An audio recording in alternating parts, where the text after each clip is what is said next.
I remember that this daring anarchist of action was also very sentimental. Once he read me a paragraph from a letter sent by his companera, in which she told him that their little daughter was very sick. He was overwhelmed with emotion and could barely finish reading it. Durruti lived an orderly and contemplative life here. He asked me for books and spent hours on the breakwater of the pier. He was quite fond of the women, with whom he had certain successes. He was always squabbling with his exiled comrades. He told them that they were a bunch of idiots, didn't understand things, and hardly knew how to read. How do you expect to succeed in life, he'd say. 121. The situation on the peninsula was deteriorating daily. During the early days of the Republic, politicians had been able to accuse prominent FAI men like Escaso, Durruti, and Garcia Oliver of being provocateurs. But who was provoking the disturbances now, a year later, when two of them were banished and another imprisoned? It was the Republican government itself that was causing the disruptions, as it carried on without knowing what to do in a Spain in revolt. If the workers weren't rising up in arms in Barcelona, the peasants were invading the estates and seizing food warehouses in Andalusia, or the masses in Orense, Zaragoza, or Legrano were rebelling against their unbearable conditions. The government's remedy for those ills was always the civil guard, which savagely machine-gunned the people, including women and children. But for the rulers, the FAistas were the instigators of the conflicts. They made these claims, in part, because they still hoped to incorporate the CNT into the state. Indeed, a handful of CNT men continued to be sympathetic to that goal. Progreso Fernandez denounced this in a May 12, 1932 article in El Desierto del Sahara. I must protest now as a deportee, just like when I was free, against these activities and repudiate any politician who tries to speak in my name. I also reject the support of the 30, the moderates, and the responsibles of the Confederation, which would injure my dignity. In the last analysis, it is they who bear the greatest responsibility for the incarcerations, deportations, and persecution. Today, more than ever, we have to stop the spread of confusion among the workers. Instead of being more tolerant, which the rascals always exploit, we must discredit the politicians and everything that they represent.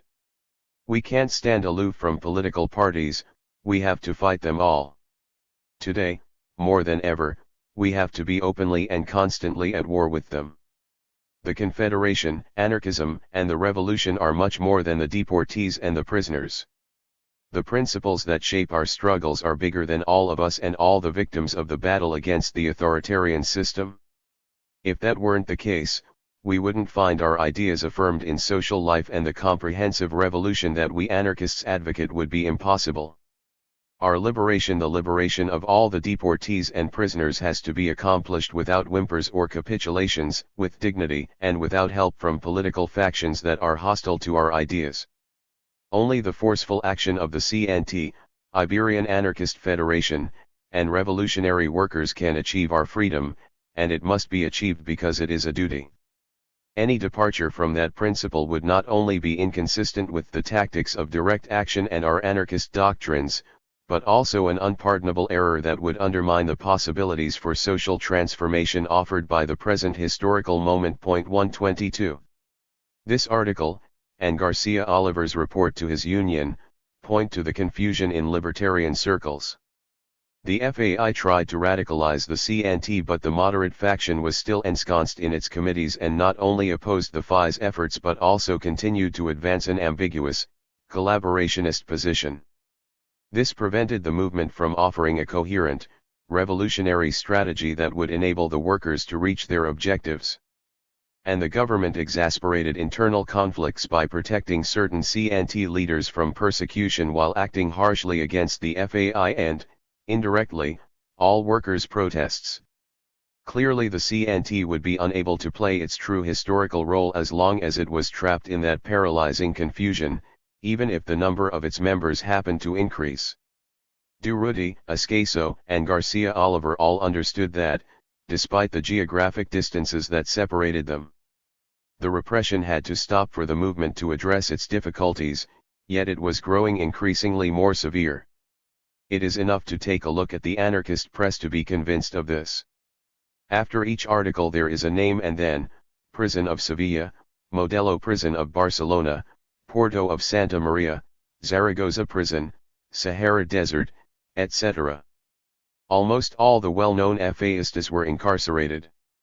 So, who was placing the bombs? Who ordered the workers to rebel? Who led the strikes, like the public services strike that had turned Barcelona into an immense garbage dump? It was nothing more and nothing less than the working class, which was becoming conscious of its historical mission. The rank and file pressured the CNT National Committee to offer a radical reply to the hellish conditions. Ultimately it had to consent and called a general strike for May 29. The May 27 editorial in Tierra y Libertad explained the FI's view of the strike. We have reached an extreme in which there are two possibilities: either the repression stops or the CNT collapses. Since it is impossible to exterminate the CNT, which lives in all proletarian hearts, the repression must end, even if that means that the very regime that supports and encourages it has to crumble. For the last time, the CNT will give the government a chance to respond to popular sentiment and rectify itself. It will put its forces in motion, not in a revolutionary sense, but as a last-ditch protest against the authorities' terrorist methods. The government's behavior on May 29 will determine whether or not more serious and transcendent events will follow. The workers, if necessary, will answer violence with violence.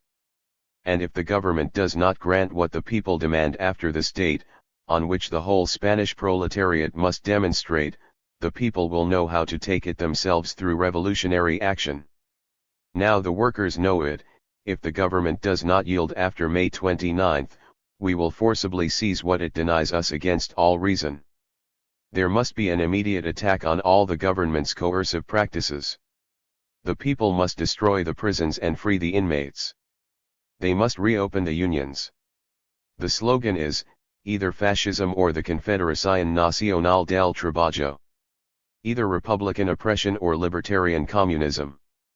As expected, the government did not cede.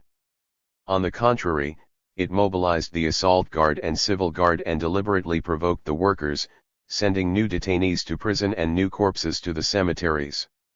The balance of the day of protest was tragic. Did the government think this would pacify, discourage, or intimidate the workers? If so, it was completely mistaken. That very night the anarchist groups of Barcelona pledged their defiance. In a manifesto titled "We Demand the Right to Defend Ourselves Against Government Violence," they wrote, "How can we describe our rulers, who prop themselves up with cannons and militias loaded with arms? Why don't they tell it to the people? Why don't they tell the people that they can't sustain themselves without dynamite and are thus the worst dynamiters of all? Why can't they live without being armed to the teeth? Why don't they tell all this to the people? Well, we are saying it now, we who are by nature always ready to speak the truth. And we say more. We say that such tyranny and abuse should frighten no one. We say that the people not only have the right but also the duty to arm themselves and defend themselves like lions. We say that instead of dying of hunger, we should follow history's lessons. Since everyone else is armed, in order to make the people's lives impossible, we declare that the people shouldn't hesitate to use force to achieve their goals. We will preach by example. 123. In Emilienne Morin's February letter to the French anarchists, she complained that the Republican government let monarchists conspire openly while it persecuted the workers. At the time, her comment could have been seen as a mere expression of bitterness, but events that occurred on August 10, 1932 confirmed it as prescient. In fact, the right had been conspiring against the Republic since its proclamation. Without exception, the conspirators held high military and civil posts in the Republican state. The plotters selected a man guide to lead them, General Sanjurjo, the general director of the Carabineros. And they gave the conspiracy an identity, reflecting the forces constituting it, military aristocratic landowner. The basic contours of this conspiracy will reappear later, when General Franco revolts in 1936. Manuel Azana, the Prime Minister and Minister of War, was aware of everything and let it explode in Madrid on August 10. The attempt to take over the Palace of Communications and the Ministry of War failed because of cowardice among the rebels. The uprising ended in Spain's capital after a small clash in which 2 people lost their lives. But the situation was different in Sevilla, where Sanjurjo was serious about the revolt. The conspirators would have been victorious if not for CNT and communist workers, who defeated them by declaring a general strike and calling the working population to arms. Why did the CNT risk its militants' lives to save a regime that had imprisoned hundreds of CNT members and closed its unions? The only coherent response points to lessons extracted from Primo de Rivera's coup, that the Republic, despite its antagonism to the workers, was a weak state and thus easier to fight. Whatever the case, it was the CNT that saved the Republic in Sevilla. Did the Republican Socialist leaders understand this? The events that followed demonstrate that they clearly did not. The rebels were judged quickly by a military tribunal on August 24. The ringleader, General Sanjurjo, received a death sentence. Although that was simply a matter of decorum, he was immediately pardoned and incarcerated only briefly. The other generals and leaders received light sentences and 100 were sent to Villa Cisneros, which they escaped from shortly after arriving. All the August conspirators were freely walking the streets of Spain before the year was over. When the Republican government decided to send the plotters to Villa Cisneros, it first had to remove the anarchists. It sent them to Fuerteventura Island. In September, the government finally decided that the deported anarchists could return to the peninsula. The first to make the trip were the terrible miners of La Brega. From Las Palmas to Barcelona, large workers' rallies greeted their liberation everywhere that the steamship carrying them had to stop. Durruti, Ascaso, Cano Ruiz, Progreso Fernandez, Canela, and others made up the last group to leave the Canaries. After seeing the workers' demonstrations organized in support of the deportees, the government ordered the steamship that picked them up to go directly to Barcelona without pausing at any port en route. While authorities managed to prevent mobilizations in Cádiz and Valencia in this way, they could not prevent the immense ceremony held to receive them in Barcelona. In his farewell statement, Ascaso had said that what the government wanted to deport were the ideas, but that they would remain. That was undoubtedly true. In slightly more than a year, the CNT had grown from 800,000 to 1,200,000 members. Chapter 13. Split in the CNT. The Spanish socio-political situation evolved during the 6 months that Durruti and his comrades spent in exile. Under pressure from the uprising launched by Sanjurjo and his friends, the parliament ended up approving the agrarian reform law and as well as the Catalan autonomy statute. The latter went into effect in mid-September 1932, from then on Catalonia would have an autonomous government called the Generalitat. It could approve its own laws, institute social reforms, modify educational statutes, and exercise control over public order. Although Madrid was still in charge of military matters, there was an understanding between the Catalan and Madrid governments with respect to the appointment of the principal military leaders. When Madrid conferred responsibility for public order to the Generalitat, it also handed over the famous 1,000 rifles bought by Los Solidarios in Eibar in 1923. The situation within the CNT was still as confused as it had been when Durruti was arrested. In response to prodding from some unions, particularly those in Barcelona, a regional meeting of unions was called in April of that year. It took place in Sabadell and 188 unions participated, representing a total of 224,822 members. The CNT's moderate and radical tendencies fought it out violently at the meeting and participants criticized the Catalan Regional Committee for failing to support the February general strike, which could have prevented the deportations. Attendees also denounced the committee's relations with politicians and individual committee members' participation in rallies alongside parliamentarians. The harsh criticisms of the regional committee extended to the National Committee, especially to Pestana and Francisco Aran, whom they accused of abusing their power in an effort to avoid a conflict with the Madrid government. Faced with these reproaches, Emiliano Mira, the secretary of the Catalan Regional Committee, resigned. Alejandro Gilabert, a noted FAI militant, replaced him.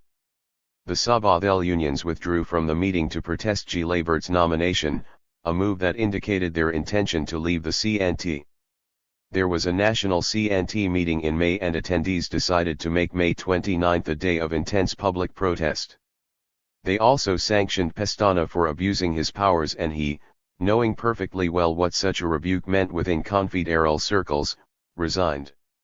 Francisco Ayrin left the National Committee in solidarity with Pestana. Manuel Rivas General, a delegate from the Andalusian region, provisionally became the CNT's General Secretary.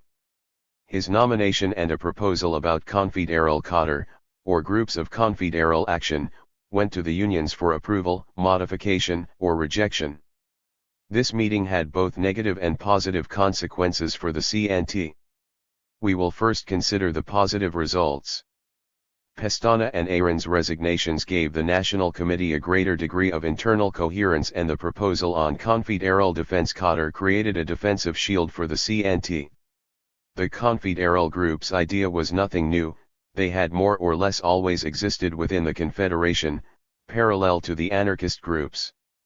During the infamous years of terrorism, they were known as syndicalist revolutionary action groups and protected the Confederation with arms. Some militants had suggested creating confederal defense cadre at a national CNT meeting held shortly after the proclamation of the Republic, but confusion caused by the battles between the FAistas and moderates prevented the proposal from becoming a reality. The May meeting marked a positive step toward their creation. There was also talk of federating these groups nationally. The downside of the meeting was that there was no way to avoid a split. It was concretized by Pestana's departure, and Cultura Libertaria, the moderate faction's newspaper, immediately heightened its attacks on the FAI, which they claimed wanted to impose its dictatorship on the CNT. When Durruti and Escaso arrived in Barcelona in September, the dispute between the two tendencies had already begun to transcend the limits of debate and devolve into slanderous propaganda. The actions of the moderates only encouraged the bourgeois press's campaign against the FAI. Barcelona's El Opinio newspaper was particularly virulent in this respect. After spending 6 months separated from his family, and with a little girl whose birth he had barely been able to witness, there was every reason for Durruti take a rest and dedicate himself to his child and companera. It was not only a good idea, but also necessary for both he and Mimi. When the government deported Durruti, his companera was penniless and had a 2-month-old girl in her arms. The union had been unable to help out, everybody had a family member in prison or in hiding. There was pervasive suffering and simply no way that the CNT could attend to all its imprisoned or persecuted activists. The Union of Public Spectacles tried to lighten the burden of various female comrades, including Durruti's companera, by getting them jobs as box office employees in the cinemas. But that job was difficult for Mimi. She and her daughter lived alone, who would look after Colette from 2 p.m. until midnight. Teresa Margalef, an activist in the Industrial and Textile Workers Union, offered to take care of the girl, but she lived in Horta and thus Colette would have to sleep there. There was no other choice, so Mimi had to accept the solution, although it meant that she only saw her child once a week, on her day off. Durruti and Mimi talked a lot about all these familial challenges, although without being able to resolve them satisfactorily. There was a rally at 9 p.m. on September 15 in Barcelona's Palace of Decorative Arts, a building inserted in the circuit that makes up the exposition. The announced orators were Victoriano Gracia, from the Aragon, La Rioja and Navarre Regional, Felix Valero, from the Levant Regional, Benito Pabon, from the Andalusian Regional, and Durruti and Garcia Oliver. Alejandro Gilabert presided over the event in the name of the CNT's Catalan Regional Confederation. We take a description of the rally from the press. A motley crowd invaded the gardens of the exposition. An audience of more than 80,000 demonstrated the CNT's strength and showed that it represented the greater part of the Spanish working class, notwithstanding the oppressive actions of the social fascist government. The rally was extremely exciting and an unprecedented success. Thousands of workers were unable to hear the anarchist words of the CNT militants because the magnificent Palace of Decorative Arts was completely full. They waited outside in the Plaza de España, the gardens of the Exposition, and along the Paralelo. A menacing army of assault guards, civil guards, and police occupied the area surrounding the Exposition and other strategic places. There was absolute order on the part of the workers, but the same cannot be said for the police, who constantly provoked conflicts with their rudeness and searches. They charged at groups of youth singing revolutionary hymns, etc. 124. We extract a summary of Garcia Oliver's speech from the same newspaper. For the CNT, for the anarchists, for all the militants, the law of April 8 is like having gold offered by one hand while the other threatens violence. If someone benefits from that law, it won't be the workers but the labor activists.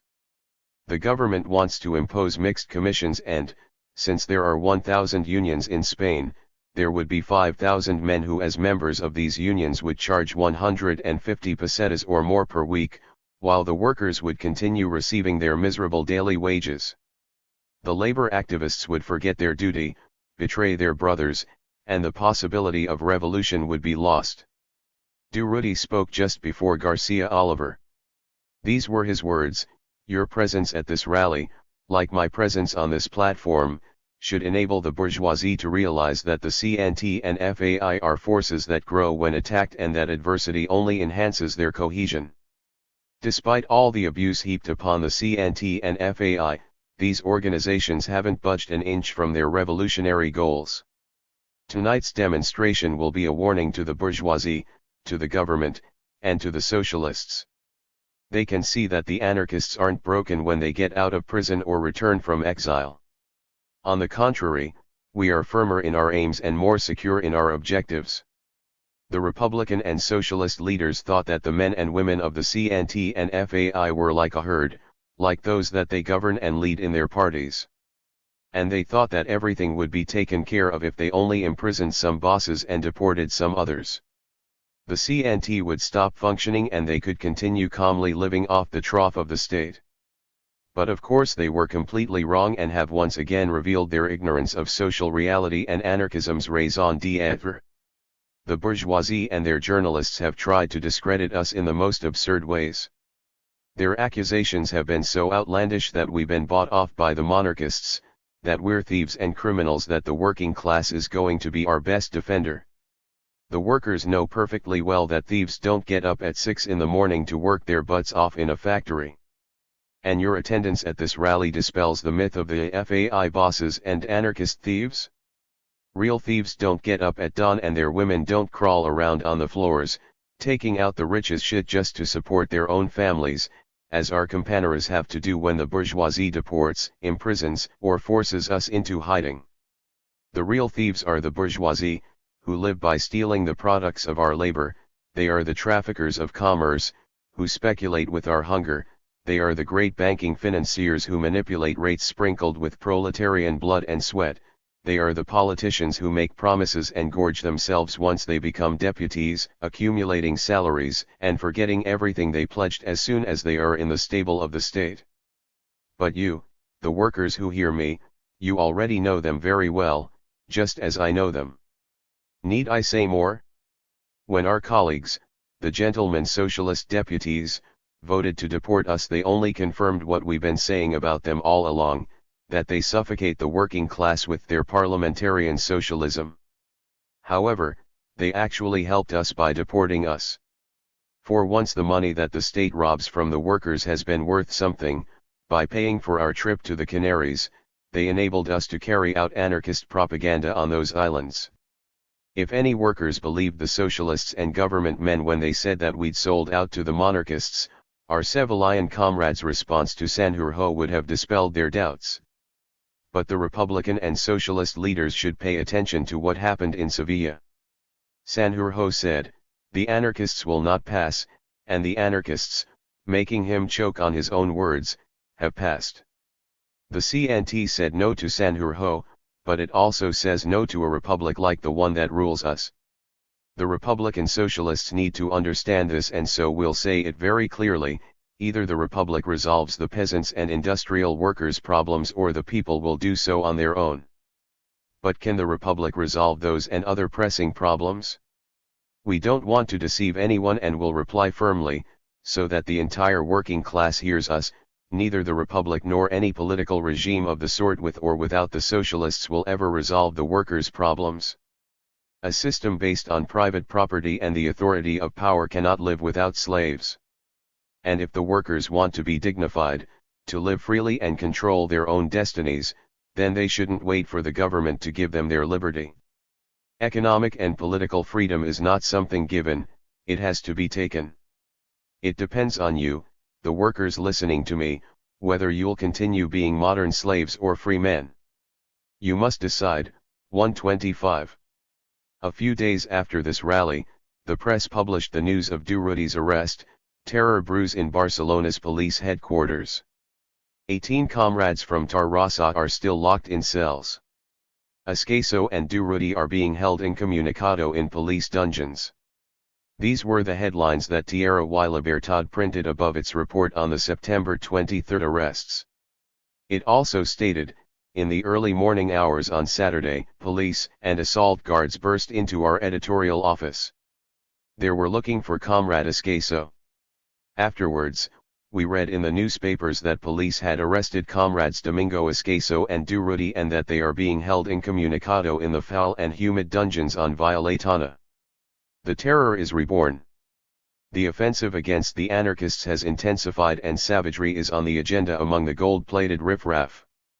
What do they hope to accomplish by detaining Escaso and Durruti? 126. Durruti's new incarceration, justified simply by motives of governmental order, lasted for 2 months, which he spent in Barcelona's Modelo prison. Mimi had been mistaken if she had thought that her life was going to get easier when Durruti returned to the peninsula. Now, with him in prison once again, her time and their limited family savings became even more scarce. Coinciding with this new wave of repression, the Sabadell unions published a statement announcing that they were splitting from the CNT and forming an independent organization. While their public declaration created a serious problem for the CNT, particularly during a time of government crackdown, it was also somewhat of a relief.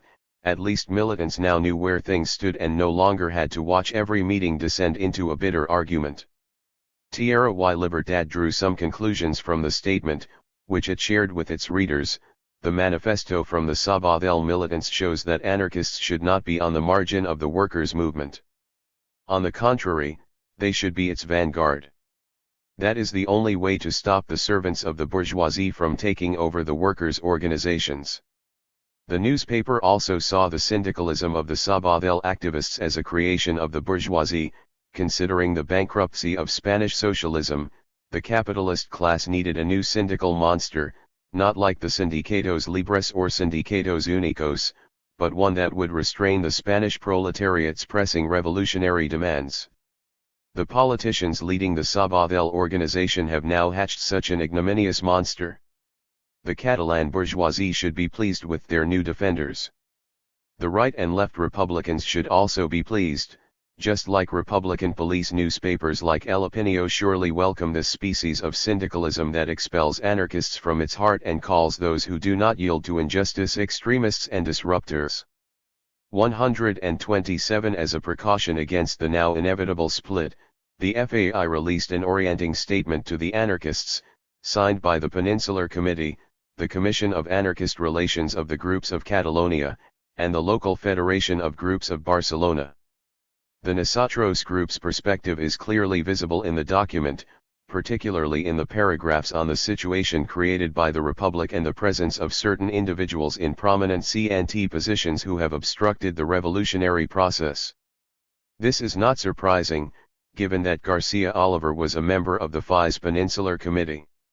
The document expresses the desire to limit the schism's damage.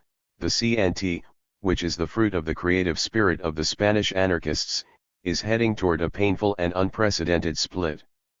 Our valiant Confederación Nacional del Trabajo had experienced every type of difficulty, without its unity ever being compromised. But now the destructive action of a handful, very few fortunately, of its members means that a rupture will almost certainly occur. When the moment comes, everyone, anarchists, revolutionary labor activists, and simple workers, must be aware of the hidden intentions inspiring those who plan to divide the organization. This will make the split as painless as possible when it happens. We are firmly convinced that many of those who still haven't decided between the extremists and the moderates will remain faithful to the CNT's revolutionary principles. Point 128. The split will be consummated in March 1933 at a union conference held in the Meridiana Cinema. From November 1932 until then, the only thing that Cultura Libertaria criticized was the FAI's dictatorship over the CNT. This reproach was entirely unjust. The FAI didn't exercise a dictatorship, but simply had an influence within the unions. Didn't anarchists have the right, as workers, to belong to the CNT? And if they belonged to it, should they conceal their views within it? Francisco Escaso wrote an article addressing these two questions that he published in Solidaridad Obrera under the title Union Independence. He said the following on the topic: one of the most pressing questions in our organization at the moment pertains to the anarchists' influence in the unions. I remember past times when anarchists, who shunned rather than sought organizational posts, were seen as the best guarantee of revolutionary success, thanks to their moral solvency and especially their revolutionary intransigence. But apparently things have changed, and now it is that very intransigence that is attacked most harshly. We defend the CNT's independence, they tell us, but then carry on about the so-called dictatorship of the FAI. The debates in the last meeting on this topic show how foolish the idea is. A speech was made, there was talk, all in the most purely demagogic terms, but nothing was proved. While this demagogy may make an impression on those uninformed about these matters, when it is examined calmly, it does nothing more than incriminate those who employ it. In the first place, no militant would participate in union meetings as a representative of the FAI. For example, I work in the textile industry and belong to the manufacturing union. I take part in union assemblies as someone exploited by the industry in question and as a member of the union. The same is true for the other militants, whether or not they belong to the FAI. If we acknowledge that the CNT was inspired and built by anarchists and that anarchists act inside it, with the rights accorded to any exploited worker, then the so-called campaign for union independence cannot be accepted without renouncing the anarchic origins of our organization, denying its ideological goals, and reducing its efforts to simple struggles for economic defense. But if one agrees with the CNT's libertarian communist aims, then it is absurd to resist the presence of anarchism within our unions. If we want to be consistent with our own aspirations and ideas, we should support and encourage any degree of anarchism that manifests itself in the Confederation. We accept, they'll tell us, that anarchists belong to the organization, but we can't permit the Iberian Anarchist Federation to shape the CNT from the outside. Here the problem is proving that the FAI has ever attempted to influence the CNT from outside, although it would be easy to prove the damage done by the independents. All organizations tow a great deal of dead weight behind them, and that is something that the CNT cannot avoid. That dead weight, due to its natural character, does not have the courage to express itself openly but simply lurks, waiting for the right moment to act. That is why some CNT members have slipped towards those who raise the flag of independence. They are obstacles to and interfere with the organization's revolutionary work. Indeed, they are reformist by nature and meekly hope to avoid the dangerous struggle implied by the anarchist influence in the unions. And those raising the flag of CNT independence do not really want independence, but to fight against anarchism inside and outside the CNT. This is undeniably a direct attack on the organization's principles, which ironically even they claim to embrace at times. Union independence. Yes, but respecting the Confederation's principles, tactics, and aims. The FI's field of action and propaganda is well defined and delimited. The anarchists' activity within the unions is also well defined. But how can we accept organizations like the Libertarian Syndicalist Federation, which says that its goals are identical to the CNT's goals and yet exists outside the Confederation, apart from it, and tries to exercise an external influence on it? 129 Clearly anyone who accepts the CNT's principles and goals would insist on its independence, but it must be from within it, in the respective unions. It is totally unacceptable that those who protest against the so-called dictatorship of the FAI set themselves up as guides to the CNT, or that they try, by creating another organization, to impose their dictatorship on it. We have to be logical and consistent, comrades. Otherwise, we will have to assume that anyone demanding union independence is only launching a concealed attack on anarchism and thus the CNT's ideology. Neither the organization nor its militants will tolerate such affronts. 130. Chapter 14. The Insurrectional Cycle. Durruti was released in early December 1932 after nearly 3 months of governmental detention and would never know why he had been incarcerated. He was again on the street and again with the same problems as always, although it was not difficult for him to get his job back at the textile factory that had employed him on May 11, 1931. Mimi immediately worried about how long his freedom would last when, 3 days after his release, Durruti told her that the whole group would gather that night. The meeting took place in Garcia Oliver's house in the Sanz district. The following were present at the designated hour: Antonio Ortiz, Gregorio Jover, Francisco Escaso and his brother Domingo, Aurelio Fernandez, Maria Luisa Tejedor, Durruti, Ricardo Sanz, and Garcia Vivancos. The last 3 arrived together, followed shortly afterwards by Pepita Knott and Julia Lopez Mamer. The goal of the meeting? A CNT regional gathering had asked the regional committee to entrust Garcia Oliver with devising an insurrectionary plan that could be put into motion at the right time. He had drafted the plan and the moment to act seemed to have arrived. Social conditions have become more complicated since the establishment of the autonomous Catalan government. An exaggerated nationalism characterizes the Catalan government.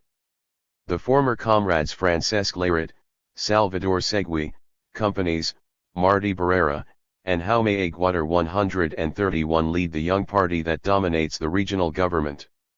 This party cannot accept the existence of 2 powers in the region, that of the Esquerra Republicana and that of the CNT. Josep Duncas, Miguel Badia, and Josep Oriol Angara de Sojo, instruments of Catalan politics and puppets of Mora, hope to crush the CNT by systemically closing its unions, shutting down its press, using governmental detentions, and wielding the terrorism of the police and Eskimos. The Esquerra's casals are used as underground dungeons in which kidnapped confederal workers are held and beaten. These are the origins of the revolutionary movement of January 8, 1933.133. When Garcia Oliver explained his revolutionary project, he linked it to the situation created by the Republican government.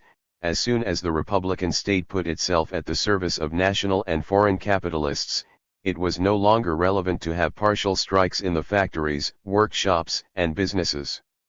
The power of the state can only be defeated by the power of revolution. This explains the revolutionary movements that we have just experienced.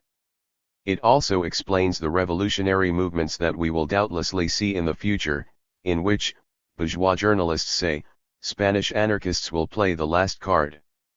Naturally, bourgeois journalists must refer to the final card of a never-ending game of Baraja. 134.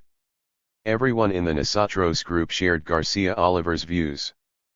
But it was lamentable, said Durruti, that so much time had been wasted in internal debates, during which the Republican state had been able to strengthen itself and even create an auxiliary police body, which was highly trained and well armed with modern combat equipment. The principal damage caused by the 30 was precisely that, to delay the workers' victory. They all agreed that it would have been exceedingly easy to trigger the social revolution during the Republic's first 9 months. The assault guard did not exist, the army was undisciplined and even leaned toward the people, and the civil guard was disdained by the public and in the midst of a morale crisis. The state's coercive forces had been nearly annulled and it lacked the ligament of the authority necessary to give them coherence. It was now important for the anarchists to create a pre-revolutionary state that would prevent the government from affirming its authority still further. The miners of Figels had done more than several tons of propaganda to make the revolution seem feasible to the workers. Psychologically, insurrections like the one in Figels made the impossible appear possible. What was important was not victory per se, but more long-term gains. Rebellions like the one in Figels had a profound impact on the working class, it drew strength and inspiration from them, and an increase in the working class's strength meant a weakening of the power of the bourgeoisie and the state. 135. It was in the context of this perspective that the Nosotros group accepted Garcia Oliver's insurrectional plan, although the Catalan CNT would have to adopt it as well.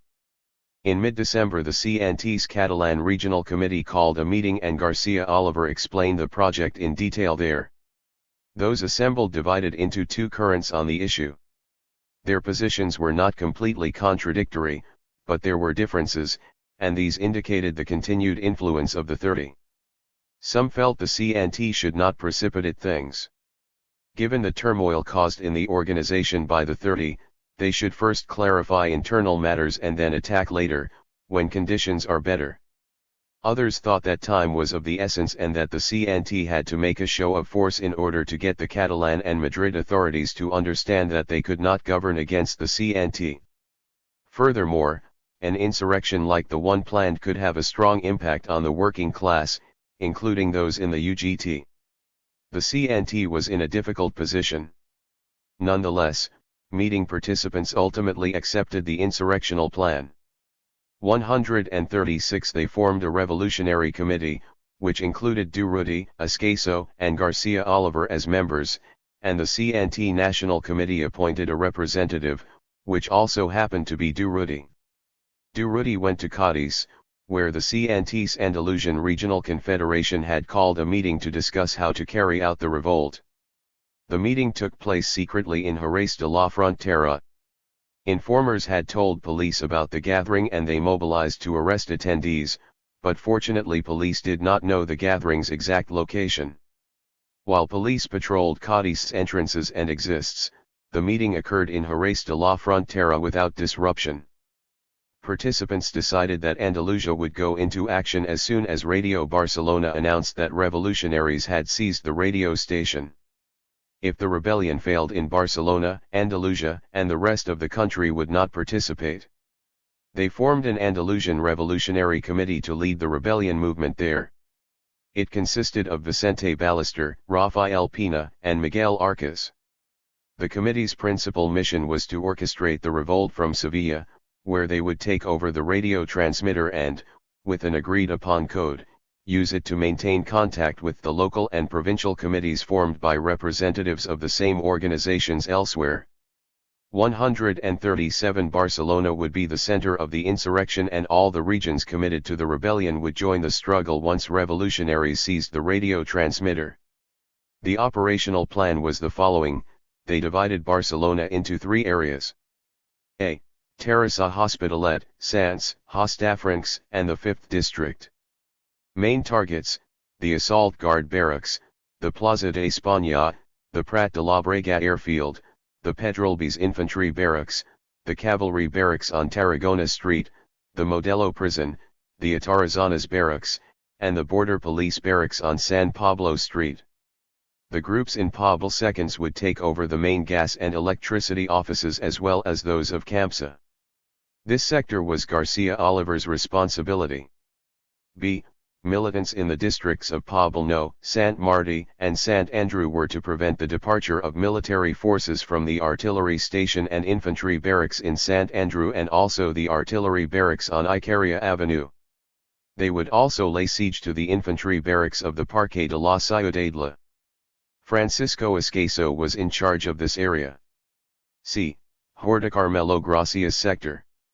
Here militants were to attack the Civil Guard barracks on Travesera de Gracia and Navas de Tolosa and the Cavalry barracks on Lepanto Street. This was Durruti's zone of operation. 138.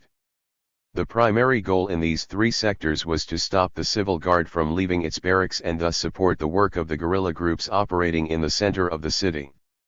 Their mission was to occupy the telephone building, radio transmitters, and official government offices. At first there was no agreed upon date the rebellion would break out at the moment deemed most opportune, but some undesirable developments changed that. There was an explosion in one of the workshops used to manufacture hand grenades in the El Clot district, which had been under the care of comrades Ilario Esteban and Melier. Alarmed residents called the police, who promptly discovered the armory. This made authorities suspect that the CNT must be preparing something and, as a preventative measure, ordered the arrest of several militants and an investigation into various suspicious places. What to do? Should they wait and let the police destroy their painstakingly developed plan? They opted instead for the most radical solution and set January 8 as the date of the insurrection. The plan of attack included incapacitating the repressive forces concentrated in police headquarters on Violatana and the civil guard in the Palacio Plaza. The two official buildings would be blown up with dynamite between 9 o'clock and 10 p.m. This would be a signal for the strategically placed groups, indicating that they should launch the attack on the previously designated sites. A revolutionary patrol deployed in taxis. Its task was to confirm that each group was in its place.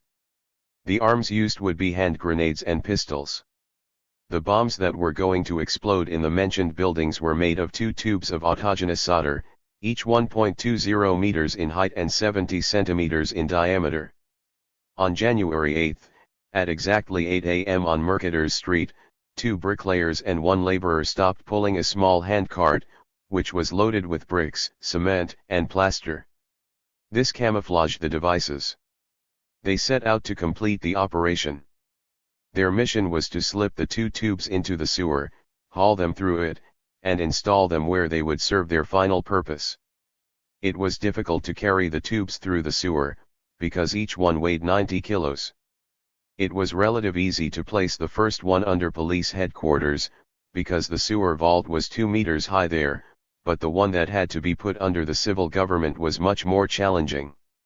The sewer was only 1.5 meters in height between Antonio Lopez Plaza and the Palacio Plaza, and the water was nearly 60 centimeters deep.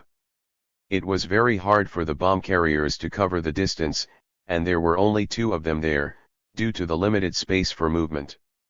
It took some 8 hours to place the bombs. Once they did so, they split up to set off the devices at the appropriate time. A serious problem occurred while the devices were being put in place. Police arrested Garcia Oliver and Gregorio Jover while they were driving in a car. They were armed and could have resisted, but decided against it, in order not to jeopardize the operation. They were taken to police headquarters, where there were other detainees.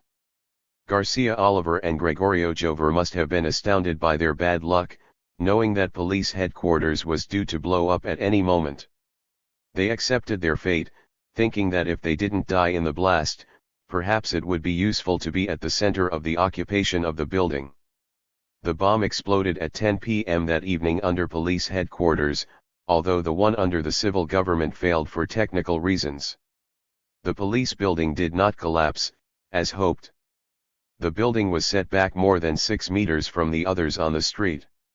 Although the men placing the bomb took that anomaly into consideration and tried to push the tube as much as possible into the drain's turn-off, the explosion did not reach the structure's foundations and the building remained standing. All the witnesses agreed that the eruption was absolutely terrifying. It felt like an earthquake to the detainees. Police raced into the street in pajamas or underwear, thinking that the building was under attack. 139. As planned, the rebellion began after that blast, with greater or lesser intensity, in Barcelona and its province. However, the revolutionaries were soon convinced that police had taken measures that prevented them from carrying out their operation. One person who collaborated with Durruti in the attempted assault on the civil guard barracks on Travesera de Gracia claimed that the police had mobilized not because they had been informed, but because such mobilization was almost permanent in Barcelona at the time, particularly after their discovery of the armory in El Clot. Another participant, the student Benjamin Cano Ruiz, says that he went to the site where Durruti was distributing weapons and, swept up by enthusiasm, asked for one so that he could die for the great cause of the proletariat. Durruti refused and told him, "It isn't the time to die but to live. Our struggle is long and we'll have to do much more than just shoot. The active rearguard is equally or more important than the combatant vanguard. Your place isn't here, but in school." 140. The insurrection began at nightfall and was over by the early hours of January 9. The immediate arrest of the rebellion's main leaders reduced it as far as Barcelona was concerned to isolated fighting on the Ramblas, against some barracks, and in the workers' districts. There was an attempt to assault the La Panera barracks in Lerida. The Confederals Burelo, Go, Oncanis, and Gaseo died in that action. There were also shootouts in Tarrasa. Libertarian communism was proclaimed in Cerdanyola and Ripollet. 141. Given the insurrection's failure in Barcelona, there was nothing to do but try to avoid arrest and save people and weapons. Barcelona residents, particularly those living in the workers' districts, saw the results of the struggle when they left their homes on Monday. There were 2 dead security guard horses in El Clot and a half barricade raised in the Mercado Plaza. 142. There were similar scenes elsewhere and the city had been subject to police control since the government's declaration of a state of emergency. The police stations overflowed with detainees and those in police headquarters suffered savage beatings. Garcia Oliver was marked as the ringleader of the revolt and took the worst of it. José Pirates was both a protagonist and historian of the events. He offers the following assessment: the January 8 rebellion was organized by the Defense Cadres, a shock group formed by CNT and FAI action groups. These poorly armed groups pinned their hopes on the possibility that some sympathetic troops would go into action and also on popular contagion. The railroad workers' strike that was commended to the National Federation of Railroad Workers, a minority compared to the UGT's National Railroad Workers Union, did not happen or even begin. 143. In Levante, the insurrection had an impact in rural areas such as Ribarroja, Bidara, Pedralba, and Bugara. The rebels attacked the town halls, disarmed the civil guard, burned property registries, and proclaimed libertarian communism. In Andalusia, the rebellion affected Arcos de la Frontera, Utrera, Malaga, La Rinconada, Sanlúcar de Barrameda, Cádiz, Alcalá de los Gazules, Medina Sidonia, and other villages.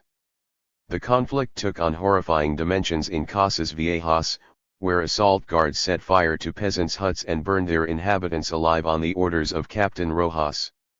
144. When Captain Rojas was later asked why his forces had been so savage, he replied that Prime Minister Manuel Azana had ordered him to take no prisoners. Francisco Escaso, who was in hiding with Durruti, responded in an article titled "Not Even If They Order It, Captain.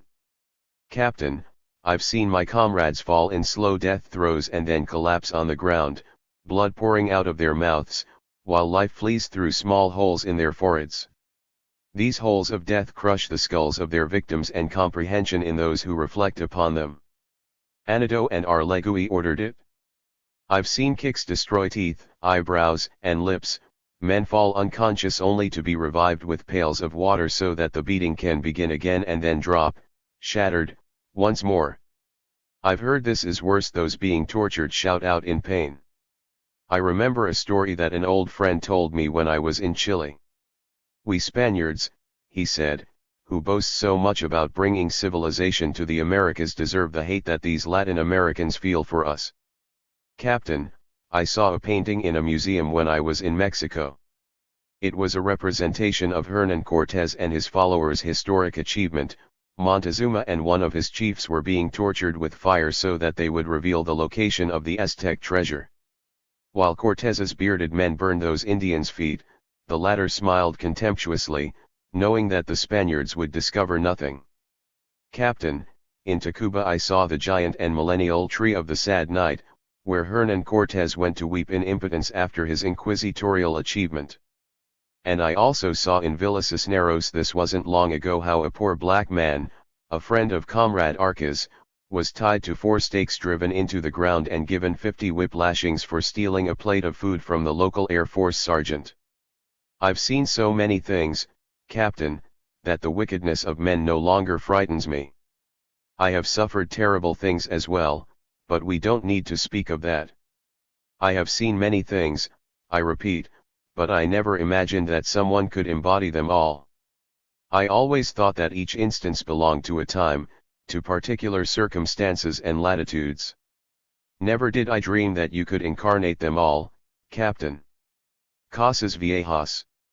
Casas viejas. You've shared out kicks, whippings that tear men's limbs and elicit horrendous screams of pain and rage. You've burned human beings alive, even an 8-year-old girl. You shackled them, since it wasn't enough to rip them from their mother's arms, and later crown them with macabre holes from which life flees, leaving little red flowers, a crown of torment. And all of this, you say, because they were orders. Do you have no dignity, sensitivity, or manliness? Do you belong to race that isn't human? Is that why the pain of others has no echo in you? Have you seen men slowly fall on the ground in death throes, as blood gushes from their mouths? You had the sadism to ask for, to order, more. More. Don't you feel any of the cold steel that pierces the hearts of the tormented? Because they ordered it? Because that is what they ordered. Not even if they order it, Captain. Not even if they order it. Hernan Cortés found a tree to hear his cries in Tacuba. You, if someday you feel the need to cry, won't even find a tree that will listen to you. 145. At first, government pressure ensured that the public did not learn about its crimes in Casas Viejas. All the libertarian newspapers were banned and nothing but the bourgeoisie's hacks and their socialist choruses were free to publish. The government drew a veil of silence over that small village of anarchists. But public criticism of the FI's attempted putsch grew increasingly strident. Durruti replied to those critiques in the CNT's underground newspaper, La Voz Confederal, "Our revolutionary attempt was necessary and we won't cease in our efforts. It is the only way to stop the government from strengthening itself and for the working class to carry out the revolutionary struggle that will lead to its liberation. Those who say that we wanted to take power and impose a dictatorship are liars. Our revolutionary convictions repudiate such a goal. We want a revolution for the people and by the people, because proletarian liberation is impossible otherwise. We are neither Blanquists nor Trotskyists, but understand that the journey is long and that it has to be made by moving, by going forward." Durruti drew his comrades' attention to the peasantry's situation in the article. "We must accord primary importance to the countryside, because the peasantry is ripe for revolution. They lacked nothing but an ideal to channel their desperation and now they have found it in libertarian communism. Our revolution will be a deeply human and peasant revolution." Garcia Oliver advanced the same argument from Barcelona's Modelo prison. The January 8 rebellion had not been in vain. Had there been victims?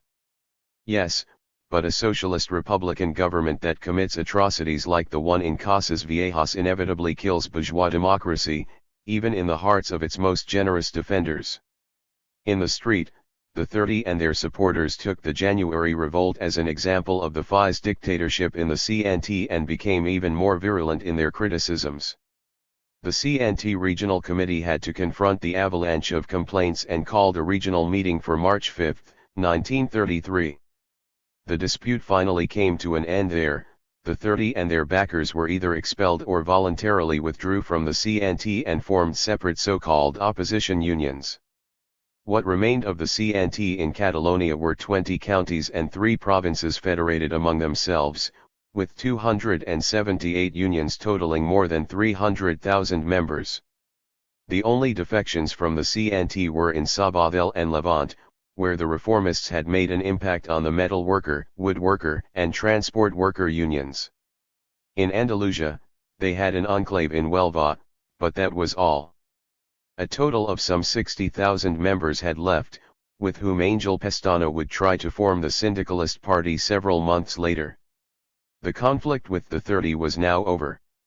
In early April, the press broke the news that Escaso and Durruti had been arrested in Sevilla. Chapter 15. Prisoner in El Porto de Santa Maria.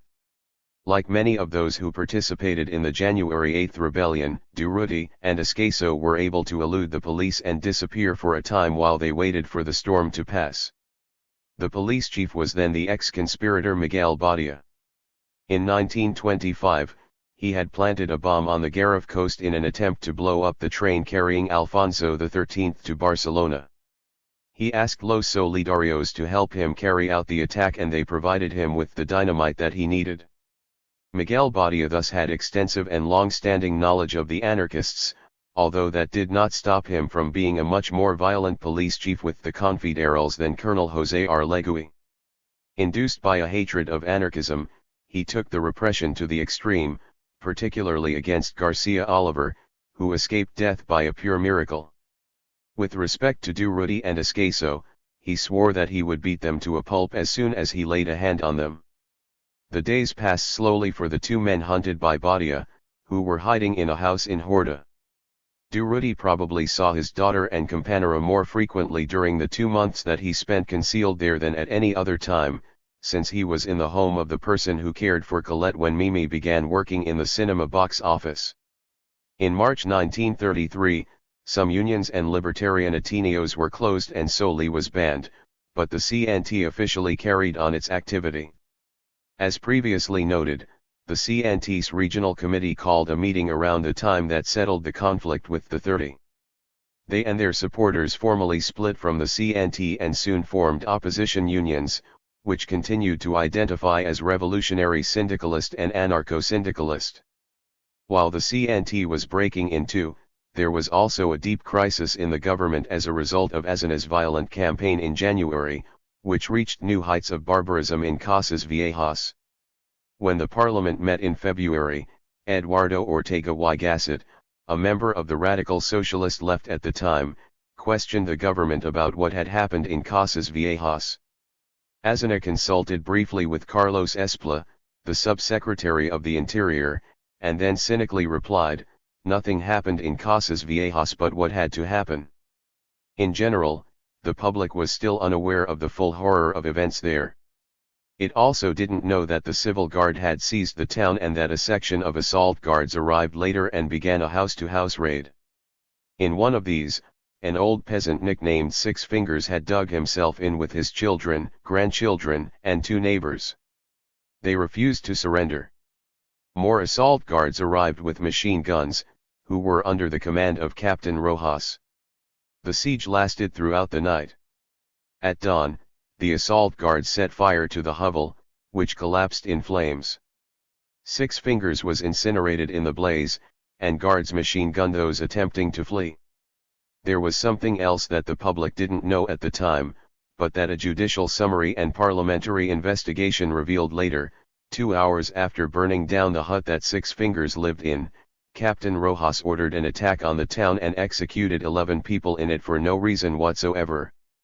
Did Azena know the magnitude of the savagery? If not, he was obliged to find out about it and not reply, as he did, as if the peasants were animals. The crimes in Casas Viejas were very useful for the right wing and its war against the Republican Socialist government.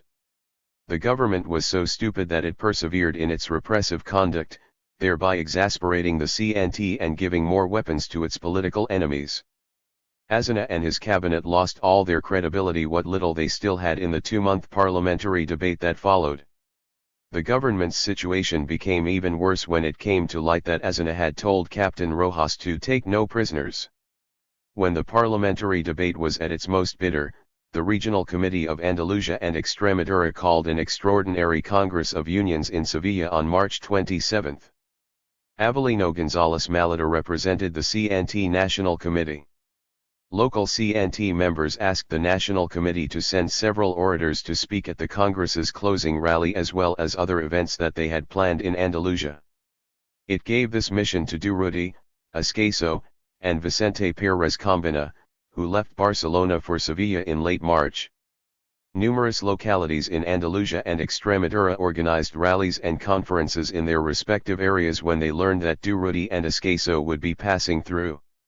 The CNT's propaganda secretary in the region collected 75 requests for public events, which he hurried to present to the civil government in order to obtain the necessary authorization to hold them. This was a formality.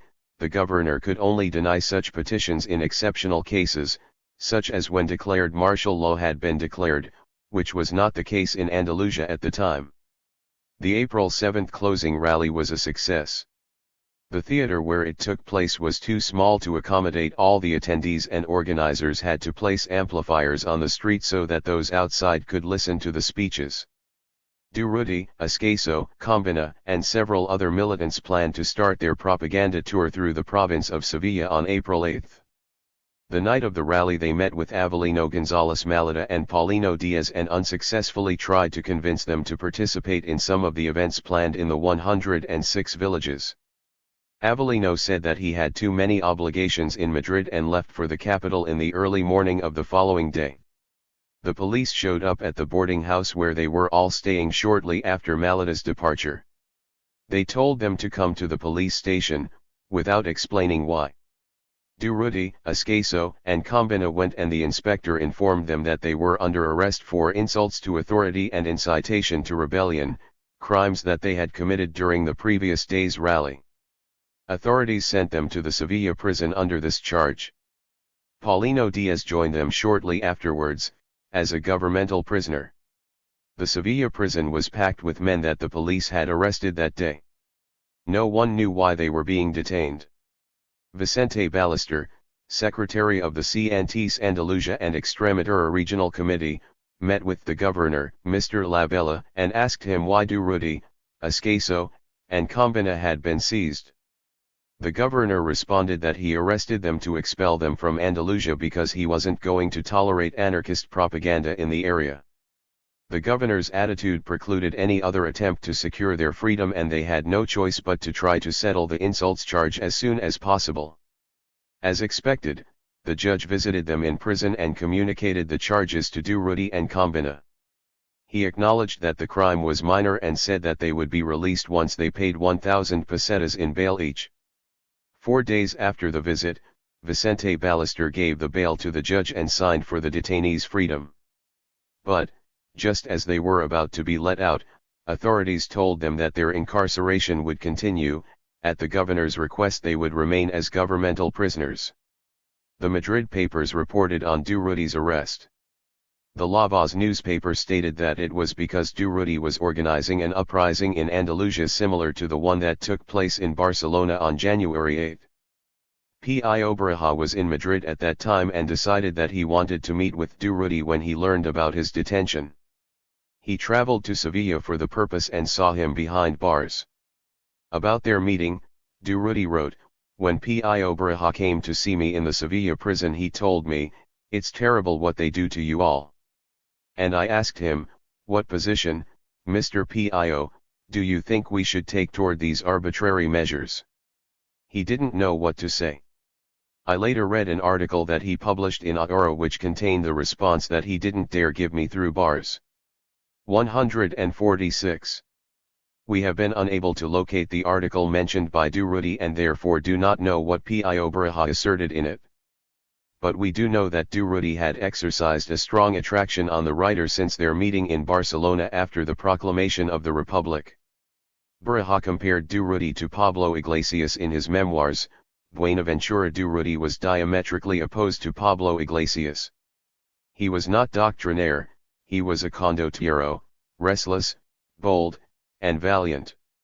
One could see him as the incarnation of the Spanish guerrilla.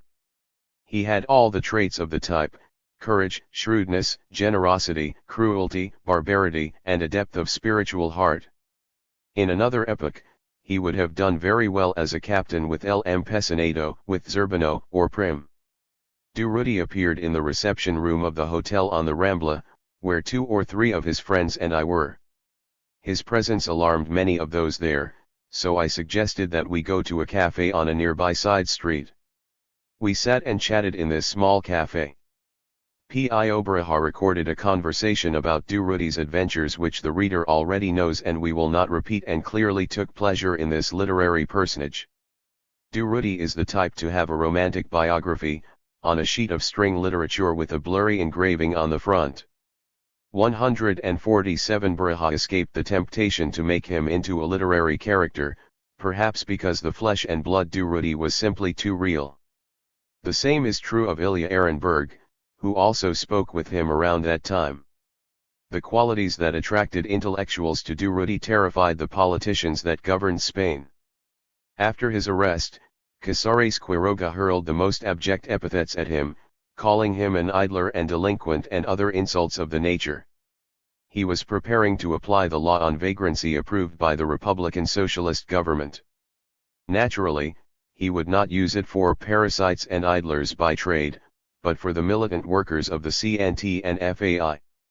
This time Durruti and his comrades will be imprisoned in terrible conditions from April 2 to October 10, without knowing why. The governor of Sevilla ordered the transfer of his four famous detainees Escaso, Combina, Durruti, and Diaz to the El Porto de Santa Maria Penitentiary. In mid-April, they entered what was known as the Andalusian Montjuic, which was used for preventative detentions. The prison had two wings, one for those who had been sentenced and the other for those awaiting sentencing, although the prison regime was identical for both types of inmates. It was like this during the Republic and also under General Franco. The climate is bad, the food abysmal, and the unsanitary conditions caused a high rate of tuberculosis among the prisoners. When the four anarchists entered the penitentiary, they were immediately placed in cells and held incommunicado. Prison regulations indicated that inmates could write family members once weekly and that letters or cards had to be delivered open, so that the censor could read them. Durruti and his comrades protested these restrictions, alleging that they had not been charged with anything and didn't even know why they were there. Durruti decried these circumstances in letters that he smuggled out and that El Locutor and Madrid CNT published. Paulino Diaz also denounced their conditions. The treatment is repugnant and the food terrible. A man subjected to this is bound to go crazy. This is a factory for making lunatics, as Toria said of the insane asylum. The regime of bread and water is so common that it's normal. They forced it on one comrade for 94 days. I asked to see the doctor 4 days ago and still haven't seen him. Every day I tell the clerk that I need medical attention, but nothing happens. My stomach problems are getting worse, and now I produce blood while having bowel movements. But you can't complain, because they'll punish you if you do. The threat of bread and water forces you to gnaw on your entrails and eat fists of anger. In June, Durruti sent his companera a letter. He wrote, "Comrades from Sevilla came here on Sunday, but weren't able to speak with us. When we found out about this, Escaso and I went to see the warden, so that he would tell us if we're being held incommunicado. He told us that it's not his fault, but the police's doing, since the Cadiz police come on visiting days to see who asks to speak with you and demand ID from anyone wanting to see Combina, Diaz, or you too. That prevents many comrades from visiting us. We protested against these irregularities, but they don't do any good, since we're doing so from inside. It's the comrades on the street who have to clarify the situation." Deprived of communication and from reading the newspapers, the prisoners could only follow outside events through the prison mail, that is, from what other prisoners heard from family members or friends. That also wasn't easy for our militants, since they were being held incommunicado. The situation on the street continued to be extremely onerous for the CNT. Police raided union halls and arrested those inside on the pretext that they were holding secret meetings. Such harassment was pervasive in early June in both Madrid and Barcelona. In the first of the two cities, assault guards surrounded the local Federation of Unions building on Flor Street at nightfall, just when union members were coming there to deliver their contributions or take care of other matters. They loaded everyone they found, some 250, onto trucks and took them to the General Office of Security. The local press described the caravan in the following terms: A truck full of assault guards led the way. 2 others followed, which were filled with detainees, and another took up the rear, whose occupants pointed their guns at the prisoners. Their trip through the city streets aroused great curiosity among pedestrians. The assault guard occupied the CNT building and had arrested 250 by 10 o'clock in the evening. The cells were packed and, despite the guards' requests, the prisoners wouldn't stop insulting the director of security or the government. They later sang the International. The same thing occurred simultaneously in Barcelona, although there every detainee received a beating and police tore up their CNT membership cards. In Sevilla, the governor ordered police to shut down all the CNT unions and filled the provincial prison with new inmates. There was a generalized offensive against the CNT, and the government didn't even bother to justify it. The ship of state was going adrift. The parliament approved laws and more laws, but the state slowed down any that it considered detrimental to the privileged classes or church. Although the parliament had approved the law on agrarian reform, it was stalled in practice. Driven by caciquism, the results of the municipal elections were unfavorable for the government. These results encouraged the right wing now led by José María Gil Robles to heighten its attacks on the Aznar government. Alejandro Lerroux, who had simply been watching from the sidelines as Aznar and his team made their mistakes, began to feel strong enough to rip into the government in May. Aznar staggered, particularly after the storm of Casas Viejas, but stubbornly continued to maintain the government's repressive policy against the CNT. The political scenario was extremely complicated and there was a growing threat of fascism, which had set roots in Germany and begun to insinuate itself in Spain through José Antonio Primo de Rivera. The latter founded the Spanish Falange, while Gil Robles created the Confederación Española de las Derechas Autónomas. There was a minor governmental crisis at the time, which was resolved with various ministerial changes on June 14. The new government approved another oppressive law called Public Order on July 26. It seemed like the socialists and Republicans were in a rush to give the right all the legal tools necessary to establish fascism. While these diverse and contradictory events threw the world into confusion, nothing had been sorted out for our 4 detainees or the rest of the state's captives in the Puerto de Santa Maria. In late May, the CNT's National Prisoner Support Committee sent Eduardo Barrio Barro, its most prestigious lawyer, to meet with Casares Quiroga. Barrio Barro would try to make him listen to reason and end his system of governmental prisoners, which had resulted in the incarceration of more than 6,000 people. The minister gave Barrio Barro his word of honor: all governmental prisoners would be released in a few days. When the lawyer mentioned the case of the 4 most famous inmates in El Puerto de Santa Maria, Casares Quiroga replied that they will be the first to get out.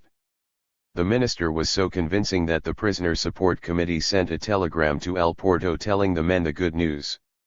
A few days later Durruti sent a letter in reply. "We received your telegram. The comrades hope that the governor of Cádiz will release them soon. I say hope, because it appears that Combina and I will remain in prison. Apparently they don't feel like letting us out." Durruti states the reason.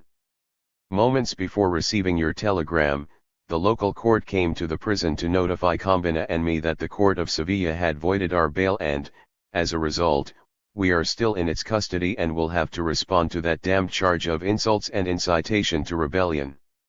Despite the fact that the minister gave his word of honor, no one was released and circumstances became even more desperate. A letter that Durruti sent to his family on July 14, 1933 described the situation. "I'm sure you've read in the press about the misfortune that haunts this vile prison. The soldiers, those sons of the people who forget their own mothers once they put on a uniform, murdered a comrade on Monday morning. If you read the article in CNT that I sent, you'll see the miserable way that they killed this peasant. The man wasn't approaching the window as they claimed, but was hunted down like a rabbit. I wonder what induced the soldier to shoot that man." A great uproar broke out when his comrades saw him killed, and it's not true that they were in the cells, but rather in a crowd of 200. I didn't realize the monstrosity that had been committed when I first heard the comrades cry out for help. They stared at us with closed fists, as if to say, "What should we do?" I knew that the assault guard would enter the prison at some point and use any pretense to blow us away with rifle fire. It was a horrible moment, and the only thing we could do was stop exactly what the guards were going to provoke, a massacre. I decided to go down to the courtyard, where there were about 500 men waiting for someone to take the initiative and say, "Forward." The first thing I saw were the well-placed machine guns. I got up on a bench and yelled out to my comrades. I felt an overwhelming desire to say precisely that, "Forward." But that would have been a tragic mistake, something for which I would have never forgiven myself if I had emerged alive, which would have been unlikely. I told them exactly the opposite, to calm down, to recover their serenity, that it still wasn't time. Some may have cursed me inwardly, thinking that I had gone soft, but it doesn't matter. Everyone withdrew into their groups or cells. They removed the corpse and a heavy silence fell over the prison, terribly heavy, without any of us being able to face one another. That was the first time that Escaso and I didn't look one another in the eye. Assault guards marched through the prison, and we, after having lost a comrade, are held incommunicado. 148. On July 1, Solidaridad Obrera published a photograph of 5 individuals behind bars: Diaz, Escaso, Durruti, Combina, and Lorda. A statement signed by Francisco Escaso and Paulino Diaz framed the photo. It was addressed to citizen Santiago Casares Quiroga, Minister of the Interior. The text informed the minister that, with our patience exhausted, we must resort to the sad weapon of the hunger strike. Seeing that His Honor didn't manage to open the prison doors, we believe that this method will be successful. Santa Maria Prison, June 28, 1933. Things were going from bad to worse in the cabinet presided over by Manuel Azana. The right wing was attacking furiously. Lara advanced his candidacy for president of government and the Socialist Party entered into a deep crisis. Araquistan, prompted by the experience of the Social Democrats in Germany, embraced Marxism and the dictatorship of the proletariat. Francisco Largo Caballero watched and worried as the UGT's unity shattered and its rank and file rebelled against policies made by the socialists in government. He started to look sympathetically on Araquistan's extremist stance. Other socialist leaders began to recognize the catastrophic effects of the political line that they had followed, as their youth began to turn to the Communist Party. The CP, always led by Moscow, began to reap certain successes at the expense of the socialists. All of this compromised Indalecio Preto's influence, who stubbornly continued working with Manuel Azana. Alcala Zamora dissolved Azana's cabinet and on September 12 entrusted Lara with forming a new government. But, before resigning and withdrawing from the scene, the Republican Socialist government took a final swipe at the CNT by applying the vagrants law to the governmental prisoners, including Durruti and Escaso. On September 25, Solidaridad Obrera published the following article under the headline "The Anarchists' Dignified Attitude Toward the Vagrants Law."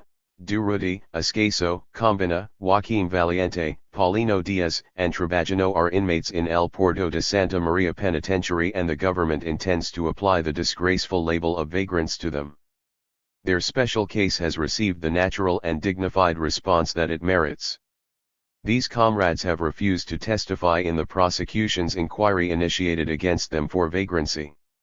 We Confederation members must defend ourselves against these legal machinations, the work of left Republicans and especially socialists, by saying, "We aren't vagrants and, as workers, we will not testify in such a wicked, shameful trial."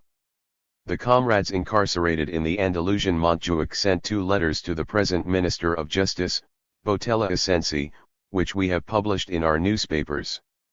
They told him categorically that they reject the outrageous vagrants label and if the malignant matter is not resolved by September 25 today that they will declare a hunger strike and hold the nation's top judicial authority responsible for what could occur. The last cabinet meeting decided not to apply that shameful law to the fighting workers. Now the Minister of Justice must act. Durruti sent some words to his family on October 5, 1933, I hope you've read in the press that we decided to end our hunger strike, after 8 days without eating, under the promise of our release. According to the most recent information telegraphed to us by the lawyers in Sevilla, we will get out today. One already left last night. I have the impression that all of us will be out by the time you receive this letter. Durruti, Escaso, and Combina arrived at the CNT editorial office in Madrid on October 7, after spending 6 months trapped in the terrible Puerto de Santa Maria. They set off for Barcelona the following day, leaving behind a Madrid in turmoil. Indeed, the government that Lara presented to the parliament on October 2 did not gather the votes necessary to assume power. Alcalá Zamora ordered several people to form a new government, but all failed in their attempts. This led to the dissolution of the parliament and a new electoral referendum, to the right-wing's great satisfaction. The president entrusted Diego Martínez Barrio with liquidating the parliament and preparing the elections. There are 2 additional matters to include in this summary of the first Republican Socialist biennium, both of which will weigh heavily on Spain's immediate future. The first is the great opportunity that the Republic had to do away with the cancer of the Moroccan protectorate. Instead of seizing the chance, it advanced a policy that was even more destructive than the monarchy's Africanist policy. It only deepened the divide between Spain and Morocco and, like the French, made the relationship still more feudal. The second was the trip to Spain that French Prime Minister Édouard Herriot made in the spring of 1932. The government used his visit as a pretext to repress worker and peasant agitation in Andalusia, so that peace reigns more fully in Casablanca. 149 Herriot also managed to get Spain to sign a treaty requiring that it purchase arms solely from the French. Chapter 16. From electoral strike to insurrection. The 3 vagrants released from El Puerto de Santa Maria arrived in Barcelona just as Alcalá Zamora threw the country into turmoil with the dissolution of the parliament and call for legislative elections. This was a straightforward political opportunity for the parties, but the elections were a difficult issue for the CNT. Its position on the elections had to be consistent with its abstentionist convictions, but also consonant with the new political situation created by the rise of the right wing after the failure of the left-wing government. In November 1933, for the first time in its history, the CNT would be the central force determining the political fate of the country. We will explore the CNT's internal life, but must first place our protagonists in the onerous social conditions existing in Barcelona at the time. The bourgeoisie fired workers readily and often abusively. Although the middle class was struggling economically, in many cases it could have avoided or reduced the scope of such sackings. They were an attempt to create chaos and demoralize the workers, which the bourgeoisie hoped would predispose them to accept any political solution that might end their suffering. Specifically, it was a way to prepare the ground for Gil Robles, who, imitating Hitler, intended to impose a dictatorship through legal means and with worker support. The Barcelona CNT did not lose sight of either the bourgeoisie's intentions or Gil Robles's political game, although its militants also had to focus their attentions on short-term survival needs while not forgetting their long-term revolutionary goals. Unemployed workers did not receive or ask for state subsidies. The workers' first response to the economic crises was the rent, gas, and electricity strike in mid-1933, which the CNT and FI's Economic Defense Commission had been laying the foundations for since 1931. Likewise, house, street, and neighborhood committees began to turn out en masse to stop evictions and other coercive acts ordered by the landlords. The people were constantly mobilized. Women and youngsters were particularly active. It was they who challenged the police and stopped the endless evictions. Groups of women and children made purchases on credit in the grocery stores. They bought only the basics, such as potatoes, pastas, oil, rice, and chickpeas. Their debt was recorded, which they would pay back once they began working again. The unions had listing services where workers could sign up for potential jobs, but since the employers were not hiring, the unemployed went to workplaces and occupied them. At first the bourgeoisie responded by saying that they hadn't asked for workers and tossed them out. But, undeterred, the unemployed sat at the establishment's entrances and remained there for the entire week, doing their 8 hours of sitting daily. On Saturday, payday, they lined up with the firm's employees and, under their protection, insisted that the company pay them their weekly sitting wage. The bourgeoisie ended up compensating them for the week, while telling them not to come back. If the same ones didn't come back, it was others.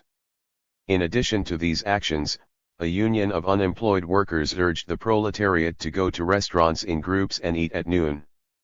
This practice was quite extensive and always produced positive results. The point of these actions was to encourage the generalized mobilization of the working class.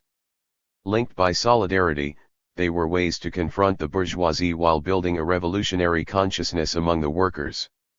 There was a significant conflict with the streetcar and bus company at the time. The company had created the dispute by refusing to recognize union representatives and firing workers known for their activism.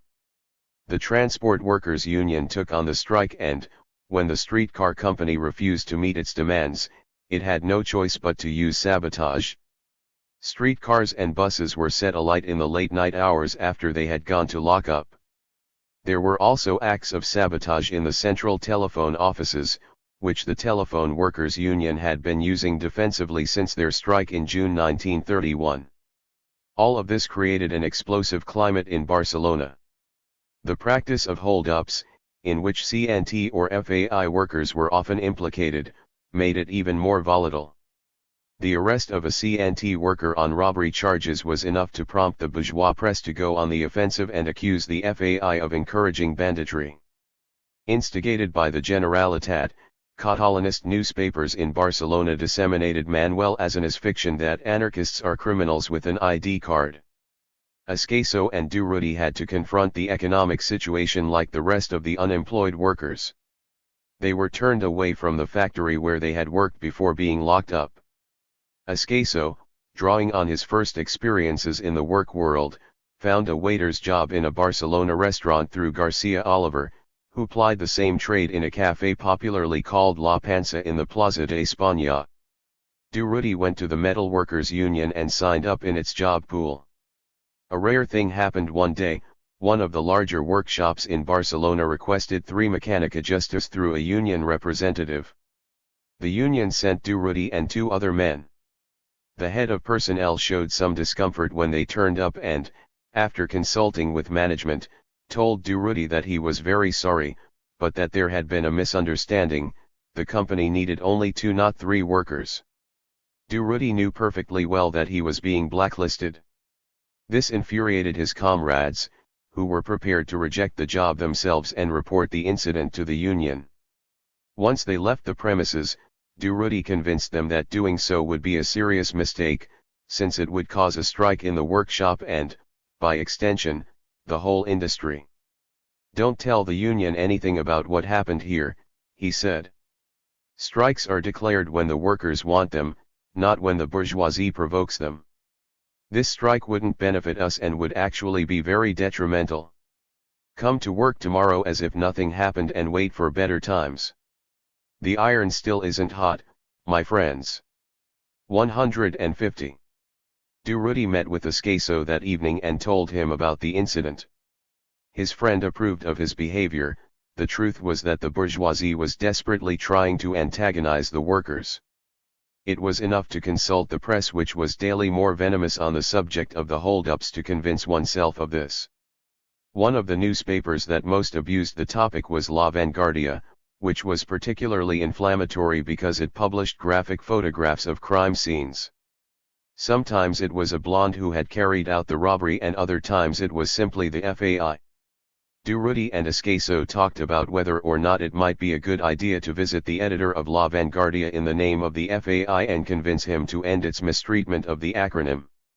The following day they showed up at the newspaper's office and, after announcing themselves by their own names, told the editor that they were qualified representatives of the FAI and that the organization had selected his paper to make a public statement. The text of the statement was the following: The FAI intends to organize a collective expropriation through social revolution in order to establish what we call libertarian communism. Our strategy is mass action and the revolutionary general strike. The FAI rejects and does not practice any other method, like robbing individuals. Such things are in frank opposition to anarchism's revolutionary approach and, consequently, the FAI denounces them as ineffective. This is the FAI's statement. And we ask that you, the editor of this newspaper, limit La Vanguardia to presenting the news, without mixing up or mentioning the CNT or FAI when you have to publish an account of a robbery, hold-up, or something similar in your crime report section. These organizations have nothing to do with acts of that sort. We hope that you will be good enough to censor your frivolous reporters if they introduce the letters in question into their news. We wouldn't want to resurrect the red censorship of the Graphic Arts Union. Point 151. La Vanguardia didn't publish the FAI's statement, but it no longer implicated the CNT and FAI in its reports on diverse events, as it had done daily until then. Clearly the meeting had been a success. The CNT National Committee called a national meeting of regionals to establish the organization's position on the elections. All the participants agreed that the political situation was dire. Led by Gil Robles, the right wing had entered the elections as a homogeneous group under the CETA banner. This bloc collected all the reaction into one bundle: aristocrats, soldiers, landowners, bankers, the high and low bourgeoisie, and the church, with its Popular Action Party. The monarchists also supported this bloc, but without losing their independence, since they were busy conspiring with Mussolini to carry out a military coup in Spain. The opposition, the left, was divided, thanks to the crisis in the Socialist Party. Azan's party was completely disarticulated. The radical socialists had also split into two factions. The Esquerra Republicana de Catalunya was the only party that had a measure of internal unity at the time. It supported the petty bourgeoisie and liberal middle class of Catalonia, including the peasant faction of small and mid-sized landowners. With a fractured left standing in the elections, one would imagine that the results would benefit the CETA. Even if the CNT urged its members to vote, their votes could only go to the Socialist Party and, if that happened, the left would still be a minority, given the diversity of left candidates. There was something new in the November 19 elections: women voted for the first time. The influence of the church on women suggested that they might support the right, but they might just as well go for the left wing, particularly the socialists. The CNT discussed the situation at its meeting and, after considering the matter from many different perspectives, had to face two unavoidable realities: the division in the left and Gil Robles's fascist danger. Whether or not the CNT advised its members to vote, the ultimate political results would not change. Furthermore, the leftists had behaved so badly in power, and the CNT had criticized them so intensely, that even if they tried to tell the workers that a left-wing government was better than a right-wing one, the masses would not understand that tangled parliamentary argument in the face of the harsh reality of lived experience. The CNT's reply to the impasse that the Socialist Republican government had forced on Spain and the threat of a Gil Roblista dictatorship was to tell the working class frankly that there was no solution but proletarian revolution. Yet it was not enough to simply announce this; they had to go into action immediately after the anticipated victory of the right wing. This meant that the CNT had to prepare itself for revolutionary action. The experience in January of that year made it clear that the CNT and FAI could not be victorious alone and that they had to partner with the socialist workers. It would be impractical to propose a revolutionary alliance to the UGT from above given the extent to which their leaders had degenerated during their 2 years in government, but it was not utopian to think that the socialist rank and file could be inspired to enter into action if CNT workers rose up. Socialist and anarchist militants had already carried out joint efforts in Andalusia. Why couldn't this happen in the rest of Spain, particularly Asturias? Those attending the meeting decided to carry out an intense agitation campaign that would ruthlessly criticize the parliamentary system and say clearly that revolution is the only reply to fascism. They made significant plans for this proof of strength, The cadre or confederal groups would federate at the national level through a Secretariat of Defense linked to the National Committee. They also created a National Revolutionary Committee that would immediately begin to organize the insurrection. Cipriano Mera, Buenaventura Durruti, Antonio Ajarc, and Isaac Puente formed the committee. The Confederation's publication, CNT, printed an editorial that summarized the decisions of the national meeting. It emphasized the practical foundations of libertarian communism. The commune is the basic unit of libertarian communism.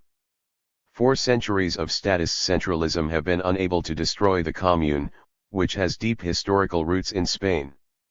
Our people's revolutionary aspirations find their expression in the commune and, federated, it provides the basic structure of the new society in all its aspects, administrative, economic, and political. The first step in the social revolution is to take control of town hall and proclaim the free commune. Once this occurs, self-management spreads to all areas of life and the people exercise their sovereign executive power through the popular assembly. 152. The Nosotros group met to discuss the national CNT meeting and the political challenges of the moment. It became clear at the gathering that there were serious differences within the group. Garcia Oliver, drawing on the experience of the January Rebellion, thought they should create a paramilitary organization. The FI's anarchist groups and the CNT's confederal defense groups would make up the organization, and a body dedicated to revolutionary defense would coordinate its actions nationally. However, since they didn't have enough time or resources to immediately construct an organization of that type, he concluded that it wasn't the right moment to rise up. The rest of the group, except for Ascaso and Durruti, shared his views. Ascaso and Durruti weren't utopians. They recognized the merit of Garcia Oliver's observations and were well aware of the CNT and FI's desperate state since the January Rebellion. But they had to confront the situation in one way or another. Durruti believed that a defeat which wouldn't really be a defeat when seen as part of the movement's revolutionary gymnastics was better than being inactive or absent from the country's political life during the electoral campaign. He also argued that this time they wouldn't be working in such cold as in January, and that the socialist masses could be inspired to act, given their frustration with their parliamentary leaders. At the very least, he said, the insurrection will be a warning to the incoming government and show it that the Spanish working class is not going to bow before a dictator. There are times, he said, when revolutionaries aren't permitted to hesitate, and this is one of them. 153. The electoral campaign opened in an environment of tension and violence. CETA propaganda had a distinctly fascist slant. All power to the chief, was the slogan attached to the portrait of Gil Robles. The ecclesiastic bodies functioned at full speed and organized the purchase of votes. Rural caciques leaned heavily on the peasantry, promising jobs and distributing clothes and mattresses to the poorest. The right wing held its last rally before the election on November 18 in Madrid. They broadcast a speech that Calvo Sotelo had recorded in Paris, where he had lived in exile since the failed right-wing uprising on August 10 of the previous year. The socialists tried their best to incite their supporters with impassioned oratory, but the results were less than stellar. Those who spoke in revolutionary tones didn't believe their own speeches, and those who listened had little faith in that last-minute revolutionism. The Republicans watched with sadness as half of their electorate went over to the ranks of Lerua's radicals, when not directly to the CETA. The CNT organized large rallies in all the major Spanish cities, where it articulated its critique of parliamentarianism and stated that the people had to choose between fascism and revolution. The CNT held a large rally in Barcelona on Sunday, November 12 in the Plaza de Toros Monumental. Approximately 100,000 people attended the event. The orators were Benito Pabon, Durruti, Francisco Isglias, and Valeriano Orobon Fernandez. This rally had the same focus as those held elsewhere, but there were two novelties. First, Francisco Isglias spoke in Catalan, to demonstrate that not all CNT militants were Murcianos. Second, Orobon Fernandez offered a detailed account of Hitler's rise in Germany and argued that the German Communist Party and Social Democrats were both causes of his victory. He urged the Spanish socialists to take note and learn from the mistakes of the German colleagues. The FAI held a rally under the auspices of Tierra y Libertad on the evening of Thursday, November 16. It took place in Barcelona's Palace of Decorative Arts, which could hold an audience of 45,000. According to the press, an immense crowd had gathered in the gardens and around the premises an hour before the event was to begin.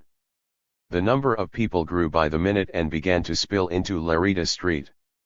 Less than half of the audience was able to enter when the building's doors opened, and the rest had to listen to the speeches through amplifiers placed on the street. We will reproduce the entirety of press's account of the event, given the rally's importance, and also Durruti and Escaso's participation in it. Comrade Hilabert presided over and opened the event. He said that while Tierra y Libertad had called the meeting, it is the FAI that is appearing before the people and that will speak through the orators. He then read a list of the many adhesions and delegations from throughout Spain, which we have published in another part of the paper. The orators.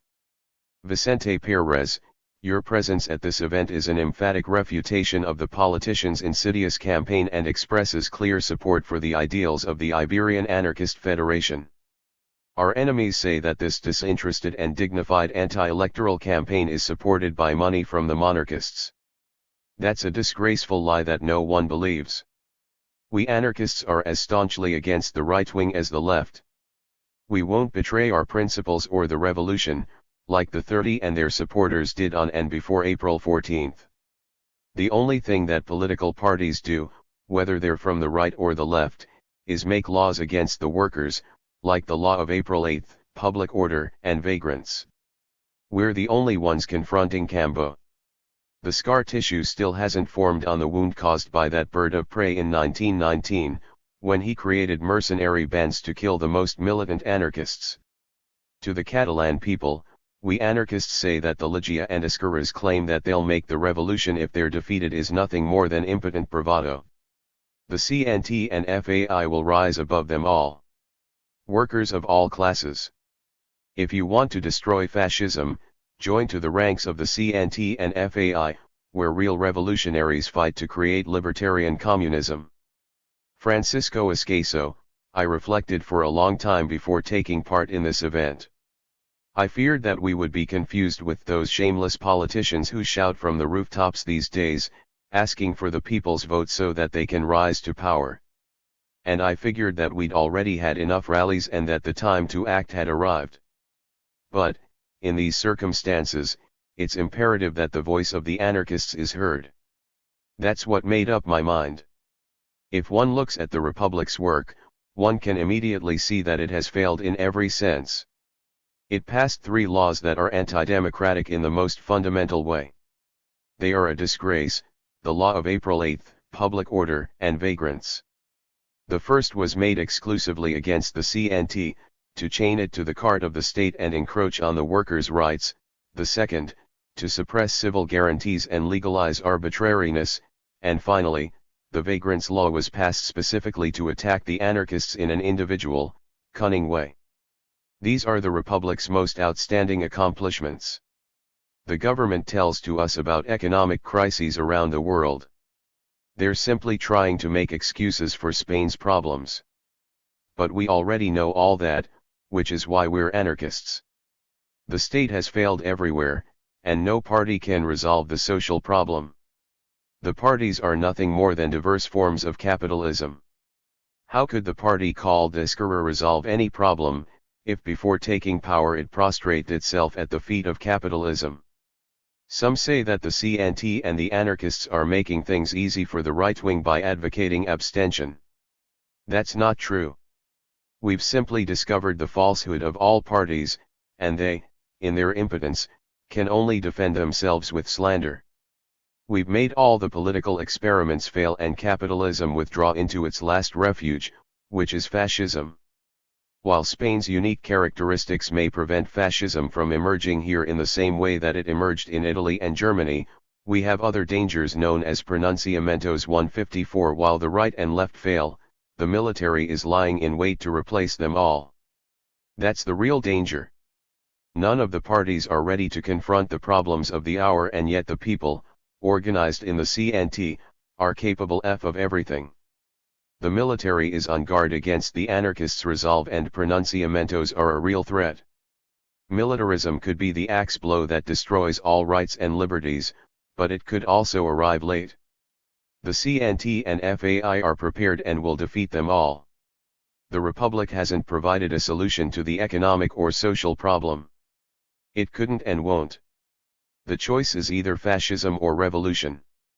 Since fascism is impossible, revolution will prevail. Everything turns on the economy, and the economy is entirely in our hands. If capitalism has denied its support to the Republic, it won't be able to deny it to us. Everyone threatens that they're going to rise up. We don't threaten.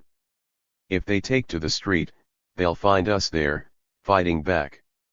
It's necessary to accept the responsibility of the moment. We are a hope for the world proletariat, which anxiously watches us to see what we'll do. We are liberty's final redoubt. Everyone tells us the same thing: you can't let yourself be crushed. Just as Spain carried the cross through the world in the past, today it must carry anarchy, saving the world by saving itself. That's our mission, and we have to carry it out at any price, even at the cost of life itself. If we have to fall, then we'll fall. Dolores Iturbe. We will extract some paragraphs from the pages read by Comrade Dolores Iturbe. Here is a magnificent and exciting event, and, in its splendor and enthusiasm, the voice of anarchist working women had to be present.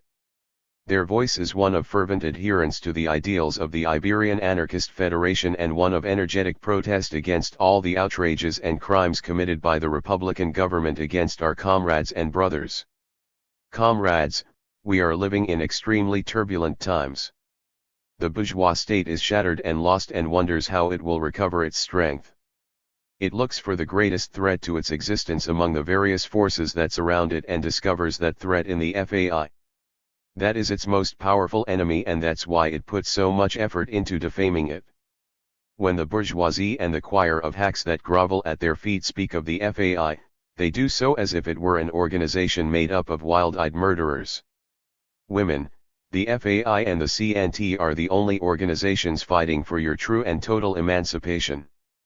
Amidst the waves of authoritarian ideas extolled by the statist communists and fascists, who are competing for the right to dominate the people, the FAI represents the placid and crystalline stream of libertarian communism, in which liberty and mutual aid will prevail.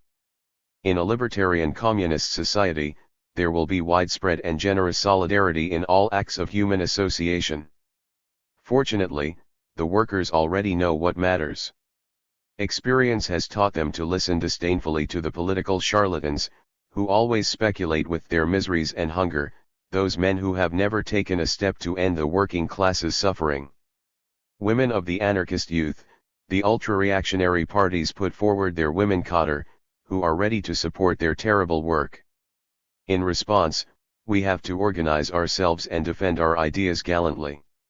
Above all, we must never forget the workers killed by the mercenary bullets of the socializanists.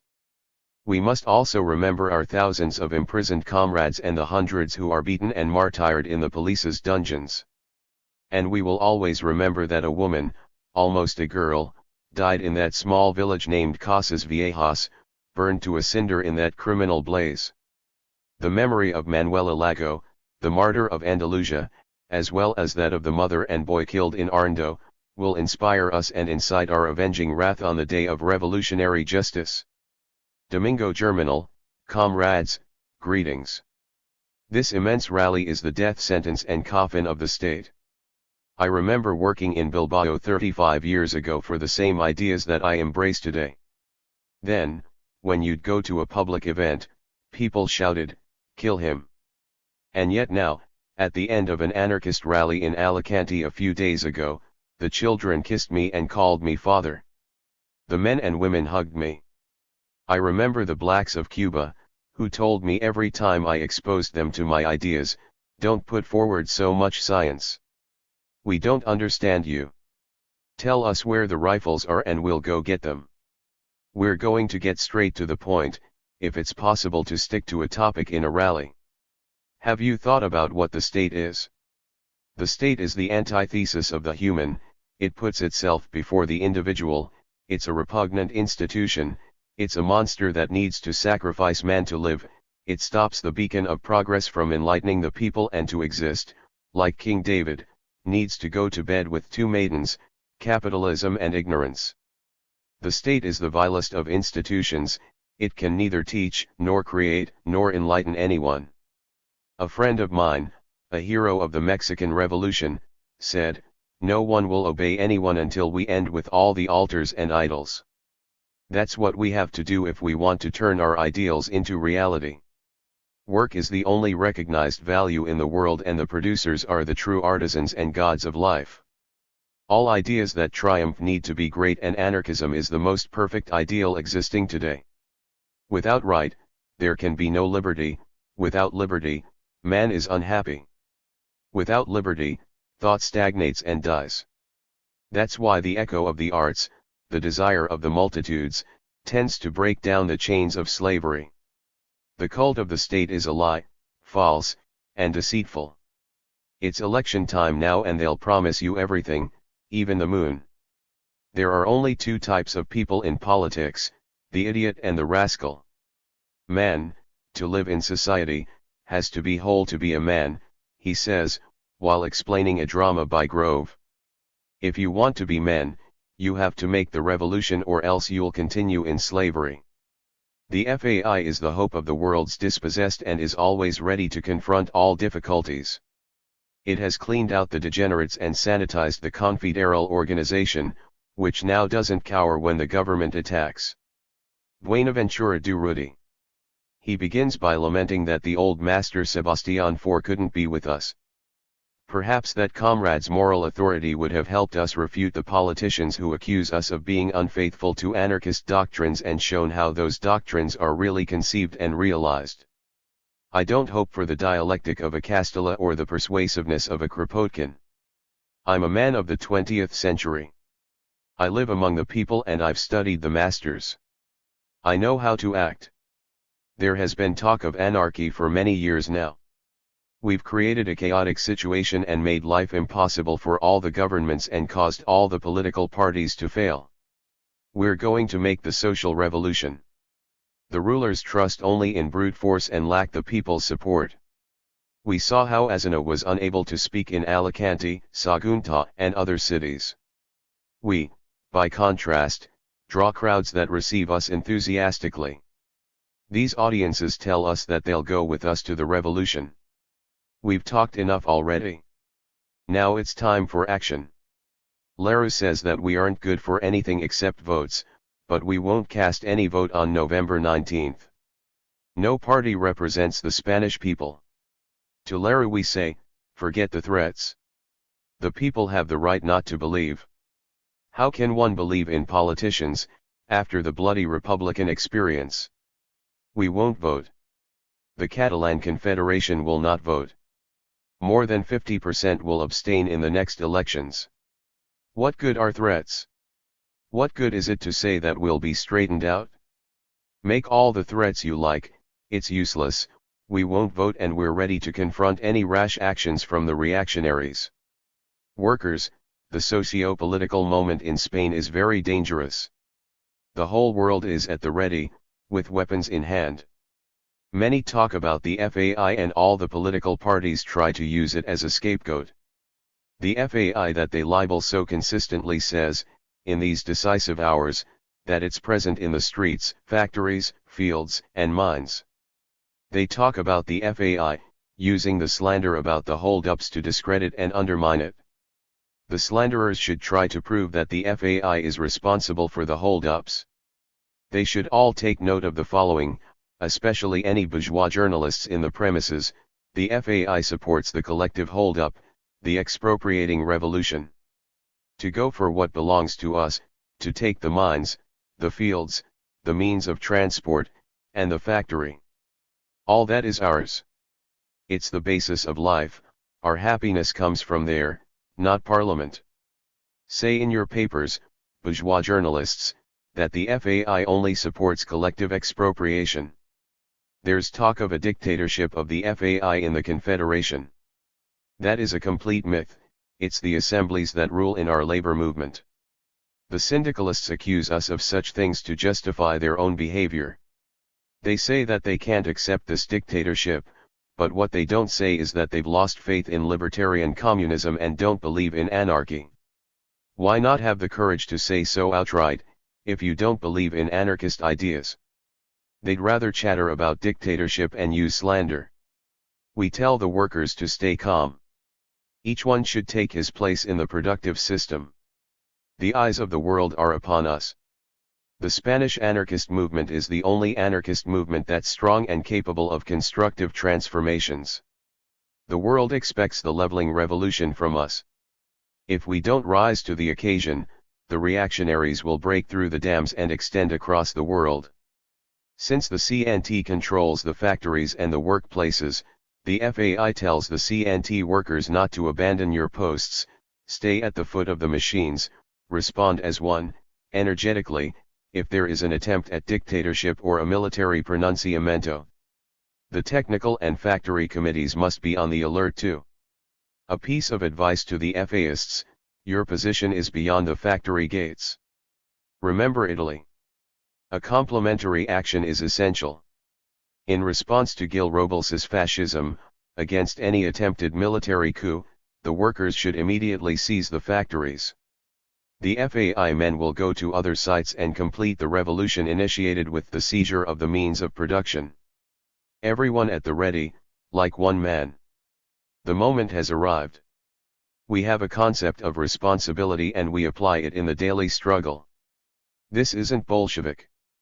This isn't centralist. This is anarchy. Thus, as you come today like one man, if the revolution demands you at a given moment, you will respond as one man. Everyone united, if the fascists rise up. Everyone together in the struggle. We will carry out our duty, and no one will say that Spain is repeating the shameful events in Germany and Italy. Comrade Helibert concluded the rally. Workers, in the name of the Iberian Anarchist Federation, the Peninsular Committee submits the following resolutions to the audience. 1. In the event of a fascist victory, unleash the social revolution throughout the peninsula and implant libertarian communism. 2. Everyone fights until we achieve the definitive disappearance of the state in all its authoritarian ramifications. 155. Chapter 17. Socialism, absent. In December 1933. The right's electoral victory on November 19, 1933 was a surprise to no one. A divided left, a working class disappointed in the Republicans and Socialists, and the CNT's abstention campaign made the results easy to anticipate. The left won 99 seats, the center, 156, and the right, 217. Comparing this with the outcome of the elections in June 1931 shows a significant defeat: the left, 263 deputies, the center, 110, and the right, 44. The Socialist Party lost 56 seats between 1931 and 1933. Was Spain turning right? To suggest that would be a sharp misreading of the situation.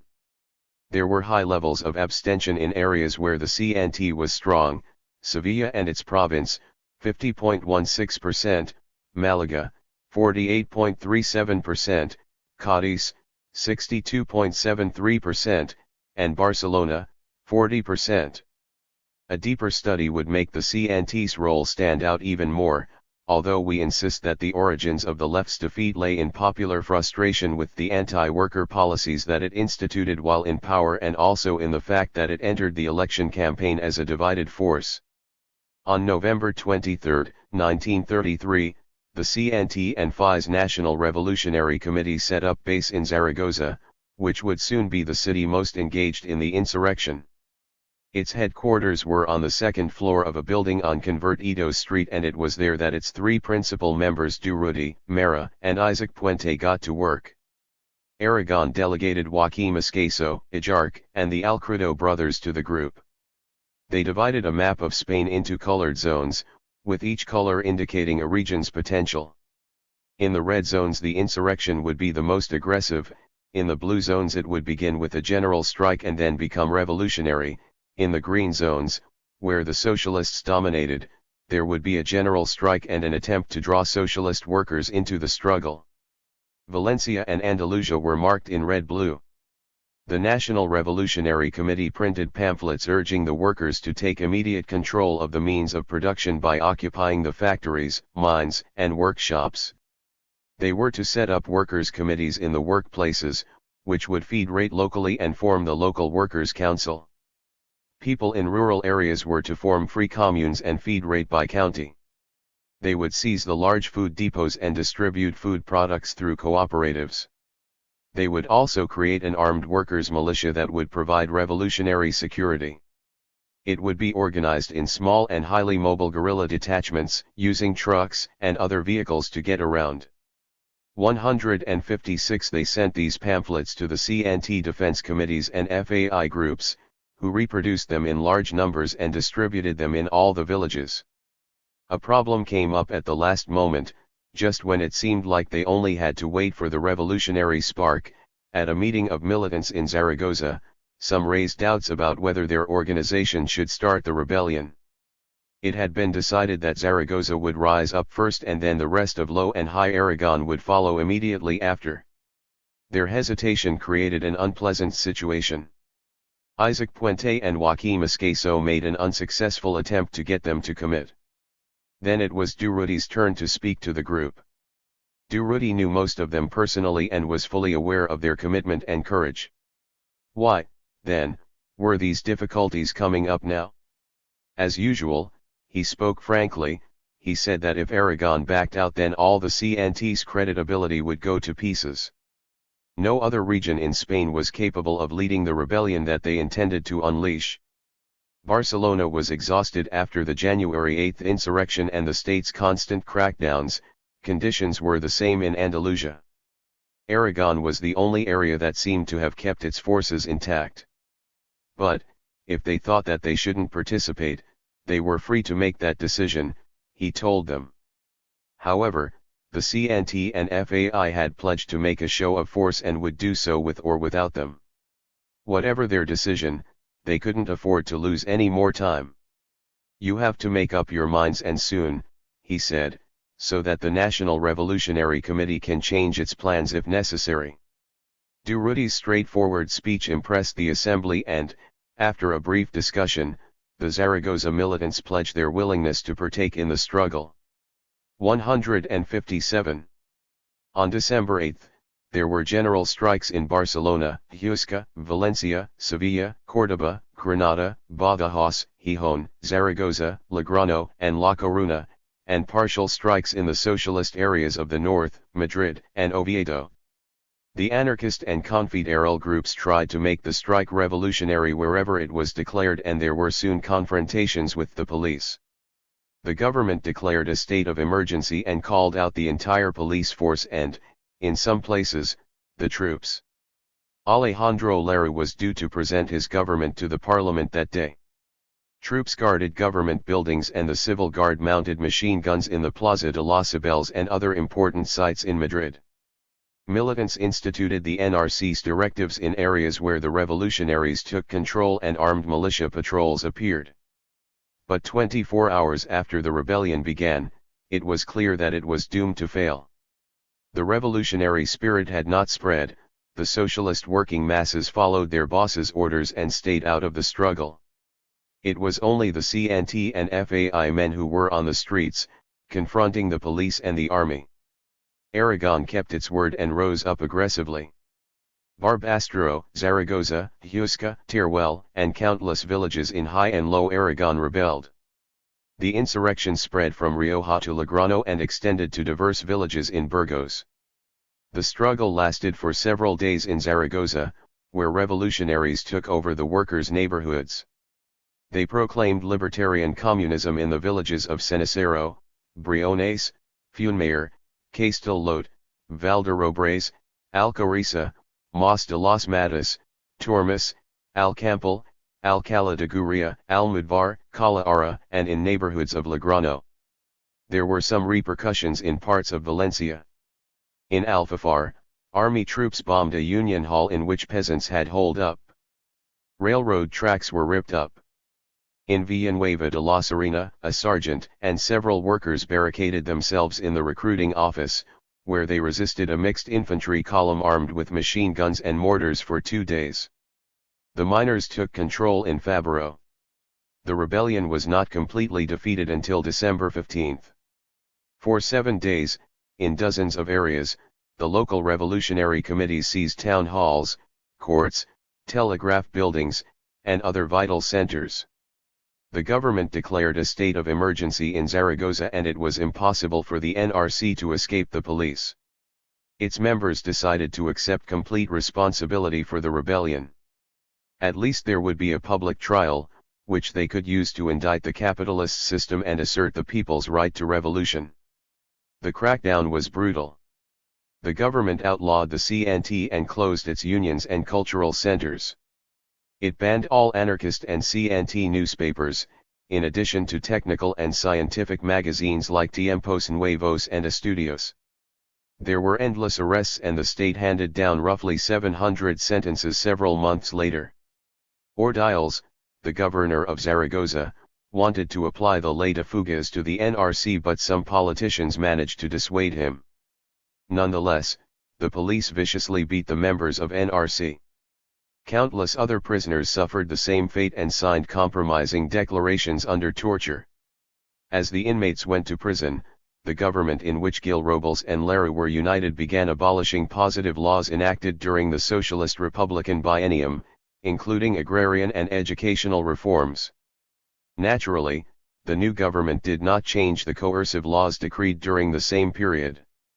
In fact, socialists and Republicans would soon feel the bite of these reactionary laws themselves, and this contributed to Largo Caballero's turn toward a more radical position and acceptance of the idea of the working class seizure of power. In the Predicatories prison, the NRC discussed how to free the greatest number of detainees. Durruti suggested that they try to make the government's dossier on the case vanish. The disappearance of that dossier would force police to get prisoners to make their statements about events again, and this would permit them to modify those extracted by force. Puente and Mera agreed to his idea and entrusted a group of local libertarian youths with carrying out the mission. The press printed an account of that unusual robbery. An extremely audacious surprise attack took place at the Zaragoza Court of Commerce, where the court of urgency was preparing the trial scheduled for the recent revolutionary events. A group of 7 individuals armed with pistols entered the room in which the judges were working and forced them to stay still while they put the dossier on the December 8 revolutionary movement into bags. 158. The NRC assumed sole responsibility for the rebellion when police conducted the new interrogations necessary to reconstruct the case. Numerous detainees corrected their previous statements and were later released. The Zaragoza unions declared a general strike, which would last, they said, until all those imprisoned for the December actions were free. The situation was explosive. The government was afraid that militants would attempt to break their comrades out of prison and thus decided to transfer the members of the NRC to the Burgos provincial prison in late February 1934. The city of Burgos was the complete opposite of Zaragoza. Whereas there was a strong workers' movement in the latter, the church prevailed in the former, along with its retinue of convents and churches. The military had troops in multiple barracks there as well. It was the classic reactionary Castilian city and, needless to say, the local population was terrified to learn that FAI leaders were being held there. Compared to Zaragoza, the Burgos prison meant almost complete isolation for the internees. They were the only political prisoners and internal surveillance made relations with common prisoners impossible. But, despite everything, this isolation made it easier for them to reflect on important events taking place among socialists at the time. The socialists' electoral failure weakened Indalecio Preto's influence in the party and strengthened that of Largo Caballero. Caballero's views had already begun to change and, in a December 1933 speech, he declared that it was necessary to transform the bourgeois republic into a socialist republic and advocated working class unity. By 1934, Largo Caballero's radical views became the norm among SP leaders. He had also the support of the Socialist Youth's publication Renovation and the party's theoretical magazine, Leviathan. Araquistan edited the latter, which was breaking radically with the Social Democratic line. Bistiro, Trifone Gomez, and Sabarit led the Socialist Party's right wing, which still advocated collaboration with the Republicans. As a critique of that position, and to relieve his conscience, Largo Caballero publicly admitted that the party's collaboration with the Republicans had forced it to approve all the coercive laws that were now muzzling the workers' movement and that Lara was using to his advantage. The Socialist Party had approximately 69,000 members at that time, although its real strength lay in its control over the UGT. The party's right wing dominated the National Committee, which is why it rejected Largo Caballero's December proposal to launch a revolutionary movement to seize political power. In January, the divide in socialist circles began to have an impact on the UGT, and it was then that Largo Caballero became secretary of the UGT's Executive Commission. From then on, the UGT's political stance became more radical. It had approximately 1 million members, including 150,000 peasants organized in the Federation of Land Workers. Libertarians followed developments in the UGT and Socialist Party with great interest. Orobon Fernandez was the first anarchist to extend a hand to them. On February 4, 1934, he published a long article in La Tierra titled Revolutionary Alliance, Yes. Factional Opportunism, No. The article analyzed the Spanish situation and outlined the huge errors that the socialists had committed since 1931. It also pointed out the reactionary nature of the Spanish bourgeoisie and denounced the criminal offensive against the CNT that had begun in 1931 and continued in the present. Orobon Fernandez called for proletarian unity against the danger of fascism. How? Through the center and the periphery, from underneath, from above, and from the middle. What is essential is that it is based on a revolutionary platform that presupposes loyalty, consistency, and integrity on the part of the pact's signers. To bury oneself in long discussions about methods of rapprochement would be devastatingly Byzantine. It is necessary to want the rapprochement sincerely, and that alone is enough. This isn't time for literary competitions or demagogic obstruction. The article's headings summarized its content: combative unity, a question of life or death, to oppose unity is to oppose the revolution, and party deals, no. He concluded his article by outlining the foundation of what could be called a platform for a revolutionary working class alliance based on direct democracy. He divided it into 5 sections. A strategic plan excluding all bourgeois politics and with a clearly revolutionary character. B. Acceptance of revolutionary worker democracy as a foundation. C. Socialization of the means of production. D. A federated economy, managed directly by the workers. E. All executive bodies necessary for non-economic activities will be controlled, elected, and recallable by the people. 159. Orobon Fernandez's article was well received by CNT members in Madrid and Asturias. However, in the rest of Spain, particularly Barcelona, where one lived from crackdown to crackdown, militants did not imagine the Workers' Alliance as something that could be established from above. There were strenuous debates about the issue, which the National Committee hoped to clarify at a national meeting of regionals held in Madrid on February 13. There was a serious conflict between the Catalan, Centre, and Asturian regionals at this meeting. Catalonia alleged that a workers' alliance between the UGT and the CNT could not be made from above. Meeting participants nominated a committee to analyze the question and publicly called on the UGT to declare its position on an alliance. The Confederación Nacional del Trabajo implores the UGT to state its revolutionary aspirations clearly and publicly. But it must take into account that a revolution is not a simple change in governments like what occurred on April 14, but rather the total suppression of capitalism and the state. 160. This debate naturally had echoes in the prisons, particularly in Burgos, where the NRC members were being held.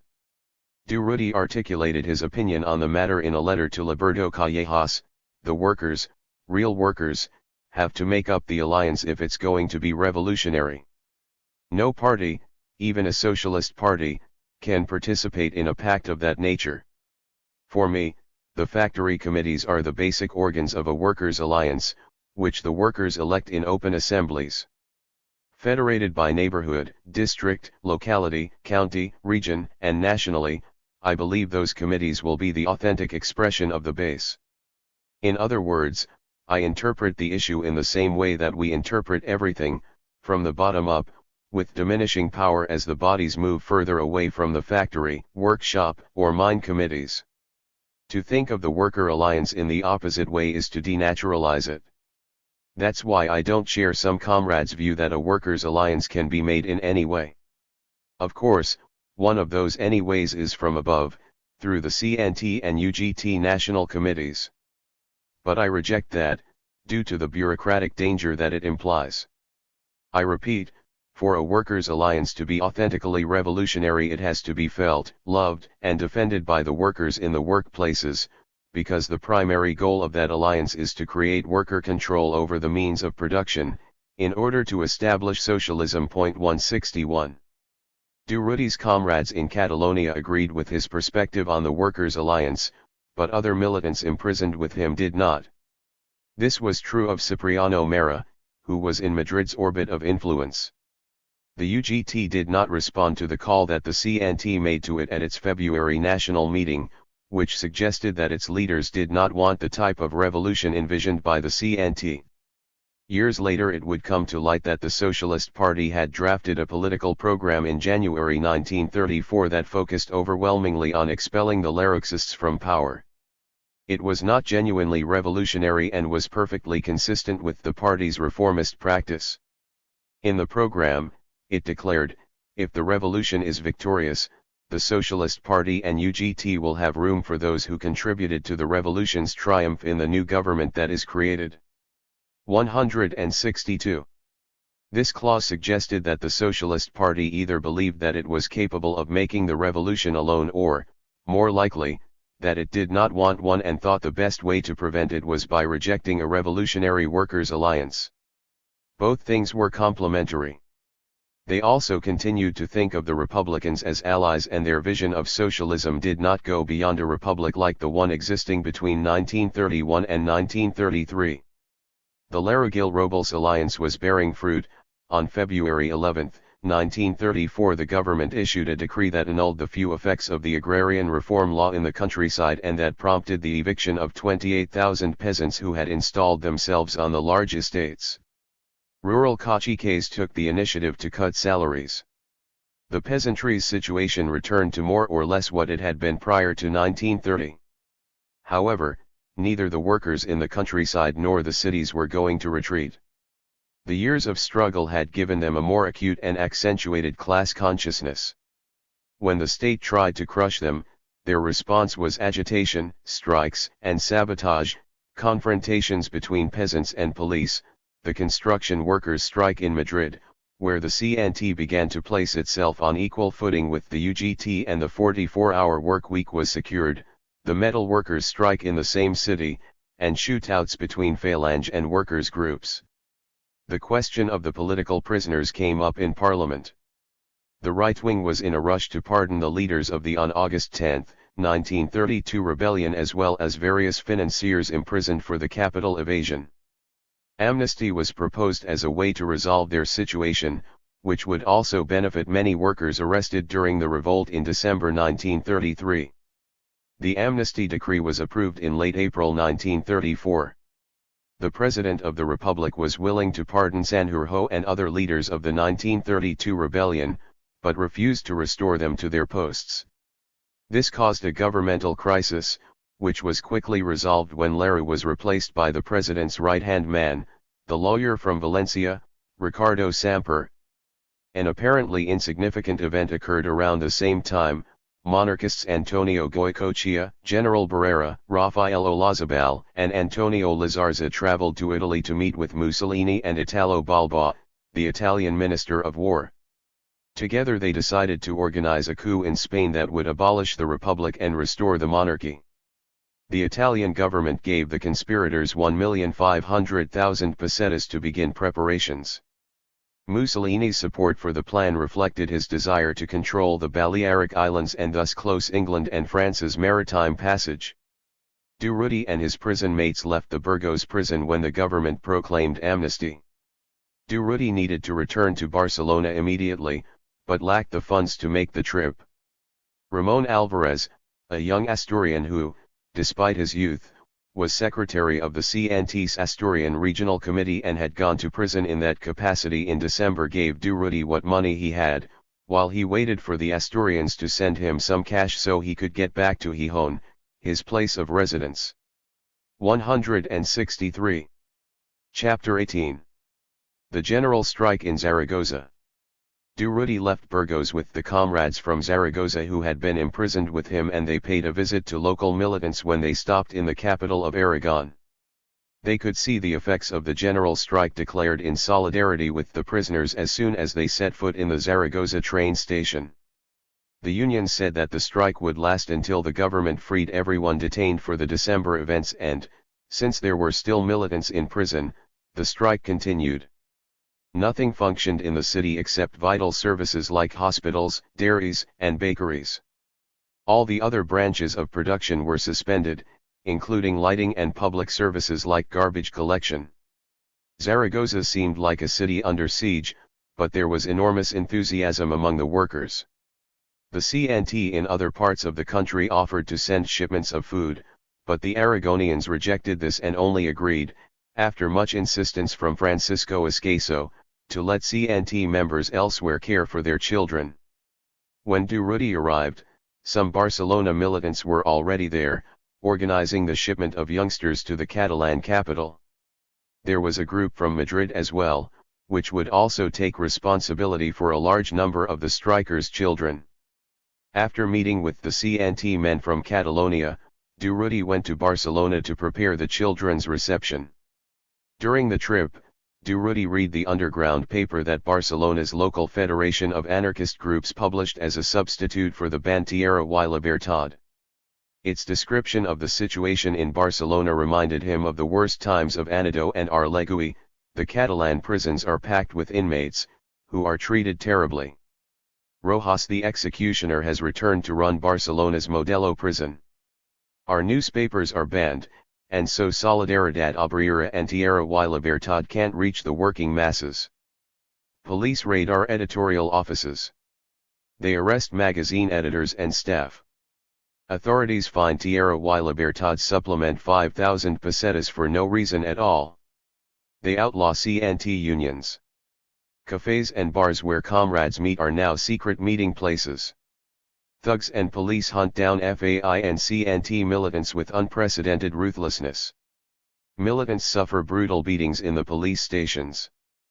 Police searches and frisks after the recent hold-ups outrage even the most spineless. Authorities hold our comrades for a handful of days at whim. Our female comrades go to prison for minor offensives. All of this occurs in Catalonia, under the aegis of Luis I, President of the autonomous Catalan government.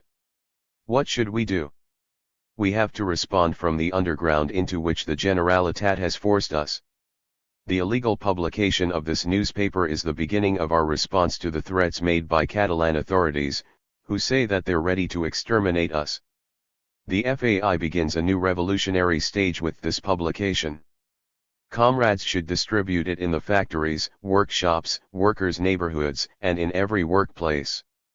We don't like caverns and prefer to propagate our ideas in sunlight, but, since we've been forced underground, we go there with faith in victory, enthusiasm, selflessness, and confidence in our strength and the righteousness of the working class's daily struggle for bread and freedom. 164.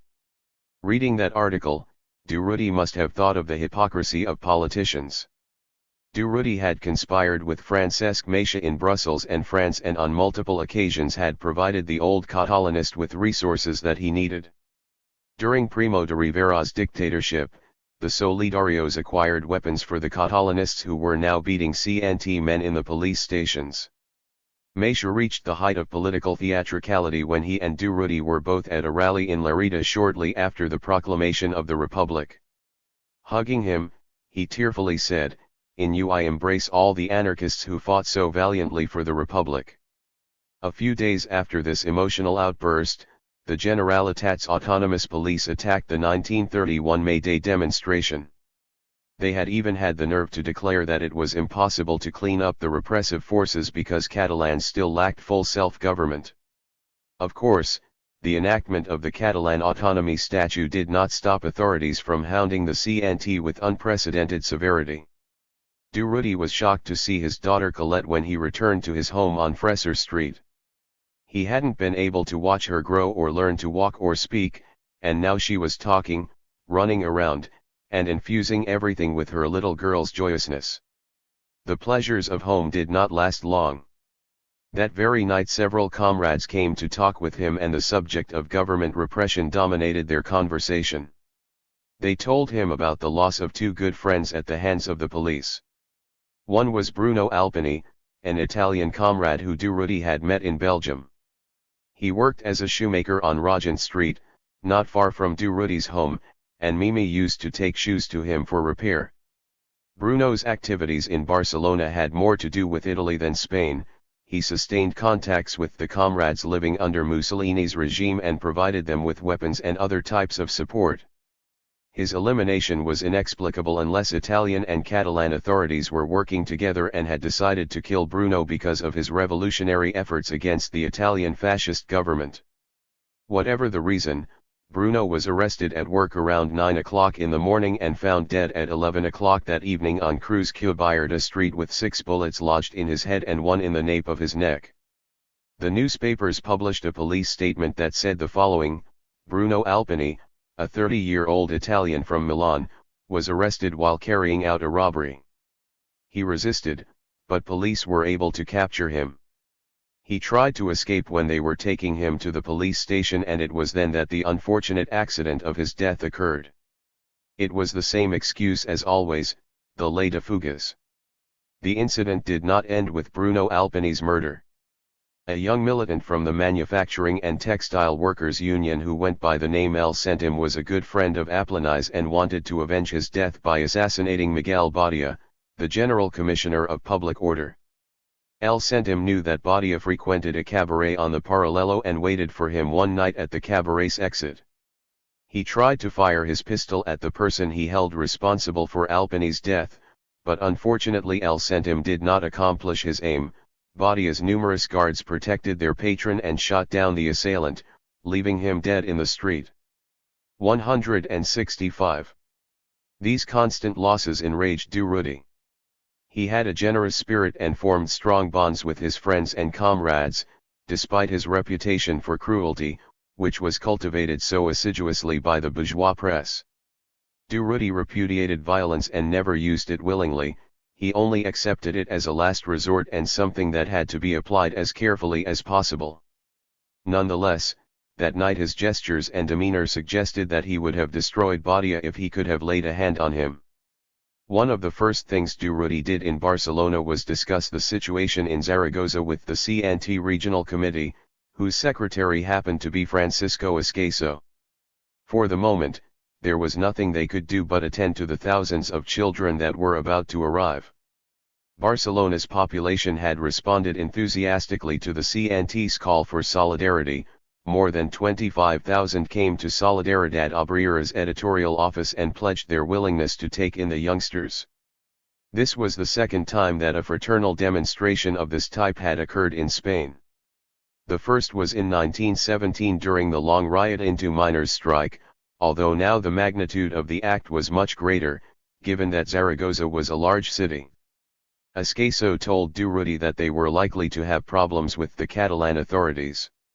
For them, it was a slap in the face that the CNT, which they were persecuting and had forced underground, could still mobilize the Barcelona population so dramatically.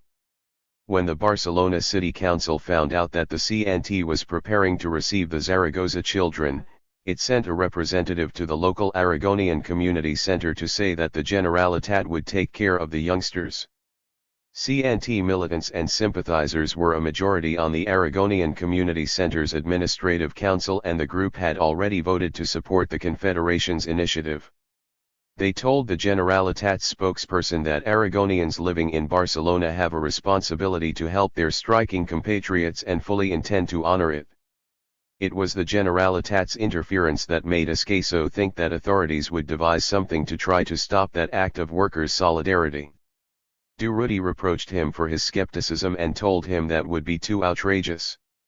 Durruti explained the problems that he was having finding work. Escaso said that he would put him in contact with comrades from the Food Workers Union. With the arrival of summer, they could get him a job as a seasonal worker in one of the 2 beer factories. They agreed to meet the following day, May 6, in the Soli office. The families that were going to care for the Zaragoza children had been told to gather there that day as well. That May 6 was a Sunday.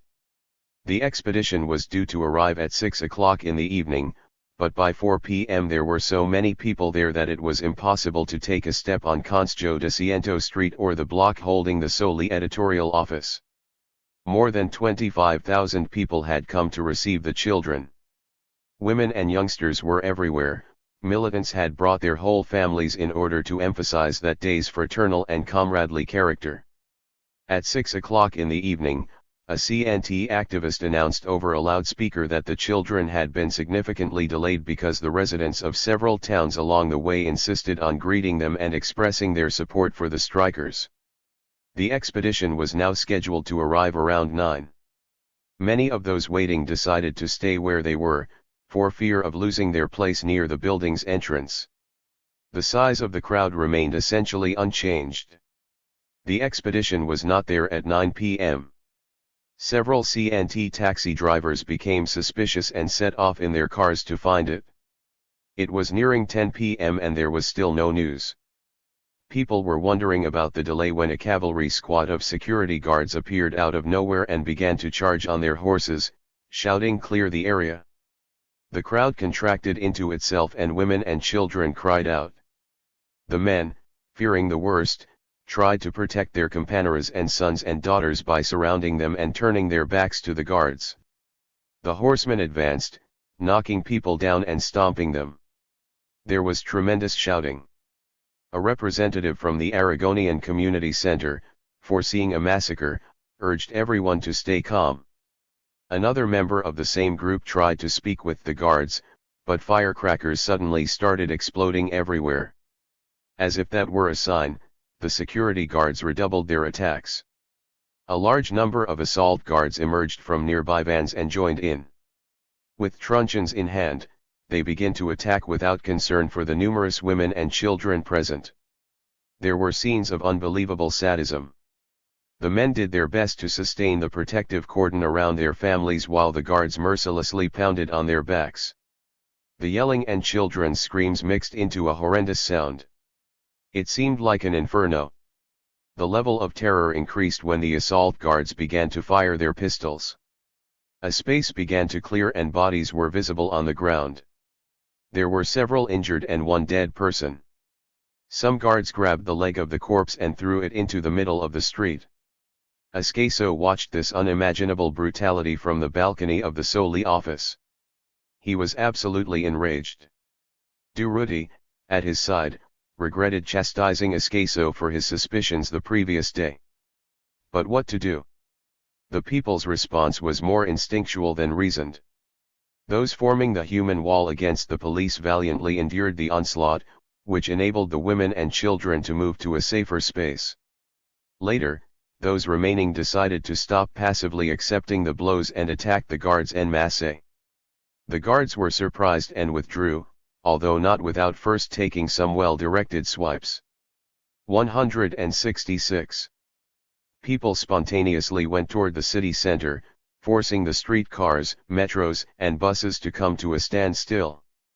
They set streetcars alight and attacked a police station, causing the police to flee through the windows. Workers declared a general strike that night, which would last until May 12. Proletarian Barcelona unanimously showed its disdain for the authorities. But where were the children? During the tumult, One of the taxi drivers had been able to get to the Soli office and let them know what had happened in Molins de Rei, near Barcelona. The public order station, determined to prevent that expression of proletarian solidarity, mobilized several companies of assault guards, who blocked the numerous buses carrying the youngsters. The residents of the town struggled with them, but the guards managed to carry out their orders and divert the caravan to Tarrasa, where they intended to hold the children. Ascaso, Durruti, and other comrades set off at once for Tarrasa. When they got there, they found that the town's anarchist groups had already mobilized. Everyone went to the esplanade where the buses were parked and under armed guard. Durruti and Ascaso immediately walked toward them, protected by local workers. When they reached the first bus, they shouted to the driver, "The last stop is the CNT. Quickly, to Barcelona." The people of Tarrasa joined the children in the buses.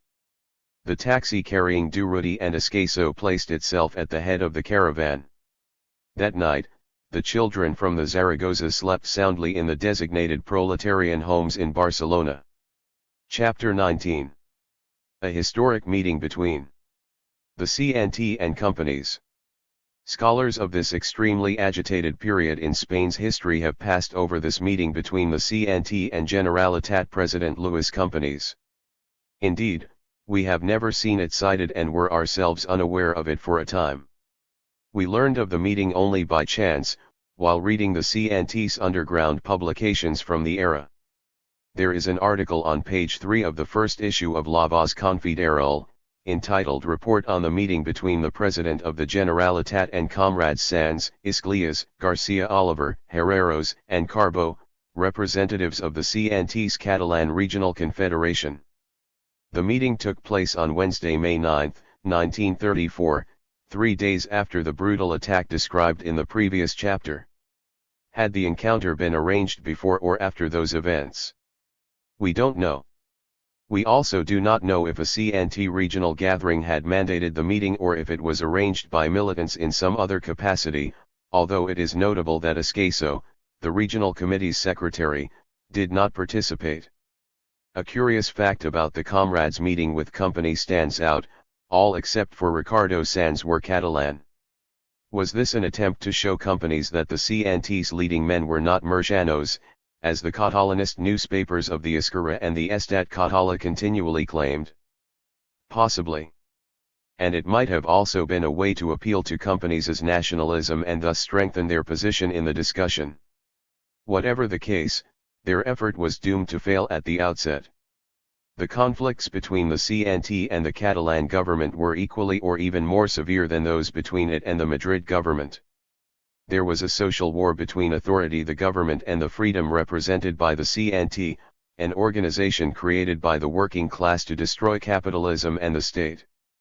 There can be no understanding between enemies of this sort. A brief truce is the very most that can be expected.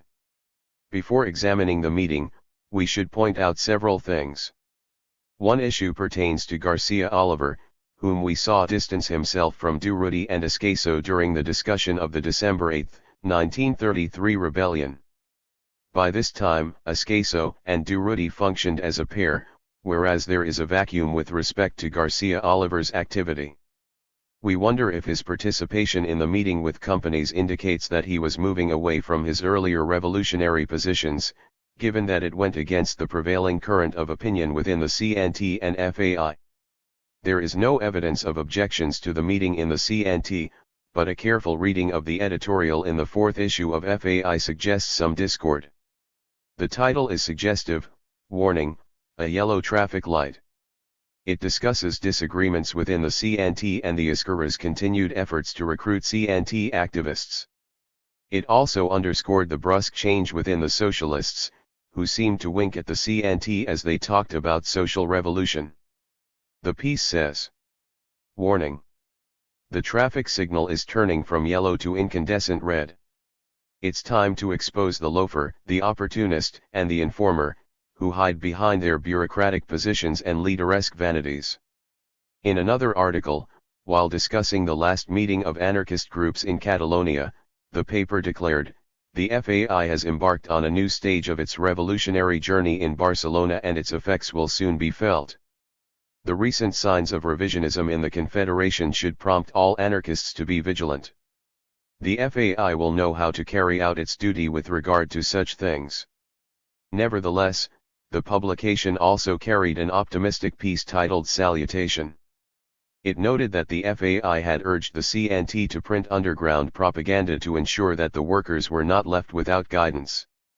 Welcoming the CNT's decision to do so, FAI wrote, "Clearly our call resonated in confederal circles, given the appearance of La Voz Confederal, the underground publication of the unions in the Catalan region. We send a fraternal greeting to the paper from the pages of FAI. It appears that the matter of the CNT's legality was what the delegates hoped to resolve at their meeting with companies in May. Their effort, as we will see, failed, and the CNT remained underground. We will look at the May 9th meeting. There is a preliminary note in the account of the meeting printed in La Voz Confederal specifying that the meeting with companies was arranged between him and the CNT as an organization. It is important to bear this in mind to understand the attitude that companies adopted. He stated that as a representative of the government, he could not have a dialogue with delegates of an illegal organization, which would be a clear contradiction in terms. The CNT activists responded that they were authorized by the regional committee to speak in its name and, since they were not accepted as such, they considered the meeting over. Apparently their attitude caused an abrupt and clear change in companies. He stated, evidently, you're accustomed to playing with words and making them a matter of the utmost importance. They replied that it was not a question of words but of something substantive, to which he responded, okay, since words aren't the important point, we will forget the issue. I receive you as representatives of the CNT. The meeting lasted 2 hours.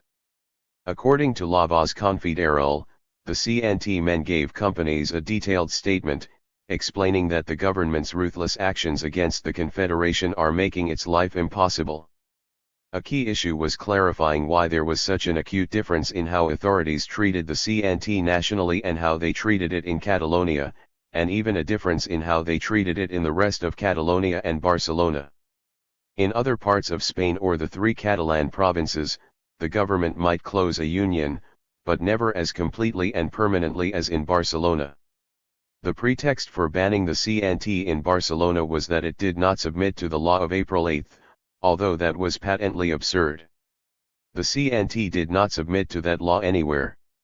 On the contrary, it continued to abide by the 1876 Law of Associations, which the government had not repealed and remained in vigor. Indeed, Interior Minister Casares Quiroga publicly admitted that it was not obligatory to observe the law of April 8, if they consider it more consistent with their interests.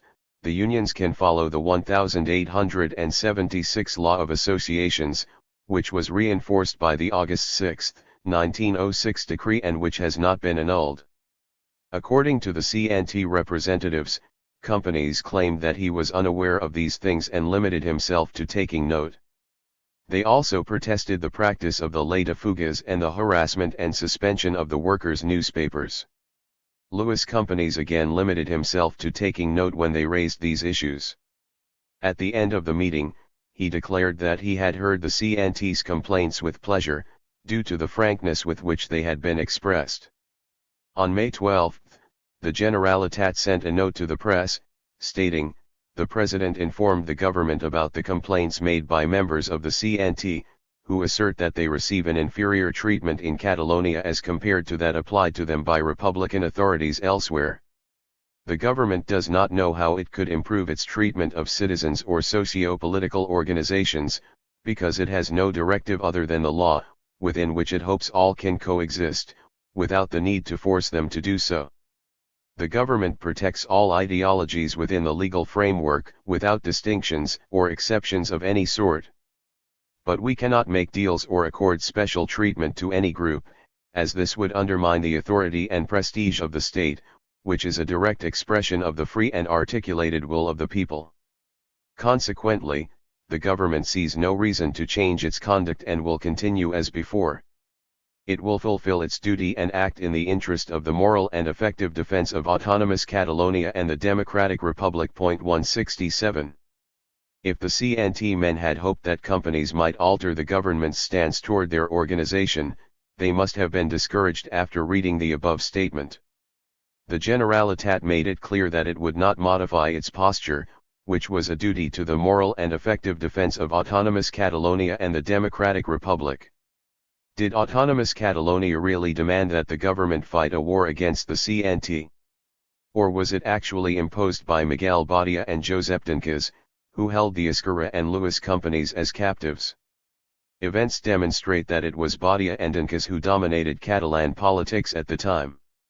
These two individuals, founders of a fascist ideology that lived off Catalan ultranationalism, wanted nothing less than to establish an authoritarian regime that would militarize life in region.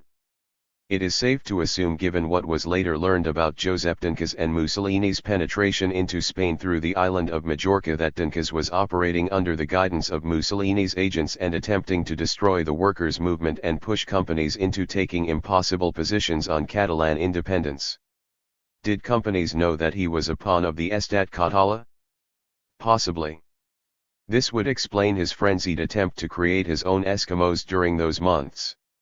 He entrusted that mission to Catalanist deputy Graus Jussá, soon to be Badia's victim, who understood that companies wanted to free himself of the burden of the right-wing Catalanists.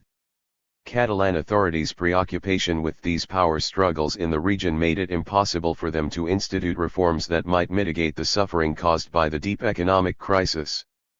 The CNT denounced the mediocrity of Catalan politics and the dirty game played by its leaders, but couldn't do more than take swipes. The government's permanent crackdown on the CNT was not a secret to anyone and was in fact a product of Catalan politics itself. Manuel Cruels brings this out clearly when he writes, "The Esquerra had profoundly mediocre goals and plans, which it tried to conceal by feeding demagogic propaganda to the Catalan masses. That is why the autonomous Catalan government turned toward a more verbal than genuine nationalism, on the part of its followers within the ruling party and Dinkas' Eskimos. It also turned, as a counterweight, toward a Novecentista 168 democratic republicanism, which was a little imprecise and exaggerated for President Companies' followers. The period between Macia's death and the events of October is marked politically by inflammatory ultranationalism from the ruling party and by a confrontation, also a little demagogic, between the Rabasser agrarian movement and the large Catalan landowners. These two currents, opposed since time immemorial within the same governmental party, became perfect allies when the conflict pit the autonomous government against the central government, thanks to imprudent acts of both. 169. Cruels take us to the heart of the problems weighing on the Generalitat at the time. They will be the cause of the events on October 6. On April 12, 1934, the Generalitat enacted a law on agricultural contracts, which the Catalan Parliament approved. This law changed how land was rented and benefited the so-called Rabassers. 170. The Lliga Catalana, the party of the large Catalan bourgeoisie that Cambó led, pushed the large landowners to appeal the law in the Spanish Republic's Tribunal of Constitutional Guarantees, which they forced to determine whether or not the Generalitat had authority to legislate on such matters. On June 8, the Tribunal of Constitutional Guarantees declared that the law approved by the Catalan Parliament was null and void. Catalans saw the Madrid government's annulment of this law as an attack on their sovereign authority, although in reality the central government had merely bestowed autonomy to Catalonia. We have pointed out how vehement Catalan nationalism had become, and this helps explain the Catalans' response. Lewis companies, pressured by the ultras, replaced the Catalan interior minister, who was seen as too moderate, with Josep Dinkas, a proto-fascist Catalan nationalist. He made this change on June 10, 2 days after the ruling from the Tribunal of Constitutional Guarantees. Companies then presented a new law to the Catalan Parliament on June 12, which was a verbatim reproduction of the law contested by the central government. It was approved. Esquerra Republicana deputies withdrew from the Spanish Parliament to show that a battle with Madrid had begun. The Generalitat was at war with the central government from then on and carried out a jingoistic campaign designed to win the multitudes over to its cause. To do so, it had to discredit the CNT and undermine the workers' faith in the organization. That is the source of its persistent claims about the CNT's banditry, the FI's Murciano composition, and the endless slanderous clichés that filled the Catalanist press at the time. Chapter XX. From the dam boycott to the cells of the headquarters. Durruti had been intensely active since returning to Barcelona in May 1934, in the CNT unions as well as FAI groups. His activist commitments and need to look for a job made it impossible for him to carry on a normal life in the way that it is commonly imagined when one is in a couple and has a child. It is thus difficult to say much about Durruti's family life, but we can offer a few anecdotes, which help give a human dimension to his personality. In his daily behavior, Durruti had overcome many of the customs of Spanish men in relation to women. Since he was blacklisted by the bourgeoisie, it was Mimi who bore the burden of household expenses by working as a box office clerk in a cinema or in the chain of metallurgic or textile factories. Durruti did his best to care for their little girl and attend to the home. It was not unusual for his frequent visitors to find him in the kitchen wearing an apron or bathing Colette while singing her a children's or revolutionary song with his deep voice.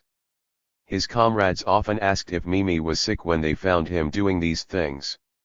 In such instances, he would say sarcastically, "When the woman is working and the man isn't, the man is the woman of the house.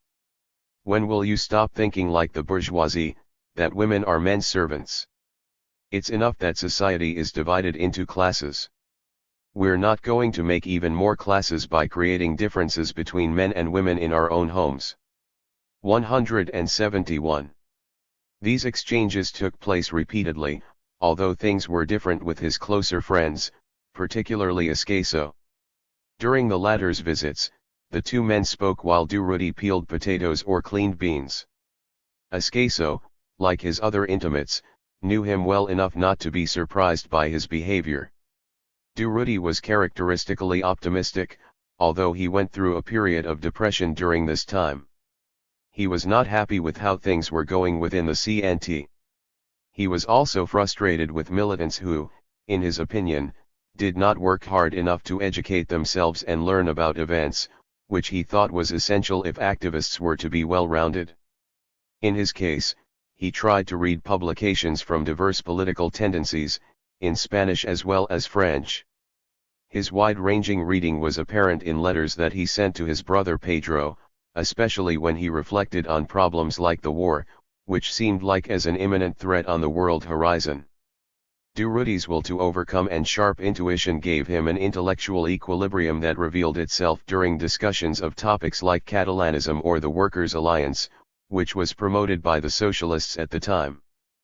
But he was never opportunistic, he grasped reality and tried to impose anarchism on it, always conscious of the historical role that anarchists had to play. For him, labor activism was simply an instrument of the struggle, into which one had to constantly inject a political stimulus to prevent it from stagnating in economic reformism. As he understood it, that was the anarchist's specific task. Durruti did everything he could to bring that revolutionary perspective to the workers' movement and help it evolve into a conscious, revolutionary force capable of abolishing wage labor and destroying capitalism. In theory, at least, that was the CNT's goal, although sometimes it contradicted itself in practice, such as by holding the lamentable meeting with companies. On the topic, Durruti said, "Why did we fight the 30 if we're also practicing 30ism? Isn't it a form of 30ism to complain to companies about the fact that we're persecuted? What's the difference between companies, Casares Quiroga, and Mora? Aren't they all declared enemies of the working class? Aren't they all bourgeois? They persecute us. Yes, of course they do. We're a threat to the system that they represent. If we don't want them to harass us, then we should just submit to their laws, integrate ourselves into their system, and bureaucratize ourselves to the marrow. We can be perfect traitors to the working class, like the socialists and everyone else who lives at workers' expense. They won't bother us if we do that. But do we really want to become that? No. We have to draw on our creative imagination. Our strength lay in our capacity to resist. They may weaken us, but we'll never fold. Blunders like the one made could turn us into political opportunists, into that something we don't want to be. 172. Durruti believed that extraordinary times lay ahead and knew that they had to prepare for them. The working class would not generate these new conflicts, they would emerge from the very complexities of Spanish society itself, whose clashing internal contradictions would reveal the bitter antagonisms between the social classes. The socio-political crisis was imminent for Durruti and, if revolutionaries weren't ready to confront it, they would not only lose a unique opportunity to make a revolution in Spain, but the working class might also suffer a terrible defeat. He concluded that they had to devise a strategy of gunpowder and men, one capable of shutting down the bourgeoisie. Our methods, he said, may change at times, but our strikes must always weaken the enemy and strengthen the working class. Of course. 342. Durruti was not content with mere theorizing, but jumped at any opportunity to practice his ideals. He demonstrated this during the dam boycott. Durruti had been unemployed since returning from Burgos. Ascaso suggested that he go to the Food Workers' Union and join the work pool there, which he did. The summer season started in late May and the beer factories had begun operating at full capacity.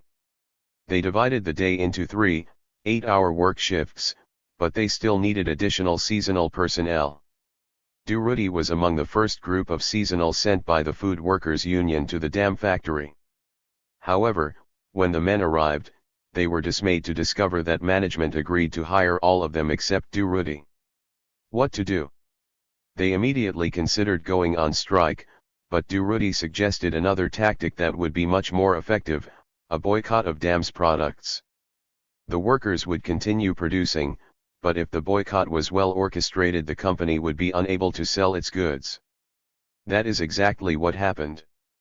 In fact, the action was so popular that not only were dam's products boycotted in Barcelona, but port workers also refused to load them onto ships and transporters declined to ferry them around the country. The beer maker finally gave in and negotiated a contract with the Food Workers' Union in April 1935 that ended the boycott.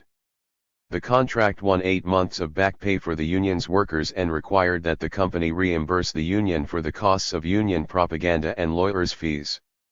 This unmitigated victory inspired the Moritz beer workers to demand salary increases and better working conditions, both of which they received immediately. The political situation was becoming explosive when the dam boycott was declared, particularly because of the right-wing's policies toward the peasantry and battles over the law on agricultural contracts. Social relations in the countryside, especially in Andalusia, were increasingly conflicted. The Federation of Land Workers, which was a UGT affiliate but in open rebellion against the organization's national leadership, declared a general strike in June. Authorities threatened strike leaders with prison, but they carried on nonetheless.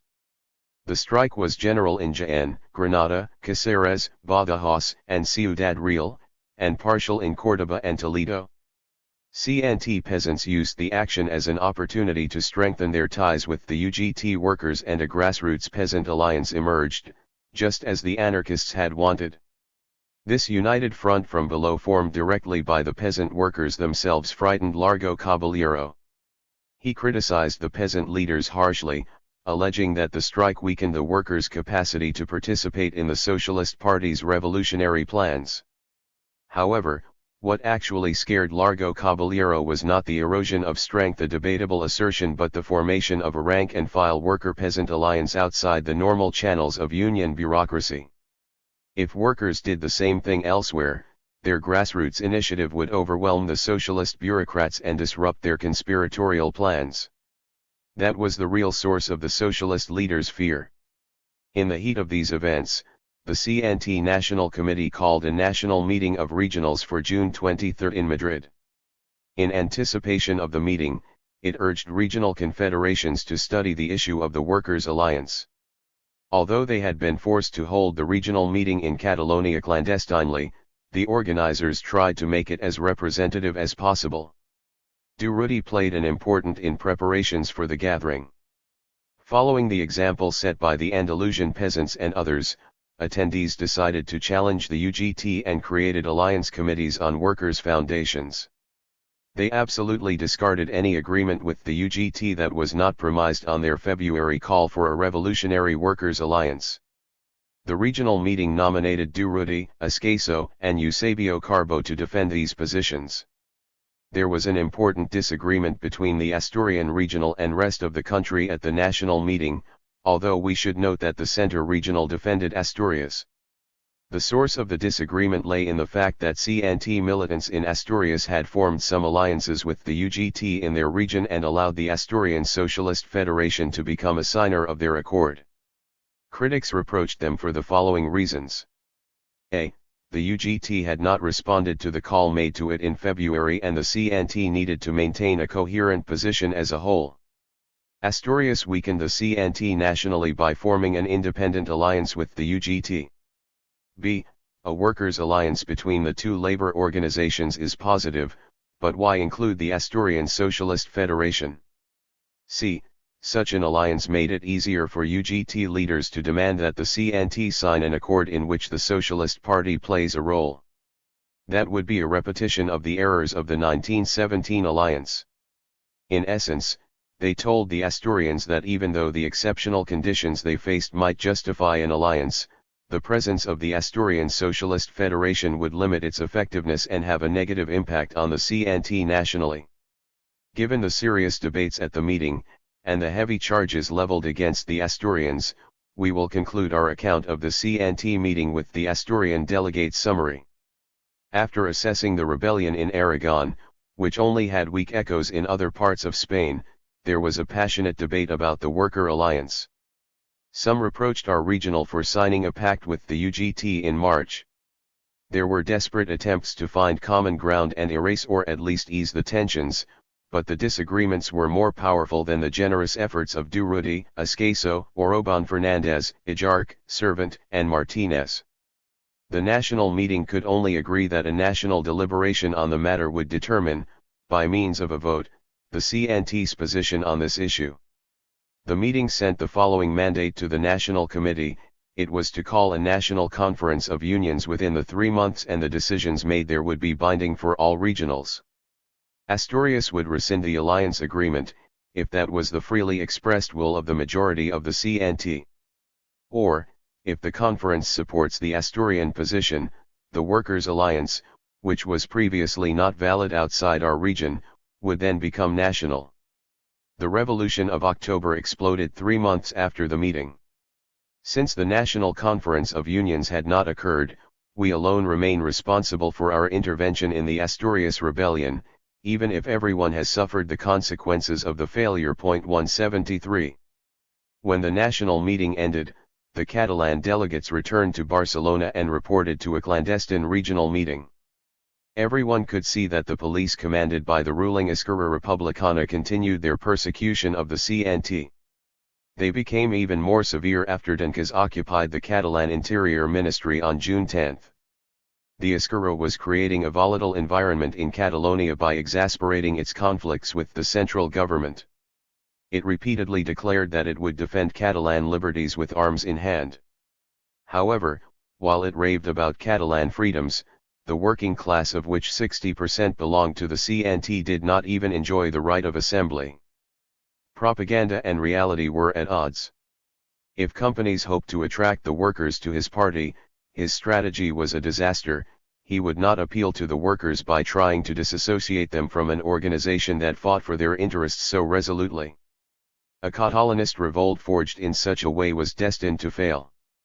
The full complexity of the socialist Catalan conspiracy will probably never come to light, for the simple reason that its principal protagonists are those most interested in concealing the history of an uprising conceived by strategists who took their desires for reality. The Socialist Party's defeat in the November elections ignited a collision between the antagonistic tendencies within the party. Each one provided its own analysis of the fiasco. After a vigorous internal struggle, The SP decided upon a revolutionary action program in January 1934. Its goal was to force the right from power and put itself in its place. Their program did not anticipate any alliances. The revolution would be the work of the UGT and the Socialist Party alone. The conspirators drafted their battle plan on that assumption, which helps explain why they did not respond to the CNT's February 1934 call for a revolutionary alliance. What was the relationship between the Catalan conspirators and the socialists in July 1934?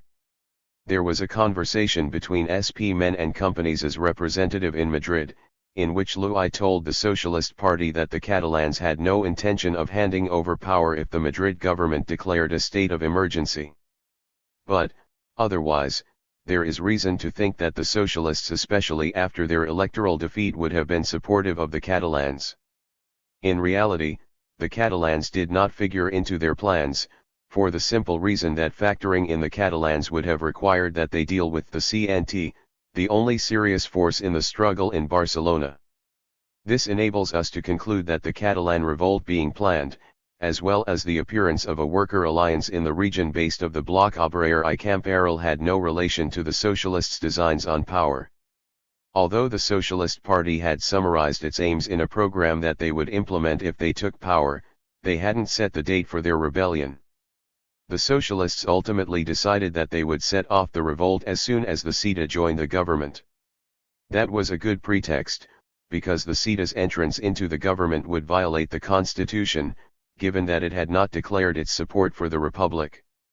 José María Gil Robles, the key man in this period, understood that he alone would determine whether or not the socialists rose up.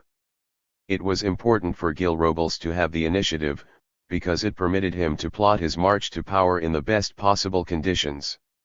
His first step was to leave the Laroxistas, who were busy abolishing the few positive reforms achieved during the previous biennium, which he imagined would allow the CETA to appear untainted in the eyes of the public.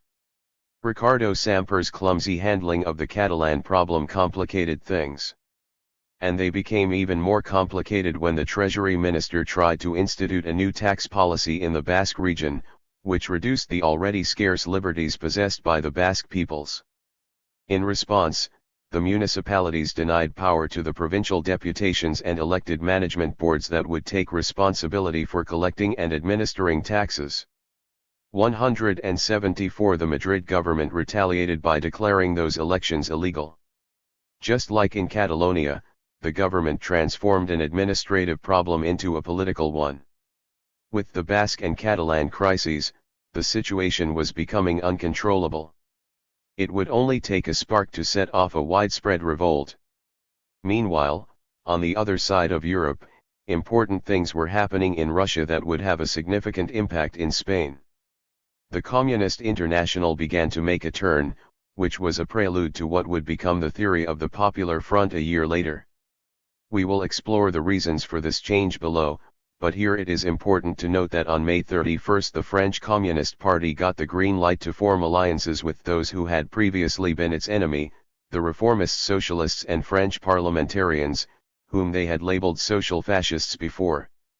French socialists and communists signed an agreement calling for mutual respect. The Spanish communists received the same orders as the French and, to ingratiate themselves with the socialists, hurried to bury their past antagonism. Before August, when the Spanish Communist Party began its turn, the party had very limited influence. It did not win even one deputy seat in the 1931 elections and won only one in 1933. It is difficult to specify the PCE's size, but it probably had less than 10,000 members, which is a laughable number, considering that the CNT had 1,200,000 members and the high degree of politicization among Spanish workers generally. Why did the Socialist Party allow the PCE to enter the Worker Alliance? The answer lay in the transformations that Largo Caballero experienced under the influence of Marxist-Leninists Álvarez del Valle and Araquistin. Likewise, the meager size of the Communist Party enabled socialists to think that it would be a palatable traveling companion. Thus, on September 12, 1934, the Communists joined the Worker Alliance, a body whose name covered up the murky deal between the SP and PCE. Gil Robles took the floor of the parliament on October 1, 1934 and gave an ultimatum to Samper's government. This triggered a ministerial crisis and, with it, the revolt. Everything indicates that Gil Robles consciously selected the date of his speech under the premise that if there had to be a rebellion, it would be best to provoke it.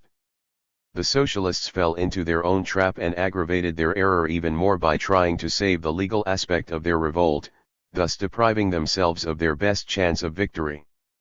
After Gil Robles's ultimatum and a suspension of the session, the government was in crisis. If the Socialist Party had really wanted to seize power, it would have declared a general strike and unleashed the uprising on October 2. It would have recovered the initiative by doing so, since, in such conditions, Alcala Zamora would not have agreed to the CETA's entrance into the government or, if he did, what the socialists had been preventing, an alliance between the CNT and UGT would have emerged spontaneously in the street. Perhaps that is why the SP and the UGT remained passive and waited for the CETA to enter the government on October 4 before declaring a general strike. Whatever the case, what is certain is that General Franco officially entered the General Staff of the Army and the Socialist Party initiated a struggle that was over before it began. Chapter XXI. October 6 in Barcelona. Against whom? The Socialist Party feared that CETA leader Gil Robles would try to install fascism in Spain. Paradoxically, those protesting the fascist threat in September had been inactive on December 8, 1933, when CNT workers rose up in arms to confront that very danger and were massacred as a result. That would have been a good time to intervene, but the good Republicans and legalistic socialists preferred to stay in the comfort of their homes, hoping that the CNT would do their dirty work for them or disintegrate in the process. Instead of supporting the CNT revolutionaries when the time was right, the more extreme socialist leaders undertook an adventure of their own nearly 1 year later. Its goals will always remain a mystery. The pervasive nationalist propaganda and Madrid's annulment of the law on agricultural contracts had inflamed the Catalanists. They jumped on the bandwagon and enrolled in the Socialist Party's uprising without knowing exactly what they wanted or where they were headed. The Catalanists tried to seize the state from within the state. What did they pursue? Without a doubt, they wanted to establish a regime in Catalonia that would be truly catastrophic for the CNT, the labor organization controlling the vast majority of the Catalan working class. And how could revolutionaries respond? The fate of the Catalan October 6 lay in the response to this question. We will briefly analyze the context of the Catalan revolt. According to the Catalan Autonomy Statute, the Generalitat was not an independent government per se, but a relatively autonomous government whose powers had been delegated to it by Madrid. In this sense, the Generalitat was actually part of the central government. So, then, how can we define their peculiar rebellion? For Marcelino Domingo, the Generalitat did not make a revolution, but rather a coup d'état from within the state. 175. Historian Carlos Rama says that it was a rebellion of an organ of the state against the state itself, and adds that it was neither separatist nor regionalist, because it linked itself with events unfolding nationally at the time. 176. Indeed, we must place this revolt in the context of the socialists' rebellion against the CETA's entry into the government, although the difference between the two is that the socialists wanted to take power while the Catalanists already had it. If the socialists intended to reform the state in the ways outlined in their program, what did the Catalanists seek? The men of the Generalitat did not want to make a social revolution. They limited themselves to a republican liberal rebellion from power. 177. And that is why the Catalan revolt will always be somewhat incomprehensible as a revolutionary action. The CETA matter was not what motivated the Generalitat to rise up, but rather the central government's attack on what it regarded as Catalan sovereignty, particularly the annulment of the law on agricultural contracts. The fact that it would ultimately link its rebellion with the socialists is incidental. In essence, the Catalanists wanted to enhance their autonomy or better affirm themselves in power. And that explains the ultranationalist No Salters Souls 178. Campaign used to secure or extend their public support. Lewis Companies' comment to Dr. Solar IPLA after his October 6 proclamation is sufficiently expressive in this sense: "We've already proclaimed the Catalan state. You can't accuse me of not being Catalanist enough. We'll see what happens." 179. The Generalitat rebelled against the Madrid government and proclaimed the Catalan state on October 5, 1934. The Catalanists must have thought that Madrid and the CETA would accept their uprising without violence. Otherwise, they would have immediately detained the army leaders and neutralized the troops in the region, while making an effort to win the latter over to their cause. They would have also formed citizens' militias to defend Catalan borders. Amazingly, they did none of this. Instead, the Generalitat took very different measures which, as we will see, turned it into Gil Robles's objective ally. They instituted in Catalonia what he wanted to institute but still didn't dare in Spain as a whole. On October 4, on the eve of the Socialists' general strike, the Generalitat's police arrested all the well-known CNT militants that they could find in their homes, including Buenaventura Durruti. The police took them to police headquarters on Violetana and held them incommunicado in the building's foul basements. On Friday, October 5, the Worker Alliance, a conglomerate of small, essentially bureaucratic and petty bourgeois parties or groups with limited popular influence and zero revolutionary predisposition, 180, declared a general strike. 181. The Generalitat's police tried to enforce the strike by forming pickets at factory gates and stopping the workers from entering. This strike was a surprise for the CNT. No one had consulted the Confederation about the action and thus it found itself before a consummated event. CNT workers had never been strike breakers and were inclined to support this one, although that was not because of the coercion exercised by the assault guards and Eskimos. One of the first absurdities of this Catalan revolt is that while the Generalitat knew that the CNT controlled the lion's share of Barcelona's workers, it used its appendage, the Worker Alliance, to declare the general strike. Another absurdity is that authorities did not arrest military leaders with clear fascist leanings, but rather the most outstanding CNT and FAI activists.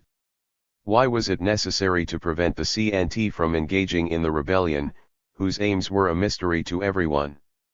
Josep Dunques, responding to the general sentiment in his political party and the Generalitat, began to restrain the CNT from the Interior Ministry.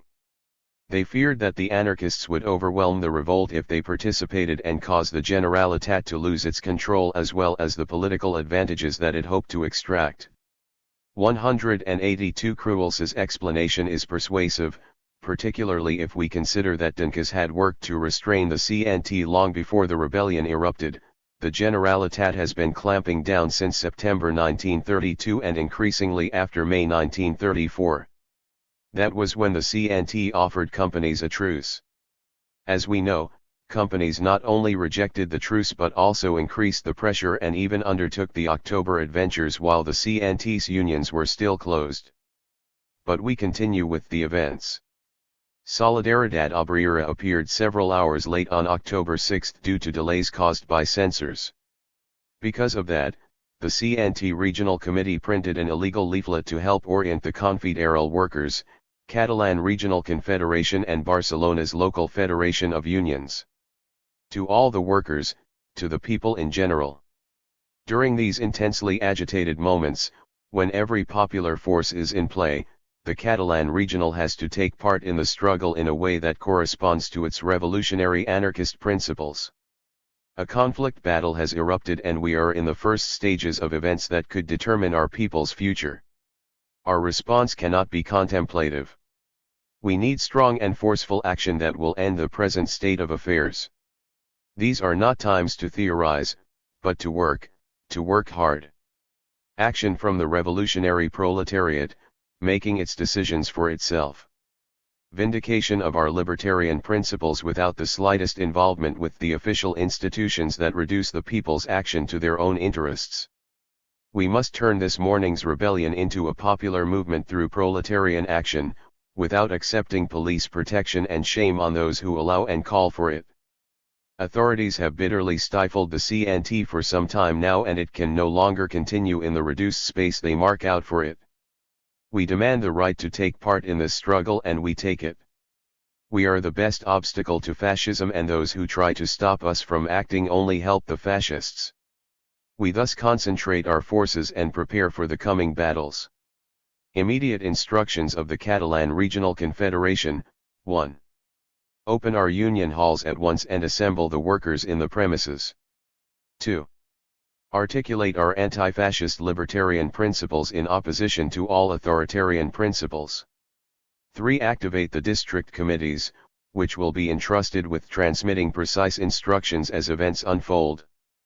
4. All unions in the region will have to strengthen ties with this committee, which will guide the movement by coordinating the forces in struggle. Today, more than ever, we must demonstrate the revolutionary anarchist spirit of our unions. For the CNT. For libertarian communism. The regional and local committees of Barcelona. Barcelona, October 6, 1934.183. José Pirates Right, militants from the Woodworkers' Union are the first to put the first of these instructions into practice. They tear the seals off the closed union halls and open their doors, but police respond immediately and violently. Shots are exchanged. The police force the workers to withdraw and close the buildings again. After these clashes, Interior Minister Dr. Dunkas releases a statement inciting the armed forces and citizens who had begun to patrol the city against the anarchist provocateurs, bought off by the reactionaries. Uniformed forces from the Generalitat launch an armed attack on Solidaridad Obrera's editorial office at 5 o'clock in the afternoon. Police go to suspend a regional meeting that is fortunately being held elsewhere. The newspaper's administration and workshops are shut down. 184. Some well-known CNT and FAI militants stayed away from their homes, aware that police had already arrested other significant activists. In general, militants adopted an expectant attitude. They avoided clashes with the armed groups of Eskimos patrolling the city and waited attentively for the denouement of that crazy revolt, which could have very negative consequences for the workers. Interior Minister Josep Dunkas spoke by radio at 12:30 on that October 6, and Luis Companys addressed the Catalan people through Radio Barcelona. At 8:10, Companys' comments were retransmitted at the Generalitat Palace to a crowd that a Catalanist newspaper described as very modest. Companys limited himself to proclaiming the Catalan state within the Spanish Federal Republic. Those present sung the Els Seguidors hymn after his speech. 185. The Generalitat met after the proclamation of the Catalan state. Companys telephoned General Batet and informed him that he had declared the Catalan state and that Batet and his forces were under his command. The general stated that he could not reply immediately and told Companys to send him the order in writing. Deputy Toller went to Captaincy to give Batet the directive. Following instructions from Madrid, Batet declared a state of emergency in response. From that moment on, the Generalitat and the central government were at war. Barricades began to appear, in a disorganized way, and the city's official buildings were protected with sandbags. The leaders of the insurrection started distributing their armed groups at 8:30 p.m., although it was clear that their troops had already diminished. By 9:30 defections from the Generalitat's forces had increased greatly. 186. There were 100 people in the Someten's headquarters on the Rambla Santa Monica, but not all were armed, despite an abundance of weapons in the Casals. Likewise, Jaume Comte was in the Cadsi building with approximately 30 men and only 17 rifles. 187. The same contradiction. Here is a chronological account of the main events. 10 p.m. Numerous armed groups wait for orders along the Ramblas up to Canalitas. There are approximate 1,500 concentrated on the Ramblas. Some 400 men are in the Worker Alliance building. Apparently only the sentries have arms. After their defeat, Worker Alliance militants said that Dunkas had refused to arm them. One witness wrote, "In principle, a revolutionary force doesn't wait to receive arms but takes them. It would have been extremely easy to do so that night. 10:15 p.m. An infantry company leaves from the Buensoso Street barracks, takes the Ramblas at Hospital Street, and ascends to the Plaza de Catalunya. The soldiers remain there until 6 o'clock in the morning, when they return to their barracks, without having had any encounter. 10:40 p.m. A company of the 34th Infantry arrives at the Cadsi building, where Comte and his roughly 30 men are. They come under fire from within the building when a captain begins to read the state of emergency. A sergeant dies and a lieutenant and 5 soldiers are injured. The soldiers begin to cannon the building at 11 p.m. 12:30 a.m. A shell explosion kills Jaume Comte and Manuel González Alba. 1:30 a.m. The defenders in the Cadsi building are abandoned to their fate, despite requesting reinforcements from Dinkas. They leave the building chaotically. 1:30 a.m. The Santa Monica police station surrenders without firing a shot. There are 60 guards, more than 100 civilians, and plentiful weapons. 6 a.m. Conversation between companies and Dinkas. Dinkas, I will do what you command. Companies, put up the white flag. They hoist a white flag on the Catalan Interior Ministry building, while Dinkas shouts, Viva Free Catalonia. There is a generalized and uncontrolled dispersion of troops. Dinkas escapes through the sewers. 6 a.m. and minutes. The Generalitat gives up. Companies telephones General Baitet, telling him that they surrender and to hold his fire. The few remaining rebels then learn about what has happened. They drop their weapons right there and go home, somewhat ashamed, somewhat disillusioned, and all with a profound sense of the ridiculous. Why hadn't anyone coordinated these people? Why weren't they given an order throughout the entire night? Why launch such a disorganized and poorly led revolt, with so little enthusiasm among its leaders? It was the libertarian youth who made the most of things when the Catalanists discarded their weapons in Barcelona's streets and sewers. They reaped a good harvest in the early hours of Sunday, October 7. The government imposed martial law. When the army commander took over police headquarters, he found its cells full of anarchists arrested by the Generalitat's police on October 4. The Generalitat was incapable of revolting successfully, but demonstrated its efficiency in persecuting the CNT. In its demise, it delivered a large group of militants to Gil Robles's forces. Thanks to the Catalanist revolutionaries, Durruti added 6 months of prison time to his previous sentences. Chapter XXII. The Asturian Commune. Gil Robles was undoubtedly the shrewdest of Spain's reactionaries. He understood that the country's problem was social, not political, and that while the CNT had been unable to unleash a revolution, it had maintained a state of pre-revolutionary ferment that was so dynamic that one could break out at any time. Gil Robles's political strategy rested on interrupting that process, which is exactly what he did on October 5 by forcing the Socialist Party to either accept the CETA ministry or rise up. His cleverness lay in his ability to know precisely when he could provoke an uprising without jeopardizing the privileges of the ruling classes. What made Gil Robles so confident that he would risk inciting a revolution? His confidence lay in the very complexity of the Spanish situation, in which his supposed opponents had made a social problem into a political one and thus became his objective allies. Basque leaders stood aloof from the Socialists' rebellion and tried to neutralize worker action in their region. We have seen how the Generalitat tried to incapacitate the working class in Catalonia. With respect to the Socialist Party nationally, it created the preconditions of its own defeat by restraining its worker base and preventing the emergence of an authentic alliance between the CNT and UGT. For Gil Robles, the center of danger was in Asturias. It was there that the threat of proletarian revolution was the greatest. The socialists were more revolutionary than elsewhere, the CNT was not worn out by insurrections, and there was a clearly revolutionary workers' alliance.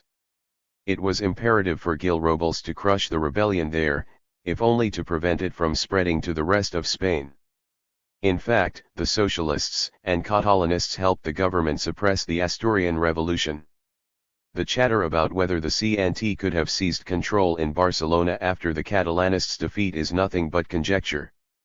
The Generalitat forced revolutionaries to choose one of three options. The first was to stay out of the revolt. The second was to join it, which the regional committee advised, although that would have meant an armed confrontation with the Catalanists and, later, the army quartered in the region.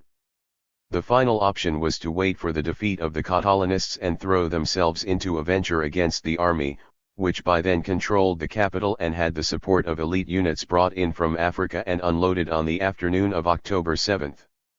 The CNT chose the first alternative and seized as many arms as it could after the Catalanists surrendered, while also doing everything possible to prevent a massacre of workers. In many respects, one can see the revolution unleashed in Asturias on October 5 as a general rehearsal of the revolution in 1936.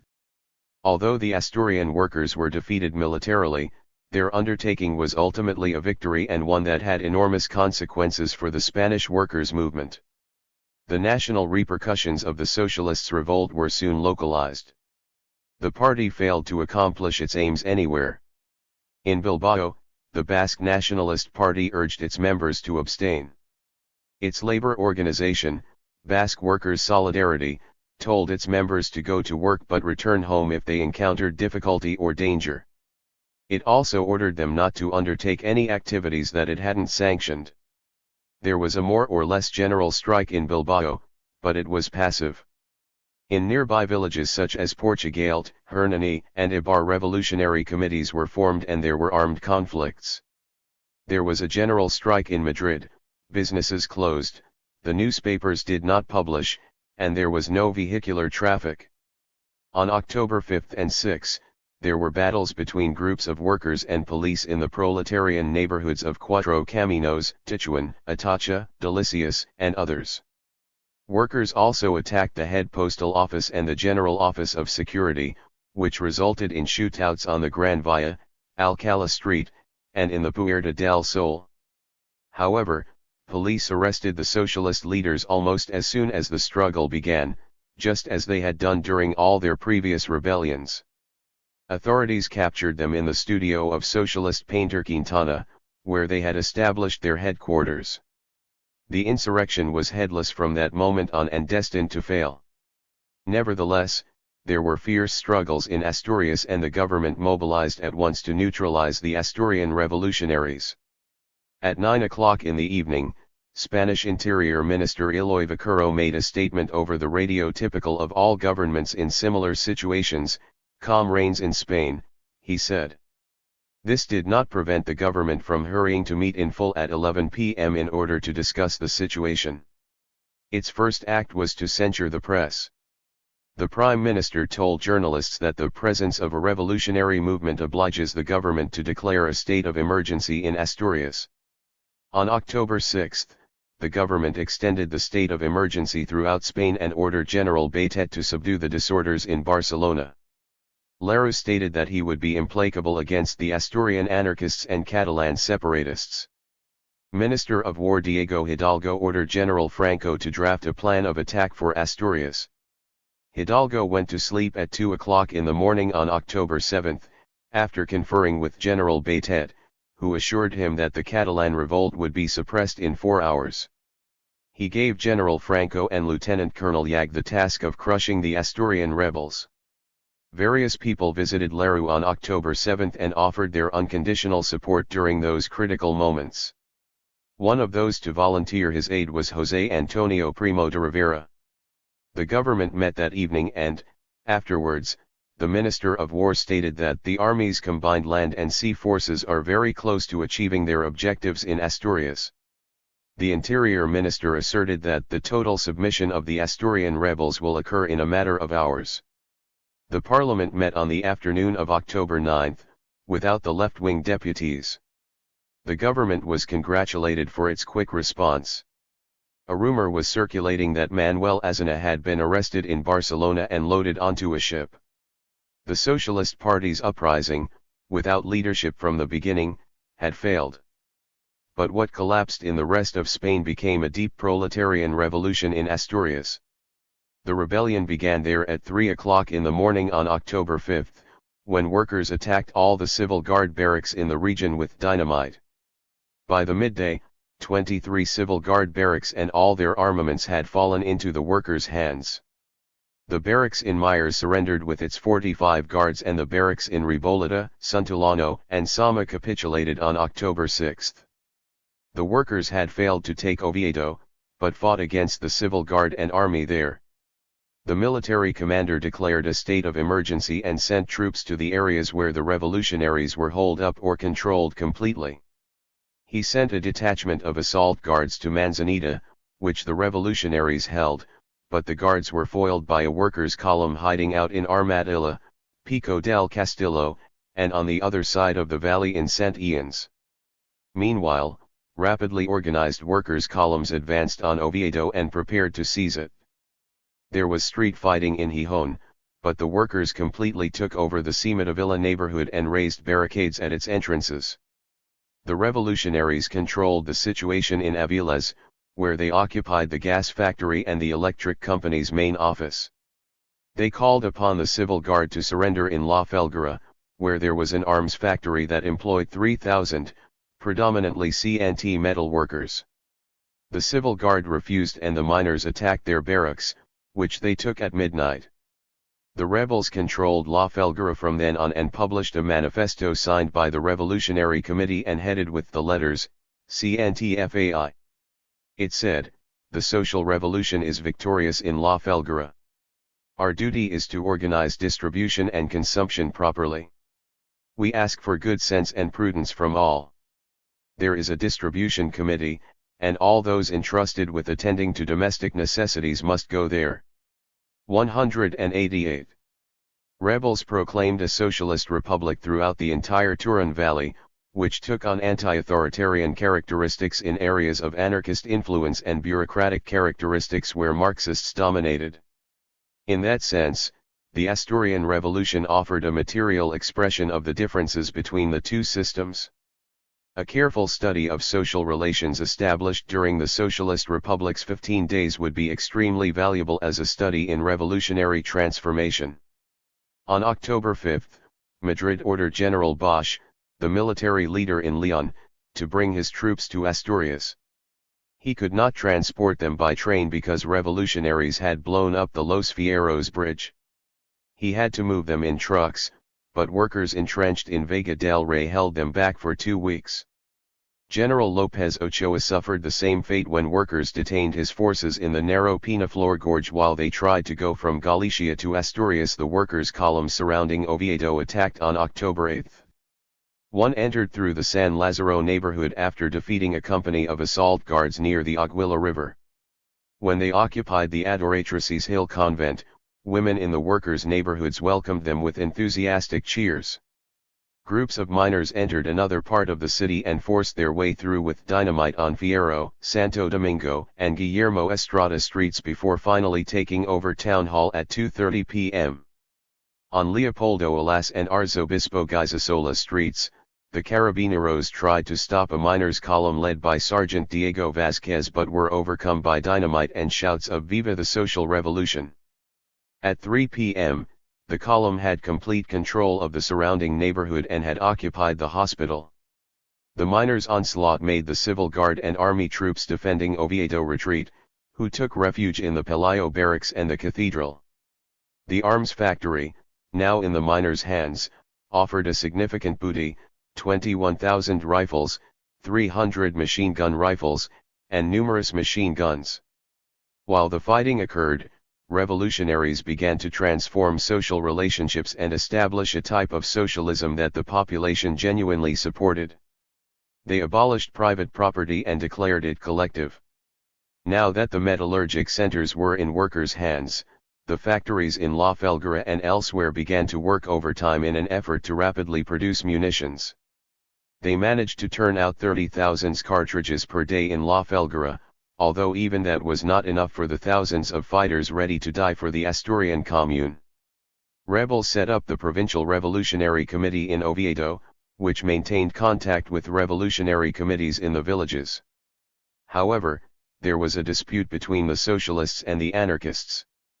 Although the agreement between the UGT and CNT naturally indicated that both organizations would lead the struggle, The Asturian Socialist Federation formed the Provincial Revolutionary Committee with its members alone and later even invited the Communist Party to join, despite the fact that it had not signed their accord and was insignificant in the region. This confirmed the La Felguera anarchists' fears about the socialists' revolutionary sincerity, which they had expressed at a CNT meeting held in Gijón on the eve of the rebellion. Gijón's Revolutionary Committee repeatedly sent representatives to the Provincial Revolutionary Committee in Oviedo in an attempt to acquire arms and ammunition. These visits were fruitless, says Pirates.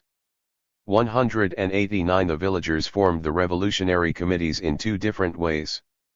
In zones of libertarian influence, residents appointed them in assemblies. In areas of socialist influence, party groups assumed executive power. The edicts and proclamations issued in these villages also had a different character.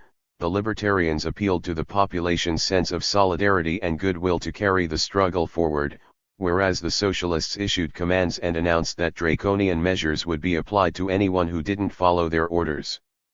Despite these contradictions, the revolutionary wave swept through the entire region. And there were relatively few sectarian conflicts, which seemed pointless in the face of the great dangers lying in wait and already weighing upon the rebel zone. The Ministry of War was distressed to learn that workers had stopped General Bosch and General Lopez in their tracks. Fortunately, they thought, General Franco had anticipated such problems and ordered Foreign Legion troops and Moroccan regulars to set off for Gijón. Morocco once again became the cancer of Spain. The Moroccans had asked the Socialist Republican government to declare it autonomous when the Republic was proclaimed in 1931, but were unable to convince it to do so. In fact, the government instituted an even more brutally colonial policy than the deposed monarchy. How could the Socialists complain if Franco brought troops from Morocco and many of the Moorish forces vented their justified anger upon the Spaniards? Wasn't it the Spaniards who were responsible for colonialism in Morocco? In this sense, General Franco used the Republic's failures to crush the workers. He wasn't to blame for the barbarism of the Moorish forces, that was a consequence of the Socialists and Republicans' institutionalization of a barbaric colonialism. Authorities loaded the warships Libertad, Jaime I, and Miguel de Cervantes with African troops and they set off for Gijón. Libertad was the first to arrive. It began bombing intensely on October 7, which covered the landing of a Marine Infantry battalion. The well-fortified Gijón residents stopped the seamen from passing in Saran, but arms and ammunition were running short. The Provincial Revolutionary Committee did not seem to appreciate the gravity of the situation. The Gijón Revolutionary Committee contacted La Felguera and requested ammunition, weapons, and men. La Felguera came rapidly to its aid, but they were ultimately unable to resist the bombardment and the overwhelming number of troops. They had to give in on October 10, after 3 days and nights of hellish battle. The Asturian commune could count its hours from then on. López Ochoa's men escaped their detainment by diverting their route through Aviles. The government's forces entered through the port. The Provincial Revolutionary Committee ordered a general withdrawal on October 11.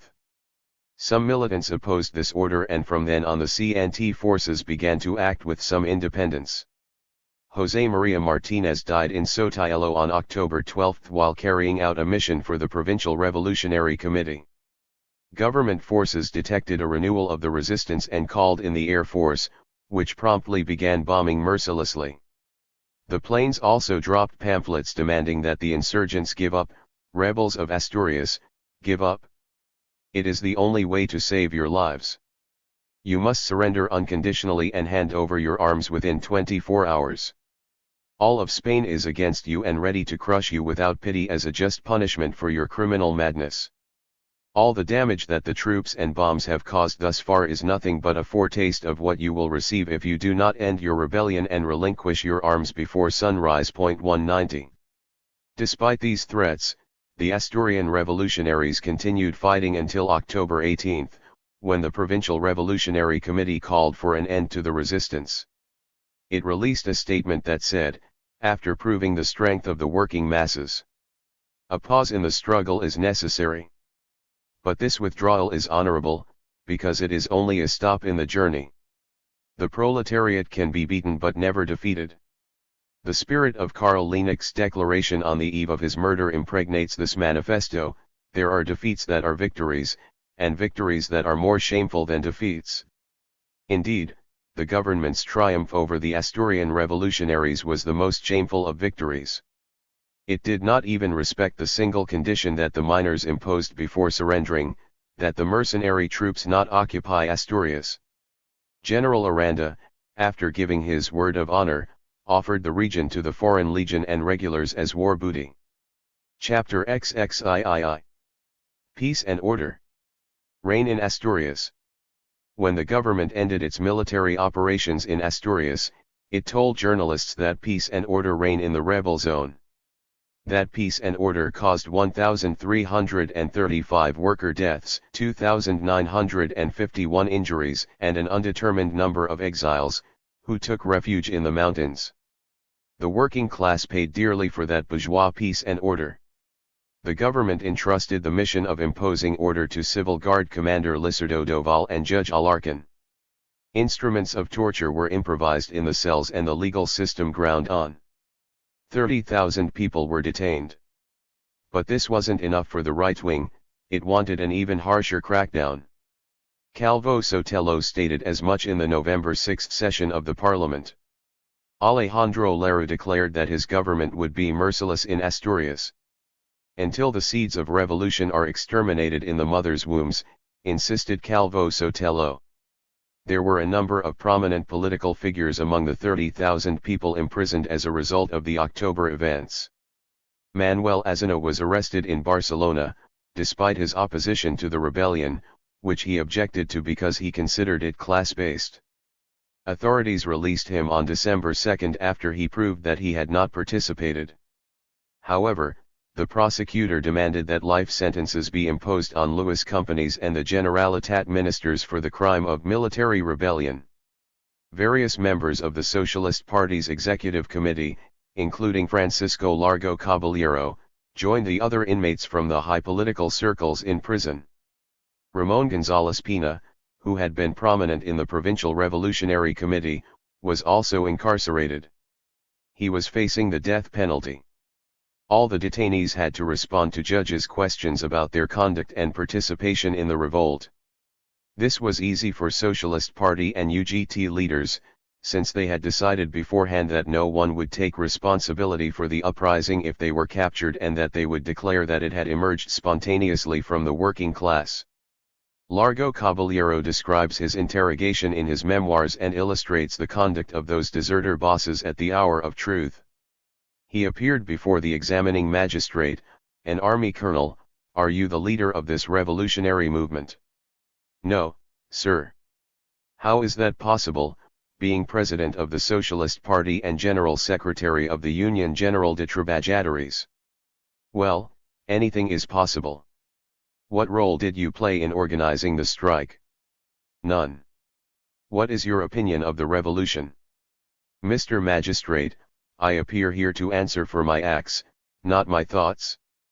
"The district attorney, you are legally obliged to answer the magistrate's questions." "Indeed, that's why I'm answering them. I wouldn't do so otherwise." They showed me some typed notes found during a search of the UGT's offices. "Are these notes yours?" "Yes, sir." "Who delivered them to you?" "The mailman." "I received them through the mail, but if I knew who sent them, I wouldn't say so." "The district attorney, I repeat that you are required to truthfully answer the questions you are asked." "That's what I'm doing." "However, if Captain Santiago, who conducted the search, wants to find out who sent me those notes, he should know that he'll never get that information. I won't say any person's name for any reason, and I'm fully aware of the responsibility that I incur." Indeed, the General Office of Security had shown me copies of these notes, while they were telling me what they had done and intended to do against us. Captain Santiago wanted to know who sent them, to punish the person harshly. He was beside himself with the matter of the notes. The magistrate continued asking me, "Who are the organizers of the revolution?" "There are no organizers." The people rose up in protest because the Republic's enemies entered the government. 191. Largo Caballero was legally absolved and resumed his activities as UGT General Secretary. Largo Caballero dedicated some paragraphs in his memoirs to Ramon González Pina, whom Indalecio Prieto had described as the hero of Asturias. Largo Caballero writes, "Much to my great regret, this obliges me to treat the case of González Pina, the hero of Asturias. Pina wasn't responsible for the revolutionary movement in Asturias, he just couldn't deny his participation, because they caught him in the act. They had seen him moving around the region and confirmed his presence in the mountains and other places. If they had captured me red-handed, I would have had to admit my participation, despite the decision we had made. Yet that wouldn't make me a hero, just one among many who had risked their lives and liberty. However, one should read his statements to the Parliamentary Commission and the Court-Martial. Since he couldn't deny it, he said that he had taken part in the rebellion, but out of discipline, to carry out the decisions of the Worker Alliance committees and other leading bodies. He said that his activities were limited to preventing barbarities and saving lives, even civil guardsmen, who were only doing their duty. He gave the names of people with whom he had spoken and worked, indicating places where he had been and slept. At the end of his declaration to the court-martial, he surrendered himself to the mercy of the court. His testimony implicated people and places, and cost some of his comrades their lives. He presented the revolutionaries as bloodthirsty, which is why he had needed to intervene. He tried to diminish the importance of his participation in hopes of escaping a harsh sentence. But is this the conduct of a hero? Was this declaring himself responsible for the revolutionary movement in Asturias? No one could affirm such a thing after reading his statements. And if another co-religionist who participated in the event had the sincerity to repeat in public what was said privately about González Pina, we would have a much more accurate picture of his heroism. I don't criticize him for trying to reduce the sentence, but I do criticize those incriminating statements about people and places. 192. Without intending to, Largo Caballero had expressed an important truth when he gave his testimony to the magistrate. There were no organizers. The workers rose up in Asturias because it was ripe for revolution and the people were the only heroes. However, Largo Caballero would draw the opposite conclusion while he reflected in prison. Apparently Largo Caballero used his incarceration to read Lenin's writings and was impressed by his theory of the dictatorship of the proletariat. He had discovered revolutionary Marxism. The same measles also afflicted other socialists. Araquistin, the most advanced of the group, would distinguish himself with his writings on the return to Marxism in the Socialist Party's theoretical magazine Leviathan. It was fine to study Marxism, but what good was such a discovery if it lacked an immediate practical application? But application is not imitation, it should be a creative act. The Bolshevik model was not relevant to Spain, the Spanish Revolution had to find its own strength and trajectory. Asturias had demonstrated the Spanish path to the revolution. That revolution could not be reduced to a single party, because there were diverse and contradictory forces among its various tendencies. To ignore that historic reality was to restrain, and turn one's back on, the revolutionary process initiated by the working class. That is what Largo Caballero did, who failed to see that the revolution demanded an alliance between the CNT and UGT. Largo Caballero matured in prison only to be duped by the strategy that the Communist International was exporting to democratic bourgeois countries in its effort to implant Soviet communism worldwide. Chapter XXIV. Banditry, no, collective. Expropriation, yes. Durruti followed the country's political and social evolution from Barcelona's Modelo prison with great interest. The disposition of Lerua's government, the savagery in Asturias, and the right-wing's insatiable demand for more heads all presaged a bloody conflict. The inmates constantly discussed all these issues in the Modelo cells and courtyards. Durruti argued emphatically that they had to be careful not to squander their strength and patiently work to rebuild the unions.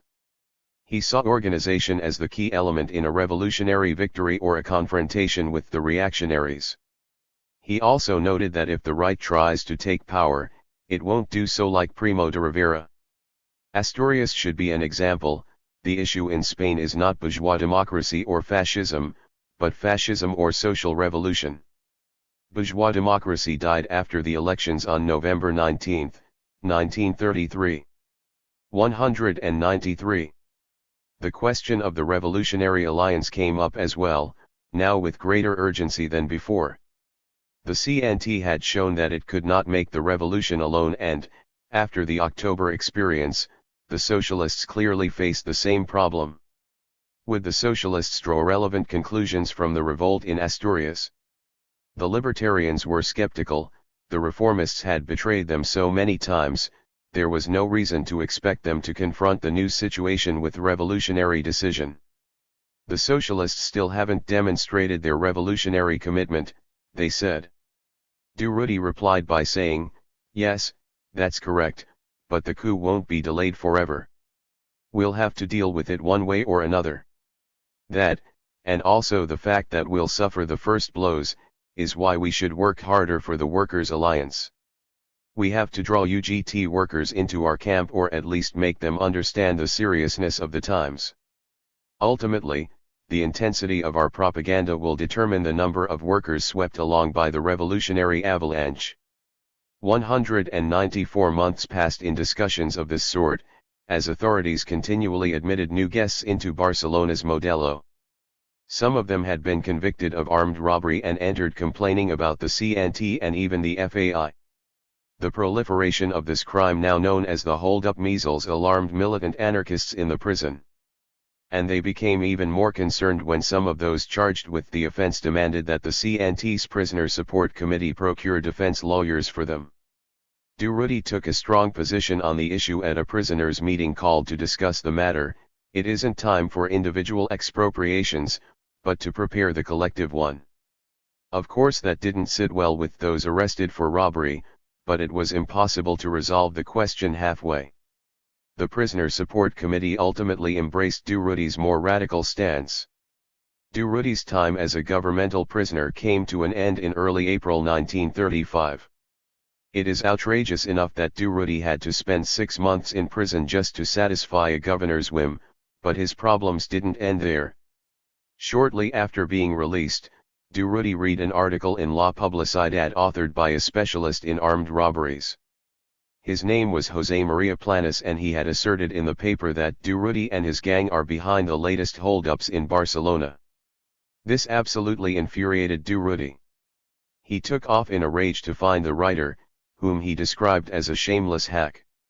It was Sunday morning and the Ronda de San Pedro was completely empty.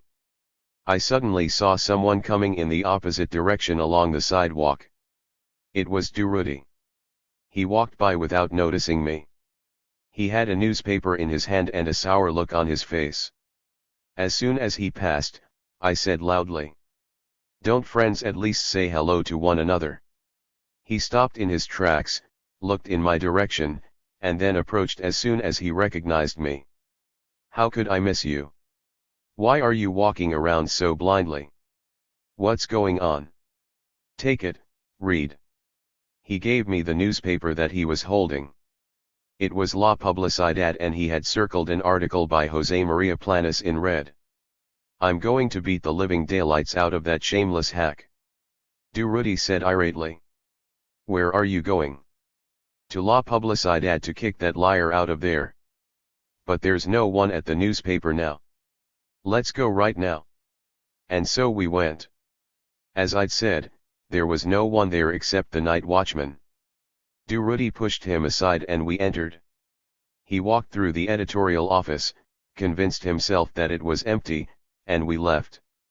Once we were back on the street, Durruti said, "This irresponsible prick left me holding the bag for the hold-ups, and yet yesterday I received an eviction notice because I couldn't pay the rent while I was in prison.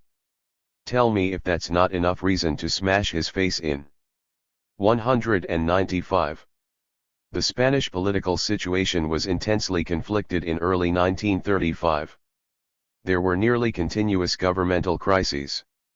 Their secret probably lay in two complementary facts. First, one only had to be a minister for 24 hours to secure a lifetime salary. The second was Gil Robles's methodological effort to seize power. The Sita ministers provoked a crisis at the time of Durruti's release from prison when they opposed commutating the 18 death sentences handed down after the October Rebellion. Alejandro Lara resolved the matter by replacing 3 Sita ministers with 3 radicals. There was another crisis 15 days later, which was resolved in May when 6 Sita ministers entered the government, including Gil Robles in the Ministry of War. José María Gil Robles will always be an enigmatic figure in the political history of this period because none of his actions reflected his declared goal of assuming power legally. In fact, the complete opposite was the case. When he took charge of the Ministry of War, he made General Francisco Franco chief of the Central General Staff. He made General Fangel subsecretary of the Ministry of War, entrusted the General Office of the Air Force to General God, and made General Mola responsible for the army in Morocco. It was precisely with these generals that Calvo Sotelo planned to form a directory after the coup d'état. Gil Robles postponed his dream of being dictator indefinitely by taking the aforementioned steps, but helped those conspiring to carry out the coup. None of them made a great effort to conceal their intentions. Gil Robles isolated generals and army leaders known for their Republican sympathies, stripping them of military command or relegating them to secondary positions without troops. He reorganized the Spanish Military Association, which was supposed to clean the army of suspicious figures, in such a way that it became a general staff inside the general staff. Preparations for the coup included activities designed to convince the silent majority of the need for a strong man to impose order on civic life. This included the Phalange's terrorism against the left, the bourgeoisie's systematic lockout of workers, closure of factories, and suspension of whole branches of production, and the deliberate prolongation of strikes, which pushed workers to use sabotage, arson, or bombs. Nonetheless, while a part of the population was impressed by this and ready to welcome a military man, most of the working class had recovered from the October crackdown and was active in the underground unions. Those intimidated at first now began to show up at meetings. The Barcelona CNT was the center of activity for Durruti and the Nosotros group and, despite the injuries it had suffered in October, its ranks were growing quickly. Underground CNT publications like La Voz Confederal sold around 40,000 copies weekly. When workers couldn't pay their dues in their workplaces, they did so in bars or through representatives that visited their homes. These contributions were always voluntary. Although it still wasn't possible to hold large assemblies and rallies, there were many reasons for optimism. But there were also reasons for concern among CNT and FAI militants. They were clearly heading toward a violent confrontation with the bourgeoisie. They had to work quickly to strengthen the CNT and build up its offensive reserves. When the Nosotros group finally managed to gather all its members for a meeting, it decided to labor intensively toward that goal. Garcia Oliver believed that they should link CNT action groups and FAI groups through the neighborhood committees, which would feed right from a local up to national level, while the CNT Secretariat of Defense would direct the revolutionary action. They even discussed forming guerrilla units, which would be composed of 100 men and focused on pre-selected targets. Garcia Oliver expounded this vision of the CNT and FAI's military organization in meetings of militants and at workers' assemblies, such as one held in the Woodworkers' Union around the time. Many militants opposed that coordinated vision of the revolutionary struggle. They had more confidence in the spontaneity of the masses than revolutionary organization. But workers had to decide quickly what they regarded as permissible forms of organization, given the immediacy of the dangers facing them. The Nosotros group set out to raise these issues among the working class, so that it could analyze them and thus confront the uncertainties of the future. To begin the discussion, the Nosotros group proposed that Barcelona's local federation of anarchist groups call a meeting of groups. Other anarchist groups supported their proposal and the local federation scheduled a meeting in May on Escudellers Street. The Nosotros group placed this topic on the agenda, analysis of the political situation and strategies for making the FI's revolutionary action effective. Another anarchist group asked for a discussion of the FI's position on the hold-up measles. Durruti spoke in his group's name during the discussion of individual expropriations. Comrades, I think I can address this issue with some authority. And I do so because I think it's a duty. The group to which I belong, whose members you all know, believes that the recent eruption of robberies is a serious threat to our movement and could lead to our practical decomposition if it isn't stopped in one way or another. The first thing that those who carry out holdups do when arrested is show their CNT membership cards and call the Prisoner Support Committee. That's a serious problem, because it confuses people about our real motives. The CNT is a revolutionary workers' organization that intends to radically transform Spain, particularly in its political and economic terrains. The unions are tools of the struggle, and the Prisoner Support Committee exists to help workers who fall in the struggle, not to supply lawyers and other types of aid to petty thieves captured by police. No anarchist group, individual, or committee can deny this. As a revolutionary anarchist militant, I'm fundamentally opposed to hold-ups, which, in the present circumstances, can only discredit us. That's why we propose that the FAI urge each of its members to try to get the union to which he belongs to distance itself from such actions, and, also, that no practical support of any type be provided to individuals involved in the endeavors in question. 196. This was a delicate question, and some of the meeting's attendees held strange sociological theories about expropriation, particularly a youth named Ruano who had recently arrived from Buenos Aires and had been a member of Di Giovanni's group during the last period of its activity in Argentina. The Argentine government had executed Di Giovanni, his comrade P. Scarfo, and other militants on February 1, 1931 during the country's first military dictatorship of the 20th century. Ruano protested that Durruti once employed the very tactic that he now condemns. Durruti responded calmly, "It's true, my friend. Nosotros and I used those tactics in the past, but times have changed, due to the ascendant march of the CNT and FAI. There are more than 1 million workers unionized in the CNT waiting for the right moment to make the great collective expropriation, and they demand a conduct from us that is consistent with the needs of the struggle. There's no longer any place for individual actions. The only ones that matter are collective, mass actions. And tactics overcome by history must be left in the past, because they're now counterproductive and outdated. Anyone who intends to remain outside the times must also place himself outside our ranks and accept responsibility for the lifestyle he has chosen." 197. Durruti's intervention in the meeting was effective. A problem that threatened to become epidemic was promptly contained. 198. Then they discussed the political situation. Durruti offered a summary of the Nosotros group's thoughts on the matter. "Comrades, I don't know if you realize how serious things are. In my opinion, the revolution could explode at any moment, and not because we provoke it. But we must be organized and ready to exploit the circumstances that arise, putting ourselves at the head of the revolutionary current that others are going to trigger. What form might that struggle take? I think there will be a civil war, a devastating and cruel civil war for which we must be well prepared. We will have to form workers' militias and take to the countryside. It will demand discipline, our own type of discipline, but discipline nonetheless.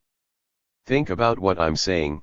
If it's just a hypothesis now, it will be a reality in the near future." 199.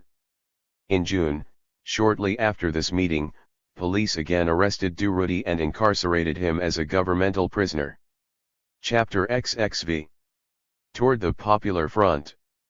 The time that Durruti spent going in and out of jail did not undermine his optimism or change the direction of his thought, but such prolonged isolations were hard on the CNT and FAI. The organization suffered while some of its most valuable militants wasted away in prison. Durruti would start devouring magazines and newspapers as soon as he left prison, until a new incarceration again disrupted his access to information and ability to following the thread of events. It was only his intuitive capacity to grasp issues and developments that saved him. His last conversation with Ascaso before his arrest revolved around what looked like the Socialist Party's new strategy of forming alliances and coalitions, in which the Communist Party would also play a role thanks to Largo Caballero's Bolshevik measles. They agreed that the CNT would face problems if the Popular Front tactic being tested in France was introduced into Spain, because supporters of the electoral coalition would try to asphyxiate the CNT by any means possible. They had to respond to that threat immediately so that the working class wouldn't be deceived like it had been on April 14, 1931. Durruti, who had plenty of intuition but an excess of prison time, began serving his new sentence shortly after their discussion. Around this time, the Communist Party held a rally in Madrid Cine Monumental. José Díaz gave a long speech in which he proposed the formation of a popular anti-fascist concentration. 200 It would have a 4-point program: A. Confiscate the land held by large landowners without compensation and its immediately delivery to poor peasants and agricultural workers. B. Liberate peoples oppressed by Spanish imperialism. Grant the right to self-government to Catalans, Basques, Galicians, and other national groups oppressed by Spain. C. Improve the working classes' living and working conditions. D. Amnesty for the prisoners. 201. The program was very short. Except for the point about the land, which was included for propagandistic reasons, it was an exact replica of the program that Manuel Aznar would set out in Mestalla and Cumalas, where he called upon Republican parties to form a coalition before the next elections. There was a section on Spanish imperialism in Díaz's program indicating that the Spanish regions noted should have the right to self-determination, but there is no mention of Spain's imperialist venture in Morocco. Why this oversight? The military forces operating in Asturias came from Morocco, because the government didn't trust soldiers from the peninsula. The Communist Party proposed an anti-fascist front and yet accepted Spain's continued domination of the Moroccan people, on whose very soil the fascist threat denounced in José Díaz's speech was brewing. A typical contradiction for the Moscow-led communists. José Díaz's speech had no political effect, but its general outlines reflected the direction that the PCE would follow within a few months. It is important to note that Moscow still hadn't taken Spain into consideration in the new strategic orientation that it had been developing over the previous year. France was what mattered most to Stalin and his subordinates, because it believed that it had an important role to play in the defense of the Soviet state. Indeed, the Popular Front will respond solely to the Soviet Union's interests, and it is those interests that will determine its consequent repercussions in Spain. That is why we are obliged to offer a summary treatment of that very specific dimension of international politics in this biography. Stalin's policy was consistent since Hitler's rise to power in 1933 until January 26, 1934. In February 1933, the Social Democratic Socialist Workers' International called upon the Communist International to form an anti-fascist front, but it received no reply. It repeated the call 6 months later and achieved the same result. The Communist International did not respond simply because it did not see Hitler or Mussolini as enemies at the time. Indeed, the Soviet state had very good relations with both dictators. Stalin's primary concern was preserving the 1922 agreement between Germany and Russia known as the Treaty of Rapallo. 202 While that was still possible, he cared little if Hitler and his Nazi party eradicated socialism and communism from German soil. Stalin hoped to sustain that treaty until Germany and Poland signed an accord on January 26, 1934. Moscow military men saw this as a direct attack on Russia, and thus Stalin changed his strategy, aligning it with concerns in the French government, which regarded the accord as a dangerous rupture of the equilibrium of alliances formed between European states after the First World War. Perhaps, without wanting to do so, Hitler re-established the tripartite, crossed alliances between Russia, France, and England that had existed before 1914. 203. The diplomatic sounding out between the Soviet Union and France began in January 1934. The French supported the Soviet Union's attempt to join the Society of Nations, and Stalin, in compensation, ordered the French Communist Party to form an alliance with the socialists and the French bourgeoisie. The July 14, 1934 Bloom-Thérèse-Daladier Pact was the result of this command.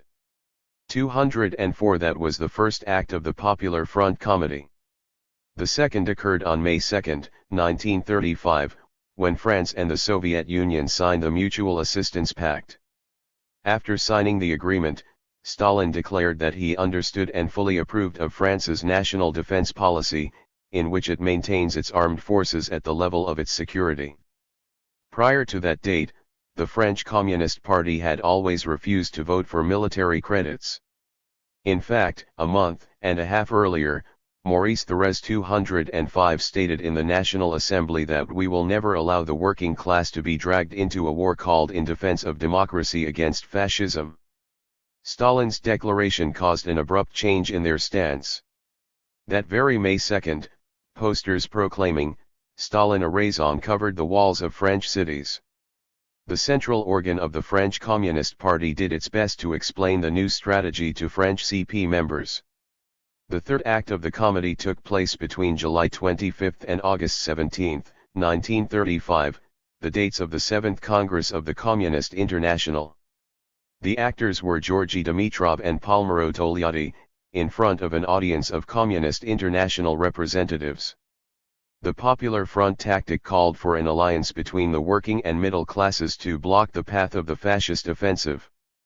Dimitrov explained its necessity as follows: today, in a series of capitalist countries, the working masses have to choose not between the dictatorship of the proletariat and bourgeois democracy, but between bourgeois democracy and fascism. Togliatti, for his part, inveighed against some disobedient delegates who challenged the revolutionary legitimacy of the Popular Front tactic. Certain comrades have come to think that signing the Mutual Assistance Pact with France means renouncing the revolutionary perspective in Europe and compare it to a forced retreat under enemy fire. They are completely wrong. Far from being a retreat, it is an advance, and those who don't understand its deep internal coherence understand nothing of the true dialectic that moves events, and the revolutionary dialectic even less. If we look carefully at the Popular Front tactic, we can prove that it was not appropriate for Spain. Although it was devised for France, communist parties in all the democratic bourgeois counties had to accept it without question. Moscow and the Communist International permitted no debate on the matter, even if applying the Popular Front in Spain required that the invention of the middle class and its parties. That is evident in the dialogue between Largo Caballero and Jacques Duclos, the itinerant agent of the Communist International. Duclos explains, Largo Caballero, the main leader of the Socialist Party and the UGT, was a decisive factor in the formation of the Popular Front in Spain. He had to be convinced that the Spanish workers' movement needed to consider what had happened in France, and, toward that end, the Communist International ordered me to visit him in Madrid, as a representative of the International and a French communist leader closely linked to the creation of the French Popular Front. Julio Álvarez del Valle put Jacques Duclos in contact with Largo Caballero. Under Álvarez del Valle's watch, the young communists and the socialists had fused to create a unified socialist youth. The group's secretary was Santiago Carrillo, who had joined the Communist Party during his recent trip to Russia. Álvarez del Valle turned out to be an excellent bridge between the two men. Duclos describes their dialogues: we spoke over the course of 3 days. It was an open dialogue, without intermediaries or interpreters. I wanted to convince Largo Caballero of the working class's need for allies. I made a long statement, and was interrupted by questions about the formation of the Popular Front in France. I pointed to the fascist danger and explained that the masses would be defeated if they're not united. I emphasized that the threat of fascism was no less significant in Spain than in France. On this point, I knew that Largo Caballero would agree with me in general, especially given his positive comments about the Spanish Communist Party.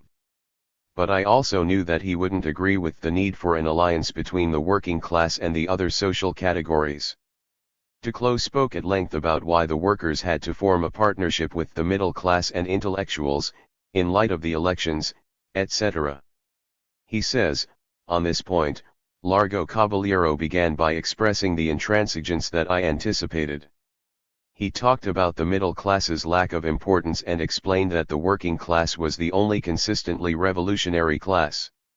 He made references to Marx and Lenin, whom, he told me, he admired greatly. With all due respect for the masters Marx and Lenin, Duclos argued that one must never close oneself off from reality. That sometimes phenomena occur that influence one class over another, etc. Then he spelled out the electoral arithmetic, which was extremely interesting to Caballero. Then, finally, came the coup de grace. I asked Largo Caballero what the electoral consequences might be in Spain if the Popular Front were created. He agreed that it would be beneficial for the Communist and Socialist Party. I was on the verge of obtaining a favorable response when I told him that, after I returned to Paris, I would then have to go to Moscow and give his response to the leaders of the Communist International. He said that I should tell them that the Popular Front will be formed in Spain. I was happy and felt tremendous affection and respect for that old militant, who had changed his views in light of realities whose breadth and complexity he hadn't initially perceived. 206. The machinery guillotine of the Popular Front was greased. We now go to the Modelo prison in Valencia, where authorities had transferred Durruti from Barcelona in August. Chapter XXVI. The CNT judges Durruti. The Strapper-Lowe affair was what brought down the Radical Party in the summer of 1935. Strapper-Lowe was a game of roulette designed to ensure that the House always won. Its inventor, a Dutchman named Daniel Strauss, had bribed various government officials to obtain permission for the game's use in San Sebastian's Grand Casino. However, the government received complaints and was forced to withdraw its authorization. The Dutchman had paid dearly for the permission and asked for compensation from his accomplices. He obtained nothing and, feeling deceived, publicly denounced how he had been treated and revealed the names of the culpable government men. Leading figures in the Radical Party were compromised, including Aurelio Lerou, Alejandro Lerou's son. This caused a scandal and the government had to respond. Alcalá Zamora resolved the crisis by dismissing Lerou.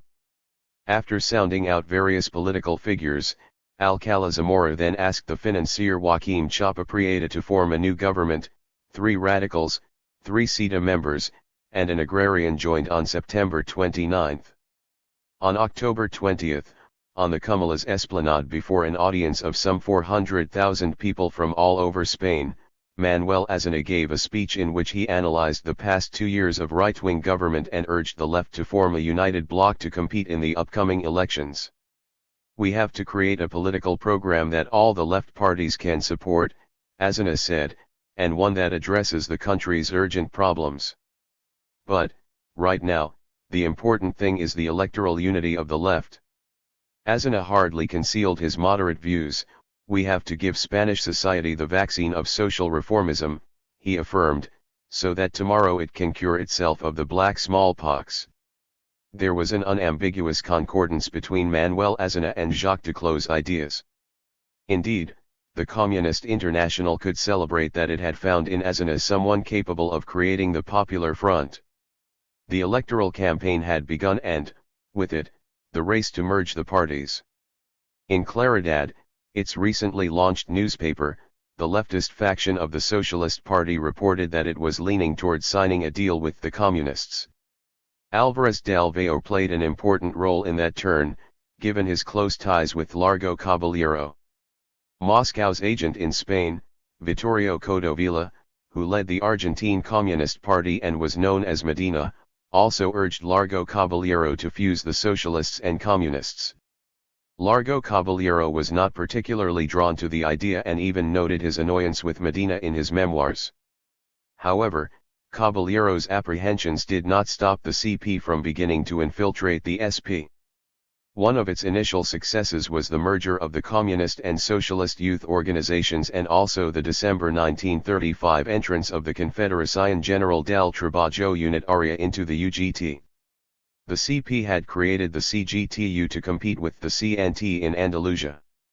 207. An important combination of dissident communists took place in November when Joaquim Morin's Bloc Obrero y Camperol and Andrew Nin's communist left joined forces. The unification of these two tiny groups created the POUM. Manuel Azena's vision of a left-wing electoral coalition was taking its shape. The support of Indalecio Prieto, who had been living in exile in France since October 1934, made it a reality. The Socialist Party and Azena began discussions about the formation of the Electoral Front. It would be a left-wing coalition for the Socialists and a prelude to the Popular Front for the Communists. Left-wing students from the Federación Universitaria Española also campaigned for the coalition. This resulted in violent clashes in the universities with student groups linked to the Falange Española, SEDA, or Renovación Española, who were grouped around the Sindicato Español Universitario. Spain began to split into two antagonistic blocs. The ship of state tried to navigate between them, but it was totally adrift and made up by individuals that the public disdained. Mussolini rang the bell of war on October 4, 1935, when he sent his forces into Ethiopia. Falangist groups supported the war and left groups naturally opposed it. This led to even more bloody conflicts. England, frightened by Mussolini's actions in the Mediterranean, brokered a pact between Portugal and Spain to counteract the Italian dictator's growing influence in Spain. Hitler was also drawn to Spain, particularly to the iron and potash in the Spanish Sahara.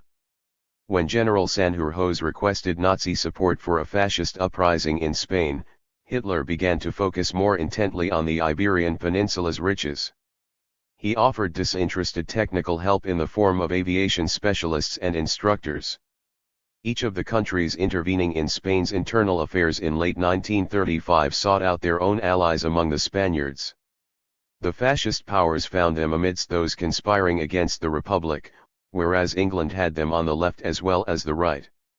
While the electoral coalition was trying to find a political program that could mobilize the working masses, the foreign powers positioned themselves to secure the greatest possible advantages. We will now explore the reorganization of anarcho-syndicalist forces as well as Durruti's concerns in the Valencia prison. Although the CNT's prestige among the workers was growing, the long periods spent underground had weakened it organizationally. There were also contradictory perspectives within the Confederation about how to respond to the elections. The organization needed an interval of legality, in which the government respected the right of association, so that it could hold a national congress and clarify its position with the full participation of its members. But that was impossible for the time being, which meant leaving important questions unaddressed. It was much easier for the FAI to determine its position on the elections. Underground since formation and light in structures, its groups could easily meet and discuss problems thoroughly. That is why the anarchist organization was able to establish its place in the political scenario earlier than the CNT. Tierra y Libertad wrote, "The struggle against fascism cannot be placed on the electoral terrain, which is a terrain of impotence that precludes all other actions of greater significance. The promise of future elections, united political fronts, or working class parliaments won't get the workers to vote for a social leftist list on a given day. They can't be pushed along the bland and comfortable path of least resistance, which ends only in deception and disaster. We must shake the rebel fiber and make it clear that only revolution can stop fascism." 208. Socialist and communist activists tried to turn the discussions in the prisons into forums for electoralist propaganda. They argued that only a unified political front that brings the left to power can stop fascism. However, many workers escaped the control of the party apparatuses and drew different lessons from the October Rebellion. For them, the Workers' Alliance did not exist on the electoral plane but rather on the revolutionary plane. An important aspect of this proletarian insight was the identification of fascism with the bourgeoisie. For the working masses, fascism included the clergy, the military, big business, high and low financiers, the state bureaucracy, rural landowners, and of course the aristocracy.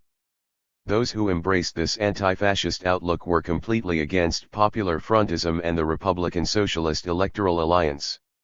They had a class-conscious proletarian orientation that saw the battle against the bourgeoisie as a vital part of the anti-fascist struggle. There was no concord between their views and the attempt to construct the anti-fascist movement as an act of class collaboration that included anyone who identified as progressive or liberal in the anti-fascist front. Unfortunately, while it was easy to intuitively see who held the revolutionary anti-fascist position, that stance was not articulated clearly in the debates in the courtyards and cells, and that imprecision was dangerous to the future of the revolution itself. The FAI, which addressed the issue in the article quoted above, oriented all its propagandistic efforts toward clarifying that confused anti-fascist sentiment. CNT and FAI members predominated among the inmates in Valencia's Modelo prison, where Durruti had been since August. Most came from Catalonia, Aragon, or Levant itself. That political homogeneity meant that prison debates often focused on the CNT and FAI's internal problems, and one of those problems was related to the 30, which had strong roots in Valencia and among some of the prisoners. The 2 years that had transpired since the 30 split from the CNT had been a period of reflection for some and, for the group as a whole, clarification among the diverse currents clustered around the tendency. The Sabadell group soon oriented itself in two directions, one led them toward the UGT and the other toward the Esquerra Republicana. In any case, they were now forever separate from the CNT. Pestana supporters followed him when he founded the Syndicalist Party in 1933, with which he tried to secure an influence over the CNT very much like the influence that the Socialist Party exercised over the UGT. But the majority formed the opposition unions and continued to identify with the CNT ideologically, but remained firm in their stance about the dictatorship of the FAI. But, 2 years later, now that the debate was less heated, Juan Piro, Juan Lopez, and others began to call for a return to the CNT. What wasn't obvious was exactly how that return should take place. Militants passionately discussed all these issues in the prison cells and yards. Durruti was somewhat isolated from these conversations, since he was more concerned with problems of another nature. In fact, a letter from the period suggests that he was in the midst of a vigorous conflict with the CNT committees. The document doesn't show the disciplined Durruti that Manuel Buenacasa described, but rather a committed militant who didn't conceal his views for the sake of organizational responsibility. The letter in question was a reply to a letter from José Mayra. It is dated September 11, 1935. I have your letter in my possession and will respond to it now. Of course. It treats things that interest me greatly. I have nothing new to tell you from here, apart from the fact that 2 comrades were released yesterday. We hope that the releases will continue and that we'll all be back on the street soon, where we're really needed. Let me make this clear at the outset. I'm hardly concerned about what some comrades imprisoned with you think of me. I'm consistent with myself and follow the same path that I set for myself many years ago. If you followed my activity as an anarchist through the press or conversations with comrades, you will have noticed that I don't have the mindset of a common robber or gunman. I came to my ideas and continue with them because I believed and still believe that the anarchist ideal is above all trifles and petty quarrels. I also believed and still believe that the Confederation's battles for a peseta more and an hour less were necessary skirmishes, but never the end point, never the CNT or anarchists' goal. The Confederation has well-defined principles. It fights to overthrow the capitalist regime and implant libertarian communism. A revolution like that, my good friend Myra, requires anarchist ideas and revolutionary education, not a troublemaker's mentality. And we certainly can't allow the CNT to expend all its strength on 1 or 2 conflicts just so those concerned can add another piece of codfish to the Sunday meal. The CNT is the most powerful organization in Spain and needs to occupy its rightful place in the collective order. Its battles must reflect its greatness. It would be ridiculous to see a lion in the middle of the jungle waiting for a mouse to come out of the mouse hole so that it can eat. Yet that is exactly what's happening to the CNT right now. Some claim that its actions in Barcelona are virile and revolutionary. I have the opposite view, my dear Myra. Anyone can carry out sabotage, even the most faint-hearted, but the revolution needs men of courage, in the committees and among the militant cadre that have to fight it out on the street. One can't speak of confederal dignity, after the comrades and organization's stance during the October Rebellion, simply because some streetcars were set on fire. Isn't it terrible, at a time like this, to have to admit that the organization in Barcelona can't provide the most minimal revolutionary guarantee? Could it be that now, when revolutionary possibilities are going to appear when we least expect them, that the organization is incapable of playing its true role? Isn't it disgraceful to abandon our collective interests for two petty conflicts, from which only a few will benefit? I'm one of the few who will benefit, and I'm ashamed to see the CNT discard its revolutionary trajectory for my weekly wage. Some think the organization is simply a vehicle for defending their economic interests. Others see it as an organization that works with the anarchists for social transformation. Of course, it makes sense that it's so difficult for the straight union activists and anarchists to get along. Now, with respect to the document in question, I only give it the importance that it deserves, a suggestion to the National Committee about the present situation and nothing more. I don't understand how it could create all the stir that you describe. It was a personal act. Every militant has the right to expound his views, even to the National Committee. Some NC representatives came here and we reached an agreement, once some ideas were clarified that, according to them, had to be clarified. And, furthermore, after I spoke with one of the NC delegates, he agreed with me about the essence of the document. The document only articulates the views that I stated every day in the courtyard of the Fifth Gallery in Barcelona. Nobody objected at the time. Evidently they had to move me to Valencia so that the critics could express themselves. The Catalan Regional Committee also came to see us. We spoke openly and they had no disagreements. They only complained about some words that they found offensive. We had no problem changing them, since that didn't change the meaning of the document at all. When everyone finished stating their views, all agreed on the need to print a clarifying note in solely to inform all the militants. We wrote the note and sent it to the Regional Committee for publication. The note didn't contradict the content of the document at all, and it was what the organizational representatives had agreed upon. So why hasn't our note been published? The Catalan Regional Committee and the National Committee committed to printing another, to calm spirits and ensure that our text isn't interpreted badly. Why haven't they published it? All this suggests that those on the outside have an interest in spoiling everything. And that's significant. They're the ones, who have all the resources in their hands, that have to clarify the issue. Why don't they do so? The behavior of the committees is suspicious. Why don't they explain things? I have letters from comrades in the Burgos prison, where they read the document at a meeting. They tell me that no one objected.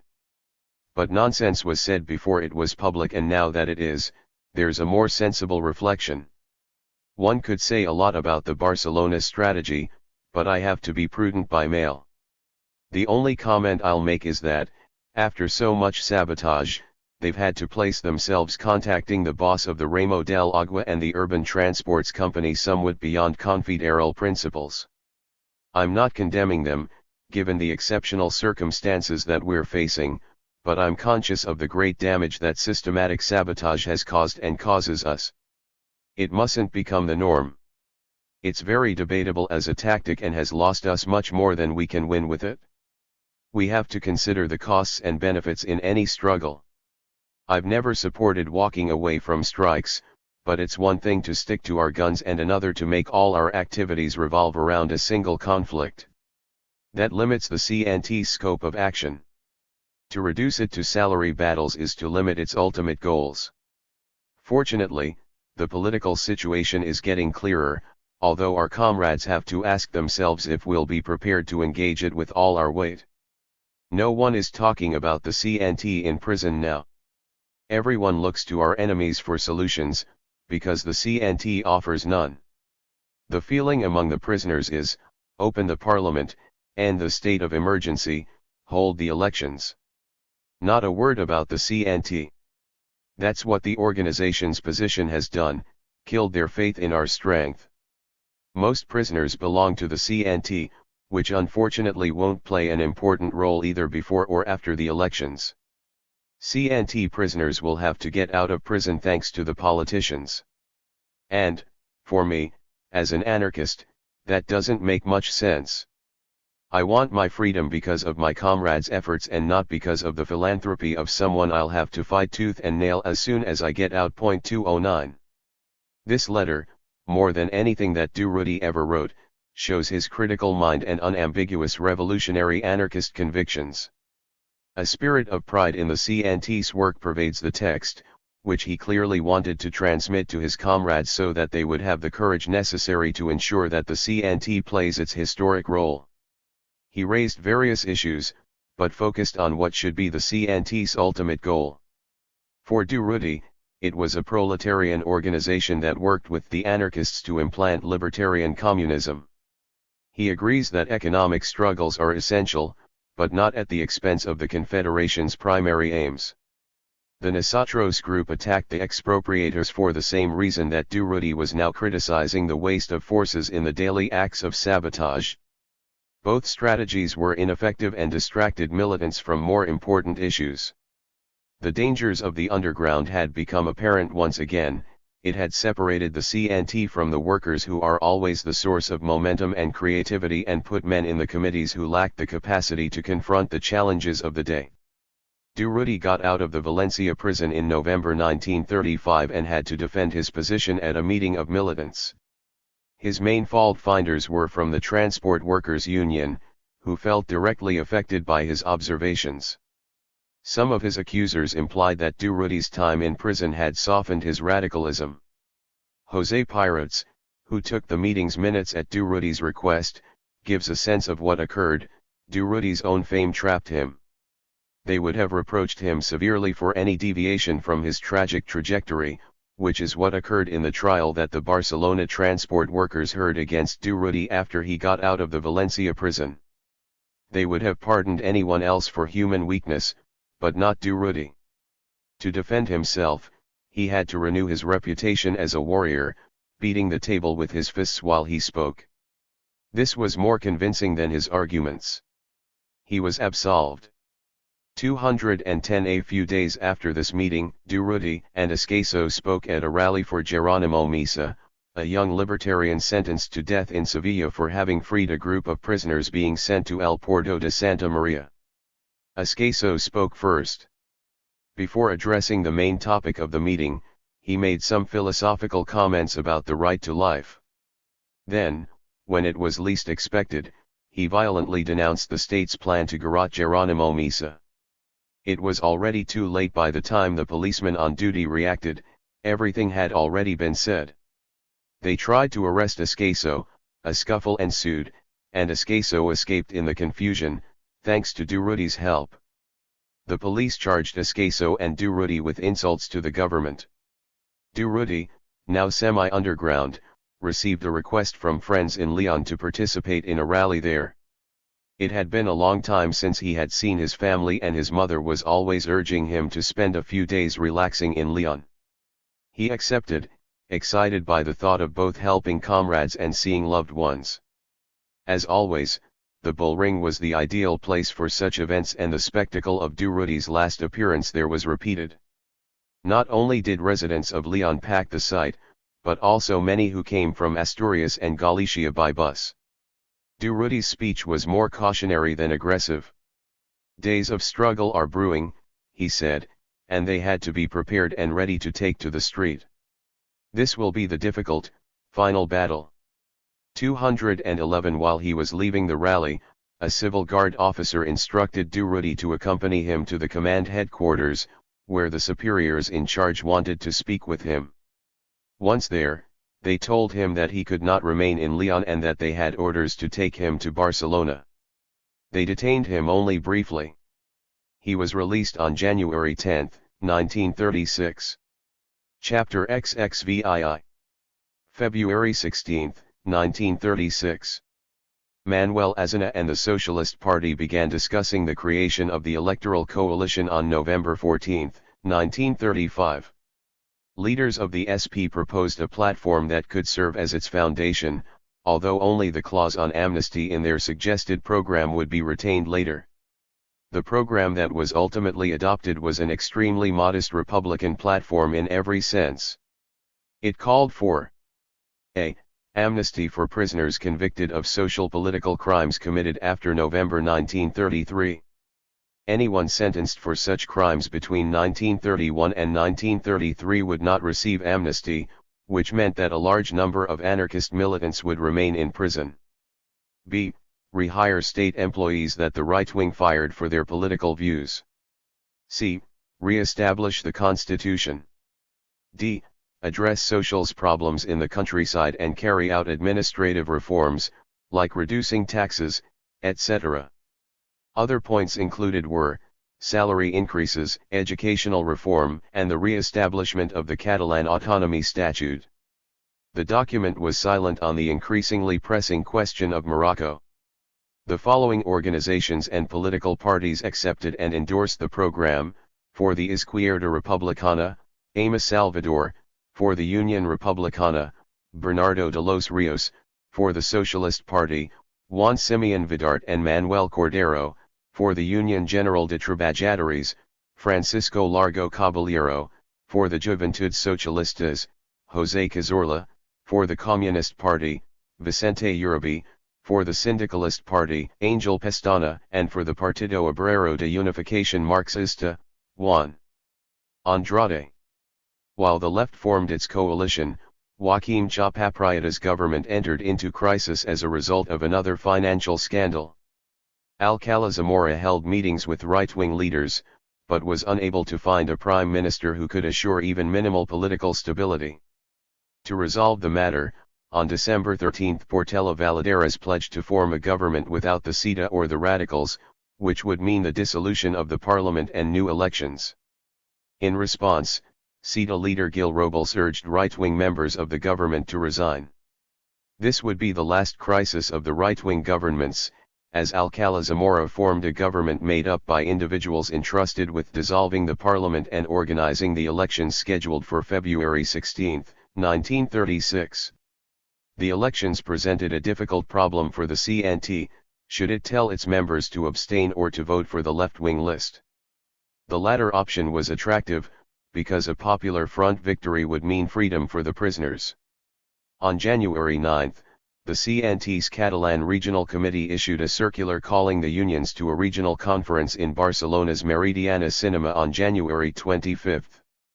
The topics to discuss were: 1. What should the CNT's position be on an alliance with institutions that, without being in solidarity with us, have workerist nuances? And 2. What concrete and definitive stance should the CNT adopt toward the elections? 212. The very presence of these points on the agenda indicates the confusion among the men on the CNT committees, whom Durruti found suspicious and with whom he had clashed. A certain indecision, if not coercion, is evident in the submission of the above agenda, which limited or nullified the discussion of the immediate political challenges. In part, this reflects the fact that some CNT militants had responded favorably to Largo Caballero's calls for the CNT to form a brotherhood in the proletarian revolution with the UGT. It was also a way to make it easier for CNT militants to justify voting for the Popular Front. Authorities released Durruti a day after the mentioned circular was issued.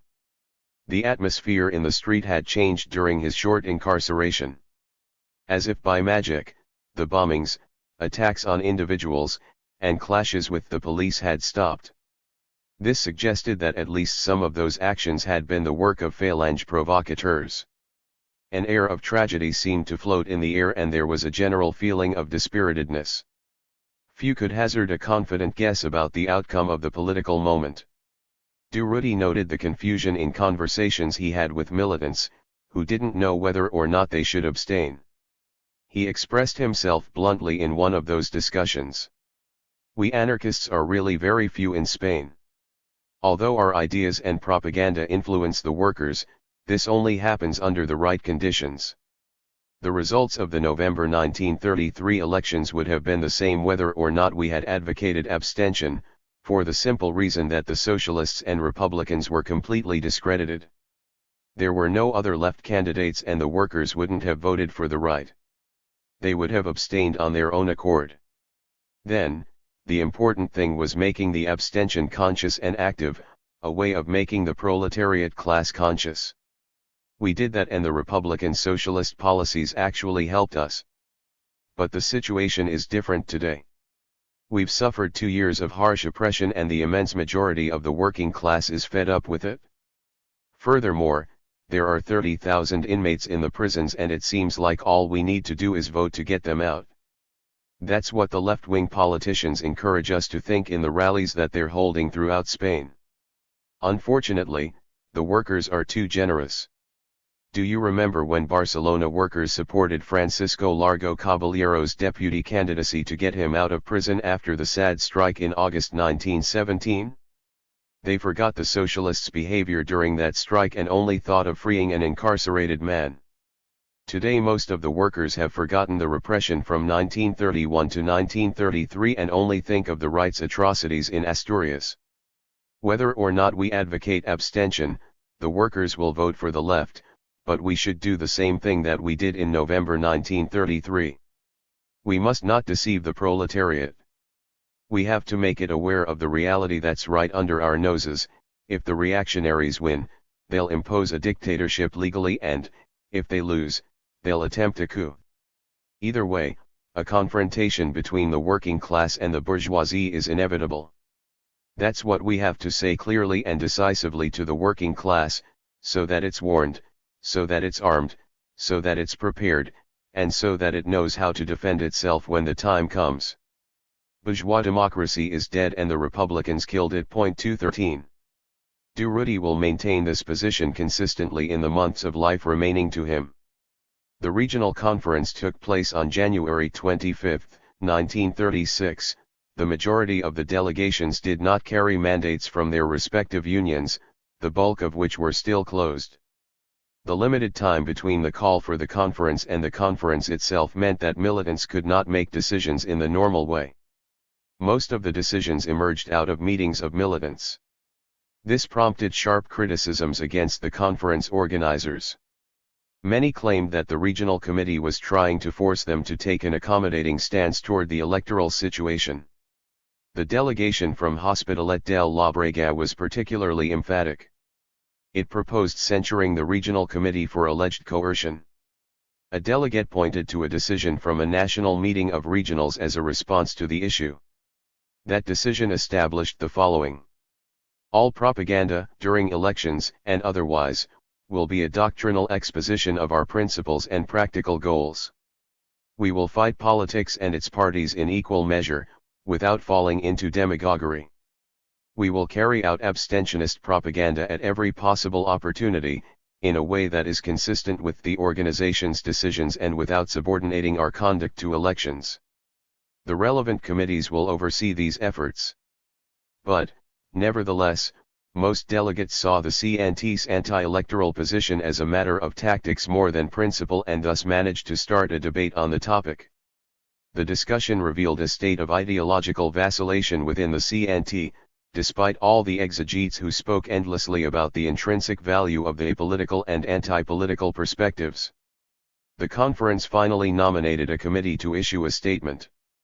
The committee's declaration reasserted the CNT's principles and goals, affirming that it had to demonstrate the inefficiency of voting to the workers, pointing to historic events such as those in Germany and Austria. In the discussion of the Worker Alliance, conference attendees agreed that the UGT must recognize that the emancipation of the workers is only possible through revolutionary action. Accepting that point, it must break off all political and parliamentary collaboration with the bourgeois system. For the social revolution to be effective, it must completely destroy the regime that presently controls Spanish economic and political life. The new social relations born of revolutionary victory will be governed by the express will of the workers, gathered publicly and with complete and absolute freedom of expression for all. The defense of the new society requires the unity of all forces and that the particular interest of each tendency is put aside. They added a note for the CNT National Committee asking it to convene a national conference of unions in April to explore the possibility of an accord with the UGT. It concluded by calling autonomous organizations to join the CNT or UGT, in accordance with their affinities. 214 The statement about the necessary foundations of an alliance with the UGT simply reaffirmed the CNT's long-standing position. Unfortunately, the socialist stance also remained the same. Largo Caballero was still trying to win CNT votes, although he was also becoming dangerously Bolshevik. Claridad printed a speech that he gave in early June at a meeting of the Agrupación Socialista Madrilena. He said that preventing the Socialist Party from being the sole leader would betray the party's very essence. When the dictatorship of the proletariat is established, the government will have to fight anyone who disagrees with it, just as the Bolsheviks permitted no opposition and destroyed their opponents. 215. The February 16 elections occurred in an environment of unprecedented calm. Even the conservative paper La Vanguardia recognized that they had been held in perfect discipline. The left coalition was victorious, but only by a small margin. Left, 4,838,449 263 deputies. Right, 3,996,931 129 deputies. Center, 449,320 52 deputies. The Socialist Party elected 90 deputies, which meant that it had lost 26 posts since the 1931 elections. That was surely part of Socialists' concession to the Communist Party, which gained 13 deputies. The Izquierda Republicana and Union Republicana won the liberal bourgeois vote, sharing 117 deputies between them. In Catalonia, the Esquerra Republicana elected 38 deputies. The CETA continued being the most important faction on the right, with 94 deputies. La Falange Española ran its founder José Antonio Primo de Rivera as an independent candidate and did not elect even one deputy. As for the Centre, the Radical Party suffered a huge defeat. It went from 80 deputies in the 1933 elections to 8 on February 16. According to the Constitution, Portela Valladares and his government had to wait 1 month before handing power over to the victors of the February 16 elections. However, to prevent a coup in the interim, Alcalá Zamora violated the Constitution and got Manuel Aznar and his ministerial team to assume power in 3 days. Calvo Sotelo and Gil Robles asked Portela Valladares to decree a state of emergency in the early morning of February 17. Meanwhile, General Franco tried to get Minister of War General Molero and Civil Guard Inspector General Pozas to support an intervention of the army with the forces that they commanded. Molero and Pozas refused, and so General Franco set out to organize the coup on his own. According to Joaquim Herreras, General Franco had the appropriate orders drafted and circulated. He also initiated a series of discussions with the commander-generals, but had to suspend them when an aide told him that Mr. Portela needed to see him at once. It was to express his irritation.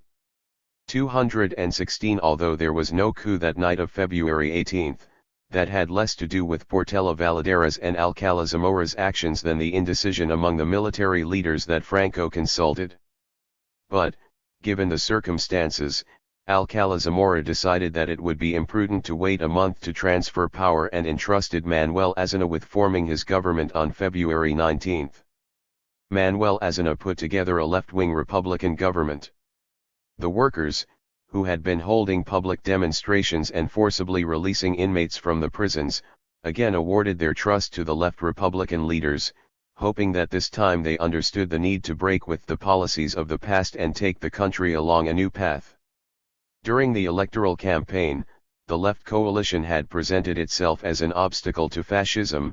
The people would receive their first disappointment when the new government acted oblivious to and made no attempt to stop the conspiracy initiated by Gil Robles, Calvo Sotelo, and General Franco, despite the fact that they had clearly revealed their ploys. On February 19, everyone thought that authorities would surely arrest General Franco. Indeed, Franco himself went directly to the Interior Minister, perhaps hoping to reduce the severity of his punishment. He was surprised to discover that not only did Amos Salvador leave him in liberty, but that he also recognized his fidelity to the Republic. Manuel Azana made Franco the military commander of the Canary Islands in order to remove him from the peninsula, and made General God military chief of the Balearic Islands, where Mussolini in Majorca had set up his operational headquarters for Italian activities in Spain. By taking such measures, Manuel Azana and his government were simply rehashing the policies of Gil Robles or Lerou. People felt the deception like a slap in the face, and the government's enactment of amnesty on February 21 did not diminish the impact of the insult. That was because the people had already partially imposed amnesty themselves by opening the provincial prisons, and also because the government was beginning to limit the scope of the amnesty. Its restrictions left endless anti-social inmates in prison, as well as many sentenced for common law offenses who were actually social prisoners, given that they were peasants whose crimes had been motivated by hunger. Durruti denounced these affronts in a meeting held in Barcelona's Price Theatre on March 6. We remind the men in government that they're there because the workers voted them in, and they can throw them out just as easily if their patience is exhausted. There is already reason to think that the working class is reaching the limits of its tolerance with the government. 217. The situation was becoming increasingly desperate in the countryside. Many landowners abandoned their fields, perhaps because they feared revolution or to protest the new government. The landowners who remained found any excuse to halt productive activity, which preserved the crushing rates of unemployment among the peasantry. On February 27, the government issued instructions for rehiring workers who had been fired for their political views or for participating in the October 1934 revolutionary events. The rural and industrial bourgeoisie ignored those directives and refused to readmit the laborers in question. Although unions in the industrial areas were able to force the bourgeoisie to follow the government's orders, the only solution in the countryside was to occupy the abandoned lands. Rural expropriations spread like wildfire once the Cenicientos peasants took the first step. The peasants of Cenicientos in the province of Madrid have occupied in a body the pasture land called Encinar de la Parra, covering an area of 1,317 hectares, and have begun to work it. When the occupation was completed, they sent the following letter to the Minister of Agriculture. In our village there is an extensive pasture land susceptible of cultivation, which in the past was actually cultivated, but which today is used for shooting and grazing. Our repeated requests to lease the land from the owner, who, together with 2 or 3 other landowners, possess almost the entire municipal area at one time communal property, have been in vain. As our hands and plows were idle and our children hungry, we had no course but to occupy the land. This we have done. With our labor it will yield what it did not yield before, our misery will end and the national wealth will increase. In doing this, we do not believe that we have prejudiced anyone, and the only thing we ask of your excellency is that you legalize the situation and grant us credits so that we can perform our labors in peace. 2 weeks after the Cenicientos occupation, the peasants of 8 towns in Salamanca did the same thing. 4 days later, the inhabitants of some towns in the province of Toledo followed suit, and, by daybreak on March 25, 80,000 peasants in the Caceres and Badajoz provinces were taking over the lands and beginning to cultivate them. 218. Press reports on these occupations made it clear that a battle was unfolding. 2,000 hungry residents of this locality just took over the El Robledo farm, which the Count of Romanons appropriated 20 years ago without giving anything to the people. 219. Popular Front leaders had assumed that they could continue manipulating the peasantry with their speculations about whether we will or will not apply agrarian reform, but quickly realized that would no longer work when the first land occupations began in Murcia, just a few days after they took office. They resorted to the time-tested procedure of expelling the peasants with the civil guard, who injured 27 on this occasion. The peasants responded with the dramatic rebellion described above, which made Manuel Azana understand that he couldn't rely on Mausers alone and had to send agronomical engineers and legalize the occupied farms. This proved once again that the only effective reforms are those imposed by force from below. Indeed, direct action was infinitely more successful than all the parliamentary chatter that took place between 1931 and 1933 about whether to institute the approved agrarian reform law. There were other actions after the land occupations. There were attacks on churches, for example, whose pulpits had become sites of open conspiracy against the government and whose vestries were being used to store arms. The revolution began from below and had little to do with defending bourgeois democracy, the supposed purpose of the Popular Front.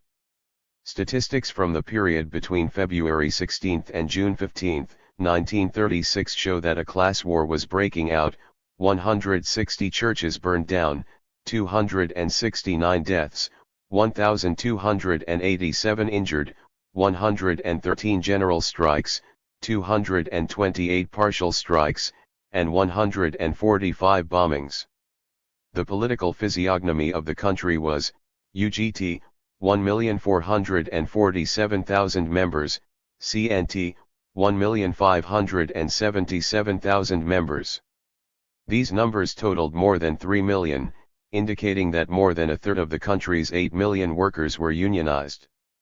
The right had 549,000 enrolled in its diverse organizations, from 20,000 to 30,000 retired soldiers, 50,000 phalangists, 50,000 priests, and millions of pesetas. 220. That was the distribution of forces when the CNT held its Fourth National Congress on May 1, 1936 in Zaragoza's Iris Park Theatre. Chapter XXVIII. The Fourth Congress of the CNT. The Nosotros group achieved a new level of dynamism after January 1936. Its members threw themselves into action, they worked to strengthen the CNT's unions, built up CNT-FAI defense committees, and forged contacts with soldiers in order to stay informed about developments within the military. Of course, they also went almost daily to conferences, union meetings, and rallies. However, the Nosotros group wasn't alone in this. All CNT and FAI militants seemed to be growing increasingly engaged. The CNT had no paid staff, other than the General Secretary of the National Committee, and the income it brought in from dues went entirely to prisoners, propaganda, and unemployed workers. However, despite the fact that the government constantly forced it underground, it still managed to be an important presence in Spanish life, with its 1.5 million members. It is a testament to the incredible dedication and fortitude of its militants that the organization could recover so quickly, put its unions in order, and prepare a national congress that thousands of activists would attend. We don't know of any comparable organization. There was a certain leaderism in the CNT, but the Confederation's anti-authoritarian structure made it unique. It arose solely from an activist's abnegation and determination, and the men with such virtues received no reward other than the respect that they inspired among their fellow workers. Their prestige derived from their conduct and commitment in the daily struggle. They emerged as activists among the workers in the factory. They were on the front lines of every battle. They were always the first to go to prison, had no right to weakness in times of peril, and the organization sanctioned them inexorably if they made mistakes or faltered. Above all, they were respected because they lived exemplary lives. That fame and esteem weighed like a tombstone on Durruti and Escaso. Both knew that while they exercised no formal power, they were very prominent, and that could be pernicious from an anarchist perspective. They expressed their discomfort with this by continually making statements like, "A man subject to another man's influence will never be his own master, and if a man isn't master of himself, he'll never be completely free." Ironically, instead of diminishing people's regard for them, these comments actually enhanced it. Their awareness of their importance to the movement occasionally caused conflicts with their close comrades or other militants. This was particularly true of Garcia Oliver, for example. He was very confident in his views and typically expressed himself with brutal honesty, which gave him a certain air of superiority. There was always a risk that the feeling of superiority could prompt him to adopt a conscious leaderism or fall into the role of influential militant. Garcia Oliver's perspective had matured greatly in recent months. He saw the coming of the military coup with precision and thought the CNT had to use it to make its own revolution. He accorded a unique role to the CNT and FAI in that revolution, and there was a degree of Bolshevism in his conception of revolutionary efficiency. If nothing else, he was a daring revolutionary. Durruti's views had also grown, and a concern appeared on his horizon that put him at odds with Garcia Oliver, precisely over the question of efficiency. Although Durruti understood that the CNT and FAI were Spain's only genuinely revolutionary organizations, what he wanted was an anarchist revolution, not a CNT-FAI revolution. A CNT-FAI revolution would almost be a Bolshevik revolution, whereas an anarchist revolution would involve all the popular forces oriented toward libertarian communism.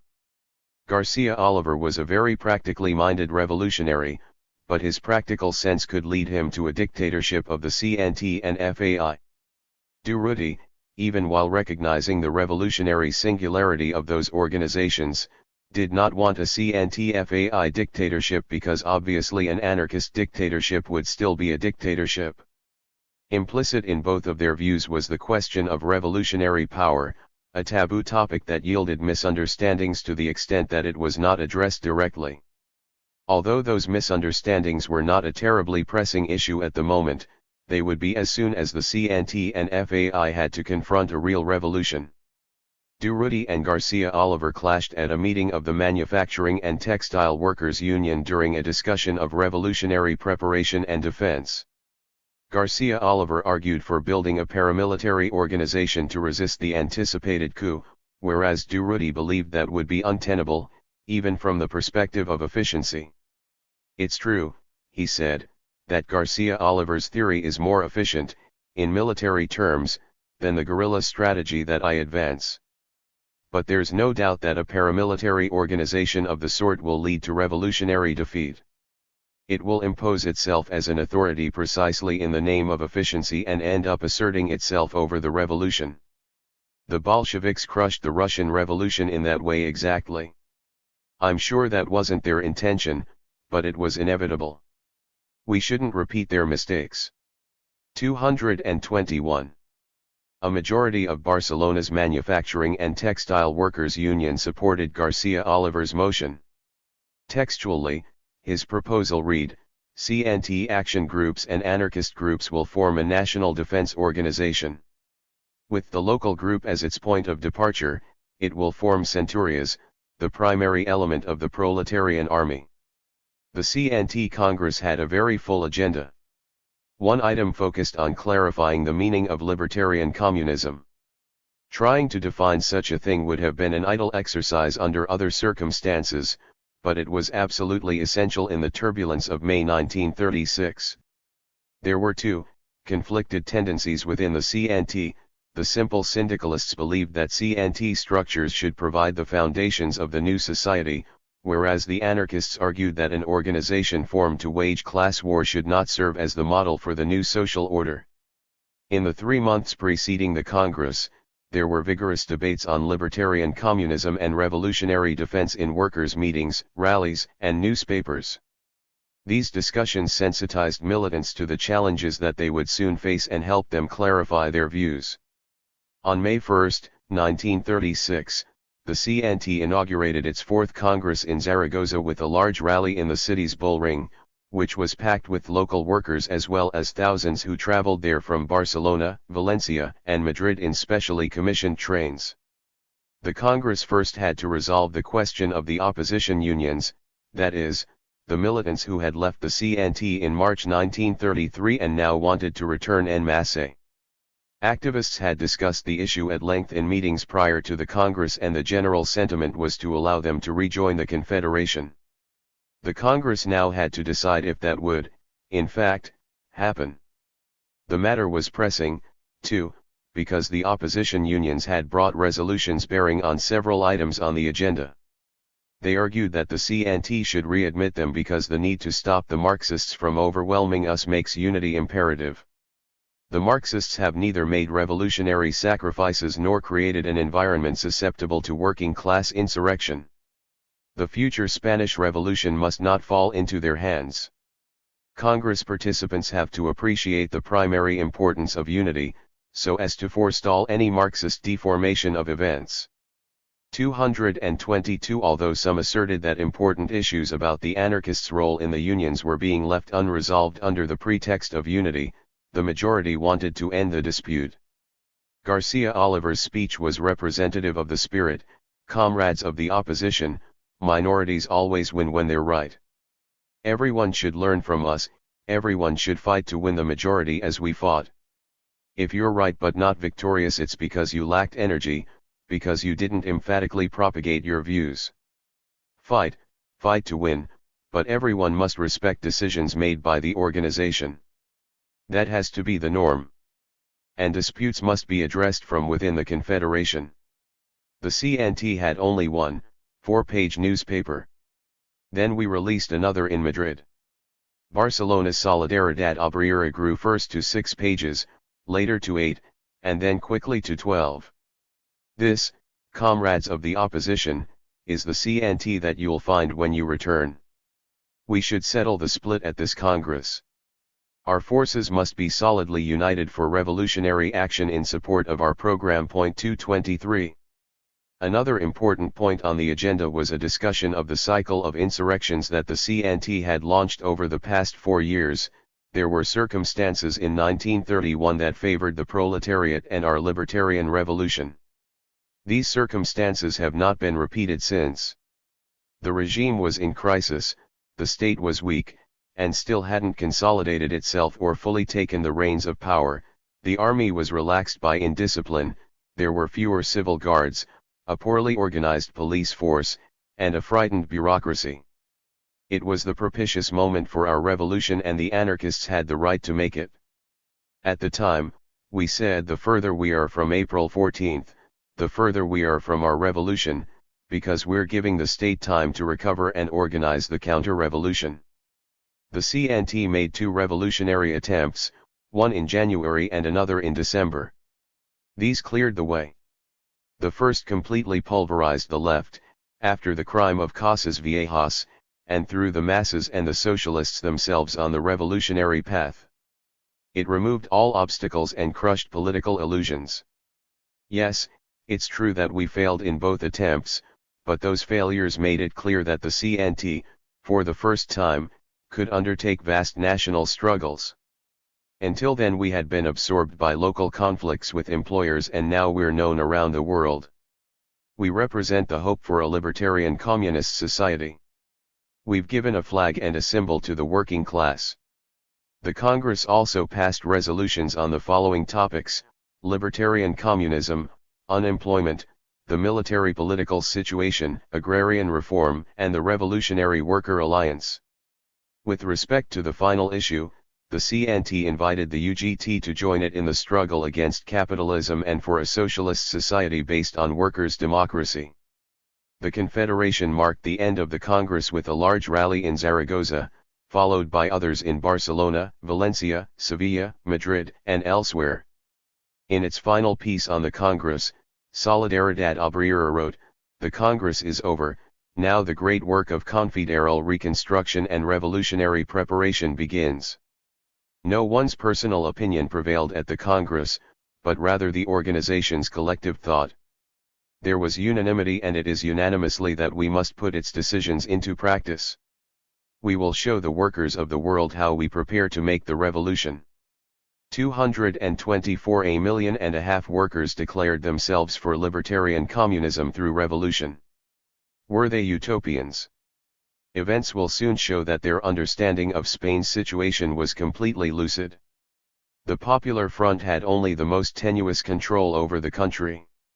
Analyzing events between February and July, Fernando Claudon correctly notes that Spain was living under a tripartite power: the legal, which had minimal effectiveness; the workers, whose parties and unions demonstrated in broad daylight; and the counter-revolution, which expressed itself in the aggressive speeches made by its parliamentary representatives, economic sabotage, and fascist street actions. Above all, the counter-revolution operated in military quarters, where it was meticulously preparing the military coup. Its preparations were a public secret. The general's conspiracy was denounced in parliament and at public rallies. Anyone studying those crucial months in 1936 must at least wonder, why didn't the parties and labor organizations act in a concerted way to crush the military uprising in the womb and resolutely push the revolutionary process forward? 225 The workers became increasingly radicalized during June and July. Every battle seemed to reaffirm the revolutionary strength of the proletariat and the peasantry. Yet, the bourgeoisie, wedded to the army and church, also demonstrated that it intended to confront the workers.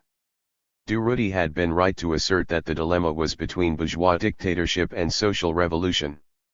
The revolutionary horizon broadened after the Popular Front victory in France, which unleashed a tremendous wave of factory occupations. 226 The combination of the Spanish and French events opened European-wide possibilities for proletarian revolution. At a public meeting, Durruti declared, "If the strike movement becomes more radical in France and the workers don't let themselves be tricked by politicians or union bosses, we're going to enter a revolutionary process on a continental scale. Comrades, precipitate the events." Militants in Catalonia urged the CNT National Committee to push UGT leadership to immediately form the revolutionary alliance defined at the CNT Congress. The UGT did not respond to the CNT's urgent appeals.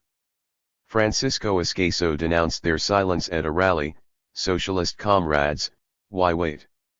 227 While the revolutionary fever rose in Spain, French workers were anesthetized by their leaders and traded their true liberation for a miserable 8 days of vacation. Chapter XXIX. The long wait for July 19, 1936. When Manuel Aznar became President of the Republic on May 10, Santiago Casares Quiroga became both Prime Minister and Minister of War.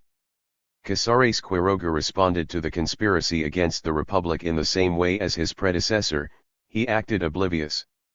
As far as he was concerned, there's no reason to be alarmed, the government has the situation under control.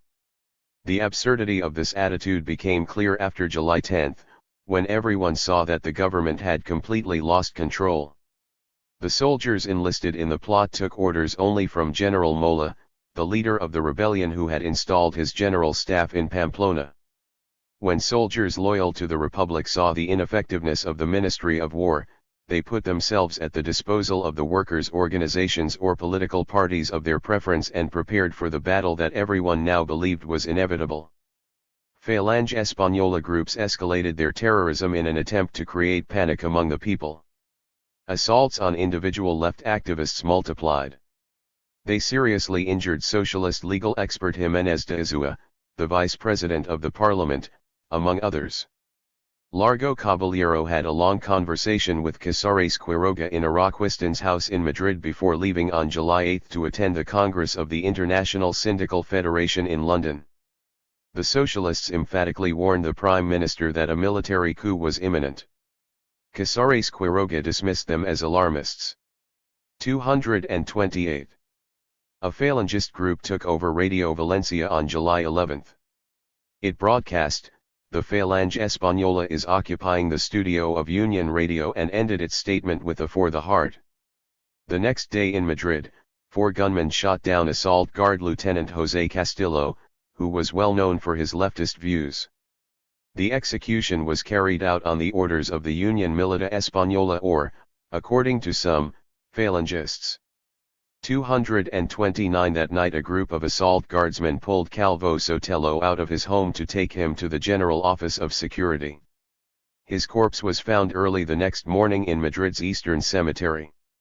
On July 14, General Mola summoned military leaders from towns in northern Spain to his command post, where they surely concretized the final details of the rebellion. Funerals for both Calvo Sotelo and Lieutenant Castillo took place on July 15 in Madrid. Uniformed soldiers accompanying the coffin of the former shouted, "We will avenge you." Civil Guard officers attacked workers marching with the latter, injuring several with their violent charges. General Bombs, the military leader in Las Palmas, died in an accident on July 16. Franco went there on July 17 to pay homage to his comrade in arms and received the false passports that he would use while traveling to Spanish Morocco via Casablanca on an English plane known as the Dragon Rapide. The Melilla garrison rose up that afternoon and Franco took off for Morocco moments later. The war had begun. The government published a statement saying that it had the situation under control. On July 14, Durruti checked out of a hospital where he had been resting after being operated on for a hernia a few days earlier. He hadn't recovered completely, but left nonetheless. That day he met with his Nosotros group comrades, who also made up the Barcelona Defense Committee. They told him that their plan was beginning to bear fruit. The district defense committees had gone into operation the previous day and there was perfect communication between them and CNT, FAI, and libertarian youth groups. Contact between the district committees and the local defense committees was equally fluid. They were in continuous contact with the Atarazanas artillery base through Sergeants Manzana and Gordo. They also had ongoing dialogues with several officers at the Prat Military Air Base, who had agreed to bomb the Sant Andrew Central Artillery Barracks as soon as the rebels took to the street. Workers from Poblano, Sant Andrew, and Santa Coloma would attack the barracks once the bombing began. It would be easy to arm the people if that barracks fell into workers' hands. Nearly 90,000 rifles, dozens of machine guns, and more than a few cannons were stored there. 230 The district defense committees studied their military strategy over a map during a large meeting. Each district would take responsibility for the government buildings, police stations, and civil and assault guard barracks in its area. Militants from the Gas and Electricity Workers Union would immediately occupy the main warehouses of Campsa. CNT and FAI defense groups would take control of the subterranean parts of the city. The sewers were ideal for ferrying reinforcements to military hotspots. Action groups from the Subway Workers Union would seize the subway tunnels. The defense committees were to allow the troops to march confidently forward when they went into the street, thus getting them as far as possible from their respective barracks. They would then block their retreat and attack, forcing them to endure heavy shootouts that would exhaust their ammunition, while also preventing the rebel units from communicating among themselves. They would let the troops get as far as the Brecharondas Plaza de la Universidad Cataluna line, stopping Los Ramblas from falling into rebel hands at all costs. They would vigorously defend the capital's old quarter as well as the ports. Each neighborhood committee would defend its own zone, thus making it unnecessary to move militants from one place to another.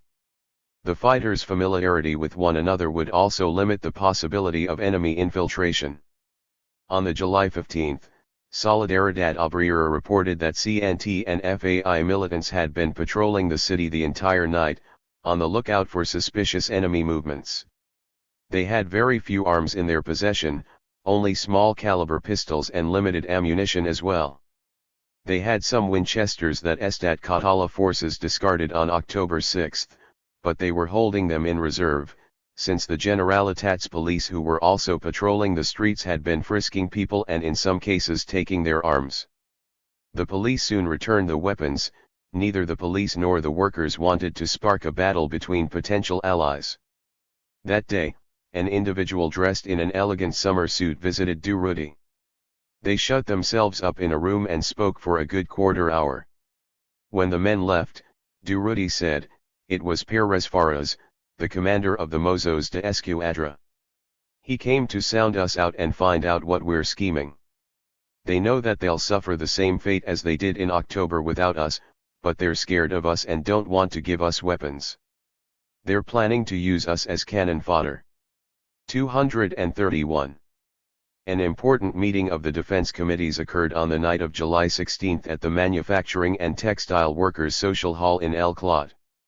It became clear at the meeting that it was quite unlikely that the Generalitat would give arms to the CNT. Militants had to accept the idea of acquiring them by assaulting the Sant Andrew barracks, as originally planned. According to Santillan, CNT representatives met with Generalitat Interior Minister Josep Maria España on July 17. They told him that if the Generalitat armed 1,000 CNT militants, that the Confederation could guarantee the soldiers' defeat. España claimed that the Generalitat had no weapons to give out, maybe some pistols, at the very most. Santillan writes, "We had the distinct impression that if the politicians feared fascism, they were even more afraid of us. On the eve of July 19, we had to focus all our energies on defending the few guns that we possessed, stopping the police from disarming our comrades who were carrying out their nightly patrols." 232. On July 17, censors blacked out a statement that the CNT and FAI had published in Solidaridad Obrera to orient the working class. The text was extremely important, so they printed it illegally and distributed it by hand. That night there were rumors that troops in Morocco had risen up against the Republic. The rumors were true.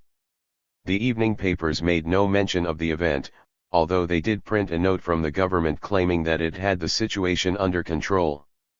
That evening, members of the Maritime Transport Union stormed several merchant ships and seized their cargo of arms. They captured approximately 200 rifles, which they immediately distributed to several unions, including the Metal Workers Union on the Rambla Santa Monica. When the Catalan Interior Minister learned of the assault, España ordered Federico Escofet to recover the rifles at once. Escofet, the Generalitat's General Commissioner of Public Order, entrusted the mission to his Chief of Services, Commander Vicente Goarner. Goarner and a company of assault guards went to the Metal Workers Union and got ready to storm the premises and disarm its occupants. Union Secretary Benjamin Sanchez went out to speak with Goarner and told him in no uncertain terms that he must not move forward, unless he wanted to start a conflict between the CNT and the assault guard. The Generalitat refuses to arm the people and claims that it has no weapons to distribute, Sanchez said. Yet when the workers show that there are arms, it sends out the police to take them. Commander, in these tragic moments, don't you think your obsession with maintaining the principle of authority is more than a little infantile? 233. Commander Goarner knew perfectly well that Benjamin Sanchez was right. He had already arrested Valdez, an assault guard captain, from whom he had confiscated the troops' orders to rebel. And he also knew that the Barcelona military garrison had some 6,000 men, not to mention the Phalangists and other rightists who might make common cause with the insurgent soldiers, whereas the Generalitat could only marshal 1,960 security and assault guards in reply. Furthermore, he was aware that the 3,000 civil guardsmen under General Aranguren's command had dubious loyalties and could easily side with the rebels. Goarner knew all this, and yet since orders are orders, he was prepared to ignite a war with the workers. Whether by chance or because someone had informed them, Garcia Oliver and Durruti appeared on the scene. Goarner hoped that these bosses would be more sensitive to the delicacy of the situation. He explained to Garcia Oliver that he had to the search building and take the rifles. Exasperated, Durruti intervened. He said, "There are times in life when it's impossible to carry out an order, even when the person giving the order is very high up. By disobeying, man becomes civilized. Civilize yourself by making common cause with the people. Your uniform doesn't mean anything anymore. There is no authority other than the revolutionary order, and it demands that the rifles are in the workers' hands." 234. Whether or not Durruti convinced him, Goarner tried to save the prestige of authority by accepting the dozen unserviceable rifles that they handed over to him. The long wait for July 19, 1936 401. Both Vicente Goarner and Federico Escofet put special emphasis on the matter of the rifles in the works they later wrote about the war. The first says that authorities recovered 50 or 60 rifles, and the second claims that they seized all 200. The truth is that nothing more than 12 broken rifles left the Metal Workers Union, and Goarner wouldn't have found the rest even if he had raided the building, for the simple reason that they had already been distributed to the district defense committees. 235. Saturday, July 18 was a day of intense activity and agitated nerves. Despite all the CNT's efforts to secure arms, they had not acquired anything of significance. Some youths had managed to get weapons by disarming the city's night watchmen, but their 6-bullet, .38 caliber guns were more for show than real fighting. The dozen gunsmiths that they planned to raid were still in reserve. And what would their stock mean against machine guns and cannons? The only hope was to take the St. Andrew barracks, which is where the workers were told to go. For its part, the Generalitat took measures that might appear fitting at first glance, but actually bordered on the absurd. It emitted an order informing soldiers that they were no longer obliged to obey their officers, and then backed it up with another order firing officers suspected of fascist sympathies. This was ridiculous because the soldiers were in their barracks at the mercy of their officers as well as the Falangists who were pouring in. And the fired officers could laugh at the second edict, since they were working precisely to fire Louis companies. At 11:30 p.m., Durruti, Ascaso, and Garcia Oliver were in the Catalan Interior Ministry building making a final attempt to convince España to disarm part of the civil and assault guard and give weapons to the workers. While they were inside the building negotiating, the Palacio Plaza was filling with workers from Barceloneta, who came to demand weapons. There were 3 assault guard companies in the plaza protecting the Interior Ministry. The crowd increased until it nearly filled the entire plaza and Colón Avenue. Minister España showed how frightened he was when he begged Garcia Oliver to say something from the balcony to calm the workers. Garcia Oliver went to the balcony and told the port workers the same thing that the Generalitat had been saying for a week: they have no weapons for the workers. The people below received those words with indignation and shouted in unison, "October! October!" España companies and all those holding the reins of power understood the unmistakable meaning of their cry. But, even so, they were more afraid of the working class than the fascists. Would the workers draw pertinent lessons from the Generalitat's stance during the night of July 18? While the tense deliberations continued in the Interior Ministry, Garcia Oliver speaking aggressively and Francisco Ascaso with transparent disdain, the telephone rang. España took the receiver, and the paleness that immediately covered his face made it clear that he had heard something very troubling. He hung up and told the CNT men, "This can't be. This is disorder. They tell me that CNT members are requisitioning cars and painting them with the letters of their unions. The gunsmiths have been stormed. Go calm those people." Durruti stared at España intently. He stepped toward him and pounded on the table that separated them.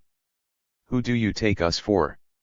We represent the people in the streets who are demanding arms, who are requisitioning cars and storming the gunsmiths. We're representatives of a working class that isn't going to go to battle defenselessly. It's your responsibility to calm those workers, who you think of as rabble." Durruti then turned to his comrades and said, "There's nothing more for us to do here. Let's go." When they were leaving the Interior Ministry, they passed Diego Abad de Santillan and 2 militants from the Construction Workers' Union, who were also on a mission to acquire weapons. Santillan and his 2 companions insisted on seeing España. Their efforts were not completely fruitless. When it was announced that the rebel troops had left their barracks, an assault officer, without asking permission from anyone, began to search the palace's rooms until he found a box containing 100 pistols, which he handed over to Santillan. 236. Durruti, Ascaso, and Garcia Oliver spoke with the port workers in the street. Garcia Oliver told them to go to St. Andrew, but Durruti contradicted him, thinking that it would be better if they stayed there, continuing to demand arms and keeping watch over the artillery barracks in the docks as well as the Parque de la Ciudadela infantry barracks. At the last moment, General Mola made General God the leader of the fascist uprising in Barcelona and Catalonia as a whole. God was in the Balearic Islands at the time and would not arrive in Barcelona until daybreak on July 19. While God traveled, Cavalry General Álvaro Fernández Burial led the rebellion. Burial, the oldest of the generals with a command in Barcelona, established himself in the cavalry barracks on Tarragona Street. It was there that he linked up with the other barracks and coordinated the revolt. General Llano de la Encomienda was the Capitan General of the region. He knew from the outset that the majority of the officers surrounding him had gone over to the conspirators and that therefore he was their prisoner. Nevertheless, he could still help the Generalitat by refusing to declare a state of emergency, which General Burial insistently asked him to do in hopes of using the declaration as cover while he moved troops around the city. Several military leaders were Independencias Militas, an imposing building buried on the Ramblas Paseo corner, who relied on the army's bureaucratic services and took orders from Ramon Mola, the general's brother and his representative in Catalonia.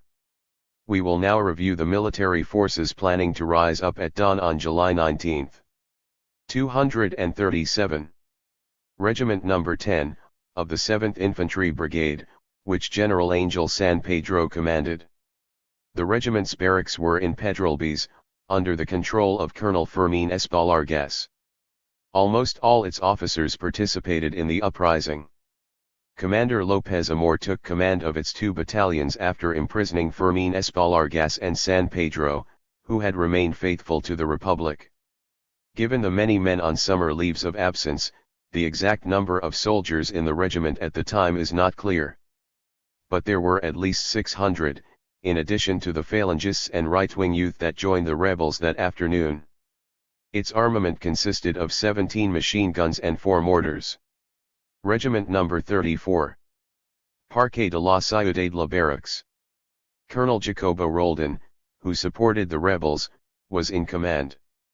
Half the officer corps in this barracks supported the insurgents, which later rendered it half-neutral. It had approximately the same number of men and weapons as the preceding regiment. 2nd Cavalry Brigade. It was under the command of General Álvaro Fernández Burial, and the brigade's 2 regiments had their barracks on Tarragona Street. Like the 7th Infantry Brigade, it had approximately 600 men, but only 6 machine guns. Regiment No. 3. It was in the Lepanto Barracks, under the command of Colonel Francisco Lacasa. Almost all of its officers and also the colonel were engaged in the rebellion. Its endowment of arms and men was more or less the same as the previous. Artillery Brigade. Rebel General Justo Legurguru was in command. This brigade was made up by 2 regiments. Regiment No. 7 had its barracks in Sant Andrew and was led by Colonel José Lanas. It was composed of 2 groups of 3 batteries with 4 10.5 Vickers artillery pieces each. The officer corps was split, but those supporting the rebels seized the artillery as well as machine guns. This brigade also had another regiment in reserve in Mataró, which possessed 16 artillery pieces. The Central Artillery Station and the General Armory were also in Sant Andrew, which the CNTFAI Defense Committee believed contained around 9,000 rifles. There was later talk of 35,000 rifles. In either case, there was a significant number of arms there, and the Confederal Defense Committee was not wrong to think of it as the arsenal of the revolution. Mountain Regiment No. 1. It was commanded by Francisco Serra and its barracks were on Icaria Avenue. It had 24 10.5 Skoda artillery pieces. Except for the colonel, the entire officer corps sided with the rebels. The basic nucleus of the conspiracy worked out of this barracks, whose representative from the UME was Captain López Varela. Engineers Battalion. Its barracks were on Cortez Street, next to the Plaza de España. It had approximately 400 men. The Prat del Llobregat military air base was commanded by Colonel Díaz Sandino, who was loyal to the Republic.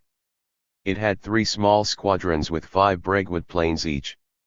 The majority of its officers supported the Republic, and the Confederal Defense Committee was in contact with some of them. Nonetheless, several fascist officers deserted with some of the planes at dawn, surely those in the best condition. The Naval Air Force had 10 Savoia hydroplanes. Except for some mechanics, the entire base supported the uprising. The Savoias that ferried God from Majorca to Barcelona took off from this base in the early morning hours. Carabineros Command Headquarters. There were approximately 400 men in this body, and its barracks were on San Pablo Street. It leaned toward the rebels, but did not join the uprising because it had been surrounded immediately on July 19. Civil Guard. It had 3,000 men in all of Catalonia and was under the command of General Aranguren, who declared his loyalty to the Republic. In Catalonia there were 2 tercios. The 19th was garrisoned on Barcelona's Ausias March Street and under the command of Colonel Antonio Escobar. It was made up of 2 commands of 4 companies. Colonel Francisco Bratons led Tercio No. 3, and although it was spread throughout Catalonia, it did have a squad in Barcelona whose size we do not know. There was also a cavalry command with 3 squadrons of 150 men each, whose barracks were on Concho de Ciento Street. These forces supported the rebels and, like the Carabineros, were a constant preoccupation for the revolutionaries from 5 a.m. to 2 p.m. on July 19.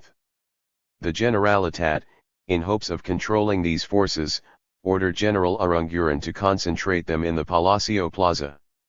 The majority of the military forces scattered throughout Catalonia backed the fascists. General God called upon them to march on Barcelona at 3 p.m. on July 19, but the people's clear successes by that time undermined their initiative, and local revolutionary committees had also barricaded them in their barracks. What forces could the Generalitat deploy against the rebels? Vicente Goarner answers the question. We were immensely inferior, the iron of our armed squadrons was little more than filings. We estimated that we were facing approximately 5,000 disciplined but poorly led men, with 24 artillery pieces, 48 machine guns, and 20 heavy mortars. Against this we had 1,960 security and assault guards, supported by 16 machine guns and 8 light mortars. The civil guards' loyalty was still uncertain, and our local companies of security guards were out of training militarily. We had no hand grenades or even tear gas. The outlook could not have been more bleak. 238. The Generalitat's General Staff Escofet, Goarner, and Commander Arando drew up their plans to defend Barcelona on the basis of tactics that they thought the rebels would apply. Their defense would turn on the following key points: the Cindors, where they hoped to concentrate all the enemy's forces, and on protecting the Catalan Interior Ministry against the artillery troops and infantry from the Parque de la Ciudadela sector. They scattered companies of assault guards around the city, some in the Plaza de España, some in the port, to protect customs and confront atarazanas, and others at the Sant Andreu barracks. There were also some troops on Urquinaona and in the Plaza de Catalunya protecting the Generalitat and the General Station of Public Order. When he received this plan, Diaz Sandino said, given the magnitude of the rebel forces and the weakness of our own, the President of the Generalitat, his advisors, and upper-level Catalan functionaries should go to the Prat del Llobregat airbase. 239. With morale like that, and clearly inadequate military resources, they would surely face a repetition of the October 6 defeat if the working class did not intervene.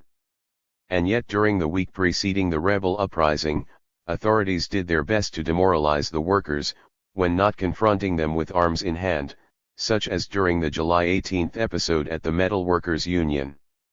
There is a striking difference between the defensive plan that the Generalitat embraced and that applied by the workers from the Confederal Defense Committee. The latter adopted a strategy based on the workers' strengths. Against classical military tactics, they responded with urban guerrilla warfare, which focused on wearing down the enemy, isolating its units, and defeating those units one by one. The workers assumed that the soldiers would try to divide the western workers' districts from the eastern industrial zone in order to dominate the central part of the city, which contained the government buildings, the telephone exchange, and the radio transmitters. To block this, workers would distract the rebel units while stopping them from making contact either among themselves or with their barracks. The Generalitat's plan was purely defensive, and its efforts to protect the Sant Andreu Central Artillery Barracks were clearly designed to prevent the workers from storming the site and seizing its weapons. They took that measure as soon as they learned that the Confederal Defense Committee wanted aviators to bomb the barracks. As we will see below, the aviators' bombardment was unnecessary by the time it took place, since the workers were already in control of the situation and the rebels still fighting had no hope of victory. They continued resisting mainly because of pressure from their officers, who preferred death before falling to the revolutionaries. Around 3 in the morning on July 19, Durruti, Ascaso, and Garcia Oliver visited the district defense committees and the unions designated as meeting places for the workers, the Woodworkers Union on Rosales Street at the Paralelo, the Construction Workers Union on Mercaders Street in the middle of the Santa Catalina neighborhood, the Transport and Metal Workers Union on the Rambla Santa Monica in the heart of 5th District, and the Manufacturing and Textile Workers Union in the midst of the large Sant Martí workers' neighborhood. After completing their inspection, they went from the Manufacturing and Textile Workers Union down San Juan de Malta Street to 276 Paseo de Payadas. That was where Gregorio Jover lived, whose third-floor apartment had become a gathering place for the Nosotros group. Everyone let out a sigh of relief when they entered. Garcia Oliver and Ascaso were exhausted and sat down. Durruti was the only one who continued to stand. Fatigue seemed to increase his energy. He teased his weary friends, "These guys won't be fighting any battles today." His joke fell on deaf ears. Everyone was convinced that this was the moment that they had been waiting for. No one said a word while Jover distributing spiced sausage sandwiches and glasses of red wine. Everyone ate except for Ascaso, who drank a coffee and nervously smoked a cigarette. Languid music drifted in from an old radio, but then stopped suddenly when the broadcaster broke in. Everyone listened attentively to what he might say. It was an anguished warning to the people, saying that the fascists would soon rise up. It was nearly 4 in the morning. Durruti grew somber and looked at the people in the room. Ascaso, nervously puffing a cigarette as if in a rush to light another, Garcia Oliver, who was looking at Aurelio Fernandez, surprised by the fact that he was wearing his customary fancy suit, with a white handkerchief poking out of the breast pocket. Ricardo Sanz was devouring his sandwich while holding a half glass of wine in his right hand. Gregorio Jover, thin, with a gaunt face, coming and going from the kitchen to the dining room. Antonio Ortiz, running his hand through his hair repeatedly, trying to order his rebellious black locks, and, finally, El Valencia, the oldest, a new member of the group, who was as nervous as Ascaso and also smoking cigarette after cigarette. What did Durruti think after this passing glance? He could have only wondered who among them would survive the battle that was about to begin. Garcia Oliver broke the silence. "Is the machine gun mounted?" The machine gun was an old Hotchkiss that had been extracted piece by piece from the Atarazanas barracks. "Yes," someone responded. "It's already installed on the truck. There's nothing more to bring down but the things in the room." Those things were 2 machine gun rifles and several repeating Winchesters. Silence descended again. It was a heavy silence, laden with worry. There were some discreet knocks on the door and then the news: "The troops are beginning to leave the Petrolbes barracks." Everyone jumped as if yanked by a string and grabbed a weapon. There were 2 trucks in the street, pointing towards Poblano and escorted by a dozen militants. The men of the Nosotros group divided themselves between the trucks. The one in front carried the machine gun and a black and red flag, which began to flutter as the vehicle moved forward. While the vehicles drove toward the center of Barcelona, groups of workers who had been patrolling all night greeted them with a shout that would be heard in every corner of the city within a few hours: "CNTFAI." 240. News of the troops' departure reached the Palacio Plaza, where thousands of workers were still futilely demanding weapons. They stopped shouting for a moment and everyone stared at one another. There was a sudden quietness, which the hasty departure of Santillan and his 2 comrades did not interrupt, as they ran off with the celebrated 100 pistols that had been found so opportunely. An assault guard looked at the crowd and then looked at himself. He had a rifle in his hand and a pistol on his belt. He didn't need both weapons and there were so many unarmed men. He took his pistol from his belt and gave it to the person standing closest to him. "Take it," he said. "We'll fight together." 241. It was 4:45 a.m. on what would be the longest day in the lives of thousands of men and women. At that moment, all the factory sirens began to scream out simultaneously, just as the CNT and its district defense committees had planned. The hour of struggle was ringing. Third part. The Revolutionary. From July 19 to November 20, 1936. Chapter I. Barcelona in Flames 1. The fascists put their military apparatus in gear just before 5 in the morning. The leaders knew what they wanted, but the soldiers had been deceived into thinking that they were defending a republic in peril. The Montesa cavalry regiments took Tarragona Street toward the Plaza de España. The Santiago regiment left its barracks on Lepanto Street and followed Industria Street on their way to the Cindores. The 7th Light Artillery from Sant Andreu divided into two columns, one circumvallated the city and the other cut across it, both heading for the Plaza de Catalunya. The mountain artillery from the docks took Icaria Avenue, its objective was Palacio Plaza and control of the port. The Badajoz Infantry Regiment left its barracks in Pedralbes behind it and advanced along the diagonal to occupy the center of the capital. The Sappers Battalion companies left their barracks on Cortez Street, which they followed on their march toward the Plaza de España. There they would link up with the Montesa regiments and seize the Paralelo, establishing a direct route to the port. The divided loyalties among the officers of the Alcantara Infantry Regiment mostly neutralized it, but Colonel Jacobo Roldan managed to send out a company to attack Radio Barcelona's transmitter on Casp Street. Who will fight these forces led by men who confidently repeated, "The rabble will run like pussies as soon as they hear the cannons thunder to the rabble."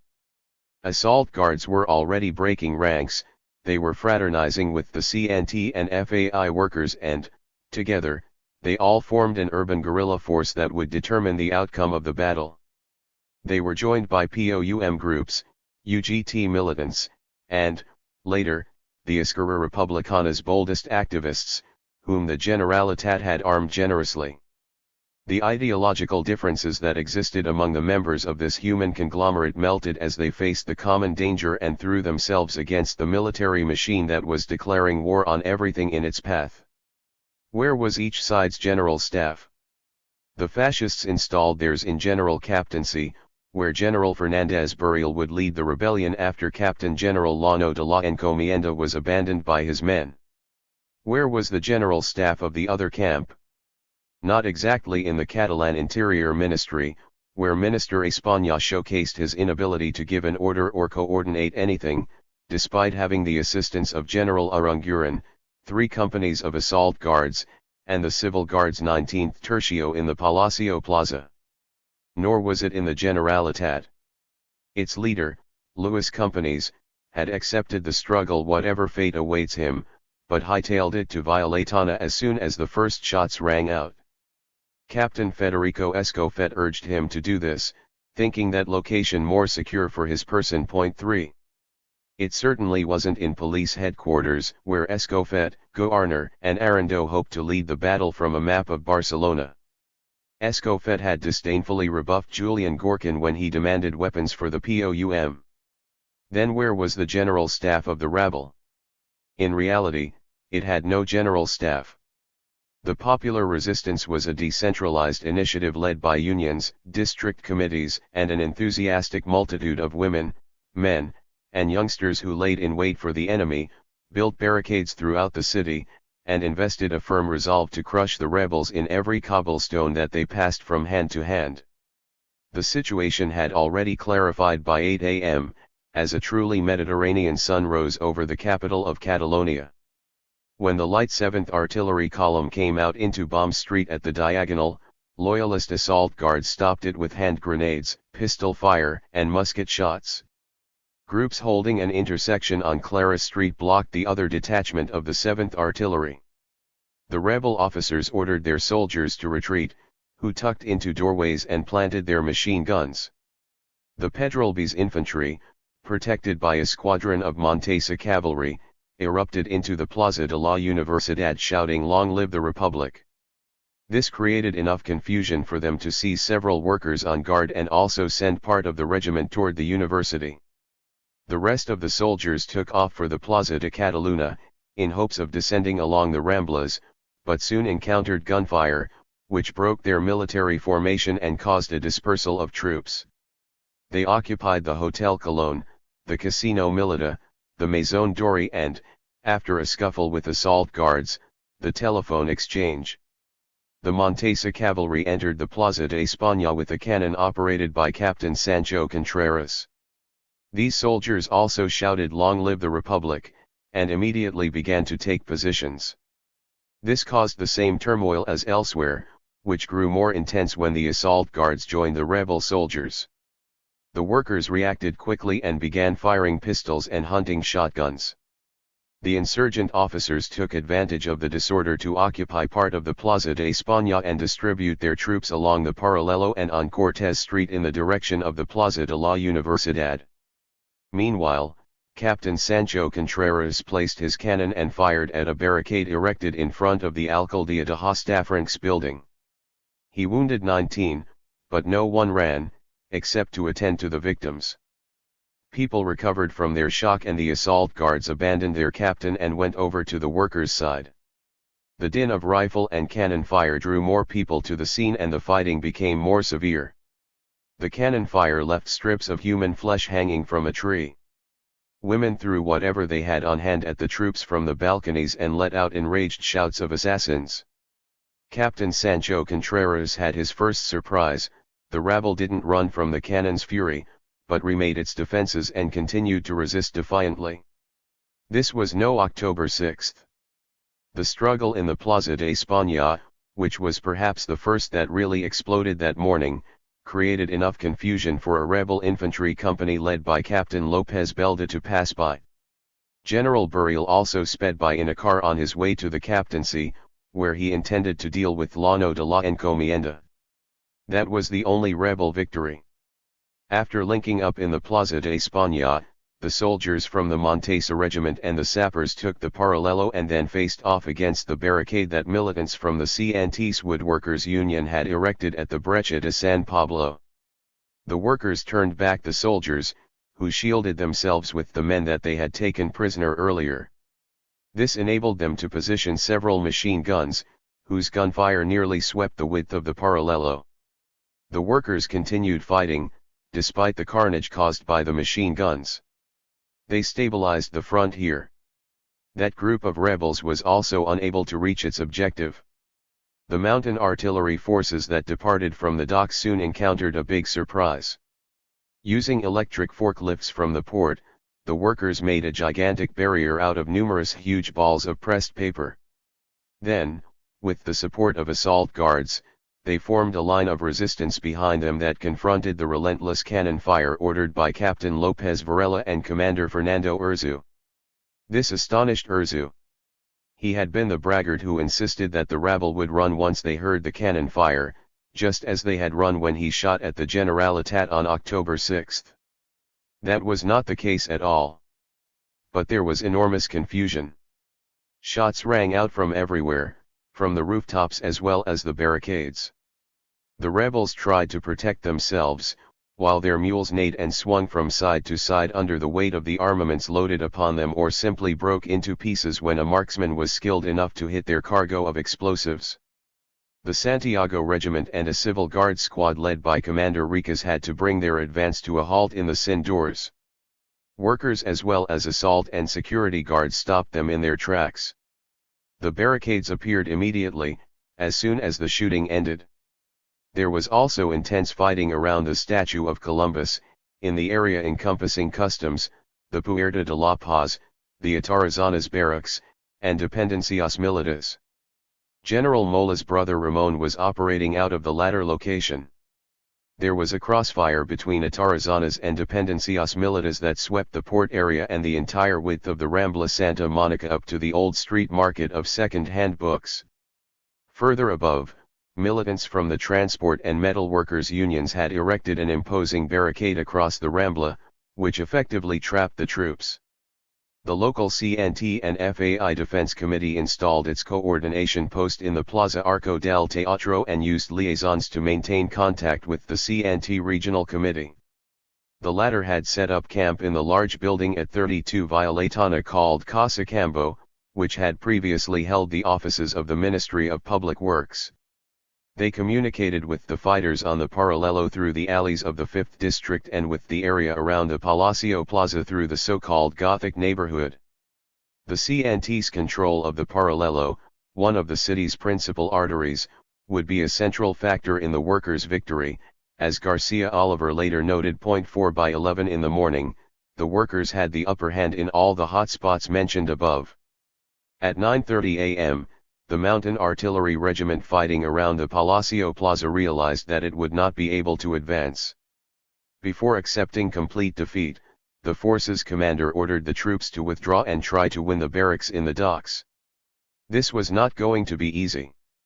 When the soldiers began retreating, workers pushed the balls of paper that they'd been using as barricades toward them, while others hidden behind opened fire. Their retreat turned into a complete rout. Despite the rebel machine guns sweeping the area, the workers and guards launched an overpowering assault and seized several officers, including Lopez Varela, as well as a number of cannons. The soldiers, now free of their officers' coercion, fraternized with the workers and joined them.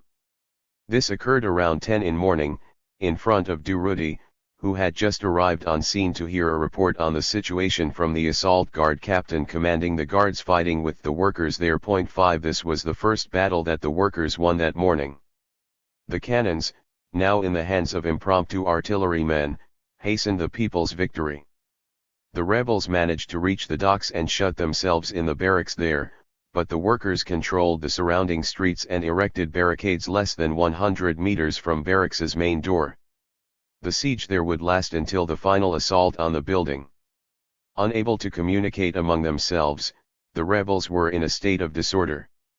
They had established communication through France 6 in the morning early hours, but when the worker committee that occupied the main post office on Saturday night noticed what was happening, it intercepted and altered their messages in such a way that confused the fascists.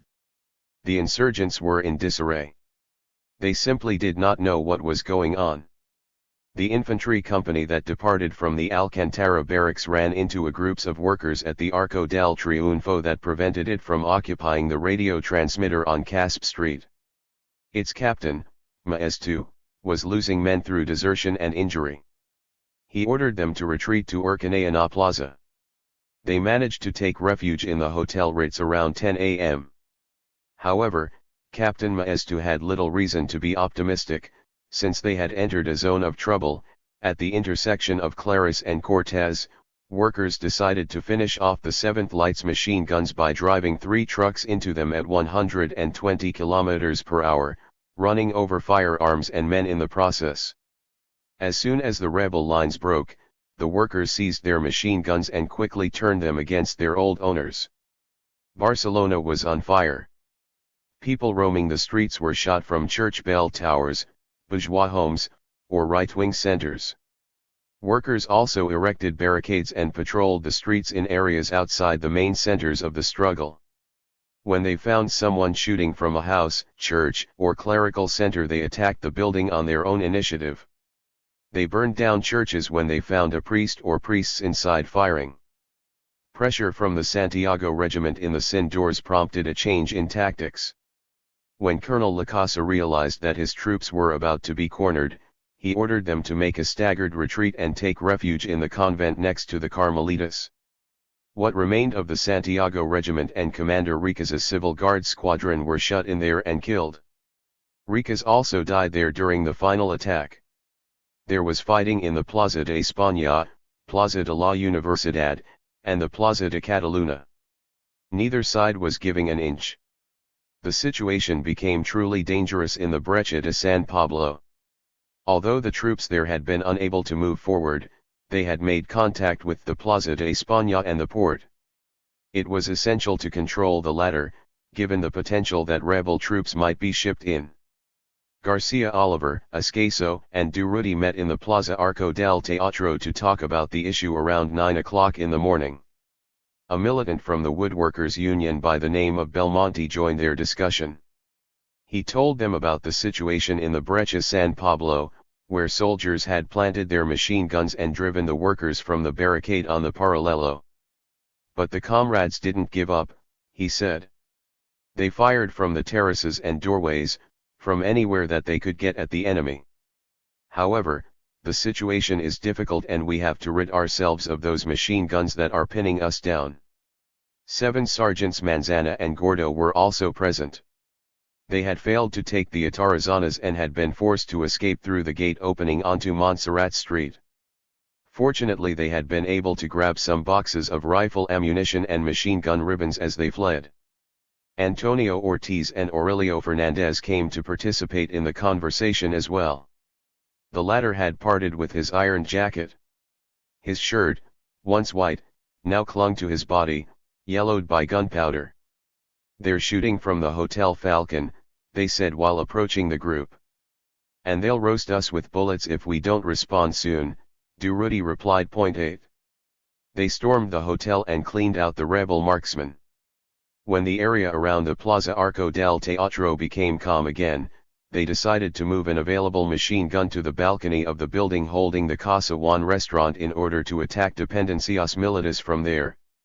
They gave the task to Sergeants Manzana and Gordo, who operated with the support of militants from the Transport Workers Union. "What should we do about the breccia?" Belmonte asked. "We're going to clean it out," Ascaso said. They gathered the best armed militants among those present and formed 2 groups. One, led by Garcia Oliver, would take off along San Pablo Street, the other would go up Nueva de la Rambla Street, with Ascaso at its head. Durruti would remain in the plaza, coordinating forces and leading them to wherever they were needed most. 9. The situation was very delicate in the Breccia de San Pablo. The rebels had installed 3 machine guns. One, opposite the Teatro Victoria, another next to the Moulin Rouge Cabaret, and the final one in the Breccia de San Pablo itself, which they fired relentlessly. The comrades going with Ascaso along Nueva de la Rambla Street were an easy target when they came out into the Paralelo. They tried to take cover in doorways or behind any object they could find while continuing to fire their pistols. The fascists would have massacred them if Garcia Oliver's group had not slipped around the enemy. The rebels were now caught between the 2 groups and were completely disoriented. The militants who had been holding them down until then responded promptly and everyone launched a mass attack. A burst of gunfire from Ascaso's automatic pistol brought down the captain leading the troops. A lieutenant tried to take his place, but a cavalry corporal killed him at once. This ended the resistance in the Breccia de San Pablo. A historian sympathetic to the rebels concludes his account of the battle in the following way: Darnell and his forces held the positions that they had captured until the masses physically overcame them and annihilated the squadron. The officers were taken prisoner and suffered the unfortunate fate reserved for them. 10. By noon that day, the military insurrection in Barcelona was essentially over. The remaining holdouts were clearly identified: Hotel Colon Telephone Exchange, Universidad Plaza de España, Atarazanas Dependencias Militares, and the Carmelitas Convent in the northern part of the city. That was all. Republican Colonel Diaz Sandino ordered his planes to make an exploratory flight and drop pamphlets on the barracks telling the soldiers that the coup had failed and that they had to surrender. While Diaz Sandino's planes cut through the blue space over the city, 5 hydroplanes coming from Majorca landed at Barcelona's naval base. One of them carried General God, who inspected the Catalan capital from above before landing. Chapter 2. General God surrenders. Several officers went out to greet God when his hydroplane landed at the naval base. They shouted "Viva" when he emerged from the plane. That reception alerted the base's mechanics to the fact that there was no anarchist rebellion against the Republic, but rather a military uprising against the government.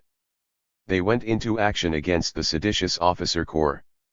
The officers welcomed God in such a way because they were expected to do so, not out of real enthusiasm.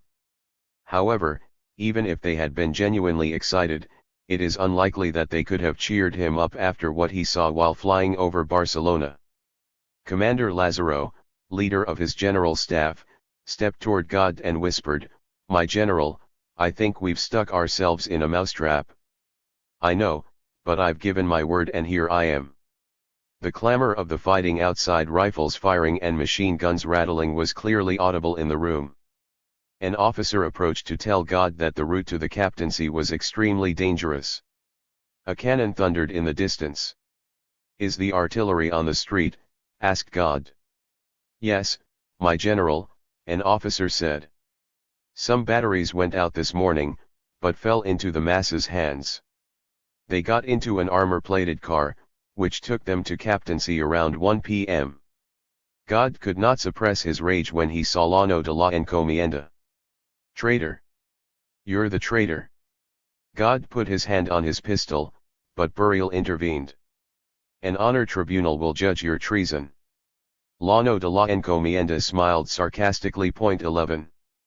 God's presence raised the spirits of the officers in captaincy, who hoped that the prestigious general could somehow transform defeat into victory. But God was worried, and his alarm must have increased when he learned the details of the battle. Nevertheless, this general held the workers in utter disdain, and it was inconceivable to him that they could conquer the army. He forced himself to be optimistic. If he could win over the civil guard, then things would turn in his favor. He telephoned General Aranguren in the Catalan Interior Ministry. "General Aranguren," God shouted, "put yourself at my orders." Aranguren replied, "I only take orders from the Republic."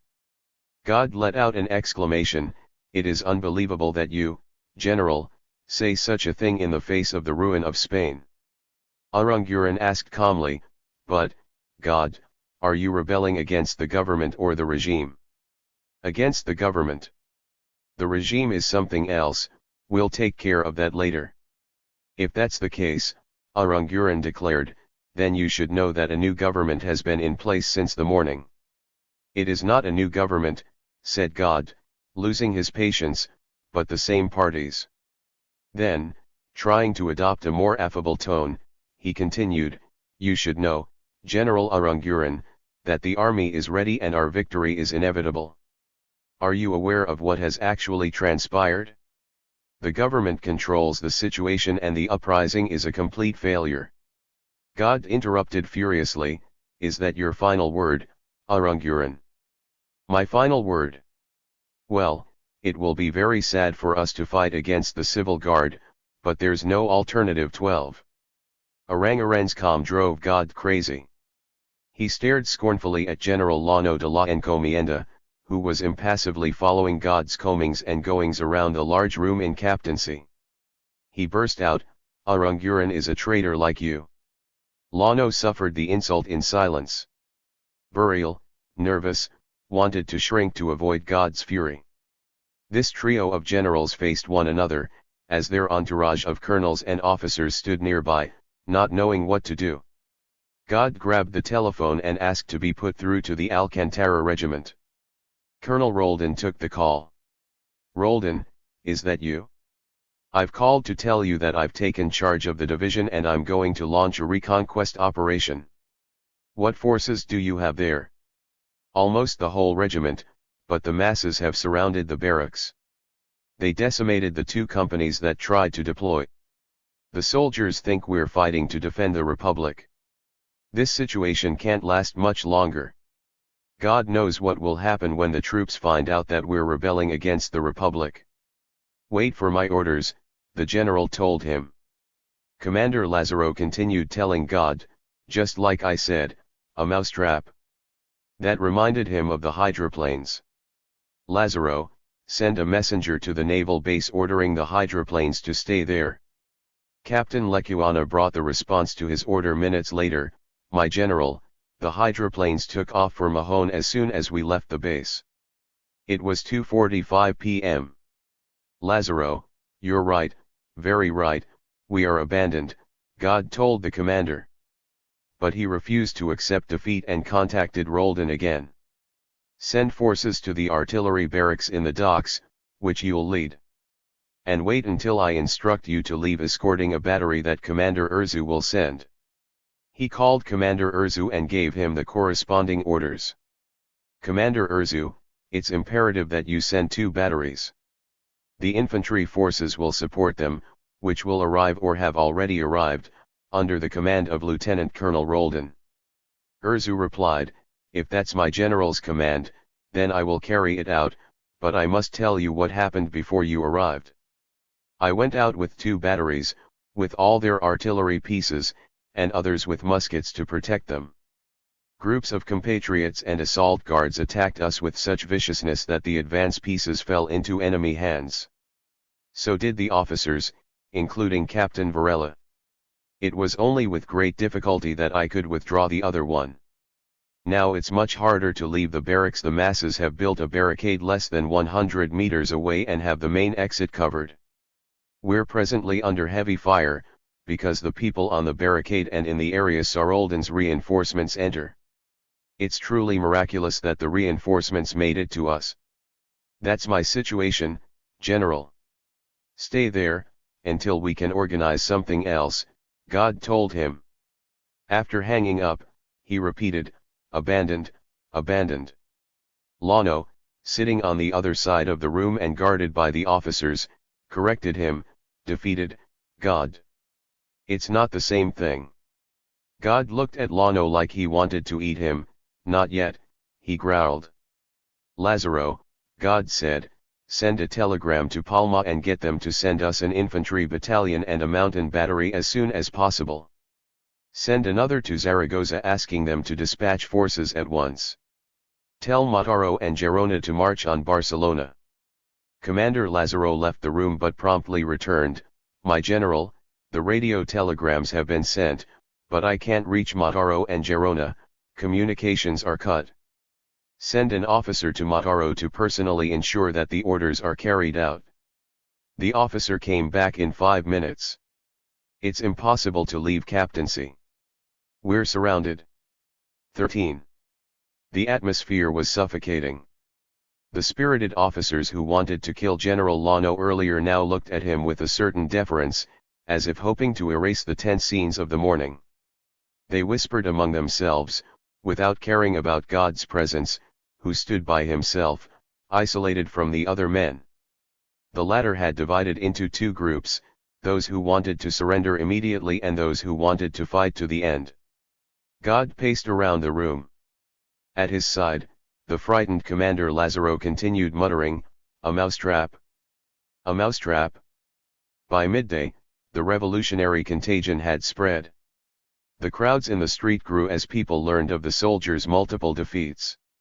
Even the most timid joined in. Was it that everyone simply wanted to show that they had played a role in the battle now that there was no longer an immediate danger? That was the motive for those who personally feared the consequence of proletarian victory. But the common worker felt integral to the triumph even if he hadn't fired a shot and wanted to share in the momentous revolutionary delirium in any way possible. Cafes and restaurants near the barricades opened and became cafeterias in which combatants refreshed themselves, their throats parched by the heat and gunpowder smoke. Cars painted with the letters C and T drove through the city and their occupants informed those manning the barricades about the evolution of the battle. It was rumored that a FAI group and some soldiers had seized the Petrolbes barracks. This meant that they would soon have plentiful rifles and could finish off the remaining groups of rebels. The rumor was true. An anarchist group from Torosá had occupied the Petrolbes barracks in the early afternoon. That building later became the famous Bakunin barracks. The first war committee was born there, which organized a workers' militia, an idea that quickly spread to the other barracks as they fell into the workers' hands. 14. The revolutionary spirit had also infected the armed forces. Military discipline was shattered and guards and workers formed a single body that collectively shouted, Viva the CNT! Viva the FAI! Durruti, Ascaso, and Garcia Oliver's names eclipsed those of all others. They had been seen in the most difficult moments, confronting the greatest challenges, and encouraging the fighters in the battle zones. The CNT nearly begged for arms a few hours earlier. Now it had hundreds of rifles seized during the fighting as well as machine guns and cannons torn from rebel hands, and popular opinion recognized it as the leader of the struggle. By 2 in the afternoon, everyone was wondering about the civil guard concentrated in the Palacio Plaza. Was it with the people or against them? The decisive moment arrived when Aranguren received orders to pacify the Cataluna Universidad area of 15. The job was entrusted to the Civil Guards Tercio 19, led by Colonel Escobar. When he and his forces set out to execute the mission, the quartermaster troops led by Commander Nira, who had been faithful to the Republic since the beginning, tried to isolate the first and second command by placing themselves between both groups. Marching double file, and filling the entire street, the Civil Guard advanced on Violetana up to Urcaneana Plaza on their way to capture the Plaza de Catalunya and the Plaza de la Universidad. Workers flanked the column, watching it with tremendous suspicion. The Plaza de Catalunya was teeming with people, as were the adjacent streets and metro entrances. This was the final clash. The Civil Guard began a heavy shootout. A cannon manned by a port worker began to thunder. Fascist machine gunners in the Hotel Cologne cut down the waves of people following the Civil Guard, while others gave the assault in front of it. The most valiant and committed militants led these groups. After 30 minutes of fighting, in which both sides won and lost ground and the plaza filled with bodies, white flags of surrender appeared. At the other end of the plaza, between Fontanella and Puerta del Angel, anarchist groups led by Durruti stormed the telephone exchange. Numerous activists died here, including Mexican anarchist Enrique Obregon 16. It was not easy to get to the building's door, although they penetrated en masse once they did so. There was heavy fighting inside, but the CNT won the building during that battle, which would remain in the hands of a workers' committee from then on. 17. The Hotel Cologne and the telephone exchange were occupied almost simultaneously, in the midst of absolute confusion. The Civil Guard tried to prevent the workers from entering the Hotel Cologne. A POUM group led by José Rovira that had been there since the morning forced its way past the guards. It was really these POUM militants who took the Hotel Cologne. 18. Once the rebels in the Plaza de Catalunya stopped fighting, soldiers entrenched in the Universidad building realized that it would be futile to continue. They raised the white flag and surrendered to the Civil Guard. When the people took the building, they freed the men seized by the soldiers in the morning. Angel Pestana was among them. His captor's failure to identify him surely saved his life. By 3 p.m., the remaining centers of resistance were limited to the Carmelitas Convent, Dependencias Militas, and the Atarazanas barracks. Captaincy would give up in a matter of minutes. In captaincy, General God made one last attempt, more for show than with real hopes of success. He phoned General Aranguren and again implored him to join the rebels. However, even if he had convinced General Aranguren, his call made little sense, because he was surrounded. And popular enthusiasm had infected many of his men, who had broken discipline, lost their customary hats and jackets, and were now wrapped up among the crowds of workers. General Aranguren, tell the Generalitat that the people have to surrender. Events have been favorable to me. I'm very sorry, Aranguren responded, but my reports suggest the contrary. They tell me that the rebellion is under control. I urge you to call a ceasefire where there's still fighting in order to avoid needless spilling of blood. If you do not surrender within 30 minutes, our artillery will start bombing captaincy. Lacruz writes, God's response couldn't have been very pleasant, but Aranguren, in his little old man's voice, and without showing the slightest irritation, again ordered him to give up and guaranteed the safety of the prisoners. 19. The deadline passed at 4:30 and there was no sign that captaincy was going to yield. The bombing began, which turned out to be much more persuasive than Aranguren's commands. The bombardment heightened the confusion among the rebels, but God's arrogance knew no limits. The idea of surrendering to the mob outside was beyond the limits of his military pride. Burial realized that it was pointless to keep resisting and, without consulting God, told Catalan authorities that captaincy surrendered. They instructed him to put out the white flag and said that they would stop firing when he did. Colonel Sanfeliz told God what had transpired. He said nothing. They sent Nira, the commander of the Quartermaster Corps, to take the prisoners from captaincy. He pressed through the people, followed by a squad of assault and civil guards. When they reached the main door of the building, a machine gunner fired down upon the crowd from a balcony, causing multiple casualties. This absurd act enraged those congregated below, and they rushed toward the door to lynch those who didn't even respect their own conditions of surrender. Several militants intervened and stopped the assault from occurring. God's life was spared as well, because companies had ordered the commander of the Mozos de Escuadra to bring him to the Generalitat. When God and companies were face to face, companies told him to broadcast an order over the radio telling those still fighting to lay down their arms. God refused at first, but then, after companies insisted and he thought for a moment, he made a historic declaration. Fortune has not favored me and I am a prisoner. Therefore, if you want to avoid bloodshed, the soldiers loyal to me are free of all obligation. 20. Chapter 3. The death of Escaso. The Petrolbes barracks was the first to fall into workers' hands. Then it was the Alcantara barracks at 5:30 p.m., La Punto at 6 p.m., the Montesa barracks at 8 p.m., the docks shortly before midnight, and the St. Andrew Central Artillery barracks at midnight exactly. The mechanics on the naval base took over after arresting the officers there. The soldiers in the Montjuic fortress seized their seditious officers and liberated their loyalist commander, Gil Cabrera, who had been detained. Worker and soldier committees were formed immediately in all the barracks. What began as a movement to defend the Republic became a social revolution in a matter of hours. This confirmed Durruti's assertion that the revolution would emerge in a reply to an attempted right-wing coup. While Barcelona's proletariat secured its control over the Catalan capital, everyone wondered what was happening in Madrid and throughout Spain.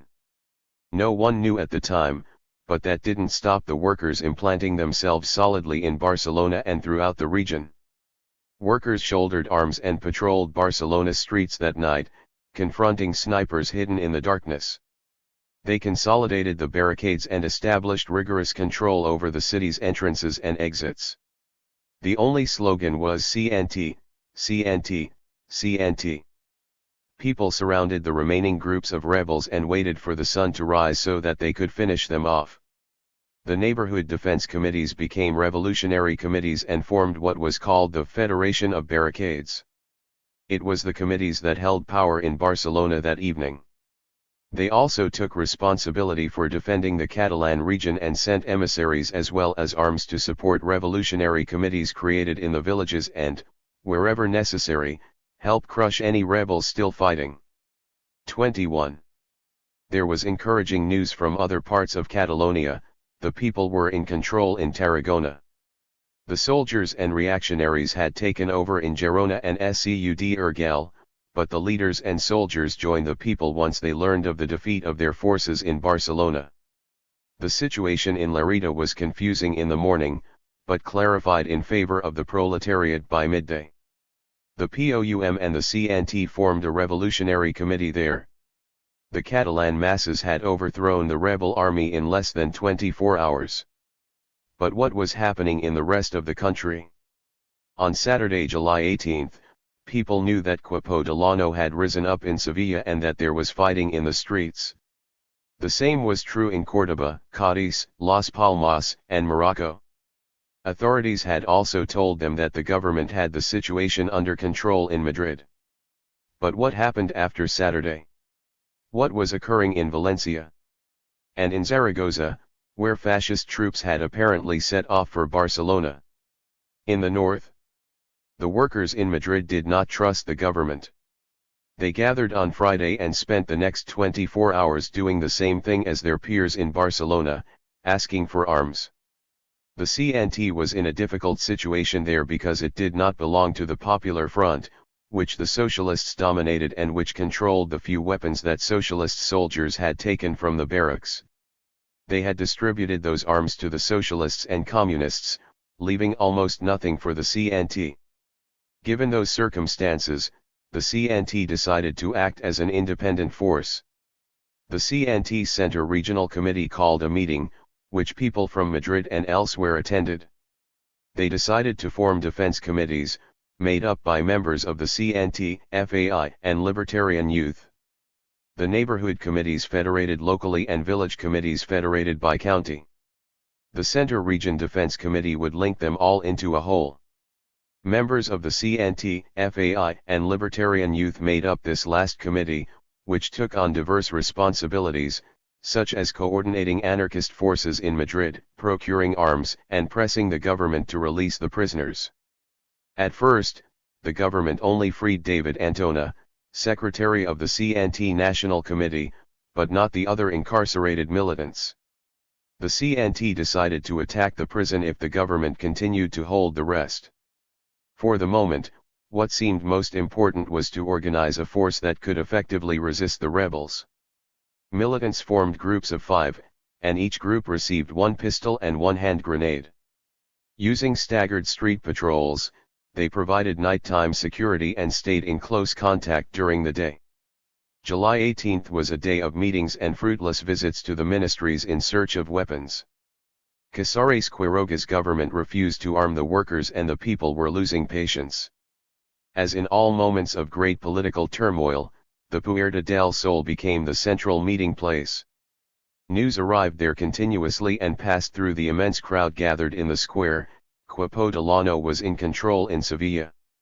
In Cádiz and Granada, the rebels machine-gunned unarmed workers.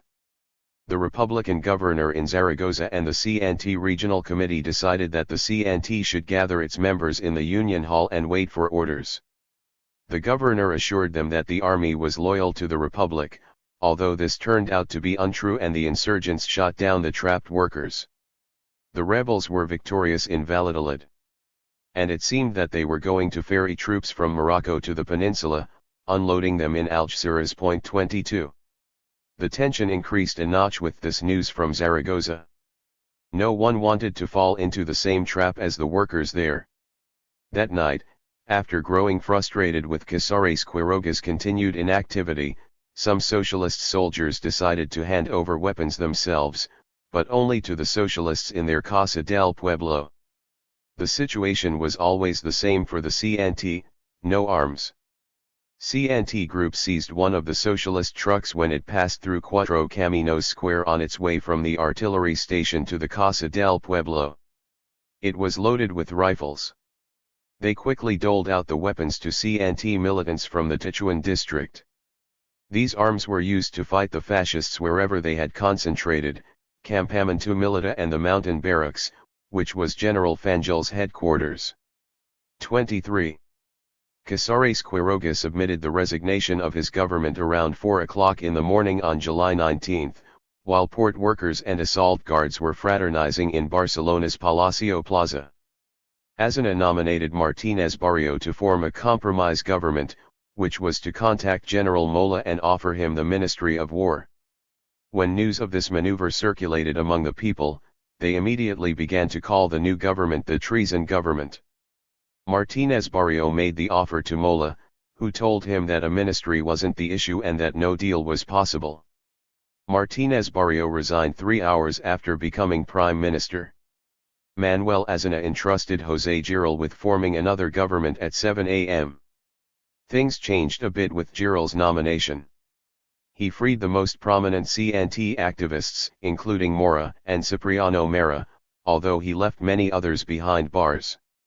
David Antona gave Giral an ultimatum: either you open the prisons within 3 hours or the CNT will do so itself. Giral released the rest of the prisoners and distributed some weapons. Indalecio Prieto acted as though he were a member of the new government, when that was not in fact the case, given that it had no socialist component.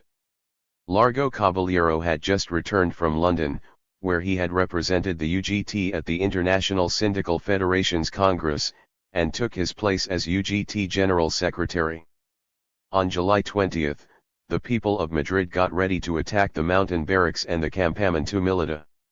Meanwhile, their counterparts in Barcelona hurried to finish off the remaining rebel nuclei and devote their energies to new revolutionary initiatives, like organizing workers' militias to help the villages that had fallen to the right-wing soldiers. The Carmelitas convent surrendered first. Rebel marksmen inside the building had killed many during the siege and the people wanted to vent their anger on them. Loyal civil guardsmen also participated in the action and their commander, Colonel Escobar, wanted to personally take charge of the prisoners. This outraged the people on the street and, in reply, he sacrificially offered his chest to them. This was a needless gesture, because people had already imposed a certain moderation on themselves. They were not going to lynch the prisoners, they simply wanted to demonstrate their power to them. They needed to do that with more than just words, but a pride in treating the prisoners decently tempered their indignation. Escobar shared God's very bourgeois idea of the rabble and simply could not grasp the nature of the workers' rage, which didn't go beyond wanting to show the arrogant military men that they largely unarmed workers had defeated them. While the Carmelitas convent fell, there was a fierce battle at Atarazanas and Dependencias Militas. Ramon Mola, the brother and local representative of the national leader of the rebels, blew out his brains with a pistol that evening. The fascists concealed his suicide, so as not to demoralize those still fighting. 24. Garcia Oliver, Ascaso, Ortiz, Durruti, Pablo Ruiz, and several other militants spoke in the Plaza Arco del Teatro. Everyone thought the same thing, they had to finish off Dependencias Militas and Atarazanas at once. Someone proposed using the truck on which the German anarchist group had mounted a machine gun the previous afternoon. Protected by mattresses, they could drive the vehicle toward those sites while using the machine gun to clear the way for those following behind. It was good idea. Ricardo Sanz and Aurelio Fernandez joined those already occupying the vehicle. 25. The truck set off in Lower Ramblas. The situation became very dangerous by the time they reached the esplanade of Rambla Santa Monica, due to the gunfire coming from Atarazanas, Dependencias Militas, and the Transport Workers Union. The militants following the truck knew that they had to get out of the line of fire and took shelter behind a wall near the barracks. Ascaso, Durruti, Garcia Oliver, and Barro were among them. They were extremely vulnerable. There was a rebel in a sentry box in the Atarazanas barracks that looked out onto Santa Madrona Street and he could calmly pick them off one by one. Ascaso ran forward and, followed by the others, reached the rear part of the wooden bookseller's stalls there. He wanted to get as close as possible to that sentry box. He took off again, so quickly that none of his friends could stop him. From afar, they asked him what he was doing and he made a gesture with his hand indicating that he was going to kill the gunman in the sentry box. He surveyed the situation and calculated that he could take a position behind a truck between Montserrat and Mediodía streets. He started running toward the truck. However, the marksman in the sentry box was watching him and fired several times, but missed. Ascaso stopped for an instant and shot back at the soldier, who was now quite close. He finally made it to the truck but, as soon as he did, a bullet ripped through his forehead. This revolutionary's life, a very full 35 years, came to an end at that moment. The marksman would never know that his tiny piece of lead had deprived the Spanish Revolution of one of its most well-balanced and tenacious leaders. No one checked the time, but it was 1 o'clock in the afternoon on July 20, 1936. 26. Events unfolded rapidly after Ascaso's death. Dependencias Militas stopped its firing and the men inside surrendered. Minutes later, rebels hoisted a white flag on Atarazanas. It was just past 1 p.m. Barcelona's workers had defeated the professional soldiers in 33 hours of fighting. The members of the Nosotros group were now face to face. Pablo Ruiz asked Garcia Oliver what they should do with the captured officers. Garcia Oliver looked at Ruiz and, without giving it much thought, said, "Take them to the Transport Workers Union. Keep the prisoners there." Who had spoken these words? It wasn't Garcia Oliver, but the anonymous voice of an entire people, who had been persecuted and ridiculed 33 hours before and were now masters of proletarian Barcelona. Durruti, standing nearby, knit his brow as he held back his tears. Ascaso meant a lot to all of them, particularly Durruti. With a tired gesture, Garcia Oliver said, "Let's go. This is over. We've won. A new world begins today." 27. They ascended the Ramblas toward the Transport Workers Union. When they reached the Plaza Arco del Teatro, One of those manning the barricade planted himself resolutely before Durruti and told him, "We're not going to leave this barricade." Durruti gazed at the familiar face, at the man's determined stare and the rifle in his calloused hands. "It's not the barricade but the rifle that you have to hold onto. We have to preserve our weapons, if the revolution is going to succeed. With them, we can go further, much further. We haven't won yet, the revolution is still in progress and it will be at risk as long as there are rebels anywhere in Spain." 28. Chapter 4. July 20th. The revolutionary wave had totally disrupted the fabric of civic life. Even Solidaridad Obrera lost its editor and staff in the tumult. The July 20th issue was the work of a group of militants who had noticed the empty editorial office while randomly passing by and took the initiative to edit, lay out, and print that historic edition. 29. Their example, multiplied by thousands, became the point of departure for the new forms of social organization that rose from the ruins of the old regime.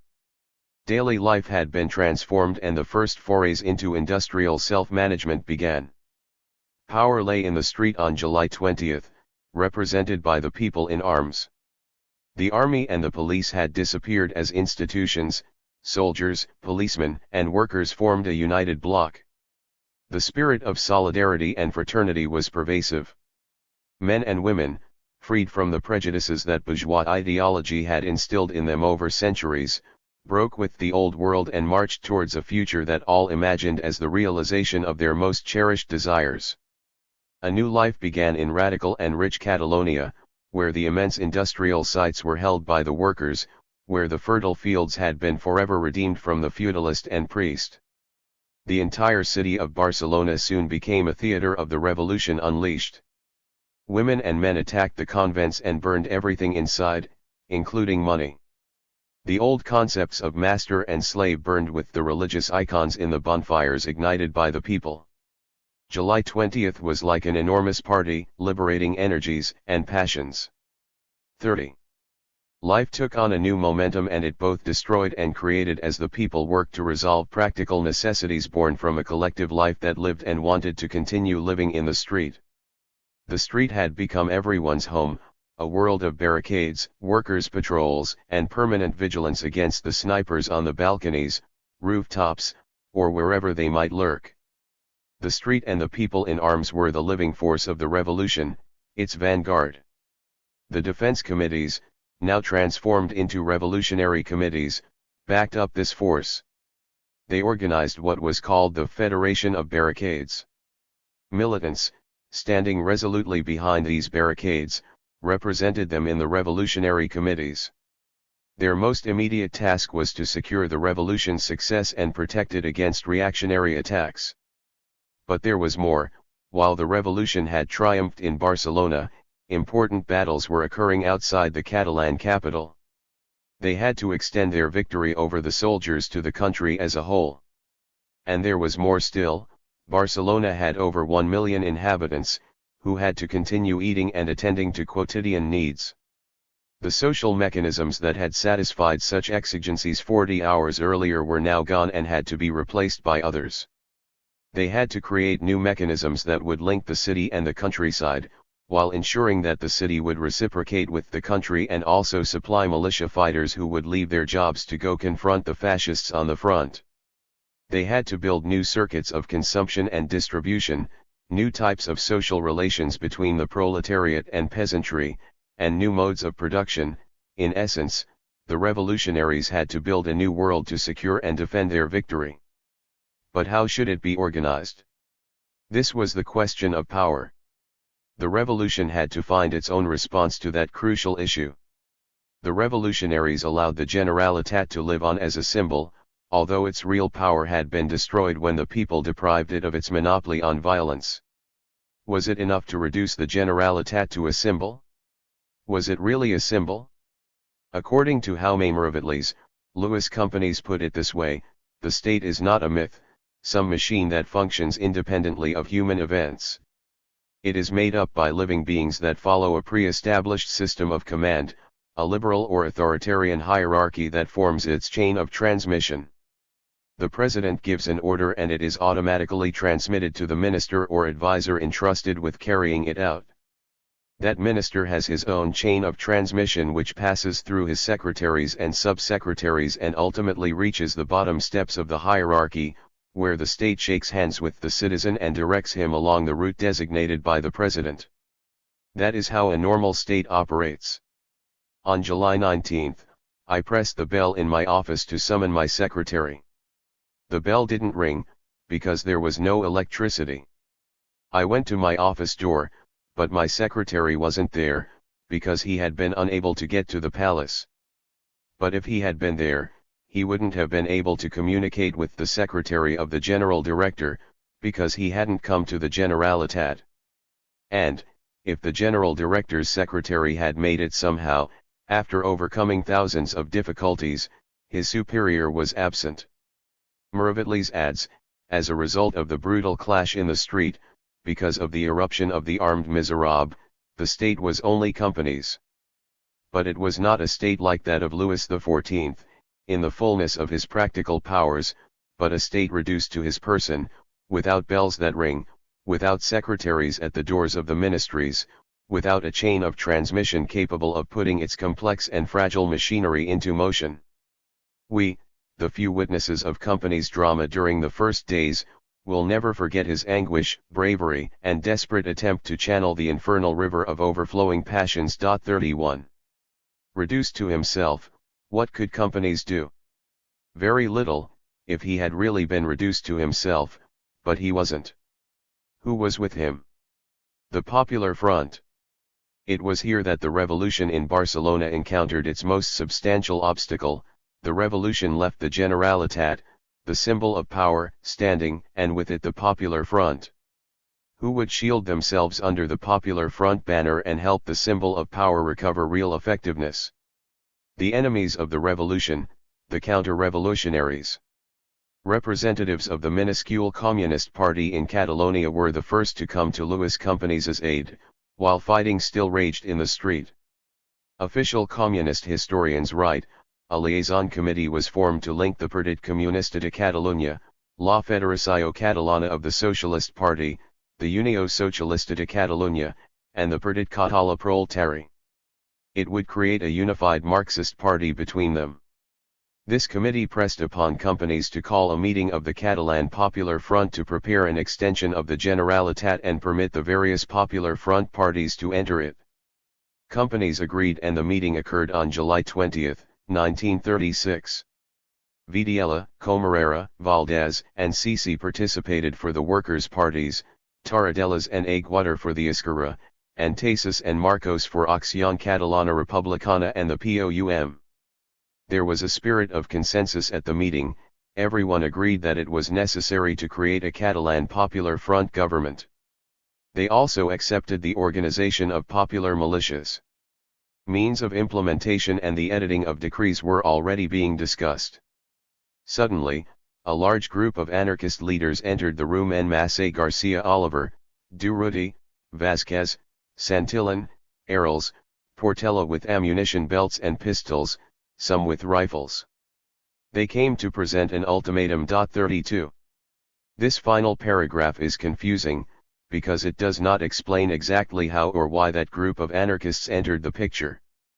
But the quote is valuable because it makes it clear that even on July 20, while the street battles continued, Catalan communist and bourgeois republican leaders had their hands on Louis Companys and were working to support the counter-revolution or, as Miravatlis put it, channel the infernal river of overflowing passions. In his memoirs, General Commissioner of Public Order Federico Escofet depicts himself as the author of the victory over the rebels. However, he cannot explain why he had no control over his forces once the battle at Atarazanas and Dependencias Militas was over. Vicente Guarner clarifies what transpired: the military uprising had been reined in, but public order was still at a loss. The uprising against the government, a government that we considered legal although clumsy and hardly energetic, had completely usurped our authority in public order. Thousands of people of both sexes, the majority of which had not fought, took to the street with looted arms. They flew black and red and Catalan flags, some of these with the single star on trucks and cars requisitioned by party committees, workers' organizations, or individuals. It was essentially impossible to re-establish discipline. Our public order forces, and even the civil guard, had become drunk with enthusiasm and swept up in the commotion. In shirt sleeves, they were manning trucks draped with flags and signs of the organizations, the inscription CNTFAI predominating. 33. Those were the circumstances when Federico Escofet went to the Generalitat to tell Lewis companies that the rebellion had been defeated. His face, wrote Escofet, showed a mixture of sadness, disappointment, and worry. President, I come to officially inform you that the rebellion is over. The president replied, yes, Escofet, very good. But the situation is chaotic. There's an armed, uncontrolled rabble on the street and they're committing every type of excess. 34 The CNT, now powerfully armed, holds power. How can we respond? Escofet's response, President, I promised to stop the military rebellion and I've done so. I carried out my pledge. But an authority needs the power of coercion to make itself obeyed and we don't have that power. There is no authority. And I, my dear President, cannot perform miracles. I spoke with General Aranguren, leader of the Civil Guard and the 4th Organic Division, and also with Commander Arando, leader of the Security and Assault Guards. We agree that re-establishing order would require a battle as brutal as the one we just fought, and that isn't possible. How can we force our guards, who are exhausted but also euphoric because of the victory, to kill the same people with whom they were fighting side by side only moments ago? We wouldn't succeed if we were insane enough to try it. It is for that reason, and for the simple humanity of it, that the forces of public order didn't fire on the crowds invading the St. Andrews Central Artillery Barracks, even though it meant losing all the armaments there. We're overwhelmed right now, and so are the CNT leaders. President, the only solution is to maintain the situation politically without abandoning our respective posts. If you can do this, I promise to make myself master of Barcelona again, when you order me to do so or when circumstances permit. If not, I will resign as General Commissioner of Public Disorder. Escofet concludes, we said goodbye with sadness. I had never seen President Companys as depressed as I saw him at the end of our meeting. Would he know how to maintain the situation politically? Unfortunately, the President did not or was simply unable to. Could someone else have achieved what he with all his talents, experience, and prestige could not? I doubt it. Furthermore, I don't think anyone, least of all myself, has the authority to judge his attitude and conduct during those difficult moments. Hours after our conversation, the President expressed the desire to meet with all the political parties and labor organizations, including, naturally, the CNTFAI. 35. Escofet got things backwards. The political parties didn't matter then. They would only enter into the balance if the CNT and FAI agreed to deal with companies. When he requested a meeting with the CNT-FAI, Lewis Companies was convinced that the Popular Front's support would not save him and that he could no longer rely on his own forces, after the spread of the revolutionary contagion. But he wasn't merely a politician hanging on during a shipwreck. His case was more complex.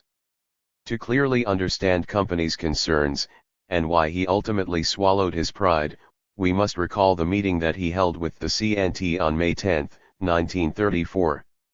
The CNT asked him to stop the government violence being exercised against it. Lewis Companies not only refused, but actually intensified the repression, in hopes of destroying the CNT. The failure of the October 6, 1934 revolt was a negative consequence of his decision. Although Companies did not want to admit his mistake, he would have to do so publicly and to the same person who asked him for the truce in 1934. The tables had turned, now it was Companies who was forced to ask for a ceasefire. Would the CNT grant it? If it did, Companies thought that the CNT wouldn't give him more than a little breathing room. The Confederation, and men like Garcia Oliver, would never cede the ground conquered. So, the CNT and companies were going to make a circumstantial deal. 36. When the holdouts in Atarazanas were finished off, members of the Nosotros group and other leading CNT and FAI militants went to the Construction Workers Union on Mercader Street. The CNT Regional Committee had moved its offices there, after leaving those it occupied on Paseo del Reloj until 10 p.m. on July 18. From the Ramblas, they took Fernando Street, crossing the Plaza de la República, with the Generalitat Palace on their left and Barcelona City Hall to their right, went down Jaume I Street to Violetana, which they followed up to Mercaders Street. The esplanade in front of 32 Mercaders was full of cars and armed men. An imposing workers' guard stood at the entrance, with rifles in hand. Mounted machine guns pointed their barrels toward Violetana, in the direction of the police headquarters. Durruti and Garcia Oliver's presence caused a stir among those present, since many had never seen them so close before. The office occupied by Mariano R. Vázquez was far too small for the people squeezed into it. It was impossible to work and also attend to all the comrades looking for information. Francisco Isglias, on a mission to inform the Girona comrades about the situation in Barcelona, had to make a great effort to get out of the room. He passed Durruti and Garcia Oliver while leaving and gave each a hearty embrace that demonstrated the excitement felt by all. There was an enormous racket, as people came and went with weapons, bearing, or searching for news. It was hard enough to work under such circumstances, let alone really talk about events. There was a telephone call for Mariano R. Vázquez. He took the phone. Yes, Secretary of the CNT Regional Committee here. Everyone sensed that the call was important. They heard Vázquez say in a mocking tone, "I understand. Okay. We'll get right on it." He hung up and turned around. "President Companies wants us to send representatives," Vázquez reported. "He wants to negotiate." 37. There was a brief discussion and they decided that they couldn't accept Companies' request without first consulting the militants. They scheduled a meeting for 2 hours later. Emissaries were sent out and telephone calls made to inform the representatives from the unions, revolutionary committees, and county committees about the gathering. They decided to hold the meeting in one of the large rooms of the Casa Cambo, which was a quick step from the Construction Workers Union and had housed the National Public Works offices until anarchist youth seized it. People immediately began to head toward the building, which was transformed as the committees and coordinating bodies of Barcelona's unions took over offices that the region's great financiers and industrialists occupied only 36 hours before. 38. The Casa Cambo suddenly took on a completely new appearance. Now there was a barricade, sandbags, and 2 machine guns protecting the structure's semicircular entrance. A large sign hung above, Regional Committee of the CNT of Catalonia. CNT-FAI. From then on, the building was known as the CNT-FAI House. Those asked to attend the meeting had assembled in one of its halls by the end of the afternoon. The meeting began with the attendees divided on how to respond to Companies' invitation and also to the situation in the street. The anarchists doubtlessly had to push the masses as far as possible, from a revolutionary point of view, but there were different ways to frame that task, all of which had complicated ramifications. It was necessary to study the problem, in a calm, unhurried way, but of course the militants did not have that luxury. The debate was rushed, carried on by protagonists who were physically and intellectually exhausted after 36 hours of conflict. Everyone's voice was hoarse. They stayed awake thanks to coffee and cigarettes. The possible responses became clear immediately after the first approximation of the problem. Garcia Oliver called for proclaiming libertarian communism. Diego Abad de Santillan argued that they should continue collaborating with the other political groups that had participated in the struggle against the fascists. Manuel Escorza suggested a third possibility, which Garcia Oliver considered erroneous, 39 using the Generalitat to collectivize the countryside and socialize industry. Escorza asserted that this would make the workers' movement the determinant social force and empty the Generalitat of power, which would then collapse on its own accord. He said that they should make no deals with the government, since the problem of power had already been resolved in practical terms, it was in their hands. The Bajo Labrega County, represented by José Zena, declared its opposition to collaborating with the government but, since it did not support Garcia Oliver's position, came close to Escorza's. In other words, there was no clear response to an issue that demanded a solution. They concluded, although this wasn't really a conclusion, by agreeing to accept the meeting with companies, to see what the president of the Generalitat had to say, without letting him intimidate or compromise them. Chapter V. Lewis Companies confronts the CNT, and the CNT confronts itself. Meeting participants sent a commission to meet with Lewis Companies. The group included Garcia Oliver, Durruti, and Aurelio Fernandez. Strangely, given the short distance to the palace, they made the trip by automobile. They went to the Plaza de Jamii and followed the street by that name up to the Plaza de la República. A detachment of mozos de escuadra stood at the palace entrance. There were assault guards in the cross streets as well as civilians with Catalanist armbands. The heavily armed CNT and FAI men got out of the car.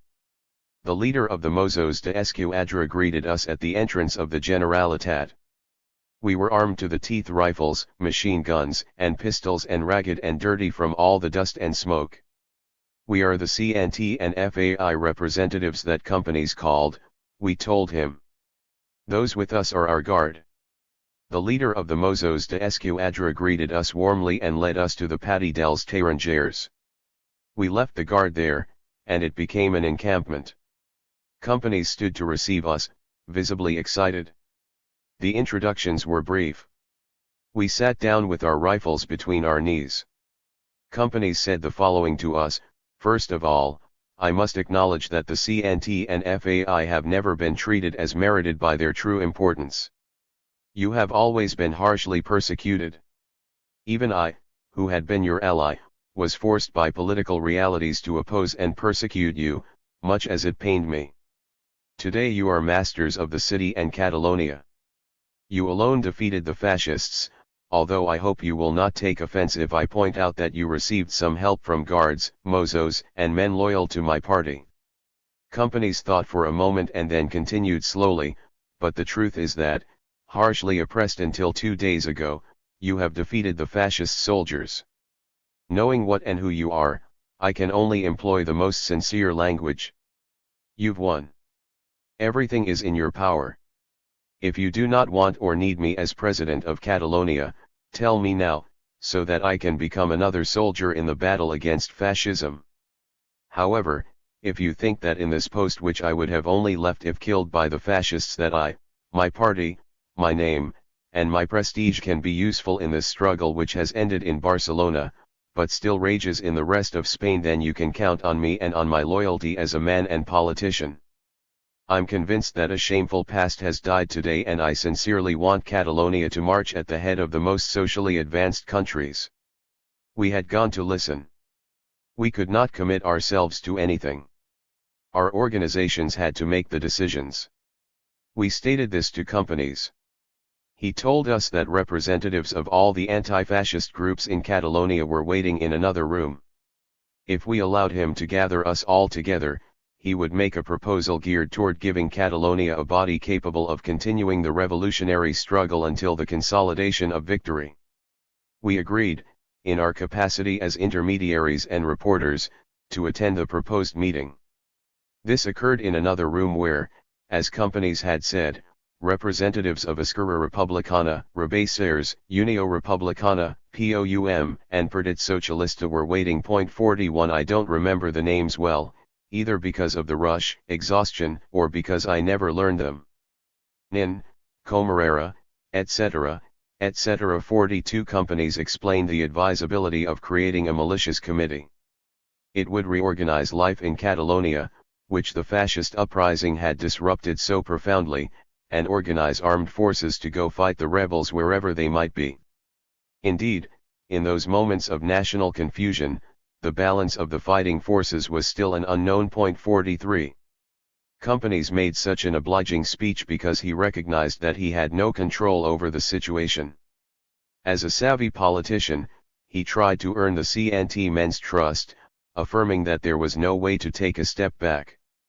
However, events will demonstrate that his real goal was to gain time, as suggested by his conversation with Federico Escofet several hours earlier, by the meeting that he held with Comarera right after speaking with the anarchists, and by the official orders of that night, July 20, which were issued without waiting for the CNT to resolve itself on the creation of the Militias Committee. We have already covered the Escofet exchange. Now we will look at the subsequent evolution of companies' Machiavellianism. According Manuel Benavides, a sympathizer of the Catalan Stalinists, Juan Comarera implored companies to work behind the scenes to displace the CNT and FAI from the positions they had secured. That coincided with companies' political goals. We should unify our forces and pit the socialist UGT unions against the CNT. You, Mr. President, would not need to use force at this time. The unions must try to provide revolutionary security and support the formation of military units reporting to the Generalitat. We have to begin building an army. The anarchists and Trotskyists will start to squeal when they find out about this, but we'll turn a deaf ear. As soon as we have an armed force and recover a solid worker-peasant movement, we'll run the war on the front and defend the economy in the rearguard, instead of making the revolution, which isn't our goal for now. 44. During the evening of July 20, Lewis Companies made an assessment of the day. He considered it so positive that when he met with his advisors he took his proposal to the CNT to form a body capable of continuing the revolutionary struggle as accepted. Lewis Companies conceived of the organization as a type of popular military political junta that would answer to the Generalitat's Ministry of Defense. The decree he drafted that night appeared in the Butlletí Oficial de la Generalitat de Catalunya on July 21. It left no doubts about his political intentions. Some citizens' militias were created to defend the Republic. Commander Enrique Pérez Fares would lead them, and his political advisor was Luis Prunes y Soto, the Generalitat's Minister of Defense. This is the only Generalitat decree on the militias, and there is no other to our knowledge instituting the Central Committee of Anti-Fascist Militias of Catalonia and its powers. This indicates that the Generalitat did not legally sanction the CAMC and that it was therefore an entity imposed by the revolution. Jaume Miravitlles writes that he believes that it was the anarchists who took the initiative to create the CAMC. As anarchists, they did not want to participate in the Generalitat, because it was a governmental institutional, although it was really the CAMC that held power at the time. The Generalitat had been reduced to a purely symbolic existence. 45. From all of this, we can conclude that it was the resolutions of the CNT's historic regional meeting on July 21 that annulled Companies' conception of the CAMC. This brings us to that CNT meeting, where the group that had met with Companies reported on their conversations with him. Anarchism's detractors have written a lot about the CNT meeting on July 21, but the interested parties have said very little. Any new exploration of the topic suffers from the lack of pertinent documents, which will permit a more in-depth study when they become available. For our part, relying on primary sources, we have tried to form an idea of the climate at the meeting and the character of the speeches. About the plenary, Federica Monsanei writes, "From the outset, people expressed the desire rightly or wrongly to maintain the anti-fascist front formed in the heat of the battle. It wasn't indecisive and scared men who created the CAMC, but men that didn't feel authorized to do more than search for the best way to continue a struggle that they knew was only just beginning. The idea of taking revolutionary power did not cross anyone's mind, not even Garcia Oliver's, who was the most Bolshevik of all of us. It was later, when the extent of the rebellion and the popular initiatives became apparent, that there was a discussion about whether we could or should go for everything. That is undeniable." 46. José Pirates says that the question of power posed a dilemma for Garcia Oliver: either go for everything or accept political collaboration. Pirates, abstaining from critical analysis, writes, We are not going to examine the justness of the appraisal here. What is beyond doubt is that the majority of the influential militants interpreted the reality of the moment in a similar way. Dissenting voices were drowned out, the silence of others was truly enigmatic. Between those who protested in vain and those who sheepishly shut up, the collaborationist position took root. Pirates concludes his discussion of the thorny topic with a number of questions. Did the militant anarchists and confederals carefully examine that weighty issue? Did they use every resource to analyze the consequences of such a risky solution? Did they calmly weigh the pros and cons? Did they consider the history of previous revolutions? What is certain is that the collaborationist position triumphed over the go for everything or anarchist dictatorship stance, which, in reality, wouldn't necessarily have been fatal. 47.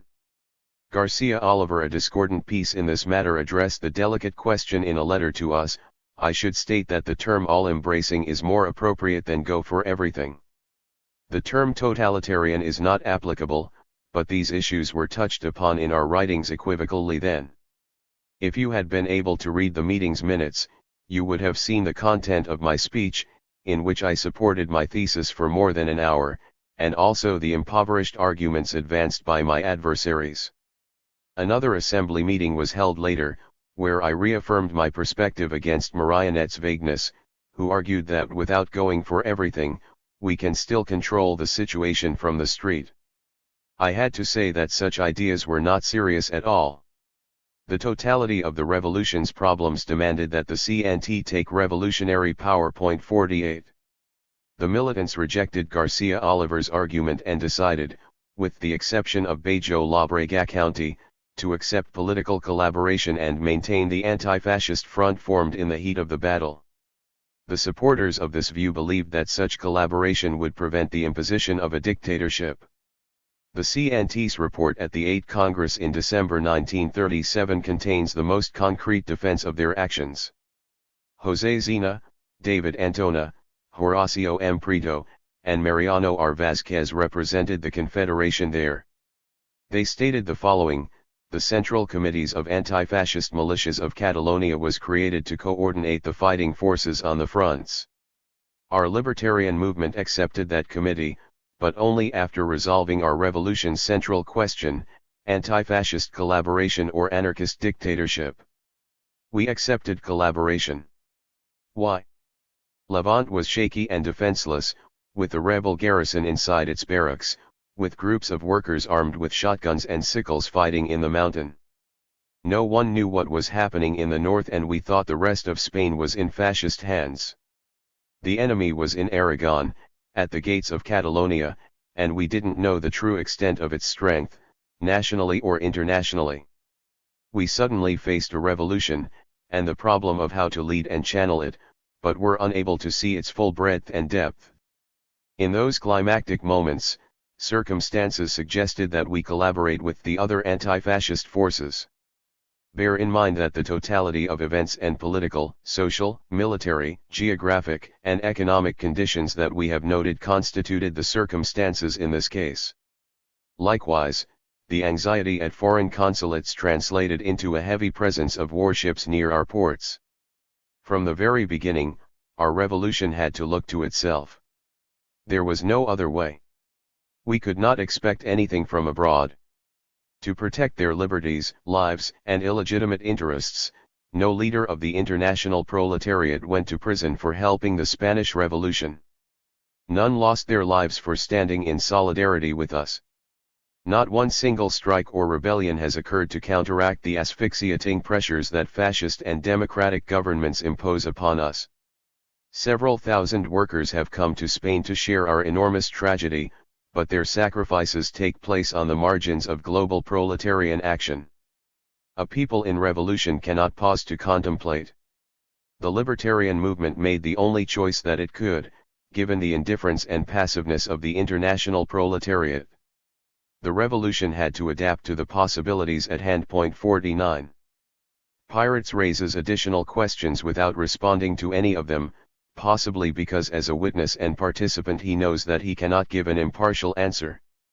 Kropotkin says that we should see revolution as a long process of disequilibrium, in which society passes through various experimental stages before reaching an equilibrium.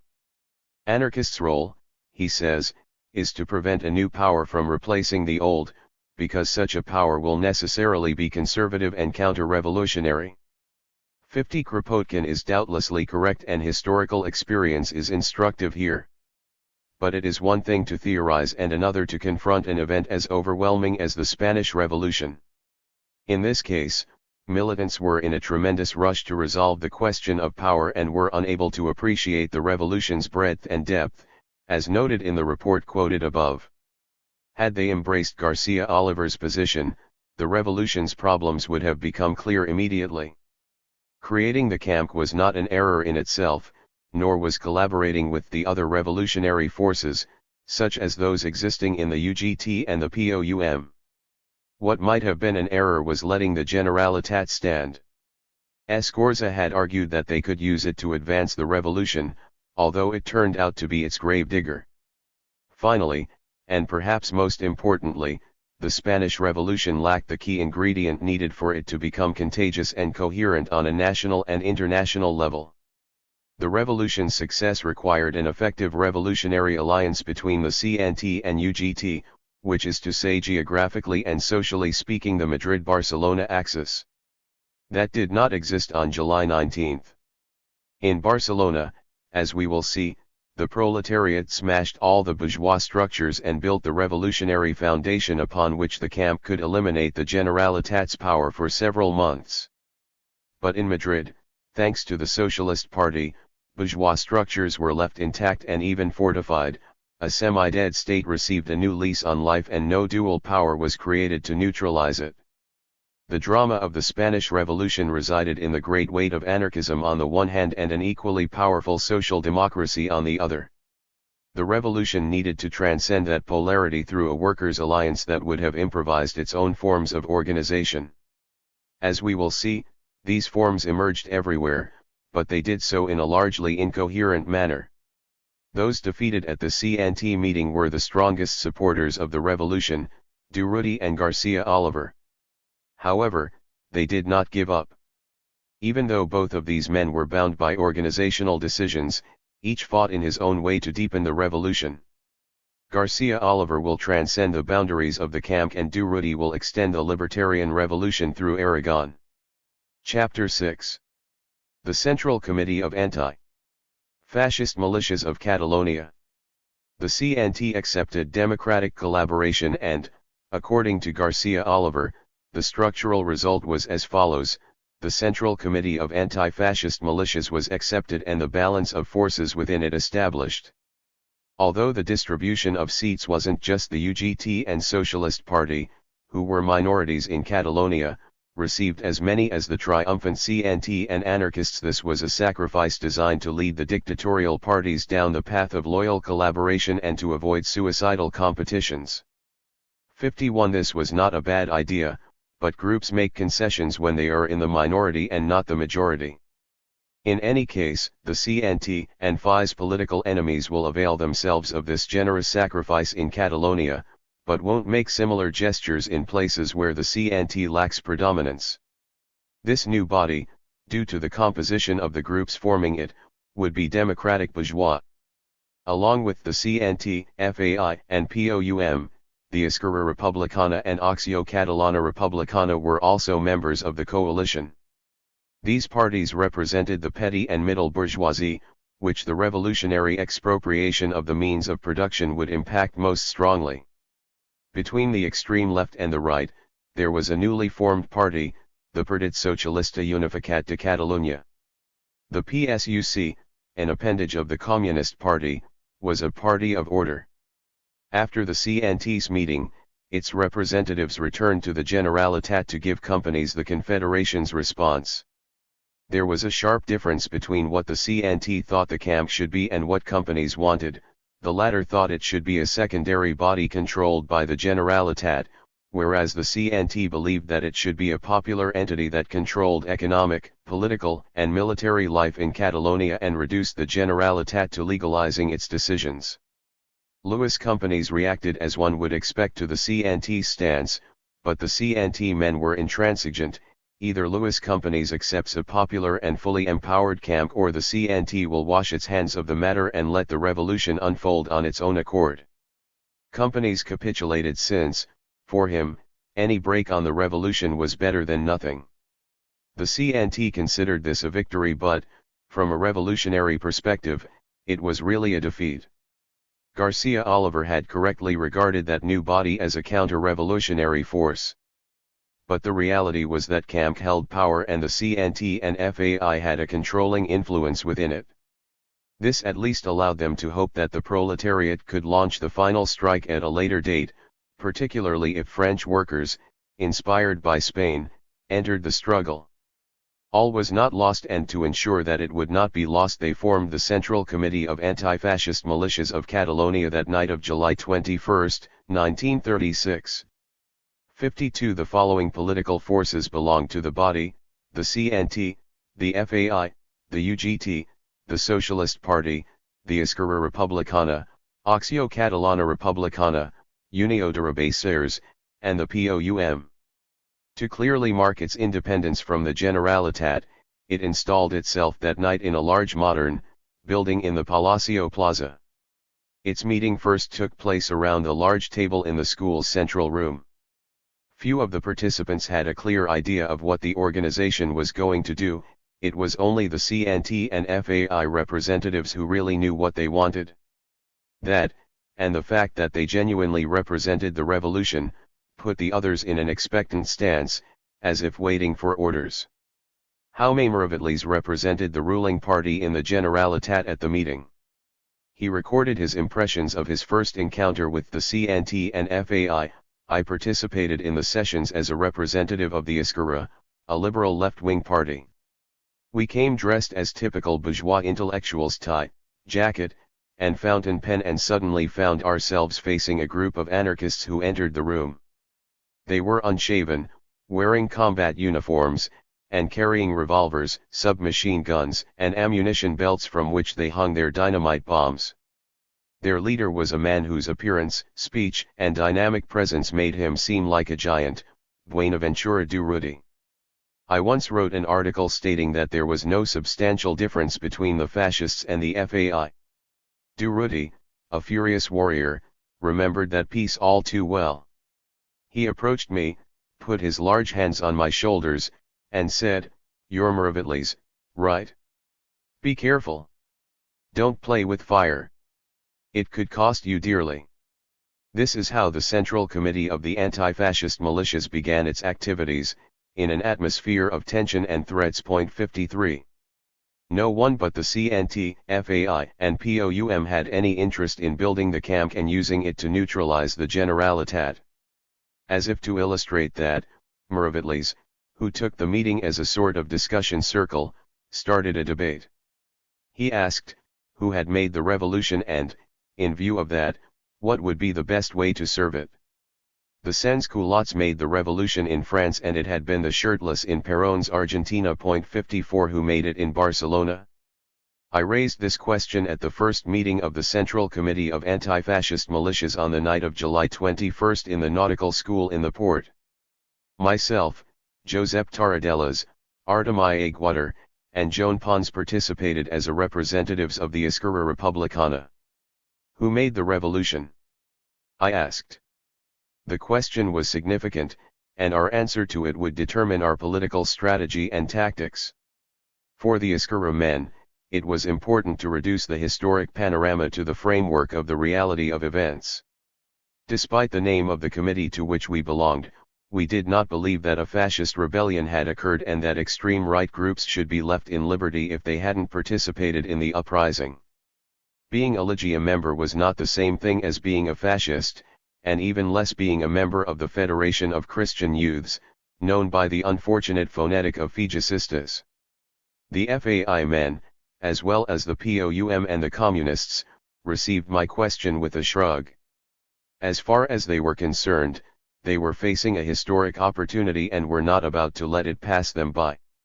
Aurelio Fernandez, one of the FAI's most impetuous leaders, gave a response that perfectly reflected the first 2 or 3 but decisive days. The revolution has been made by the same people that make all revolutions, the Miserable 55. Miravitlles translated Aurelio Fernandez's response with the term lumpenproletariat, but what Aurelio Fernandez said, and this was how it was interpreted, was that it had been the disinherited, those plundered by the bourgeoisie and the dominant class. The camp's political strategy and tactics would have to correspond to that. The other men reflected while this exchange took place. They were Santillan, Durruti, Garcia Oliver, Aurelio Fernandez, Asens, and Ricardo Sanz for the CNT and FAI, those already mentioned for the Esquerra, Del Barrio, Comarera, Vidiella, Mayret, Garcia, and Duran Rosal for the UGT and Socialists, Torrents for Unió de Rabasers, Fabregas for Acció Catalana Republicana, and José Rovira for the POUM. Diego Abad de Santillan occupied himself during the conversation by doodling on a piece of paper. He suggested that they begin by discussing the practical division of activities. He submitted his sketches as a schema and, after some debate, they accepted his outline as the structure of the camp. 56. General Administrative Secretary, Jaume Miravitlles, Department of Militias, Santillan and Ricardo Sanz, Department of War, Garcia Oliver, assisted by Durruti and military advisors such as Colonel Jiménez de la Bereza and later the Goarner brothers, Department of Investigation and Security, Aurelio Fernandez, José Asens, Rafael Vidiella, and Tomás Fabregas. There was also a Department of Supply, under the care of José Torrents, and another of Transportation. They created sections that reported to each department. These included one of Statistics, which answered to the General Administrative Secretary, Quartering and Munitions, which reported to the Department of Militias, and others like Cartography, War Training, Broadcasting, and Operations, all of which answered to the Department of War. Santillan writes, "The principal and most overwhelming work naturally fell on us, representatives of the largest and most active part of the Catalan proletariat. We assumed the positions of greatest responsibility, but also those in which exhaustion would soon threaten us, due to the enormous physical effort required. We spent more than 20 hours daily in incessant nervous tension, resolving thousands of problems and attending to the crowds that thronged around our offices with tremendously varied demands. It was hardly an environment that lent itself to serene reflection. 57. What follows is the first edict issued by the Central Committee of Anti-Fascist Militias of Catalonia. 1. A revolutionary order has been established, which all parties constituting the committee pledge to maintain. 2. For control and security, the committee has formed teams to ensure that its orders are rigorously observed. The teams will carry credentials verifying their identity. 3. The committee accredits those teams alone. Everything that takes place without its approval will be considered seditious and will suffer sanctions determined by the committee. 4. The nocturnal teams will be severe against those who disrupt the revolutionary order. 5. From 1 to 5 o'clock in the morning, circulation will be limited to the following. A. Anyone demonstrating membership in organizations belonging to the Militias Committee. B. Persons accompanied by the above and who prove their moral solvency. C. Those showing that circumstances beyond their control oblige them to go out.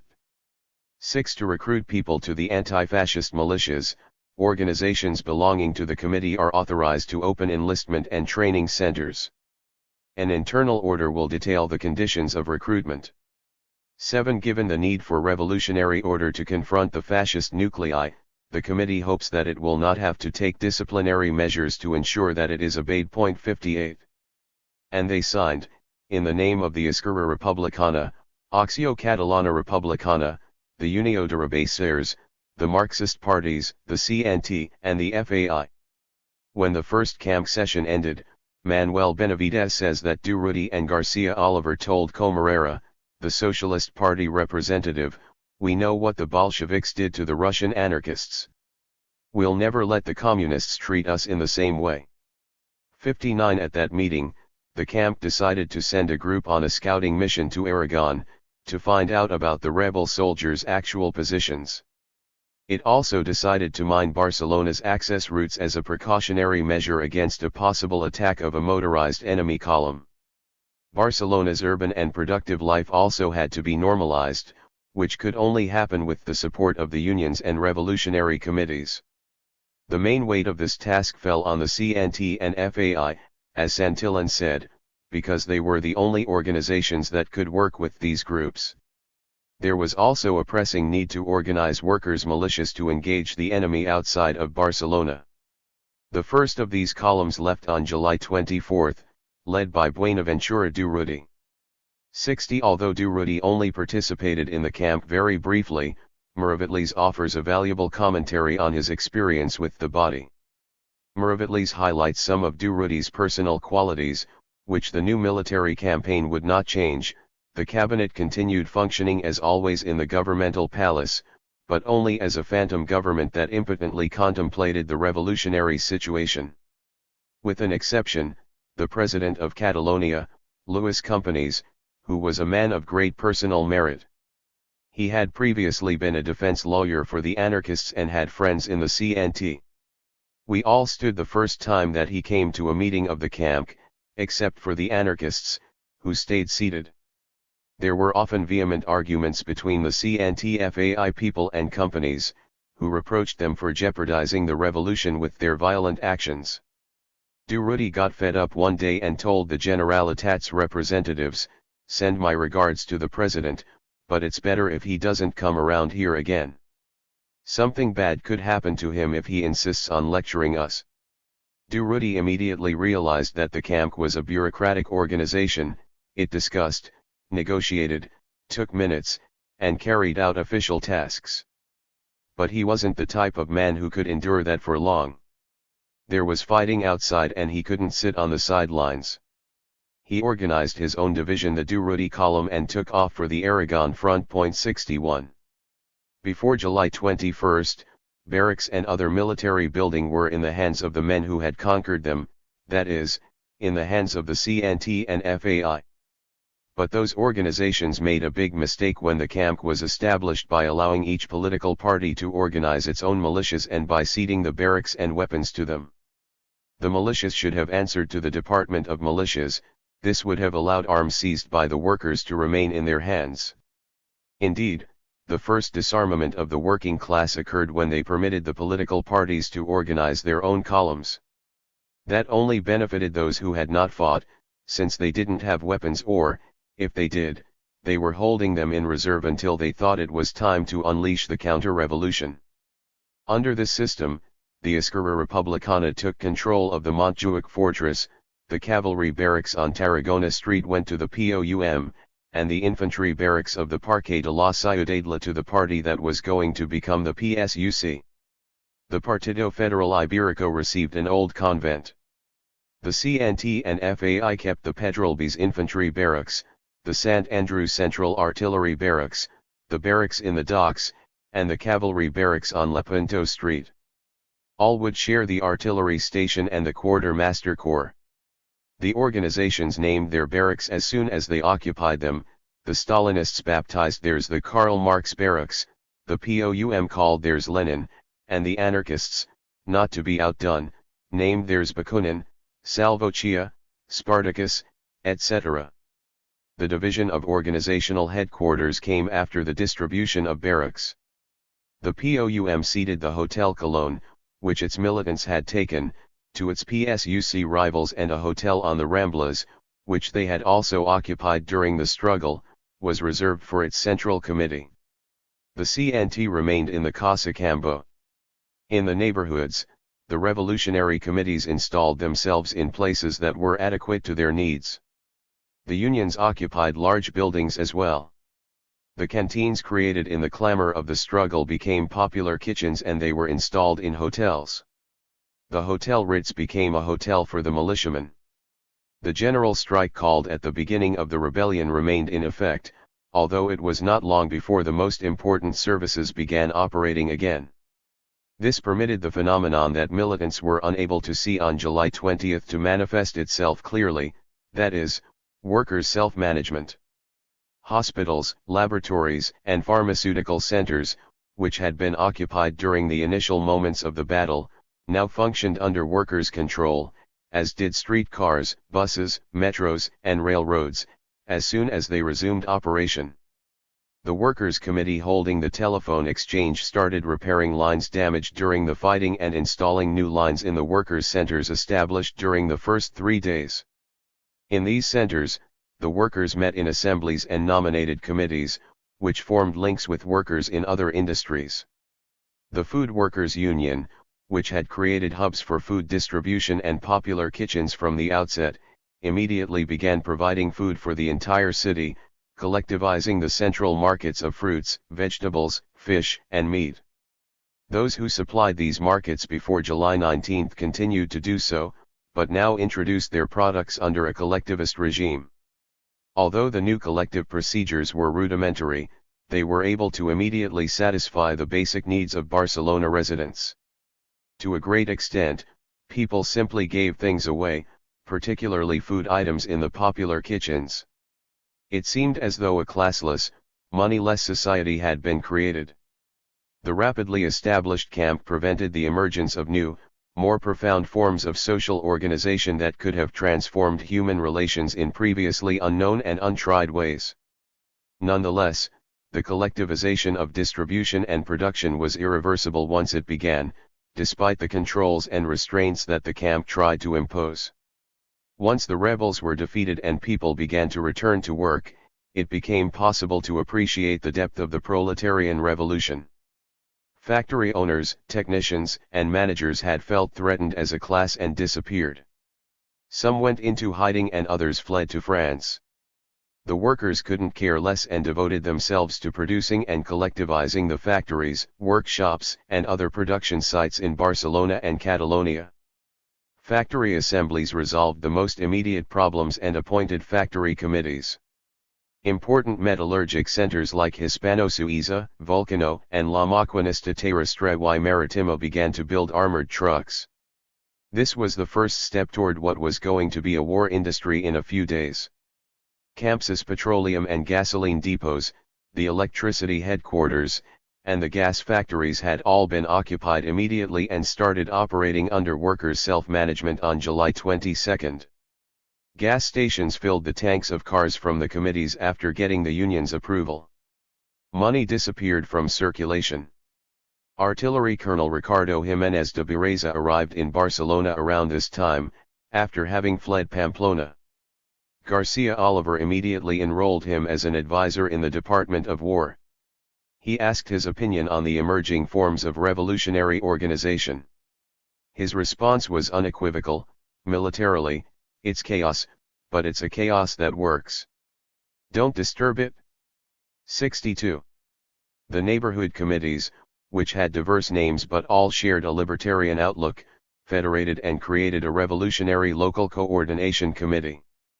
Power, properly speaking, did not exist. The Generalitat was a pure symbol. The camp could not take a step without the support of the unions, and the militias could not be organized without the collaboration of the revolutionary committees and the unions. On July 22, the neighborhood committees took over the department stores, where self-managing groups of employees began distributing free clothes. The people opened the pawn shop and returned the items it held to their original owners. Sewing machines, mattresses, blankets, and warm clothes sold by the workers at the end of winter were now back in the hands of their initial proprietors. Lewis companies called all of this an excess of the CNT. On July 23, the CNT's local federation of unions published a flyer saying, "Worker, organize yourself in militias. Don't give up your rifle or ammunition. Don't lose contact with your union. Your life and liberty are in your hands." 63. This flyer was a response to an order that the camp issued to the revolutionary committees stating that it would give each armed worker a card listing his name, weapons, and union, and that workers who no longer wished to bear arms were to hand their weapons over to the camp, which would deposit them in the barracks closest to their sector. The unions interpreted this as an attempt to disarm the people. The neighborhood committees, which wanted to control their own areas with their own armed groups, had a similar reaction. Vicente Goarner, who replaced Federico Escofet as General Commissioner, had this to say about the popular mobilization: "I made a last attempt to re-establish order, insofar as it was possible, by arranging a meeting in my office with the CNT Regional Committee, which led a whole network of defense committees in Barcelona's districts. I believe that Alcon and Asens presided over the group, and there were other important CNT members there as well. I explained the need to normalize and structure the resistance to the fascists. The district committees were not to carry out any searches without the approval of police headquarters, whose inspectors or agents had to hear a statement in every case. They also can't allow acts against individuals, such as absurd and lawless assassinations. Popular tribunals would soon be formed and their rules had already been drafted. They told me that the military rebellion had produced a revolutionary reaction of a certain type and that the people had to act on their own initiative. I replied that I was obliged to ensure that people obey the law. I was asked if I thought I could rely on my security forces. He made me look out the balcony at various guards at the door of the general station who had tied red and black CNT scarves around their necks. I said goodbye to the confederals and ordered my secretary to arrange the arrest of all guards bearing anti-regulation garments. I also considered it my duty to immediately report that conversation to President Companies, who accepted my resignation. He called his secretary, who got me a position as a military advisor in the Central Committee of Anti-Fascist Militias of Catalonia. 64. The whirlwind of events had scattered the members of the Nosotros group. Each was engaged in important tasks. Aurelio Fernandez and Asens organized control patrols, which were formed by union-appointed militants. These patrol groups had the dual mission of ensuring revolutionary order while also staying in contact with the unions and neighborhood committees so that they could respond in a concerted way if there was an attempt from above to crush the revolution. Ricardo Sanz, Santillan, and Edo organized militia columns and sent them off to Aragon. Garcia Oliver, head of the Department of War, put the war industry in motion, as well as military and aviation instruction. Vivancos, Ortiz, and Gregorio Jover were busy putting together columns of their own, which would also go to Aragon. Despite their manifold activities, the Nosotros group was able to meet and discuss the circumstances. They all agreed that it was necessary to transcend the alliance between the CNT and the political parties and create an authentic revolutionary organization. That organization would rest directly on Barcelona and Catalonia's unions and revolutionary committees. Together, those groups would form a regional assembly, which would be the revolution's executive body. But the militants in the Nosotros group knew that the victory of the revolution required more than that. Without the support of the international proletariat, the Spanish Revolution's days were numbered, whatever the Spaniards themselves might do. That was the tragedy of Spanish anarchism. The anarchist movement had been growing in Spain and ultimately became a powerful and determinant force in the country. But anarchists had been losing ground in the rest of the world. They had lost their influence on the working class, which had fallen under the control of Social Democrats and Stalinists. Now everything depended on making the international proletariat aware of the fact that Spanish workers had embarked on one of the most extraordinary revolutions in history. This wasn't an easy task. There was the Soviet Union, whose foreign policy demanded proletarian submission in the bourgeois democracies, with whom the USSR had forged alliances. It also wasn't easy in the face of a Leon Blum, who was always respectful of democratic bourgeois norms. The Spanish Revolution and its anarchist content agitated everyone and little help could be expected. The Spanish revolutionaries themselves would have to disrupt the whole world and internationalize the revolution. That is precisely what the Nosotros group set out to do, beginning with the explosive situation in Morocco. Franco's headquarters and reserves were there and Democratic, Popular Front France was waging a war against the nationalist Arabs. If Spanish revolutionaries could foment a revolt in the so-called Spanish Protectorate, the rebellion would spread to the French colonial zone. This would oblige France to intervene as a colonial force, which might wake up the French proletariat. Garcia Oliver took on the task of inciting the Moroccan rebellion. Chapter 7. The Durruti Garcia Oliver Offensive. On July 23, 1936, Garcia Oliver spoke to the workers of Aragon by radio. He gave an incendiary speech: "Leave your homes. Throw yourselves on the enemy. Don't wait a minute longer. Get to work right now." CNT and FAI militants have to distinguish themselves in this. Our comrades must be the vanguard fighters. If we have to die, then we have to die. Durruti and I are leaving for the front with expeditionary columns. We will send a squad of planes to bomb the barracks. Activists of the CNT and FAI have to carry out the duty demanded by the present hour. Use every resource. Don't wait until I stop talking. Leave your home. Burn, destroy, defeat fascism. 65. The announcement that they were organizing workers' columns to march on Aragon aroused enormous excitement in Barcelona. The workers went to their respective unions to enlist as volunteers and, on soccer fields and other plots of land, neighborhood committees started instructing the volunteers in the basics of combat as well as the use of hand grenades and rifles. People of all ages enrolled, from 14 to 70, including many of the most active and experienced workers and libertarians. Organizers soon realized that if all these militants went to the front, then the rearguard would be left in the hands of newcomers, which could jeopardize the rapid spread of workers' self-management. The volunteers' enthusiasm had to be restrained.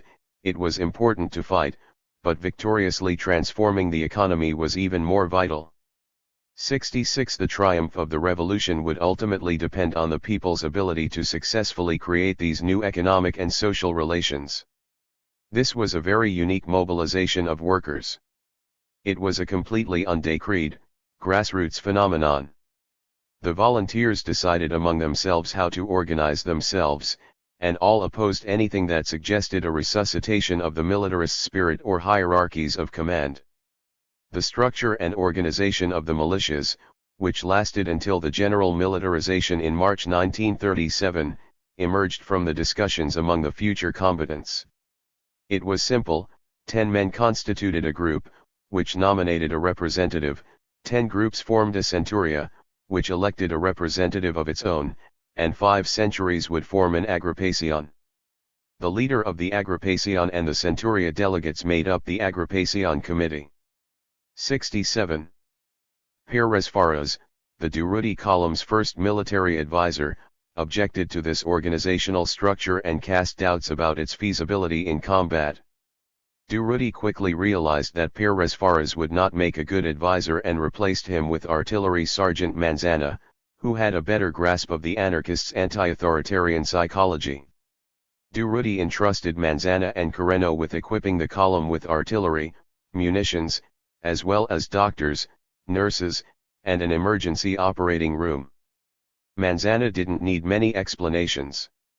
He immediately understood what Durruti wanted from him and did a wonderful job carrying out his mission. He knew several soldiers who had joined the column, as well as some officers, and planned to have the military men instruct the others. All these people integrated themselves into the column, fraternally and without conflict. One day Pérez Faras stated his criticisms to Durruti directly. "You can't fight like that," he declared. In reply, Durruti said, "I've said it once and I'll say it again, I've been an anarchist my whole life and the fact that I'm responsible for this human collectivity won't change my convictions. It was as an anarchist that I agreed to carry out the task that the Central Committee of Anti-Fascist Militias entrusted to me. I don't believe, and everything happening around us confirms this, that you can run a workers' militia according to classical military rules. I believe that discipline, coordination, and planning are indispensable, but we shouldn't define them in the terms of the world that we're destroying. We have to build on new foundations. My comrades and I are convinced that solidarity is the best incentive for arousing individual responsibility and a willingness to accept discipline as an act of self-discipline. War has been imposed upon us and this battle will be different than those we've fought in Barcelona, but our goal is revolutionary victory. This means defeating the enemy, but also a radical change in men. For that change to occur, man must learn to live and conduct himself as a free man, an apprenticeship that develops his personality and sense of responsibility, his capacity to be master of his own acts. The worker on the job not only transforms the material on which he works, but also transforms himself through that work. The combatant is nothing more than a worker whose tool is a rifle, and he should strive toward the same objective as the worker. One can't behave like an obedient soldier, but as a conscious man who understands the importance of what he's doing. I know that it's not easy to achieve this, but I also know that what can't be accomplished with reason will not be obtained by force. If we have to sustain our military apparatus with fear, then we won't have changed anything except the color of the fear.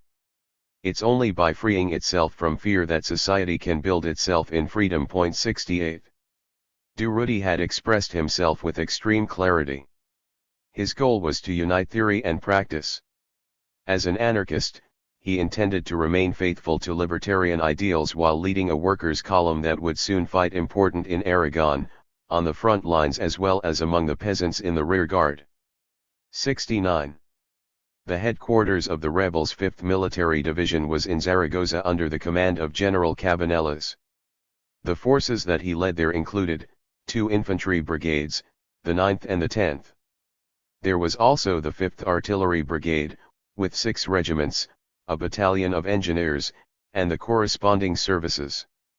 As for non-divisional units, there was an armored car regiment, a cavalry regiment, a horse care detail, an anti-aircraft group, an army corps station, a pontoon battalion, and a health headquarters.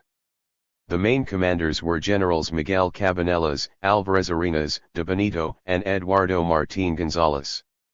One mustn't forget the public order forces. Along with assault guards from Zaragoza, there were also 18 civil guard companies and 5 carabinero companies. The army contingents were few in number, but their passionate support for General Mola's plans, from the highest chiefs to the most subordinate, compensated for their numerical shortcomings. 70. Writing about the fascist occupation of Zaragoza, José Chauca asked, "Could we have done more than we did? Possibly. We had too much faith in the promises made by the civil governor and were too confident in our own strength. We thought that the 30,000 workers organized in Zaragoza's unions would be enough to defeat the violent assault unleashed by the fascists." 71. Pro-Franco historian Martinez Band writes, "Determined masses of extremists took over the main thoroughfares on July 17 as soon as they found out what had happened in Morocco. All of July 18 transpired in a mood of tense expectation, as numerous groups of volunteers came to the barracks. The state of emergency was proclaimed in the early morning of the next day. The CNT responded by declaring a general revolutionary strike. Military authorities crushed the strike energetically on July 22, after several clashes. In Calatayud, Colonel Muñoz Castellanos declared the state of emergency on July 20, but army detachments, public order forces, and volunteer compatriots had to rescue some towns. 72. Huesca and Teruel also fell to the rebels, but Barbastro was in the hands of soldiers commanded by Republican Colonel Villalba. That was the situation in Aragon when Durruti set off with some 2,000 militiamen to take Zaragoza. The Durruti column was scheduled to depart at 10 a.m. on July 24 from the Paseo de Gracia. At 8 a.m., Durruti spoke to Barcelona's workers by radio, asking them to contribute food items to the column. This unusual request surprised everyone. Food distribution was the responsibility of the neighborhood committees, the Food Workers Union, and the CAMC. Had these organizations refused to help Durruti build a quartermaster corps? Durruti soon satisfied the curiosity. Enthusiasm is the revolution's most powerful weapon. The revolution triumphs when everyone is committed to its victory, when each person makes it his own personal cause. The people's response to my call will show us Barcelona's dedication to the struggle. It is also a way to make people aware that our battle is collective and that its success depends on everyone's effort. That's the meaning of our request. 73. Durruti met with a journalist from the Toronto Star shortly before the column left Barcelona. The reporter, Van Passen, wrote a feature article titled 2 Million Anarchists Fight for the Revolution. It begins by describing Durruti for the reader. He is a tall, swarthy fellow, with a clean-shaven face, Moorish features, the son of poor peasants, which is notable by his crackling, almost guttural dialect. "No, we have not got them on the run yet," he said frankly at once, when I asked him how the chance stood for victory over the rebels. "They have Zaragoza and Pamplona. That is where the arsenals are and the munitions factories. We must take Zaragoza, and after that we must turn south to face Franco, who will be coming up from Seville with his foreign legionnaires and Moroccans. In 2-3 weeks' time we will probably be fighting the decisive battles." 2-3 weeks? I asked crestfallen. "Yes, a month perhaps. This civil war will last at least all through the month of August. The masses are in arms. The army does not count any longer. There are two camps, civilians who fight for freedom and civilians who are rebels and fascists. All the workers in Spain know that if fascism triumphs, it will be famine and slavery. But the fascists also know what is in store for them when they are beaten. That is why the struggle is implacable and relentless. For us it is question of crushing fascism, wiping it out and sweeping it away so that it can never rear its head again in Spain. We are determined to finish with fascism once and for all. Yes, and in spite of the government," he added grimly. "Why do you say in spite the government? Is not this government fighting the fascist rebellion?" I asked with some amazement. "No government in the world fights fascism to the death. When the bourgeoisie sees power slipping from its grasp, it has recourse to fascism to maintain itself. The liberal government of Spain could have rendered the fascist elements powerless long ago," went on Durruti. "Instead, it temporized and compromised and dallied. Even now, at this moment, there are men in this government who want to go easy with the rebels. You never can tell, you know," he laughed. "The present government might yet need these rebellious forces to crush the workers' movement. So you are looking for difficulties even after the present rebellion should be conquered?" I asked. "A little resistance, yes," assented Durruti. "On whose part?" "The bourgeoisie, of course. The bourgeois class will not like it when we install the revolution," said Durruti. "So you are going ahead with the revolution?" Largo Caballero and Indalecio Prieto say the Popular Front is only out to save the Republic and restore republican order. That may be the view of those señors. We syndicalists, we are fighting for the revolution. We know what we want. To us it means nothing that there is a Soviet Union somewhere in this world, for the sake of whose peace and tranquility the workers of Germany and China were sacrificed to fascist barbarism by Stalin. We want the revolution here in Spain, right now, not maybe after the next European war. We are giving Hitler and Mussolini far more worry today with our revolution than the whole Red Army of Russia. We are setting an example to the German and Italian working class how to deal with fascism." That was the man speaking, who represents a syndicalist organization of nearly 2 million members, without whose cooperation nothing can be done by the Republic even if it is victorious over the present military fascist revolt. I had sought to learn his views, because it is essential to know what is going on in the minds of the Spanish workers, who are doing the fighting. Durruti showed that the situation might take a direction for which few are prepared. That Moscow has no influence to speak of on the Spanish proletariat is a well-known fact. The most respectably conservative state in Europe is not likely to appeal much to the libertarian sentiment in Spain. Do you expect any help from France or England now that Hitler and Mussolini have begun to assist the rebels?" I asked. "I do not expect any help for a libertarian revolution from any government in the world," he said grimly. "Maybe the conflicting interests of the different imperialisms might have some influence on our struggle. That is quite well possible. Franco is doing his best to drag Europe into the quarrel. He will not hesitate to pitch Germany against us. But we expect no help, not even from our own government in the final analysis," he said. "Can you win alone?" I asked the burning question point blank. Durruti did not answer. He stroked his chin. His eyes glowed. You will be sitting on top of a pile of ruins even if you are victorious. I ventured to break his reverie. We have always lived in slums and holes in the wall, he said quietly. We will have to accommodate ourselves for a time. For, you must not forget, that we can also build. It is we who built these palaces and cities, here in Spain and in America and everywhere. We, the workers. We can build others to take their place. And better ones. We are not in the least afraid of ruins. We are going to inherit the earth. There is not the slightest doubt about that. The bourgeoisie might blast and ruin its own world before it leaves the stage of history. We carry a new world here, in our hearts, he said in a hoarse whisper. And he added, that world is growing in this minute 74. The volunteers joining the Durruti column began to flock to the Paseo de Gracia around 10 in the morning. A large crowd had also come to witness the departure of the strange caravan, made up of trucks, buses, taxis, and private cars. There was immense enthusiasm, which seemed to be justified by the rapid defeat of the rebels in Barcelona. Many thought the expedition to Aragon would be a quick trip. The column of some 2,000 men set off around midday to delirious cheers, raised fists, and refrains from revolutionary songs. The Cantifes Himne Las Barricadas rang out most strongly. There were a dozen youth at the head on a truck. The Herculean José Helen stood out among them, waving a black and red flag.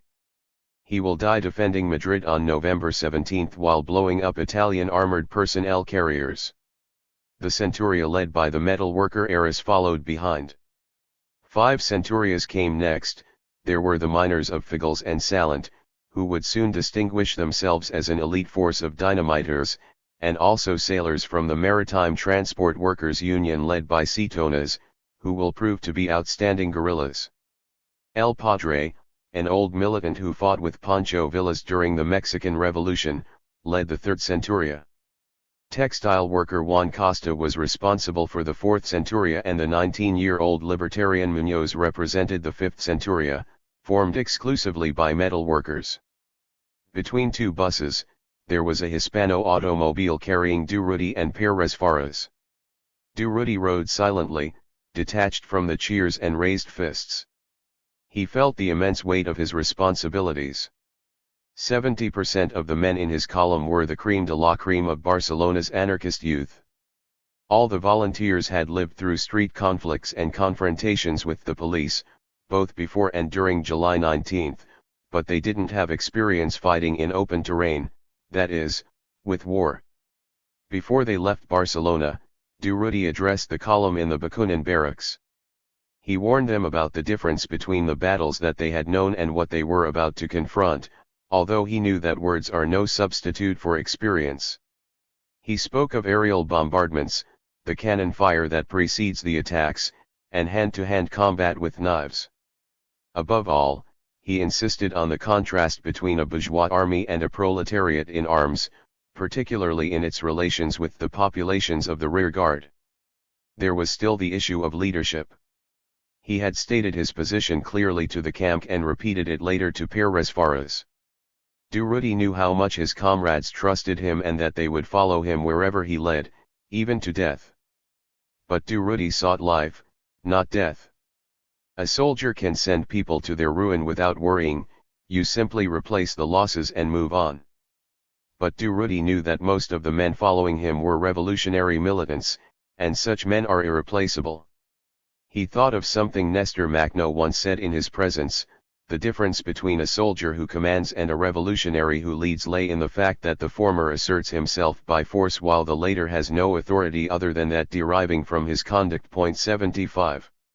Vicente Guarner commented on the 2 men at the head of the column. Durruti, the leader, with whom I had personally interacted, was an impressive figure. He was determined, around 40 years old, and had a penetrating, almost childlike stare. He was taller than average. He had been a rail worker. Pérez Faras was from Lerida. He was impulsively courageous and vehement in his views. He was also tall, clear-headed, and had a natural talent that was sometimes obscured by obstinacy. 76.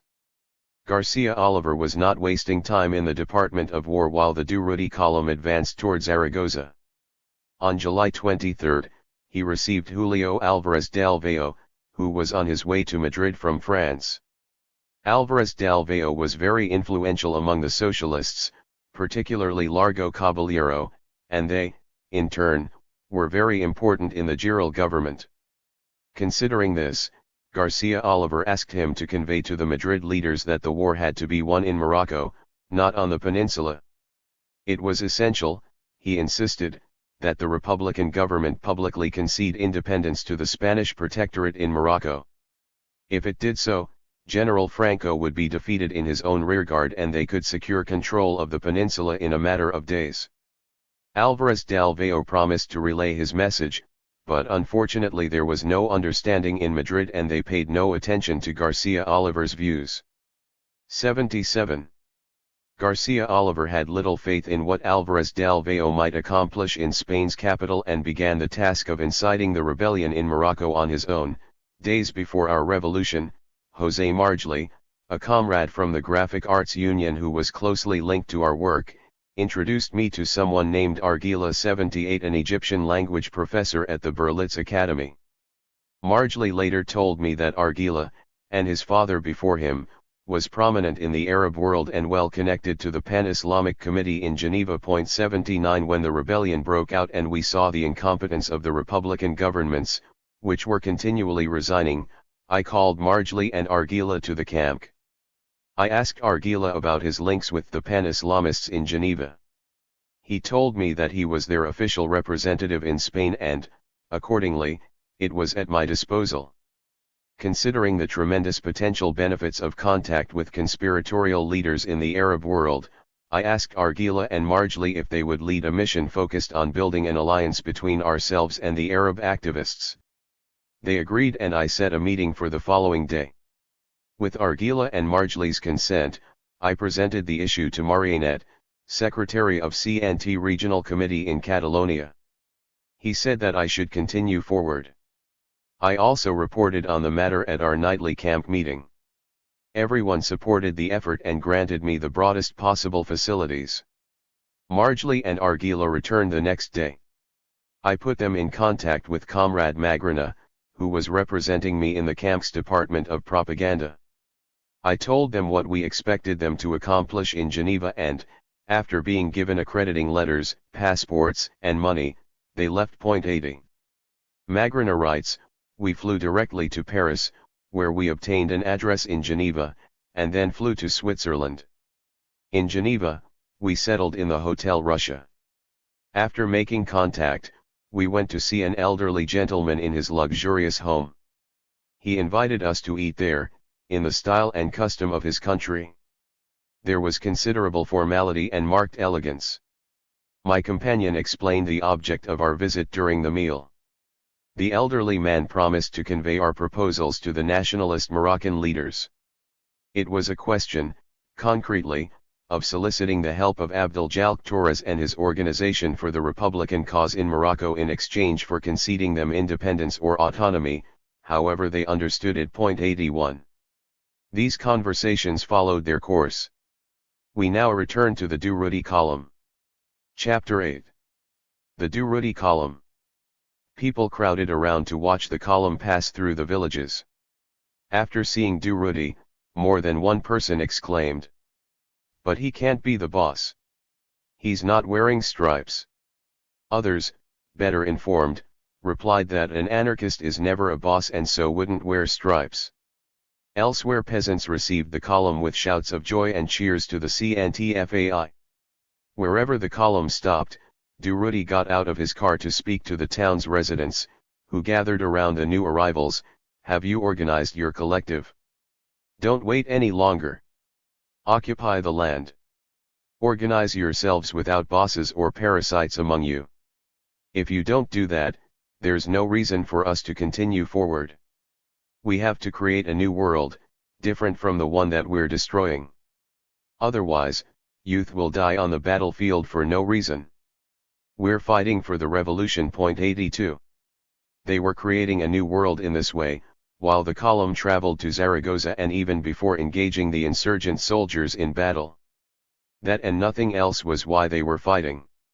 Their first encounter with the fascists occurred in Casp, which Rebel Civil Guard Captain Negrete had seized. On July 23, a group of militiamen, including the Subirats brothers, left Barcelona on its own initiative to begin the battle. They were fighting when the column arrived and Casp was liberated thanks to its intervention.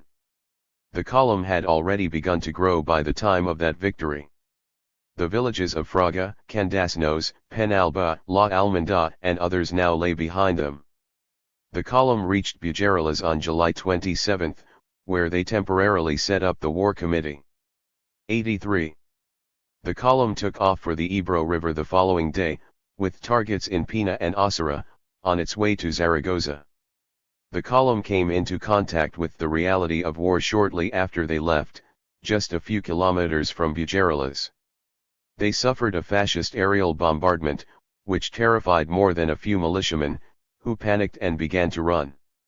The bombing, to their surprise, had been lethal.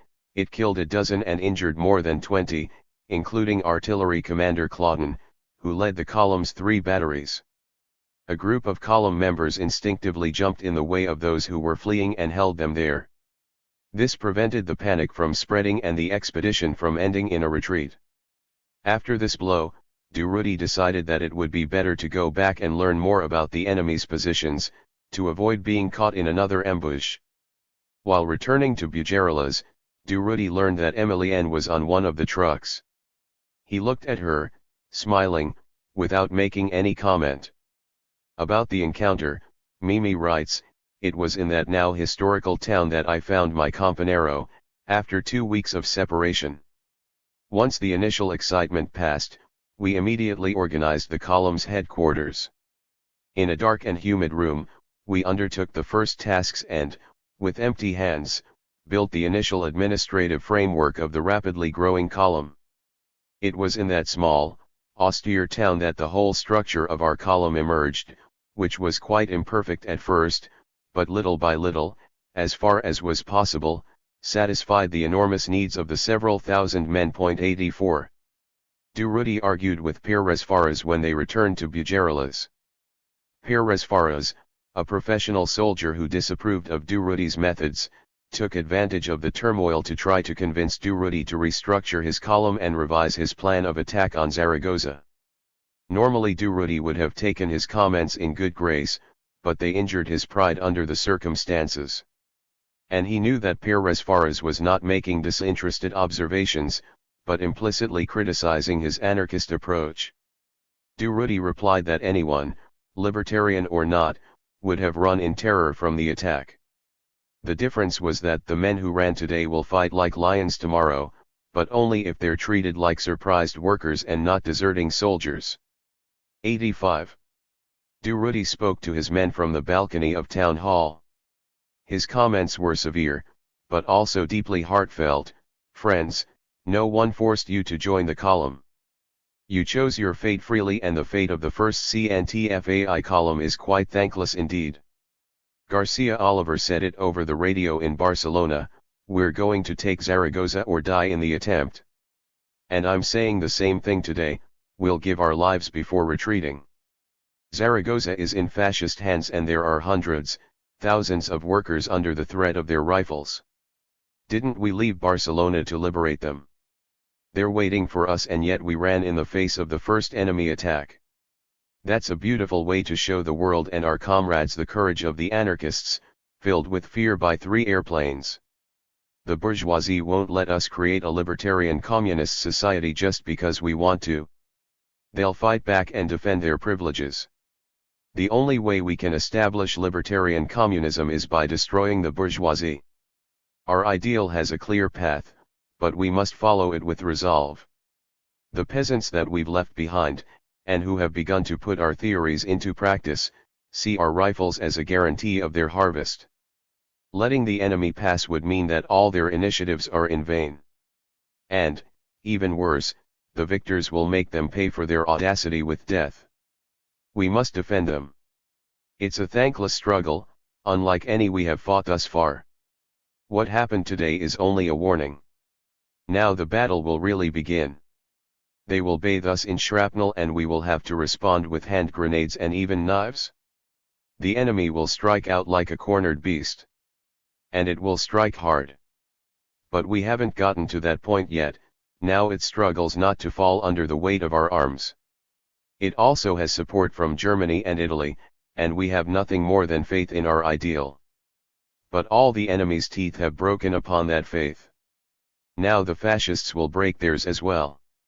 We count our victory in Barcelona in our favor and must rapidly use it to our advantage. If not, the enemy will grow stronger than us and subject us to its merciless rage. Our victory depends on how quickly we act. The sooner we attack, the greater our chances of success. Right now, victory is on our side, but we have to consolidate it by taking Zaragoza at once. What happened today cannot happen again. There are no cowards in the ranks of the CNT and FAI. We don't want people among us who tremble at the first signs of combat. To those who ran today and stopped the column from advancing, I ask you to have the courage to drop your rifle, so that another, firmer hand can pick it up. Those of us who remain will continue our march. We will conquer Zaragoza, we will free the workers of Pamplona, and we will join our Asturian minor comrades. We will win and give our country a new world. To those who return, I ask you not to tell anyone about what happened today, because it fills us with shame. 86. An eyewitness says, no one dropped their rifle, although those who had fled cried furiously before their comrades. The lesson had been hard, but the men were reborn that day. Many of them became excellent guerrilla fighters and many also died in the course of the 32 months of desperate struggle. 87. Vicente Goarner adds, the Durruti column set off for the Ebro River, taking Pina and Osira in quite determined onslaughts. It got approximately 20 kilometers from Zaragoza, but the river and resistance from the troops in the city stopped its progress. Durruti's forces established an effective web of trenches and machine gun nests in their most advanced positions. The Central Committee of Anti-Fascist Militias ordered the column to halt its advance and stabilize itself while the Ortiz column, to the south of the Ebro, took Quinto and Belchite. Days earlier, forces from that column had waded across the river with considerable difficulty and seized a cavalry regiment with a captain and 2 lieutenants in the town of Quinto, while continually repelling counterattacks from the troops in Zaragoza. Information obtained by this column was very useful. Almost every night workers from Zaragoza left the city and armed militiamen entered. That was how we found out that many of the officers from Navarre had been trained in Italy and that General German Gilliust had succeeded General Cabanellas as commander of the 5th Division in late July. 88. The previous quote shows the origin of the order to stop the column 20 kilometers outside of Zaragoza. The military advisors all agreed that it was necessary to wait for other columns to arrive before attacking Zaragoza head-on. Durruti, after consulting with Colonel Villalba in Bujarales and other military men, seemed to accept that idea. In the meantime, he improved his positions, with the conquest of Pina and Osira, and worked on restructuring the column. Nevertheless, distinguished militants from Aragon such as José Alberola thought the column should have tried to take Zaragoza immediately, given the psychological advantages offered by their victories in Catalonia. Also, instead of a frontal assault, it could have launched the attack through Calatayud, to the left of Zaragoza. 89 Later, when it became clear that it would be impossible to capture the city, Durruti had to recognize his error, which he justified by pointing out that such an operation could have decimated the column. The camp continued organizing columns in Barcelona. The black and red column took off for the front. Antonio Ortiz, a cabinet maker and Nosotros group member, led the column and Commander Fernando Salavera Campos was its military advisor. It left Barcelona with approximately 2,000 men and 3 artillery batteries on July 25. Its duty was to occupy the region south of the Ebro River. The Del Barrio column departed on July 26, with Del Barrio as its leader and infantry commander Sacanel as military advisor. 90 It had a force of some 2,000 men, with 3 artillery batteries. The camp ordered it to occupy the area between the city of Tardienta and the Alcubierre mountain range, establishing its command post in Granan, and then to pass through southern Huesca and take Ziura. This column was unique because it had a foreign group composed of German anti-fascist exiles who had come to participate in the popular Olympics that had been scheduled to begin on July 19. The Germans named their group Thulman, and it was led by Hans Baimler, a well-known German Communist Party militant. A POUM column also left Barcelona on July 25. José Rovira was in command, and it had Italian ex-captain Russo as its military advisor. It had 2,000 men, with the same artillery endowment as the others. Its position was to the north of the Del Barrio column, and its command post was in the town of Lesinena. There were also other columns of lesser importance. 1, led by CNT militant Saturnino Carud, was made up by natives of Aragon who had escaped from Zaragoza. It was organized in the zone where Antonio Ortiz's column was going to operate. There was also a squad led by anarchist Hilario Zamora that left from Lerida. These two groups eventually merged with the Ortiz column. This also was true of the 600 soldiers arriving from Tarragona under the command of Martínez Penalver. This occurred after Penalver decided to return to Barcelona because, he claimed, he couldn't get along with the anarchist Ortiz. Meanwhile, a small POUM column and the Escaso column led by Gregorio Jover and Domingo Escaso reached the Huesca sector. These forces, and a column of 3,000 men commanded by Colonel Villalba, 91 began the siege of Huesca. The Durruti column was largely inactive, although it had advanced its lines up to Pina and Osira. It established its headquarters in the Santa Lucia Inn on Zaragoza's main road, in the heart of Los Mongro, the granary of Aragon. In the middle of August, the Durruti column looked like this. War Committee: Durruti, Ricardo Rianda, Miguel Yoldi, Antonio Carreno, and Luis Ruano. The greater unit, the Agrupación, was composed of 5 centurias of 100 men and divided into 4 groups of 25. Each one of these units had a recallable representative, whom the rank and file appointed and who had no privilege or special authority to command. Military Council: Commander Pérez Fares led this body, which was made up by men who had been military officers before the revolution. Its mission was to advise the War Committee. It had no privilege or command authority. Autonomous Groups: The international group grew to approximately 400 men. Its leader was the French artillery captain Berthomieu, who will die in action in September. Guerrilla Groups: Their mission was to penetrate the enemy line. They were formed by Los Hijos de la Noche, La Banda Negra, Los Dinamiteros, Los Metallurgicos, and others. Strategy: The shortage of weapons and ammunition conditioned the column's activity. It established a 78-kilometer defensive line in front of Zaragoza, from Villalba de Ebro to Monte Escuro. As for offensive efforts, surprise attacks from the guerrilla groups enabled the column to slowly move its positions forward. The column had approximately 6,000 men.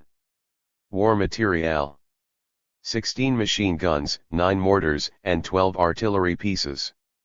They had 3,000 rifles, which meant that not all militants could bear arms simultaneously. Mode of life: The column was the image of the classless society that they were fighting for. Peasant collectives emerged in its vicinity, which abolished money, wage labor, and private property. Column members who were unable to serve on the front lines due to the scarcity of arms helped the peasants while they waited for their shift in the trenches. This prevented the parasitism that usually exists among soldiers. Discipline: Discipline reflected the voluntary character of the column, freely agreed to and based on class solidarity. Orders went from comrade to comrade. The leaders did not have any privileges. The principle was equal rights and responsibilities. The moral pressure in the social environment made up for the absence of punitive military regulations. Cultural action: Cultural sections educated the militiamen. A transmitter disseminated readings and lectures on diverse subjects and broadcast calls to the soldiers fighting in Franco's ranks. A bulletin named El Frente was published on a truck equipped with a mobile printing press. It reported on column life and served as a bulletin board for ideas and criticism. Various services were concentrated around the War Committee, such as the administrative services, in which Emily N. Morin worked among others. The Subirats brothers ran the column's bakery.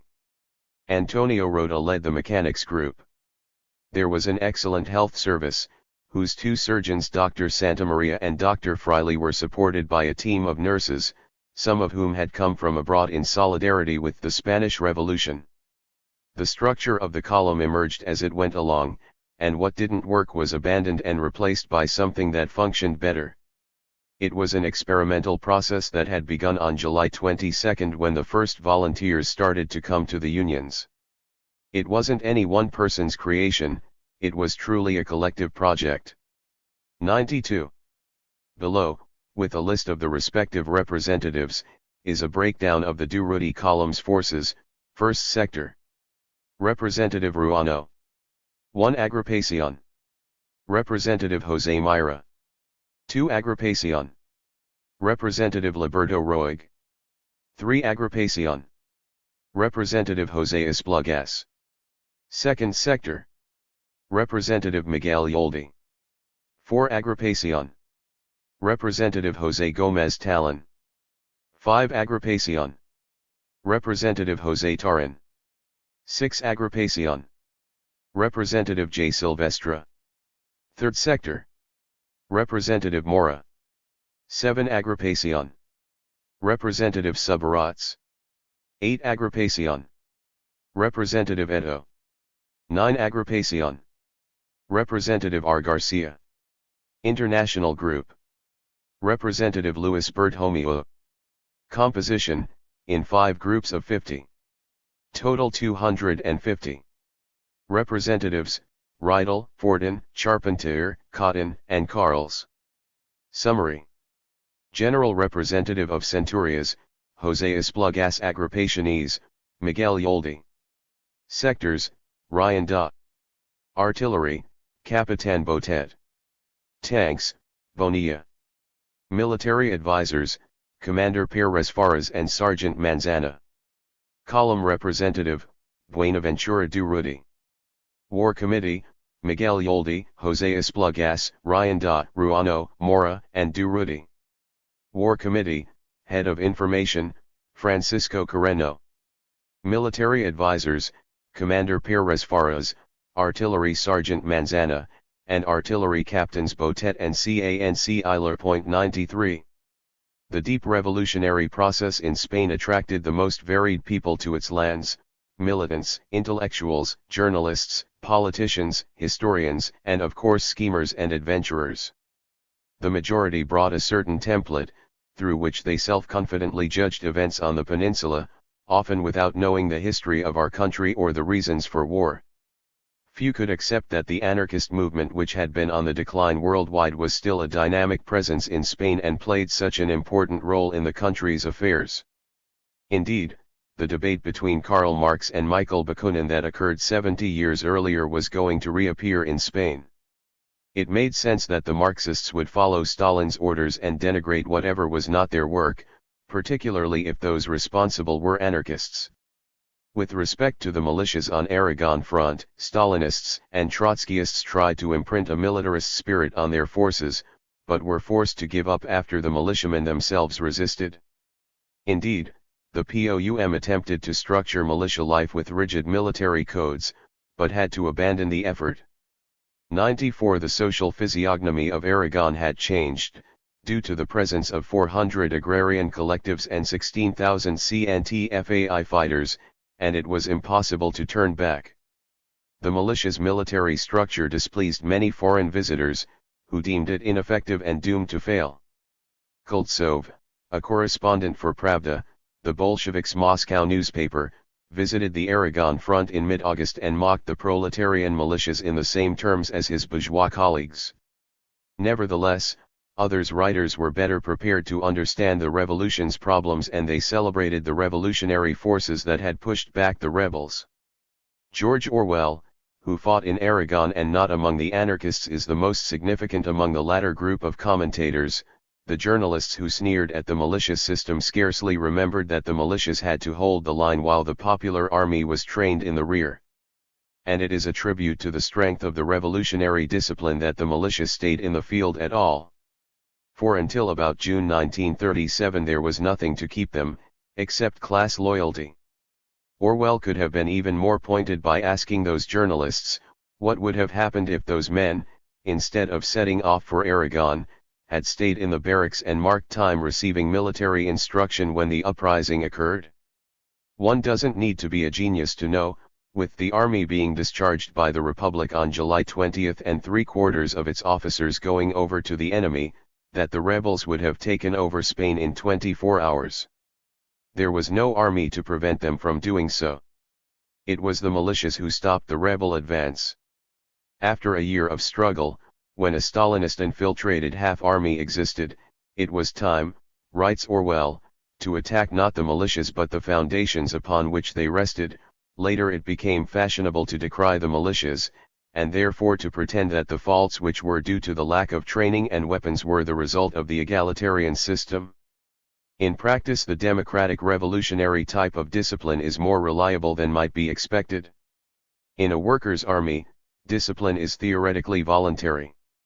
In the militias, the bullying and abuses that go on in an ordinary army would never have been tolerated for a moment. The normal military punishments existed, but they were only invoked for very serious offenses. Revolutionary discipline depends on political consciousness, on an understanding of why orders must be obeyed. It takes time to diffuse this, but it also takes time to drill a man into an automaton on the barrack square.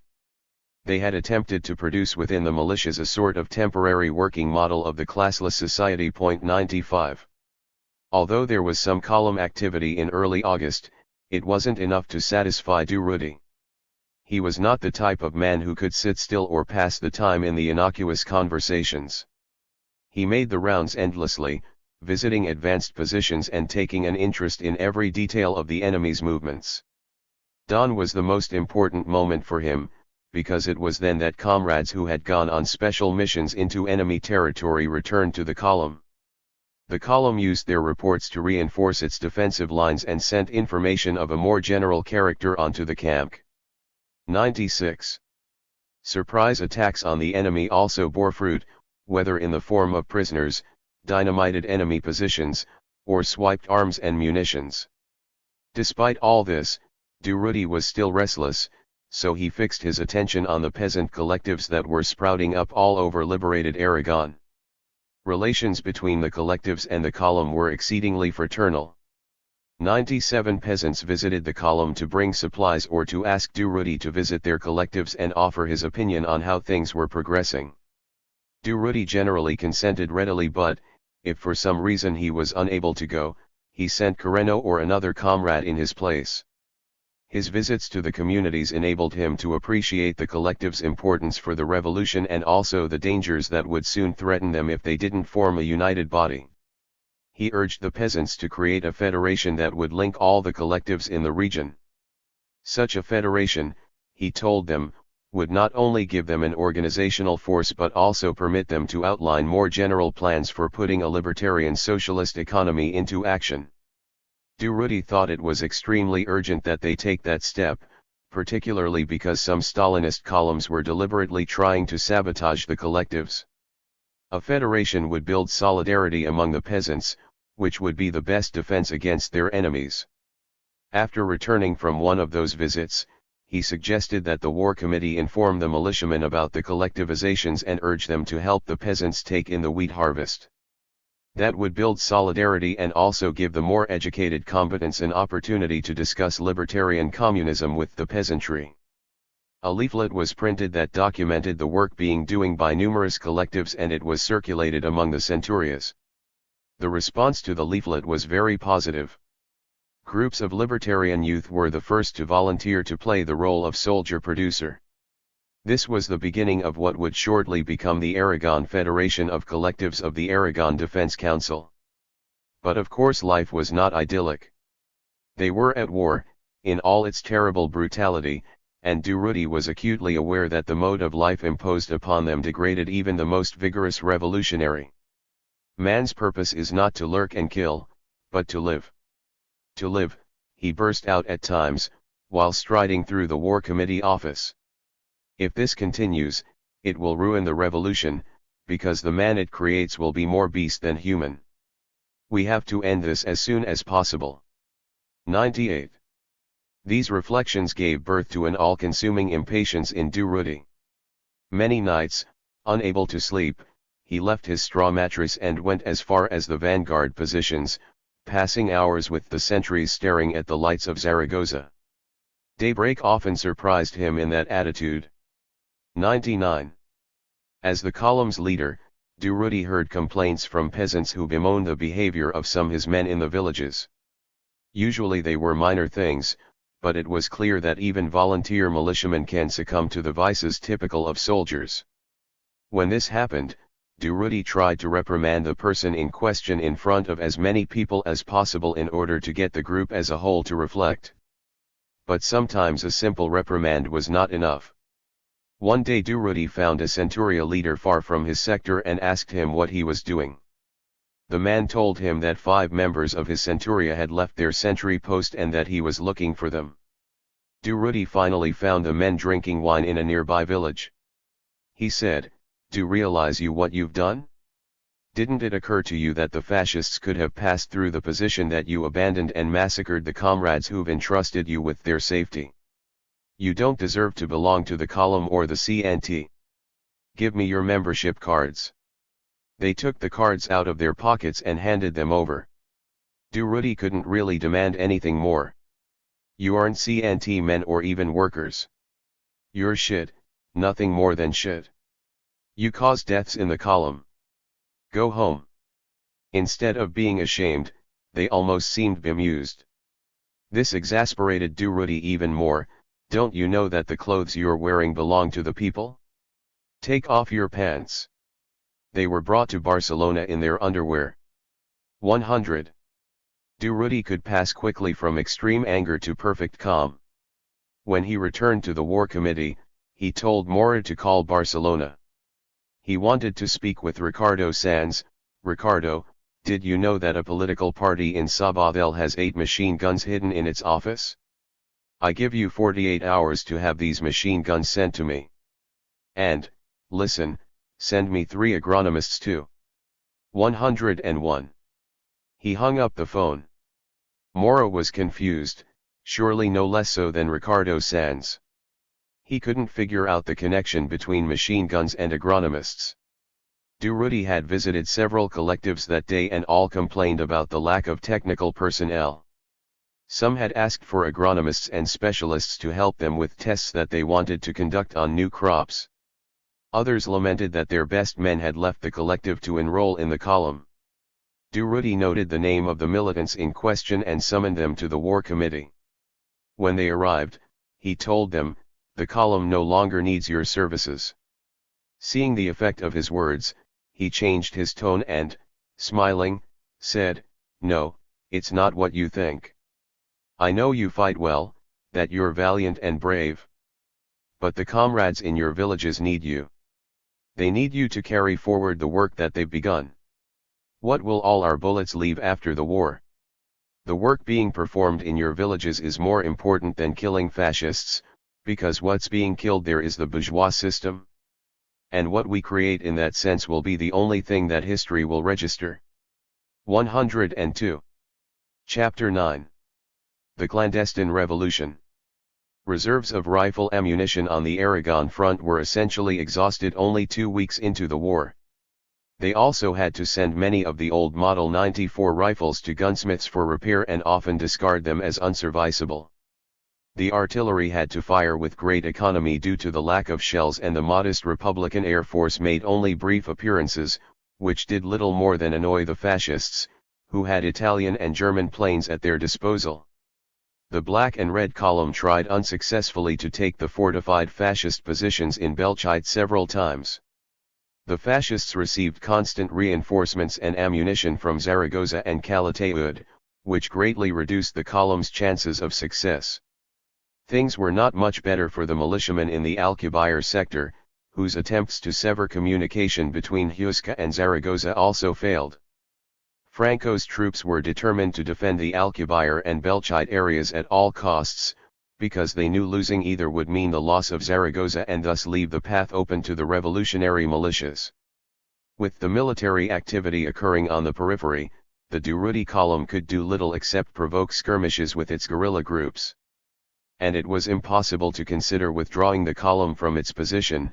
A rebel charge would jeopardize the crucial Los Mongros zone and, worse still, break the lines of communication between the militiamen in Huesca and those in the vicinity of Teruel, thereby giving the rebels a clear route to Lerida. So, the Durruti column focused on carrying out its vital function and used the COM to reinforce strategic parts of the front. But the inactivity was torture for the fighters as well as Durruti. To keep from being consumed by inactivity, he decided to go to Barcelona and speak directly with the camp about breaking out of that impasse. While he traveled from Bujarelas to Barcelona, Durruti could witness the change that the revolution had made both in people and circumstances. The whirlwind of the first days of the battle had passed and the peasants and workers were now focused on changing their ways of life and creating new social relationships. The people were still armed and guarded the entrances of their villages. There was no trace of assault or civil guards at these checkpoints. It was the proletarians who assured the revolutionary order. 103. Durruti stopped his car at a checkpoint at a town in the Lerida province. He portrayed himself as a militiaman leaving the front for the rearguard and requested gasoline for his vehicle. By doing this, he wanted to see how the peasants' behavior had changed in that town of some 3,000 residents. A militiaman told him that he should speak to the Revolutionary Committee in the old mayor's office. They'd give him the okay that he needed to fill his car with gas. Durruti crossed the town's main square. It was around noon. The square was empty except for some women leaving the church with a basket of goods. Durruti asked them how to get to the committee and also if Mass was being officiated in the church. No, they responded. There's no priest. The priest is working in the field with the other men. Kill him. Why kill him? He isn't dangerous. He even talks about going to live with a town girl. Besides, he's very happy with everything that's happening. But the church is right there, said Durruti, while pointing. Ah, yes, the church. Why destroy it? The statues were removed and burned in the square. God no longer exists. He's been expelled from here. And, since God doesn't exist, the assembly decided to replace the word adios with salud. The cooperative now occupies the church and, because everything is collectivized, it supplies the town. 104. Durruti came across an elderly man when he entered what was once the mayor's office. It was the town's former schoolteacher, who had been replaced by a young teacher from Lerida 3 months earlier. The old man had been inactive during those months but, when the revolution broke out, he volunteered to look after the town's administrative needs and assure the continued operation of the town committee. The other members of the committee were working in the fields. They gathered at nightfall to discuss pressing matters that had come up during the day or tasks that they needed to accomplish the next day. At the time, they had to focus on taking in the harvest. Since the town's young people had volunteered to go fight on the front, the remaining residents had to do the work. But don't think, the retired teacher said, that the work weighs on anyone. We work for ourselves now, for everyone. Durruti asked him how they had selected the members of the committee. Durruti's straightforward and simple air inspired the teacher's trust, who took him as one of the many curious militiamen from the city who wanted to see what was happening in the towns. We held a town assembly, he said, and considered everyone's abilities and also their conduct before the revolution. That's how we appointed the committee. And what about the political parties? Durruti said. Parties? There are some old Republicans like myself and some socialists too, but no, the political parties haven't played any role. During our assembly, we considered a person's ability and conduct and appointed those who seemed best to us. It was no more complicated than that. The committee represents the people and it's to the people that it has to answer. Durruti asked about the parties again. The parties, the teacher replied, intrigued by his insistence. Why do we need political parties? You work to eat and eat if you work. Party politics don't sow wheat, gather olives, or tan animal hides. No, our problems are collective and we have to solve them collectively. Politics divides and our town wants to be united, in total community. By all appearances, everyone is happy here. But what about the old landowners? Durruti inquired. They aren't happy, the teacher responded. They don't say so outright, because they're afraid, but you can see it on their faces. Some have joined the community, others have chosen what we now call individualism. They've kept their land but have to cultivate it themselves, because the exploitation of man by man no longer exists here, and so they won't find any employees. But what happens if they can't cultivate their land themselves? That simply shows that they have too much land and the town takes possession of what they can't tend to. Leaving the land uncultivated would be an attack on all of us. 105. Durruti said goodbye to the teacher and, when he returned to the checkpoint, the workers on guard asked him if he'd received the gasoline that he needed. He told them yes with a smile and threw them a salute, from the car as he took off for Barcelona. There were similar circumstances in all the places that Durruti visited along the way, but life was more complicated in the larger towns. What was different was that the revolutionary committees had become an extension of the Central Committee of Anti-Fascist Militias and representatives from political parties and workers' organizations operated within them.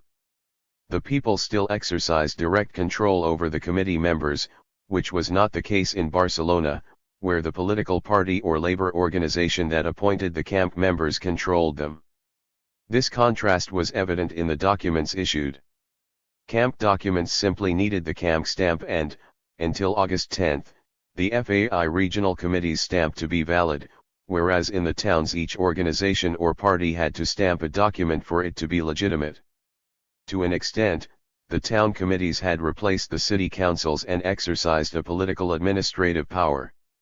Nevertheless, the collectivization of the workplaces meant that economic power lay in the hands of the workers' committees, which answered primarily to the unions.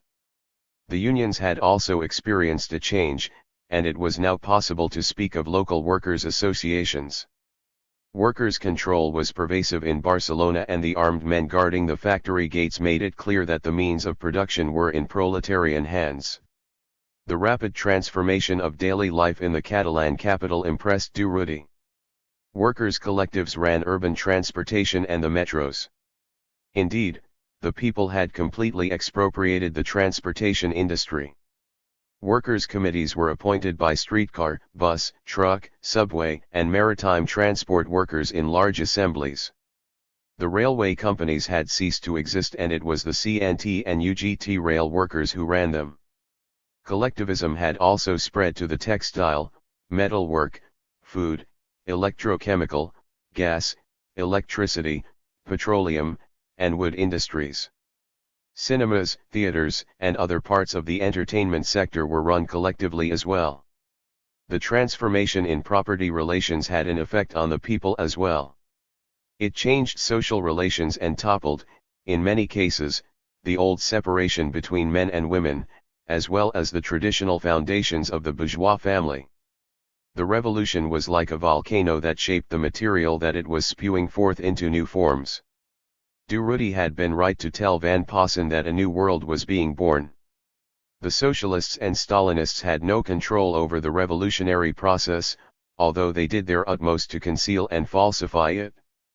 To the international audience, they presented the revolutionary changes as limited and abnormal and claimed that the people enthusiastically supported the Republican government. Jesus Hernandez, a member of the Spanish Communist Party's Central Committee, made comments along those lines. A correspondent from Toulouse's La Dépêche in August, but one had to be blind not to see that an enormous change was taking place in society and men. Before going to the CNTFAI committees, Durruti stopped at workers' collectives to see how they were developing. Wherever he went, whether to hospitals or industrial or transportation centers, the workers exuded a profound revolutionary passion. This time the revolution was real. Durruti finally went to the CNTFAI house. At its door, like at the factory gates, he saw armed workers standing guard, with rifles and a machine gun sticking its barrel through the sandbags. A sign attracted his attention when he entered the vestibule: "Comrade, be brief, we make the revolution by acting, not talking." 106. The elevators rose and fell, loading and unloading the masses of people who were going to or coming from an office. Those who were impatient used the building's wide marble stairs. Durruti was like a stranger there, but still at home. The CNTFAI house seemed like the nerve center of Barcelona and Catalonia. Durruti was thrilled to pass through the tumult unnoticed, having had the good fortune not to run into anyone he knew. Not long ago all of Barcelona shouted his name, today his was anonymous. When he saw Mariano R. Vázquez, he asked, "Doesn't this whole apparatus scare you? Are we going to drown ourselves in bureaucracy?" Mariano didn't respond immediately. After reflecting for a moment, he said, "The CNT is suddenly indispensable to resolving all local and regional problems. Now that workers control the factories, the unions have to address all the complexities of the collective management of production. That's why we've created this structure, which has continued growing on its own and imposing itself. But it actually has no center. The grassroots continue to make the decisions. The leading comrades are still workers in their factories and their assemblies oversee their activities. For the time being, rank and file control is still a reality." Mariano's comments led Durruti to conclude that the secretary of the Catalan CNT was sensitive to the threats facing the revolution. He became even more convinced of that when Mariano concluded their discussion by saying, "The revolution has put anarchism to the test. For years we called for revolution, and now that the moment of truth has arrived, we can't skirt the responsibility of guiding it. We have to hope that our anarchist convictions will enable us to resist personal degeneration. Now, more than ever, it's imperative that the base controls prominent militants like us, even if it doesn't want to. The only way to stop the committees from taking over for the base is by making sure that those in leadership positions are subordinate to the people." 107. Durruti left Mariano thinking that thus far victory had not caused the militant anarchists to lose their heads. Mariano's statements seemed to indicate that. Was he right to be optimistic? Anarchists who hold power are not immune to the temptations of power. All men can fall into its traps. Yes, as Mariano said, the rank and file had to control the leadership, but neither Mariano nor Durruti realized that they had taken the first step over the precipice on July 20 when a group of militants stood in for the base and made decisions on its behalf. From that moment on, a separation began to emerge between the base and the leadership. The grassroots wanted to expand the revolution, but the leaders wanted to control it and thus restricted it. That conflict was barely perceptible then, but it was there. The difference between Durruti and Mariano was that the former was in direct contact with the base, while the latter was not. When someone visited the column and tried to confuse a militiaman by telling him that Durruti was obeyed because he was the boss, the militiaman replied that he isn't obeyed because he's the boss, but because he's responsible for leading the column. We'll dismiss him when he stops interpreting its will. 108. Durruti didn't appreciate that conflicted situation at the time, although it would not be long before he did. After leaving the CNTFAI house, Durruti went to the Plaza Palacio to visit Garcia Oliver, who was ensconced in the old nautical school building that now housed the camp. He was tremendously active and barely slept as he went from one meeting to the next. Santillan acknowledged his tenacity when he noted that the CNT and FAI delegates had asked Garcia Oliver to defend the two organizations' positions during the camp's nightly meetings. Due to his inexplicable mental agility, he was the only one able to stay alert despite the fatigue. 109 Garcia Oliver also attended to the CNT and FAI men who came to the camp for military reasons. They only trusted him, knowing that he would keep his word if he gave it to them. He organized a school for military training, recruiting former professional soldiers to give brief courses to Centuria and Agrupacion leaders. The school had a section specializing in guerrilla struggle, in which he himself gave lectures to youth attending the courses. With the help of some pilots, he laid the foundations for an Air Force school, making use of the dilapidated planes at the Prat de la Brega Air Base for instruction. He sent emissaries to France to make contact with arms dealers to buy war materiel. He got Eugenio Vallejo, a militant from the Metal Workers Union, to immediately begin organizing a war industry. The metal workers would collaborate with the Chemical Products Union and the miners from Salent to obtain gunpowder and explosives as quickly as possible. Military operations on the Aragon front also answered on him, and, as the last item among his extremely varied responsibilities, he had to meet with prominent foreigners and consular representatives sent by nations with industrial properties in Catalonia that were now under worker control. Durruti didn't recognize Garcia Oliver when he saw him. The revolution had made him a different man, who now lived for the cause alone. There was a small bed in a corner of his office on which he occasionally laid down for a few minutes of rest. He had neglected his clothing and person, and this from someone normally quite attentive to such things. "You've changed," Durruti said. "So have you," Garcia replied. "Who hasn't been changed by the revolution? It wouldn't be worth making it just to continue being the same." Both men paused for a few seconds before beginning to discuss matters that they knew they had to address: the attack of Zaragoza, the shortage of weapons and ammunition, restructuring the Aragon War Committee, the problem of Colonel Villalba, etc. Garcia Oliver looked at Durruti and tried to guess how he would respond to the bad news that he had to give him. He wasn't pleased with the news either, but Captain Bayo, disrupting everything, had created a situation that they had to confront. It was the landing on Majorca. 110 The situation demanded special attention, which could only come at the expense of the battle on the Aragon front. The news would be a terrible blow to Durruti. "We have to postpone the attack on Zaragoza. First, because the columns south of the Ebro River and around Alcubierre have not achieved their objectives, and we needed that to occur before launching the frontal assault. Second, because of the expedition to Majorca, which could prompt the Italians to intervene in order to protect their bases in the Balearic Islands. England would not remain impassive if Italy acted imprudently in Majorca. If England intervenes, the war will have a new dimension. The fate of the Spanish Revolution," Garcia Oliver said, "is being decided outside of Spain. We have to set our sights on Majorca and Morocco." Durruti argued that the French and the British would be able to get along very well with the Italians in an effort to avoid an extension of the conflict.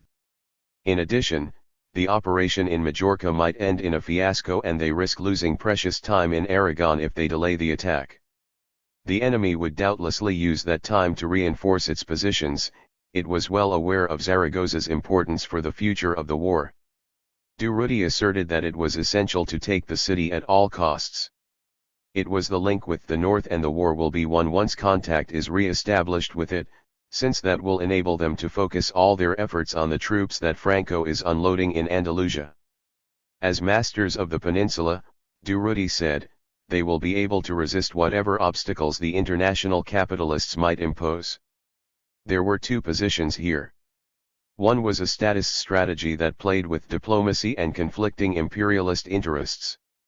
It was not completely incorrect, from a strategic military point of view, yet its central defect was that its success depended on revolutionary forces, and the English, French, Italians, and Germans were all united against them.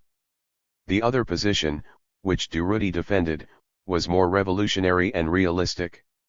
It assumed the need to fight international capitalists, but that to do so effectively they had to finish off the military rebels on the peninsula at once.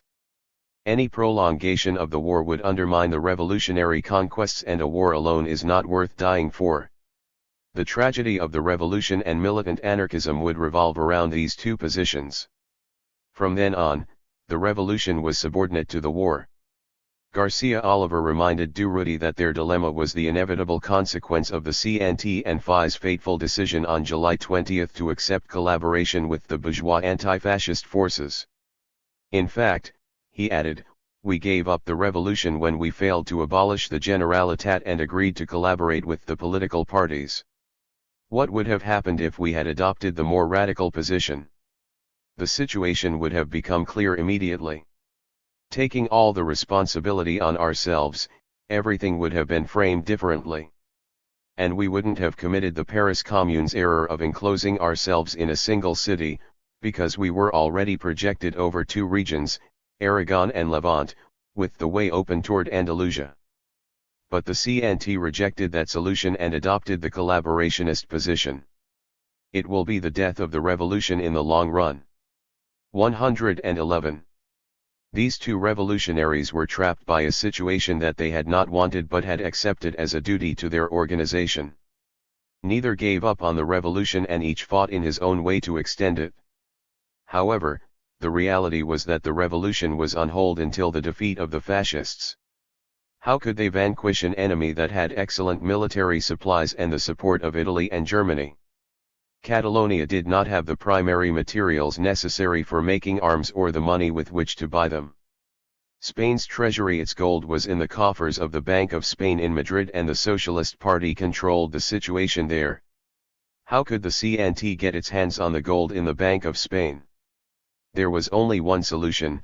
Largo Caballero was unhappy with the Giral government and thought it wasn't doing enough to support the people's victory. He was leader of the UGT and his prestige had increased after his dispute with Indalecio Prieto, an avid Giral supporter. The only solution that would enable the Spanish Revolution to move forward was an agreement between the UGT and CNT, in which both organizations formed a National Defense Council that would assume the full leadership of the struggle. Could Largo Caballero be made to understand that the revolution demanded an alliance between the CNT and UGT? That was the only hope, but Garcia Oliver and Durruti were not optimistic that the Social Democrat Largo Caballero would lean definitively toward the proletarian revolution. And, if he had ever considered such an alliance, someone was already in Spain doing his best to stop it from being made. Mikhail Koltsov, following the instructions of his patron, Stalin, would work ardently to keep Largo Caballero in his purely social democratic role. 112. Given the circumstances, Garcia Oliver concluded that there was no choice but to follow events and try to control them. He had to remain in the Central Committee of Anti-Fascist Militias, hold on to the CNT and FI's key positions, support the revolutionary committees, use the armed force of the people as a constant threat against any attempt to reconstruct the old order, collectivize the economy, and create an armed body in the rearguard that would answer to the unions. But all of this, Garcia Oliver thought, needed legal sanction from the camp. In other words, they would push the revolution forward, but clandestinely. The ideas was amusing to Durruti. It would be like years ago, when the FAI was underground and yet its principal militants were famous. When everything was said and done, Garcia Oliver was defending the position that Manuel Escorza had advanced at the July 20 meeting. Durruti argued that no one was deceiving anyone then. But now, when workers expropriate the bourgeoisie, when they seize foreign properties, when public security is in their hands, when the unions control the militias, when a true revolution is occurring, how is it possible to give all that legal sanction without compromising the revolutionary spirit? Any attempt that we make to legalize our efforts, he said, will reinforce the Generalitat, because it legitimizes the body that decrees and puts its stamp on things, and the stronger the Generalitat, the weaker the camp. In other words, the CNT will strengthen the Generalitat and, with an integrated economy in its hands, we will be marching toward a species of state socialism. Durruti's final point about the economy was related to the creation of the Economic Council, in which Santillan was playing a very important role in the CNT's name.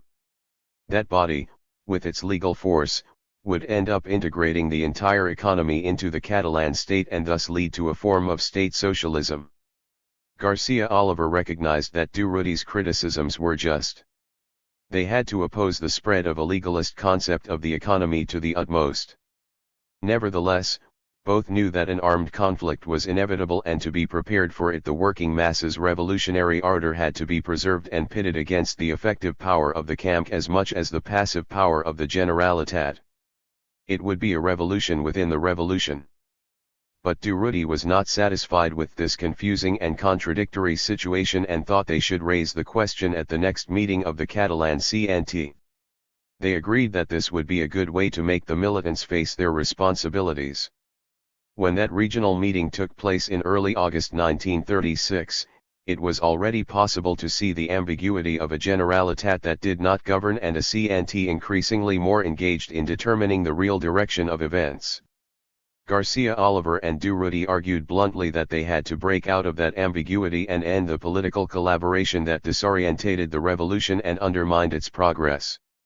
The collaborationist faction held fast to its position despite its negative track record thus far, under the pretext that a rupture in the anti-fascist front would cause a civil war between the anti-fascists. Dramatic speeches silenced more critical views. Clearly there would be no revision of the July 20 decision. A revolutionary alliance with the UGT and the formation of a National Defense Council were suggested as solutions. The more radical faction, unaware of the intense pressures to prevent such an alliance, once again let themselves be bound by the organization's decisions. There was a way to get out of that vicious circle. It was by placing the problem in the street, against the sentiment in the CNT itself. But no militant, not even Durruti or Garcia Oliver, was capable of that.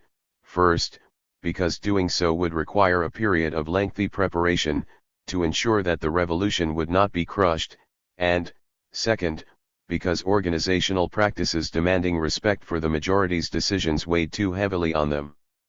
Furthermore, while one could be confident in the outcome of a revolutionary action in Catalonia, where the CNT and the FAI were very strong, the rest of Spain, Madrid especially, was an unknown. Both the collaborationist and the radical faction were convinced that an armed confrontation within the anti-fascist camp was inevitable. All the former group did was delay it. Durruti received an urgent call from Bujarelas and had to leave Barcelona at once. His strategy was clear: maintain his positions against all odds, shape the Confederal militias into a strong, armed force, and carry the revolution forward. Chapter X. Kultsov visits the Durruti column. We noted that activities in Durruti's sector had diminished by the time he left for Barcelona. The column's most advanced position was on Calabazars Altos, an observation point from which it was possible to see Zaragoza. Aguilar, Ossera de Ebro, Montgrillo, and Farlet had been conquered. Pina was under siege. The shortage of ammunition made it impossible to consider large operations, so the guerrilla group's surprise attacks became more frequent. One day it is the Internationals 113 who avail themselves of a ford in the vicinity of Aguilar and cross the Ebro. They surprise the enemy forces in their trenches, attack, and take them prisoner. Another day it is La Bunda Negra, who wade across the river and assault the rebel command post in Fuentes de Ebro. They seize 59 prisoners and an excellent war booty. Later, it is Los Hijos de la Noche, who go many kilometers behind enemy lines and come back in the early morning exhausted but happy because they're returning with thousands of cattle. 114. It was the Aragon War Committee that had summoned Durruti with such urgency when he was in Barcelona. 115. Colonel Villalba was the senior military advisor in this body. 116. After examining the situation in the region, the military council planned a large operation in the Huesca area, but they had to move troops from other sectors to carry it out. The council asked the Durruti column, which was under less pressure, to assist in the action. Durruti was preparing his militiamen for the Huesca offensive, which ended with the seizure of Pina de Ebro when Mikhail Kultsov, a correspondent from the Pravda newspaper, arrived in Bujareliz. Kultsov had come to Barcelona on August 8. He first visited with his communist comrades in the Hotel Cologne and then met with Garcia Oliver. His account of the meeting is very picturesque and typical of Moscow's eye in Spain. I visited Garcia Oliver at midday. All the Catalan militia units now report to him. His headquarters are in the nautical school. The building is magnificent, with its large corridors and rooms, glass ceilings, and enormous, artistically executed models of old ships. There are many people, weapons, and boxes of cartridges. Oliver himself is in a luxurious office, surrounded by tapestries and statues. He immediately offered me an enormous Cuban cigar and some cognac. Dark, handsome, cinematic, and sullen, with a scar on his face and an immense parabellum pistol on his belt. At first he was quiet and seemed taciturn, but then suddenly let out a long and passionate monologue, which revealed the experienced and talented orator. The monologue that Kultsov puts in Garcia Oliver's mouth has two dimensions. First, he makes him sing the praises of the CNT and FAI.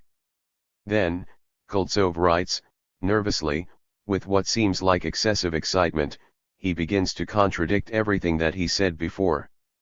It's not true that the anarchists are against the Soviet Union. He tells me that the Soviet Union mustn't disdain the Spanish anarchist workers. He urges me to speak with his friend Durruti. Although Durruti was at the front, at the gates of Zaragoza, why not go see him? Kultsov told him that he would like to visit the Aragon front and asks for a pass. Could you issue me one, Oliver? Yes, Oliver gave it to me happily. He spoke with his assistant, who typed out a pass right there. Oliver signs. He extends his hand to me and asks me to be sure that Russian workers receive accurate information about the Spanish anarchists. 117. Kultsov was in Aragon on August 12, in a village named Anguiz in Villalba sector. Someone named Julio Jimenez Org, a mysterious Russian artillery colonel who had come to help the Reds, accompanied him. Kultsov decided to ask some questions to a captain, a professional soldier in Villalba's forces. What enemy are you facing? The rebels. But who, concretely? What forces? How many cannons and machine guns? Do they have cavalry? The captain shrugged his shoulders. They're the enemy because they don't report their troops or forces. Otherwise, they wouldn't be an enemy, but a friend. Everyone laughed all around at the captain's wisdom and wittiness. The only one who didn't laugh was Kultsov, because he lacked a sense of humor. How could such questions occur to Kultsov on August 12, 1936? Given what he wrote later, the most curious thing is that he asked them seriously. Perhaps Orwell penned his comments with the Pravda correspondent in mind. Before visiting Durruti, Kultsov saw Truba and Del Barrio in Tardienta. Naturally, what he found there was the greatest organization, efficiency, and even an armored train. Truba joined Kultsov's entourage when he learned that Kultsov was going to meet with Durruti. The Pravda writer's account of his discussion with Durruti has the same value as the rest of his Diario de la Guerra de España, which his Izvestia colleague Ehrenberg said has no historical merit. 118 Durruti was in the Santa Lucia Inn when Kultsov arrived on August 14. He says that Durruti was 2 kilometers from the front, which was crazy, and thus preferred to speak with him in Bujareliz. Kultsov describes the town and says that it was flooded with orders and decrees signed by Durruti. He then describes his encounter with Durruti. The famous anarchist received us without paying us much attention at first, but he immediately became interested after reading the words Moscow and Pravda in the letter from Oliver. Right there, in the middle of the road, among his soldiers and clearly hoping to make an impression on them, he launched into an ardent polemic. This is Kultsov's account of the notorious Durruti. We will now examine the dialogue that actually occurred between Kultsov and Durruti, which we can reconstruct thanks to help from a witness. Durruti began by asking Kultsov, what does the Soviet Union intend to do for the Spanish Revolution? The journalist said that diplomatic concerns prevented the USSR from intervening directly, but did not exclude the possibility of indirect Russian aid. He also said that Russian workers had organized a national support campaign through their unions, whose first remittance of money had been sent to Prime Minister Gerald. 119 The response did not satisfy Durruti. He replied forcefully, "The battle against fascism isn't the work of the government, but the Spanish proletariat, which unleashed the revolution in response to the military uprising. The Republican government hasn't armed the workers or done anything to stop the military assault. Under such circumstances, it makes no sense that money from the Russian workers is sent not to the Spanish workers, but to a government that refuses to arm the revolutionary militias, even though it controls the Spanish treasury. The meaning of our war is clear, it's not about supporting bourgeois institutions, but about destroying them. If the Russian people aren't aware of the nature of our efforts, then it's the duty of Russian journalists to inform them."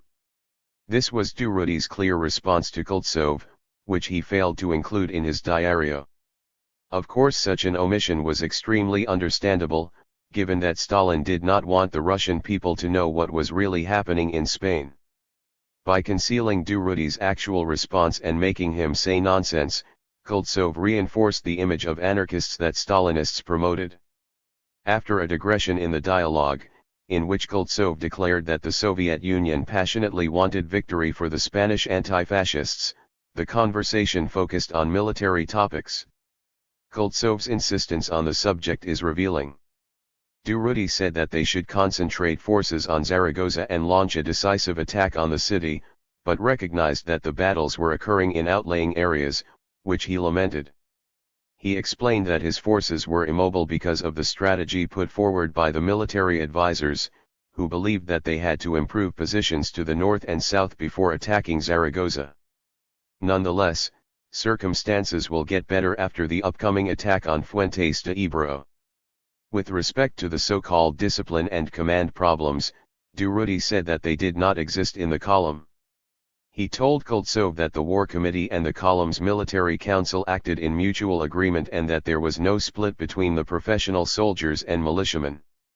The column operates in a spirit of self-discipline and comradely responsibility, which renders military punishments unnecessary.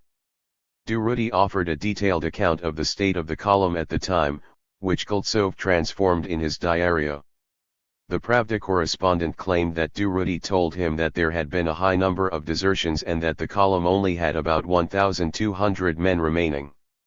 The truth was that the column had 6,000 and 4,500 of them were armed. With respect to the column's armaments, Koltsov claims that Durruti told him that it's excellent. In reality, Durruti said that we have old rifles and not enough to arm everyone. We've had to use a system of turns, in which militiamen switch between being fighters and helping out with agricultural efforts, in which some 1,500 are employed at present. Some are also engaged in agricultural projects on a trail between Jelsa and Pina. About the ammunition, Durruti said that it was a real nightmare, so much so that militiamen have to save empty cartridges and send them to Barcelona to be refilled. Koltsov raised the issue of military training. Durruti was also concrete on this topic. Fighters are taught how the weapons work, how to shoot, how to fortify a position, how to protect themselves from bombardments, how to launch surprise attacks, and how to win in hand-to-hand combat. But we don't teach them to toe the line or salute, because there are no superiors or inferiors here. Relations between column leaders and militiamen are fraternal. Durruti believed, and the militiamen shared his view, that the Prussian heel was unnecessary for waging war. Despite all this, Koltsov wrote, militarily, the column was a disaster. Koltsov and Durruti said goodbye cordially, according to Koltsov. He punctuated their separation with a celebrated comment, "So long, Durruti. I'll see you in Zaragoza. If you don't die here, or in the streets of Barcelona fighting with the communists, perhaps you'll make yourself a Bolshevik after some years." He smiled and, turning his broad shoulders, immediately began to speak with someone who was standing there. That someone who was standing there was Mora, the secretary of the War Committee, who had been present during the entire meeting, as had Francisco Carreno and Francisco Subirats. 120 Mikhail Koltsov was not the only journalist to go to the Aragon front, and of course no reporter could fully cover the front without visiting the Durruti column and meeting its leader. The Spanish Revolution was unique, as Van Passen noted, because of the anarchists' central role in the conflict.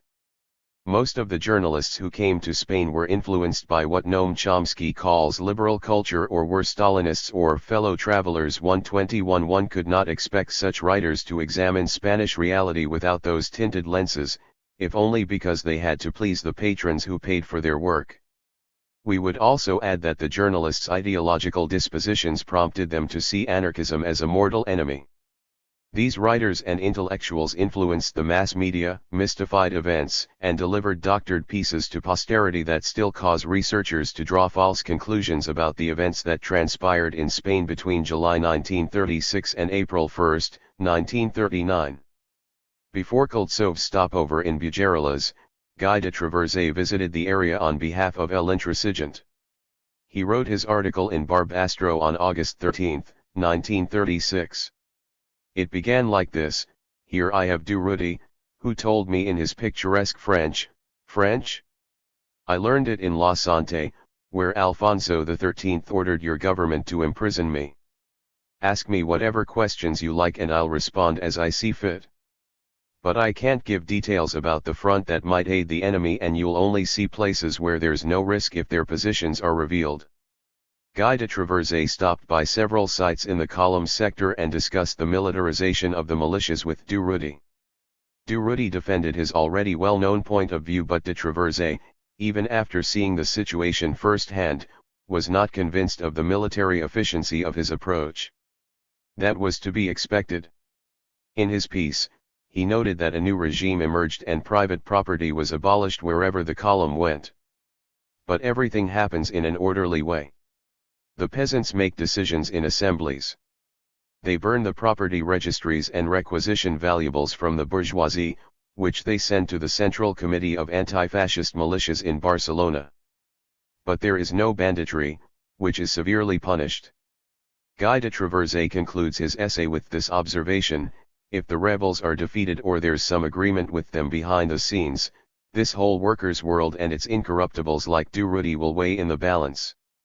This man who considers Largo Caballero an innocuous orator will not let himself be robbed of victory easily.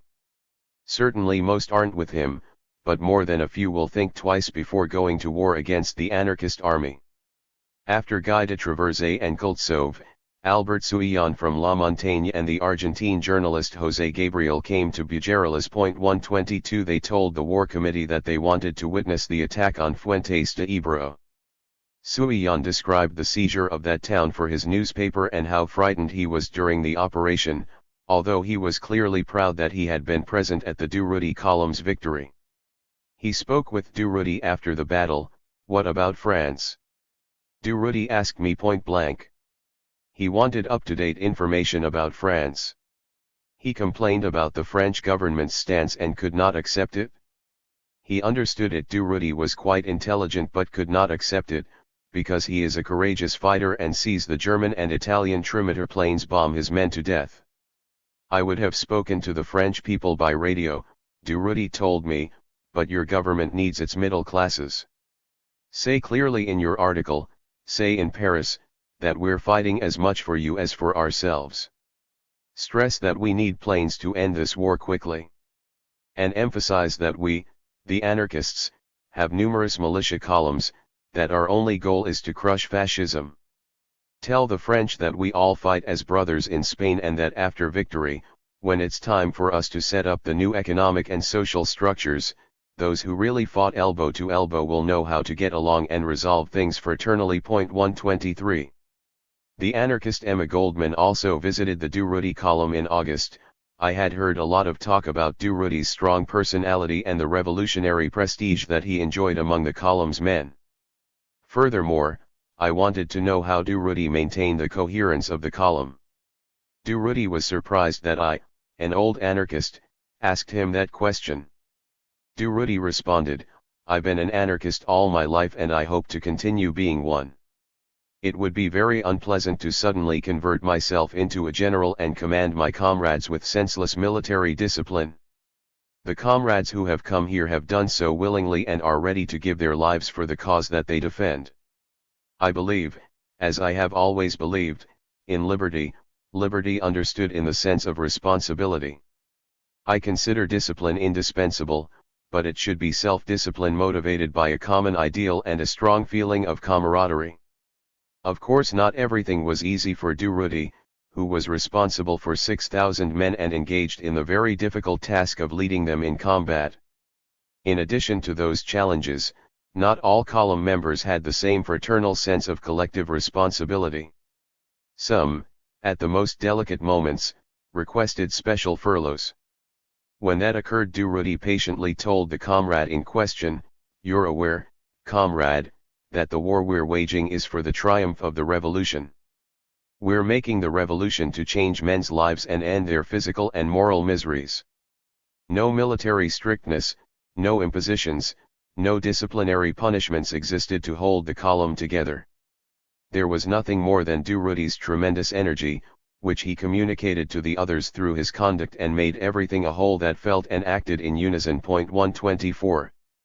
Some see Durruti as an educator of the masses, although we do not think that term adequately expresses his motives.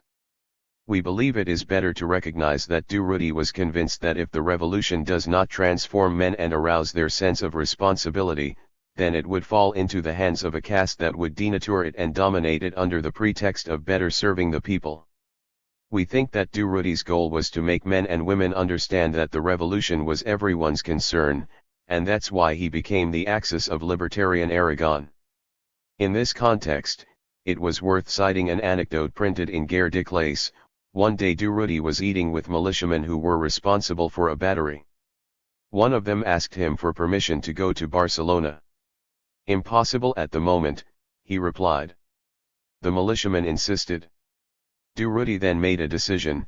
He spoke to the rest of the men and suggested that they vote on the matter with a show of hands. The majority supported his request and the militiamen took off for Barcelona. Chapter 11.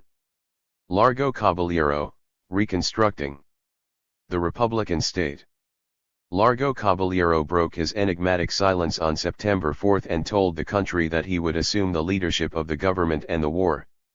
There would be 5 socialist ministers in his government, including Juan Negrin in the Treasury Ministry, Julio Alvarez Dalveo in Foreign Affairs, and Indalecio Prieto in the Ministry of the Navy.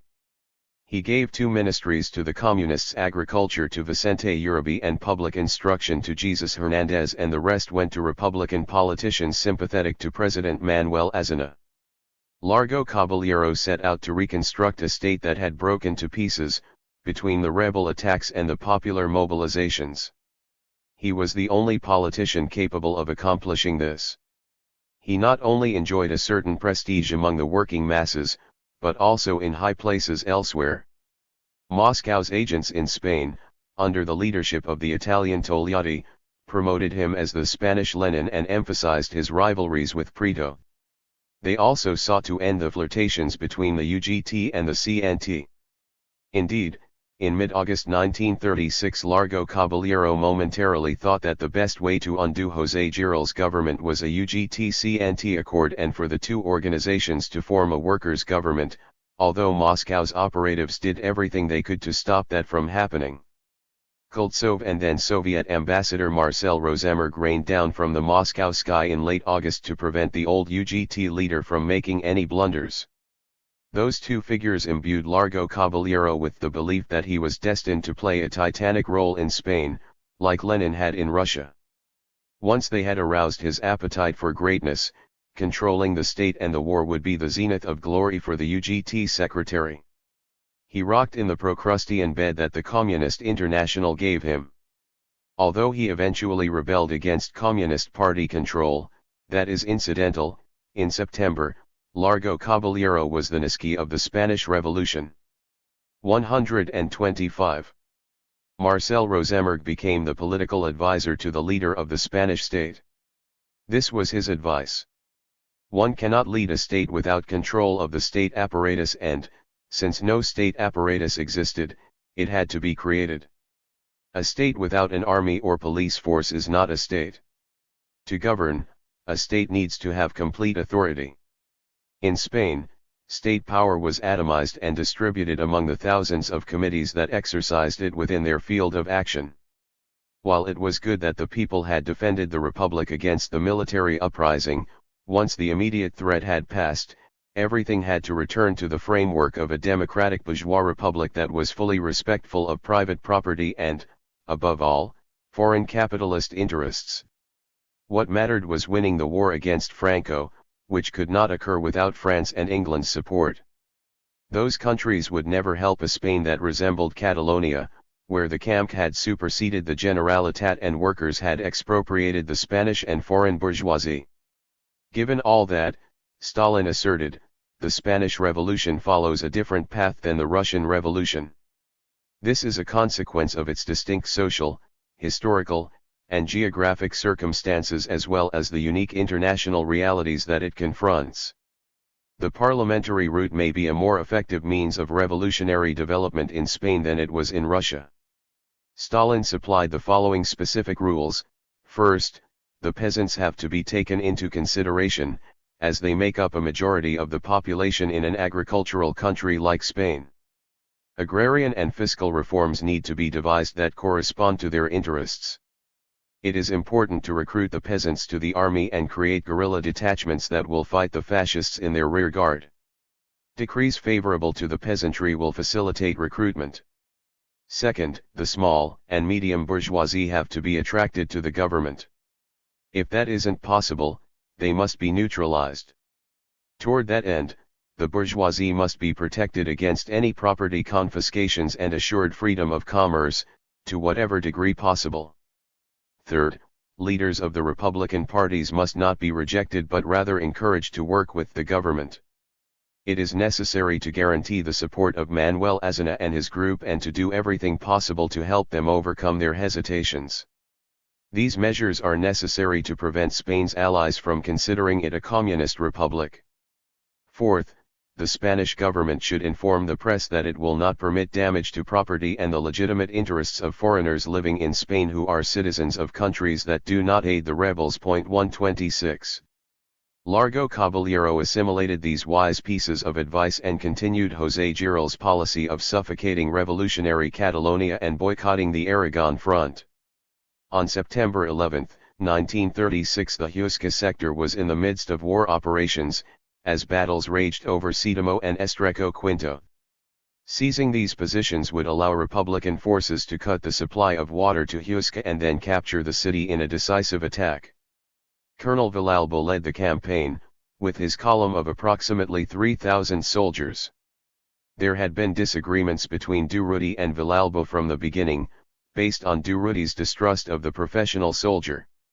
The militias had a war committee in Sarinana that represented all the militia columns, but Villalba, although a strong supporter of the single command elsewhere, 127 fought to maintain his independent war committee in Barbastro. This organizational duplication created significant problems for general offensives. When one sector moved, the other would remain inactive. The need to coordinate military activities obliged Durruti to confront Villalba, and the dispute between the two came up at a meeting of the camp. Durruti accused the colonel for being responsible for the loss of Sedimo in mid-August. Then, Villalba asked Durruti to help his forces attack the site. The column sent several centurias from the Agrupación led by José Mira. After 3 days of hard fighting, the militiamen occupied the location and then left it under the control of Villalba's men, who bore responsibility for defending it.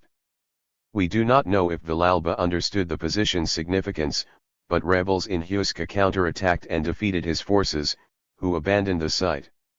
From then on, Sedimo became a nightmare for the attackers of Huesca. In early September, they attacked the town again, but the combat was much harder this time. The rebels had brought in reinforcements. The town's elevation also allowed them to strategically place 6 machine guns and an artillery battery.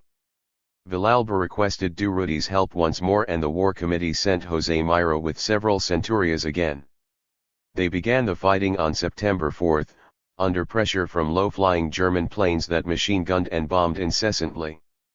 From the beginning of the offensive, the Alas Negras didn't stop flying for an instant, reducing all the villages in our rearguard to ruins. They also circled over our tribes 128 at a low altitude, machine-gunning our guerrillas and dropping endless bombs.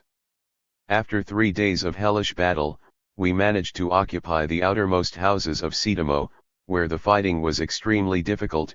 Every building had become a bunker and discharged deadly bursts of gunfire against our men. 129. Commander Vicente Goarner, sent by the camp as an observer, corroborates Myra's account. The resistance was fierce. That was something that I could personally appreciate, since I was at Colonel Villalba's side on September 4 and 5. Planes from Zaragoza's Garapinelos airfield, probably German, bombed the command post mercilessly, killing and injuring many. There was even shooting around the huts in Sidamo. A house-to-house battle began, since the enemy had fortified itself in the town, with the church and the Count of Aranda's castle as its final defensive line.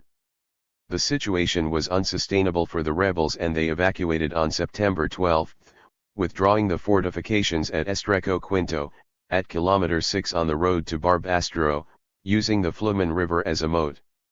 Our land reconnaissance and aerial photographs indicated that the adversary's trenches stretched from Laporzano and Monte Aragon up to a hill named Plano Laporzano, in front of the Tirts village. They were covering Tirts and Quisina, on the other side of the road, with artillery, machine guns, anti-aircraft guns, and roughly one, well-positioned battalion. Our forces tried to flank the reinforced lines at Estrecho Quinto in the north and the south and ran into strong resistance between September 15 and 18. We occupied Laporzano on September 30. After a brilliant attack by the militia column. At the same time, Fornellos fell, further to the north, and Tirts, in the south, was besieged. Our people advanced head-on to Estrecho Quinto, which had no choice but to withdraw with all the fortifications covering the area east of Huesca. There were many dead and injured and Villalba's men seized a large number of prisoners. They also captured 12 machine guns, 2 75 and 1 155 caliber artillery pieces, 2 anti-aircraft guns, and several trucks. The path to Huesca was free. 130. Note that Goarner mentions an anonymous militia column in his account, but highlights Villalba. We continue with Myra's narrative, who both observed and participated in the operations, rousing themselves with a Viva the FAI, cheer. The anarchists threw themselves into battle. The first attack was extremely aggressive and some of our forces almost reached the church, which was surrounded by the Sidamo ravine and where most of the enemy fighters were. They took the church in hand-to-hand combat and liberated Sidamo. But the offensive didn't stop there, we intensified it, thanks to the timely support that we received from some POUM centurias. Our comrades boldly climbed the hills of Estrecho Quinto and in 5 days of fighting won Laporzano, Estrecho Quinto, and Monte Aragon for the revolution. The war materiel seized in Sidamo included 2 10.5 caliber cannons, 4 81 caliber mortars, 8 machine guns, 300 rifles, and 150 prisoners. The quantity was roughly the same in Laporzano. In Monte Aragon and Estrecho Quinto, it was 4 7.5 and 2 10.5 caliber artillery pieces, 12 mortars, and 1,000 rifles. Durruti was a tremendous inspiration to the fighters, who endured the vicissitudes of war with the best of them. 131. The camp thought it would be a good idea to have a column leader address the Spanish workers by radio in order to make the most of the victories in Sidamo, Monte Aragon, and Estrecho Quinto. They gave Durruti the task. The professional soldiers hoped that he would emphasize 2 topics in his speech: discipline among soldiers and need for a unified command in military operations, but Durruti had very different concerns. He had seen what Largo Caballero's government was doing and that the counter-revolution was raising its head in the rearguard, particularly in Barcelona. There, the PSUC, which had not existed before July 19, suddenly became a political force and grew rapidly, enrolling those expropriated during the revolution and leading figures of the Esquerra Republicana as it attempted to build a common front against the Catalan working class. Although the revolution was not explicitly attacked and the CNT and FAI were not mentioned, the workers were identified with the uncontrollables, and their conquests and economic experiments were disparagingly branded as crazy initiatives that undermine the national economy with their utopianism. 132 Durruti had to address those issues, which were so important to the revolution.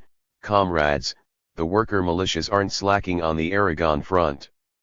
They attack and defeat the enemy and win ground for the revolutionary cause. And this is only a prelude to the great offensive that we will soon initiate across the entire Aragon front. You, workers of Spain, also have an important role to play, because we can't win the revolution with guns alone, we also have to produce. There is no such thing as a front line and a rear guard, because we all form one block that has to struggle in unity toward the same goal. And our objective can be none other than building a Spain that represents the working class. The workers fighting on the front and in the rear guard don't fight to defend bourgeois privileges. They fight for the right to live with dignity. Spain's strength is in the working class and its organizations. After victory, the CNT and the UGT will meet and come to an agreement about the country's economic and political structures.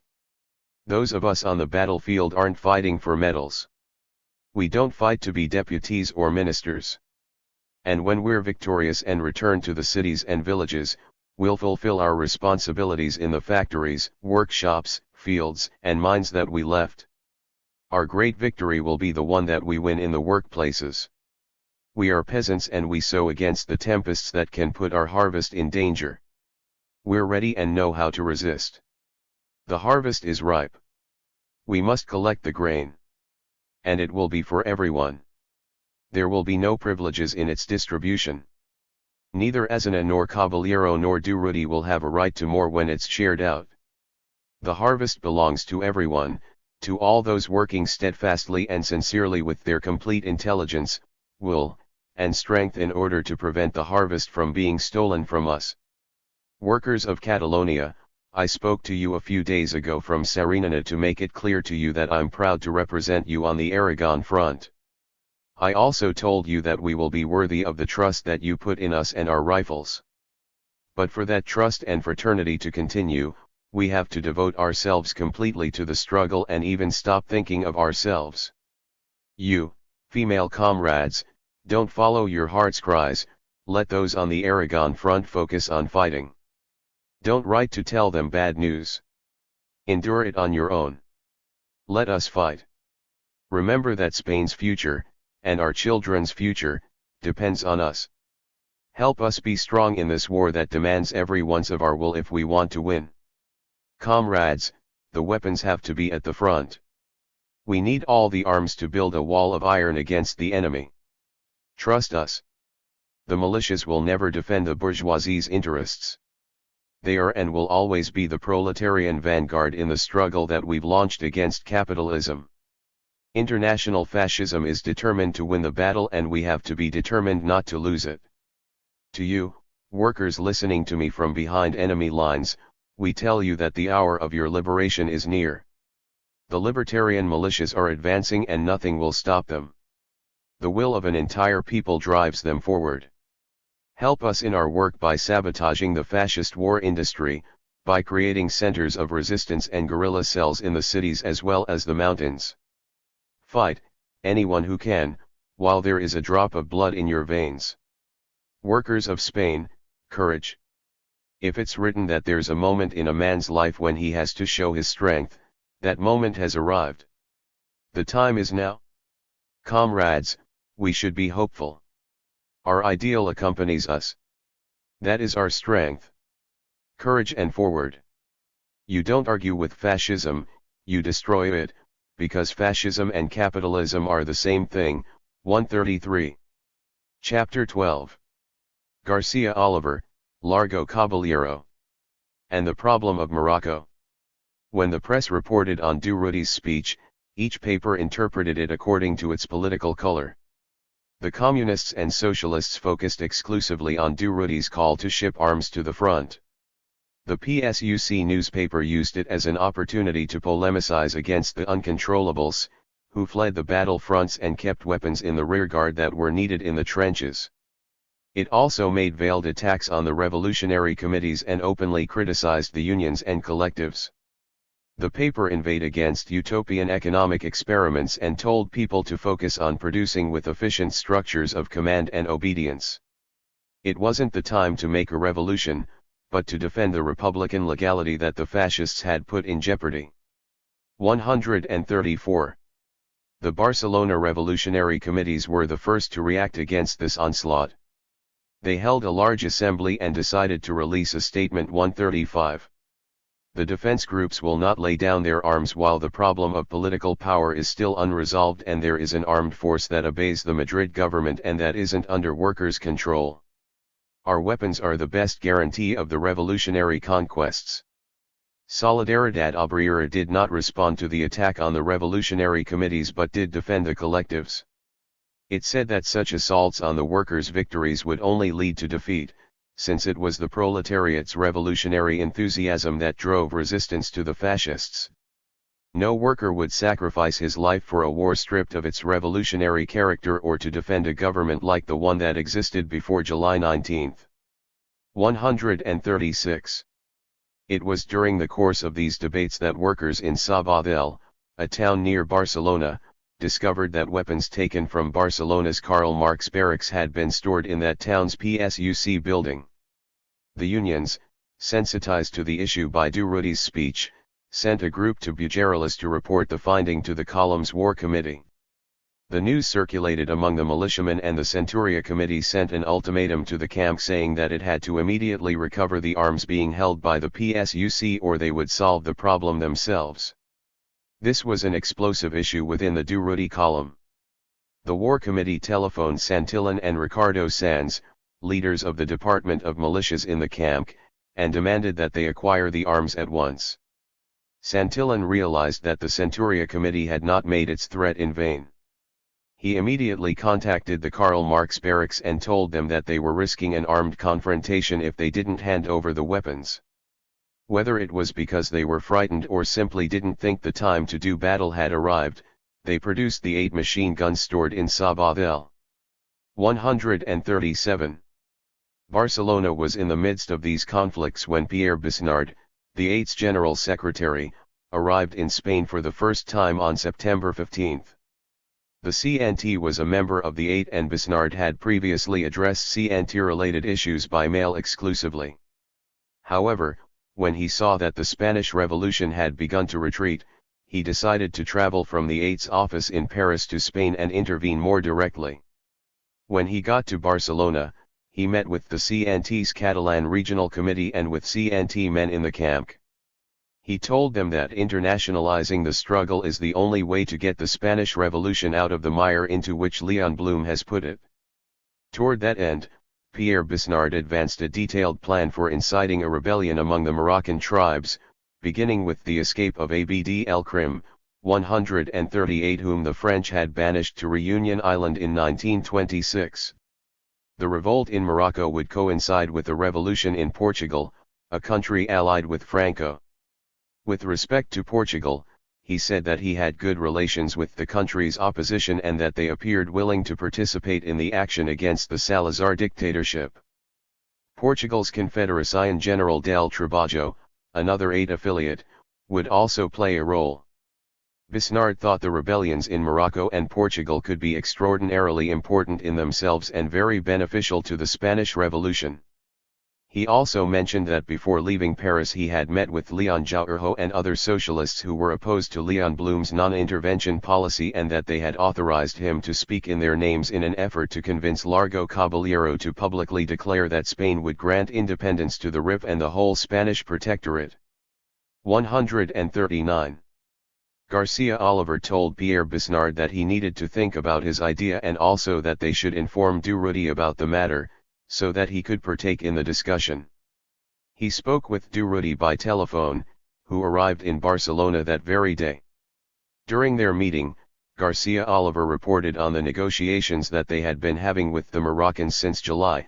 They were going well and the Moroccan Action Committee was going to send a group to Barcelona to discuss how they could help the Republican government fight the rebels. In the document that we utilized to explore this intricate issue, Pierre Besnard puts great emphasis on the differences that Durruti and Santillan had with Garcia Oliver regarding the Moroccan question, but says nothing about Garcia Oliver's dialogues with the MAC. However, it is difficult to believe that the 8th General Secretary was unaware of these discussions, and that is why we assert above that Garcia Oliver detailed his conversations with the MAC. Besnard's document is somewhat confusing, but we think that when he affirms Durruti and Santillan lean toward Abd el-Krim, he means that they thought the exiled Moroccan leaders' participation would be more effective than that of the Fez dignitaries, which is not to suggest that they preferred Abd el-Krim over the MAC. There were obvious reasons to focus on the Fez dignitaries.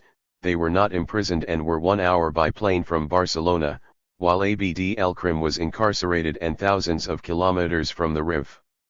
Considering the French position in Morocco, particularly in relation to Abd el-Krim, Pierre Besnard's plan was absolutely fanciful and had no chance of success, despite the sympathetic response he had received from socialists opposed to Leon Blum's policy. The participation of Abd el-Krim and the MAC in Pierre Besnard's scheme presumed that the Spanish government would agree to declare Morocco independent. Given the support that Besnard had among the French socialists and also the Secretary-General of the French CGT, if he managed to interest Largo Caballero in the Moroccan matter, then his attempt to incite insurrection among the tribes in the Rif would start to look promising. In an effort to help Besnard in his discussions with Largo Caballero, Garcia Oliver informed Louis Companys about the meeting and its purpose, who told Largo Caballero what Besnard had to confer with him about and also indicated that he thought these issues were very important to the Republican cause. Pierre Besnard left for Madrid on September 16, but bad weather forced his plane to stop in Valencia and he was detained there until the following day. He reached the Spanish capital around noon on September 17. Besnard went to the Ministry of War as soon as he arrived in Madrid and was informed that the Prime Minister was not there to receive him. Besnard then went to the CNT National Committee, where Federica Montseny, who happened to be in the capital at the time, was delegated to accompany him. Largo Caballero received the two at 5 p.m. but alleged that he was in a very bad mood because of an incident he had just had with the CNT. It was obvious to all that Largo Caballero was simply trying to escape a discussion of the Moroccan plan. Federica Montseny angrily told him that such vital matters could not be postponed with excuses about vague incidents. Federica's attitude impressed the socialist leader and he seemed to calm down, although he did not agree to hold the meeting immediately but rather set it for 4 p.m. the next day. Pierre Besnard was waiting in the antechamber at the designated hour on September 18. This time with the CNT General Secretary David Antona. Largo Caballero did not see them until 60 minutes later 140 and, when he did, greeted them in a cold, discourteous manner. Then, without preamble, he said that he could not meet with the 8th Secretary and apologized for all the confusion. Besnard insisted, telling him that he represented an international organization to which the CNT belonged, a workers' confederation that was equally or even more important than the UGT. Largo Caballero hesitated for a moment, perhaps because he hadn't expected an attitude as arrogant as his own, but claimed that such important questions should be discussed in another psychological climate. We have good reason to assume that all this was a charade on Largo Caballero's part. By not talking about the topic, he could allege ignorance of the issue if a French colleague were to reproach him. We separated, writes Besnard, after a bittersweet exchange of words. David Antona reported on the exchange to the rest of the National Committee. According to Besnard, they took note without reacting. Pierre Besnard later drafted an open letter to Largo Caballero, which the National Committee promised to publish. The text did not touch on important points but simply declared that there should be mutual respect between the CNT and the UGT. 141. Besnard returned to Barcelona and told Garcia Oliver about Largo Caballero's behavior. This concerned Garcia Oliver, because the Moroccan Action Committee representatives had just arrived to discuss the Spanish protectorate. Besnard recorded his impressions of Spain as he sat in the plane that would take him to Paris. The revolution is taking a step backward.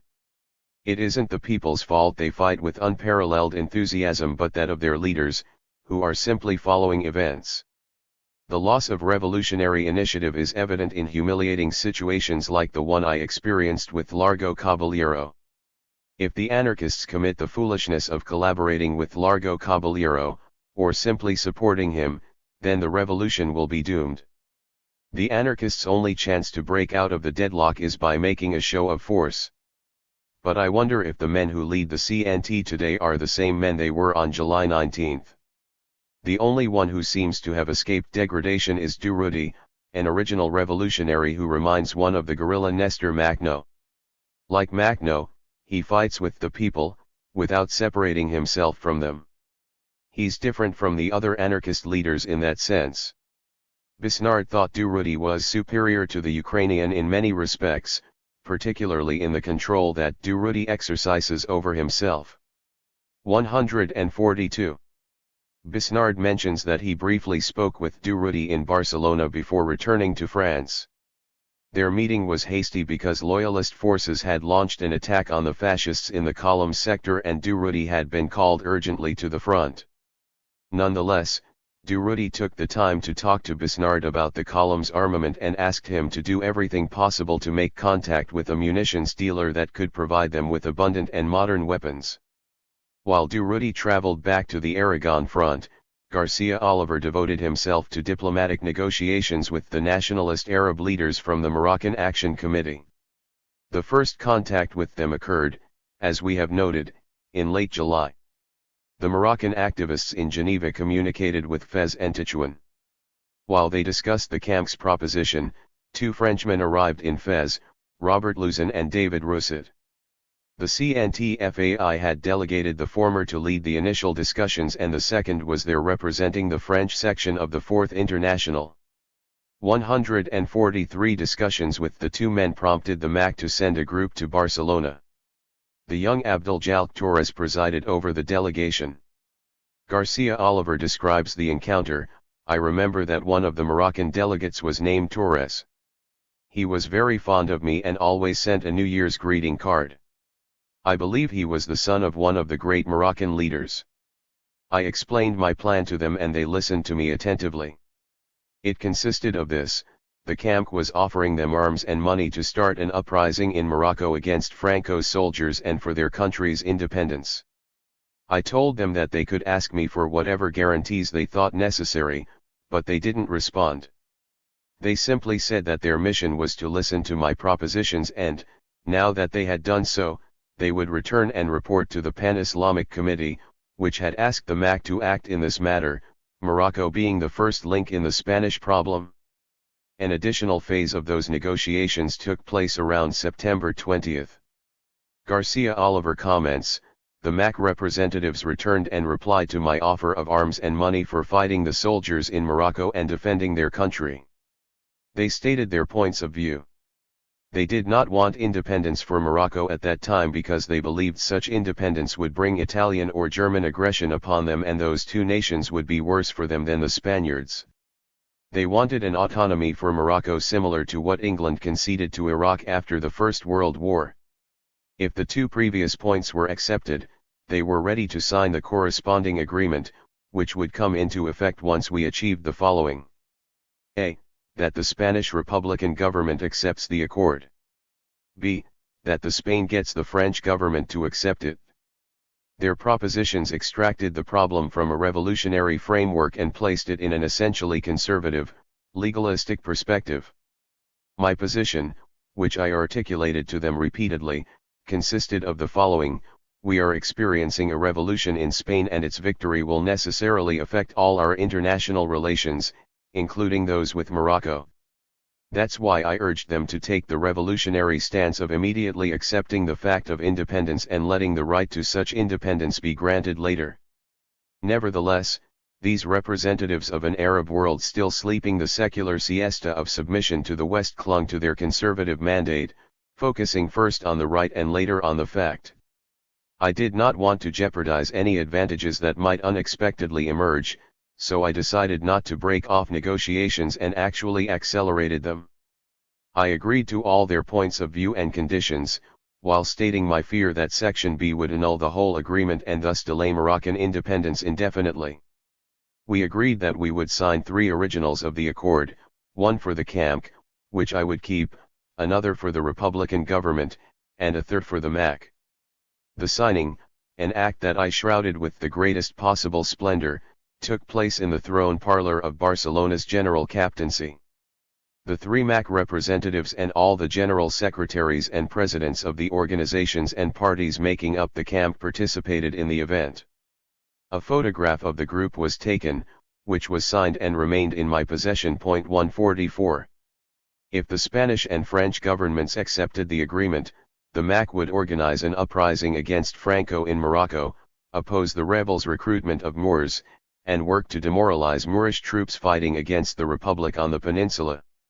The camp sent a group to inform the Madrid government about the agreement and also to defend it.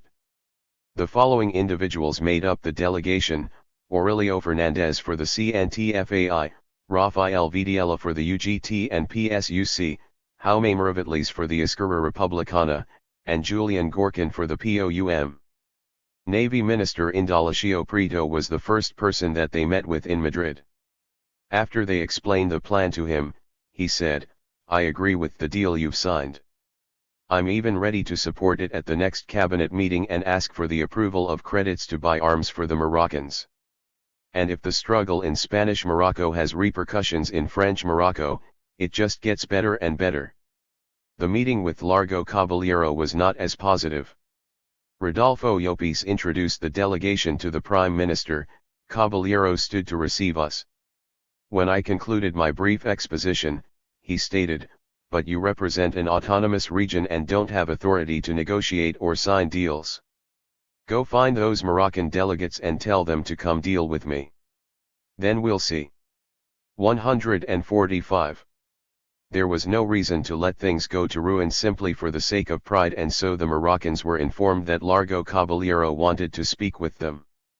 They met with him and later shared the results of the meeting with David Rousset. He explains, the Moroccan group met with Largo Caballero in Madrid. He was under heavy pressure from Paris and London, who had learned about the initiative. Who told them? I don't know, but it was inevitable, and they were openly hostile. Paris's case was clear: the French had to ask what would happen if the RIF really became independent. So, the Spanish government told the Arab delegates that it could not accept the treaty signed in Barcelona, but that it would provide money and arms in support of efforts against Franco in the Spanish protectorate. And here we had to wrestle with the behavior of the Moroccan delegation. If I'd been among them, I would have told them to accept the resources, but that wasn't what transpired. The Moroccans acted as though they represented a bourgeois movement that wouldn't do anything without all the necessary political guarantees. They told Largo Caballero that they were ready to immediately begin actions in the terms identified in the treaty signed in Barcelona, which was the same sort of pact that Franco had made with Syria. 146. We conclude our discussion of this important and ignored chapter of the Spanish Revolution, in which all the sources that we have consulted coincide almost completely, something truly rare in history, by citing Alal el-Fassi, one of the Moroccan representatives. A group of Spanish Republicans went to Geneva to contact Emir Sheikh Arslan and discuss the matter with him. The Emir told them that only our committee could undertake the project, assuming its demands were met, of course. In September 1936, the Catalan government gave our delegation a reception proper to diplomatic officers. The conversations occurred in an environment of understanding and mutual respect. But the Catalan representatives' efforts were in vain and the agreement remained a dead letter. Alal el-Fassi explains why. After a discussion between the two groups, Madrid's Minister of Foreign Relations was very circumspect and asked to delay the decision until the French government could be consulted. We learned afterwards that the Spanish minister had consulted the French government, which in its turn sought the views of General Nogues. The general rejected the plan outright, while Monsieur Herriot threatened the most serious measures if Spain went ahead with the plan, which in his view was sheer madness. The Madrid government communicated orally to our delegation its inability to grant independence in the existing circumstances. It asked us to accept the sum of 40 million pesetas for publicity on behalf of Spanish democracy, together with the promise that after victory had been achieved the Republic would strive for the well-being of Morocco. Our delegation protested against this mean offer and indignantly withdrew from the conference meeting. 147. The Spanish Revolution was under siege from that moment onward. Chapter 13. Antonio Vovchenko and Garcia Oliver. From the very beginning, the Spanish Civil War transcended the country's national boundaries and had to be understood as an international affair. Italy and Germany were the first countries to intervene. France followed later, when it provided armaments to the Spanish Republican government. The French government was forced to determine its position on July 19 when it received a telegram from Prime Minister José Giral that reminded it of a 1932 agreement between the two nations on arms sales and that requested the rapid delivery of planes, trucks, and ammunition. Leon Blum consulted with the men of his party after receiving Giral's cable. Some insisted that France had to fulfill its obligations to Spain, whereas others objected, saying that doing so would put them at risk of war with Germany. Prime Minister Blum held the latter view. Socialist politician Vincent Auriol, on the contrary, thought that France not only had to provide arms to Spain but should also intervene in Morocco, given that the established agreement demanded both actions. General Franco is nothing but a rebel altering the Moroccan order. 148. Indecisive, Leon Blum traveled to London in search of advice. There he was told that France should stay out of the conflict on the Iberian Peninsula and let the Spaniards slit their own throats. To calm his socialist conscience, Leon Blum devised the non-intervention policy. 149. This policy deprived the Spanish Republic of needed military supplies, while it gave Franco every possibility of victory, thanks to the aid that he received from Italy, Germany, and England. 150. For its part, the Soviet Union waited and watched to see how Western governments responded to the conflict in Spain. When it saw that it could engage without significant risk to its own interests, it did so. A Russian agent, Krivitsky, explains, Stalin wanted to make Madrid a vassal of the Kremlin. If he could accomplish that, he could forge closer ties with Paris and London and also strengthen his position for a treaty with Berlin and Rome. As master of Spain, his ship of state would have the security that it needed and become a coveted, essential ally. But unlike Mussolini, Stalin was not willing to risk anything in Spain. Soviet intervention could have been decisive at certain moments, if Stalin had gambled for the Republican side what Mussolini gambled for Franco, but Stalin wagered nothing until he was assured that there was enough gold in the Bank of Spain to cover the cost of his support. He did everything he could to prevent the Soviet Union from getting entangled in a conflagration. His slogan was "Stay beyond the reach of artillery fire." That defined our line of conduct during the whole campaign. 151. The first phase of Soviet intervention began in August 1936, when Spain and the Soviet Union established diplomatic ties. The Spanish Republic sent Marcelino Pascua to Moscow and the Soviet Union sent Marcel Rosemberg to Madrid. The latter, a genuine bureaucrat, had the support of two important figures, Ilya Ehrenberg and Mikhail Koltsov. The Spanish Republic facilitated the second phase of Soviet interference in late August when it sent 3 Spaniards to Russia to purchase weapons. They had already failed to do so with 3 arms dealers. They met with a Soviet operative in Odessa, whom they told that Spain was ready to pay in gold for any war materiel that it could buy. The Russian left them in a hotel under the surveillance of the GPU. The USSR had to decide what it was going to do. The government appeared to resolve the matter on August 28, 1936, when Stalin signed a decree prohibiting the exportation, re-exportation, or shipment to Spain of any type of armaments, ammunition, war materiel, airplanes, or warships. The Soviet Union thus joined the signers of the Non-Intervention Pact. However, Stalin's decree was little more than a ruse. In September, after Largo Caballero formed his government, Stalin convened the political bureau and ordered immediate engagement in Spain.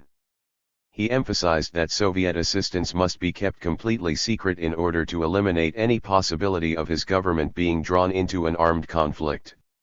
We continue with Krivitsky. 2 days after this meeting, a special envoy flew to Europe and brought me instructions from Moscow. The orders were, immediately expand your activities in Spain. Mobilize all available agents and provide every facility for the quick creation of a system for purchasing armaments and transporting them into the country.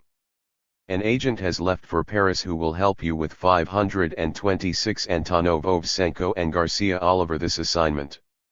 He will present himself to you and will work under your supervision. At the same time, Stalin ordered Yagoda, the leader of the GPU, to create a branch of the Soviet secret police in Spain. On September 14, Yagoda urgently called a meeting in the Lubyanka, his main office in Moscow. It was attended by General Urutaki, from the Red Army General Staff, Frenovsky, presently Commissioner of the Navy and then leader of GPU military forces, and my comrade Slulsky, Chief of the GPU's International Department. They selected an officer at the meeting to organize the GPU in Republican Spain. His name was Nikilsky, alias Skud, alias Lyova, alias Orlov. They also put Comintern activities in Spain under the control of the Soviet secret police. Spanish Communist Party and GPU activities would be coordinated and harmonized. It was also decided that the GPU would control the movement of international volunteers to Spain. In the Central Committee of every Communist Party around the world, there is a member who secretly plays a GPU role. While this happened in the USSR, Rosenberg, Ehrenberg, and Koltsov made contact with leading figures of Republican Spain in hopes of convincing them that the country had to return to the bourgeois normality that existed before July 19. They worked on Largo Caballero the most. Ehrenberg told Moscow to send a consul of substance to Catalonia, someone who could deal with the anarchists. It dispatched Antonov Ovsenko. In the beginning of the second fortnight in September, Ehrenberg met with Ovsenko in Paris, who was on his way to Barcelona to begin serving as Soviet consul. Ehrenberg reports that he said, "They gave me orders in Moscow to make the anarchists listen to reason, so that they participate in the defense." Ehrenberg's commentary: "How fortunate, I thought, that Moscow chose Ovsenko to be the consul in Barcelona. He will know how to influence Durruti, since he's not like a diplomat or functionary at all. He's modest, simple, and still breathes the atmosphere of October. He remembers what it was like to be underground before the revolution." Indeed, I was right. Antonov Ovsenko quickly learned to speak Catalan and formed friendships with companies and Durruti. 152. We haven't found any evidence of a meeting between Ovsenko and Durruti, but that is not surprising. Nonetheless, Jaume Miravitlles has written about the relations between Ovsenko and Garcia Oliver. His comments merit reproduction. Stalin sent a functionary to Madrid and a revolutionary to Barcelona. Why that difference? Each had different tasks. Antonov Ovsenko came to Barcelona, the capital of Spanish anarcho-syndicalism and the European center of a revolutionary ideology hostile to Marxism. There had never been a Catalan socialist movement of any significance.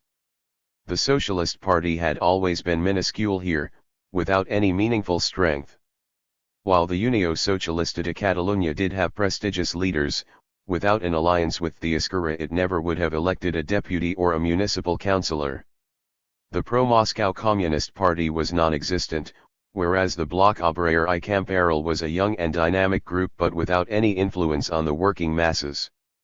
The two large popular forces were the CNT, with anarcho-syndicalist foundations, and the Esquerra Republicana, with Catalanist bases. The mission of the Soviet consul was certainly difficult, even more dangerous than the assault on the Winter Palace. He had to attract, neutralize, or destroy those two organizations.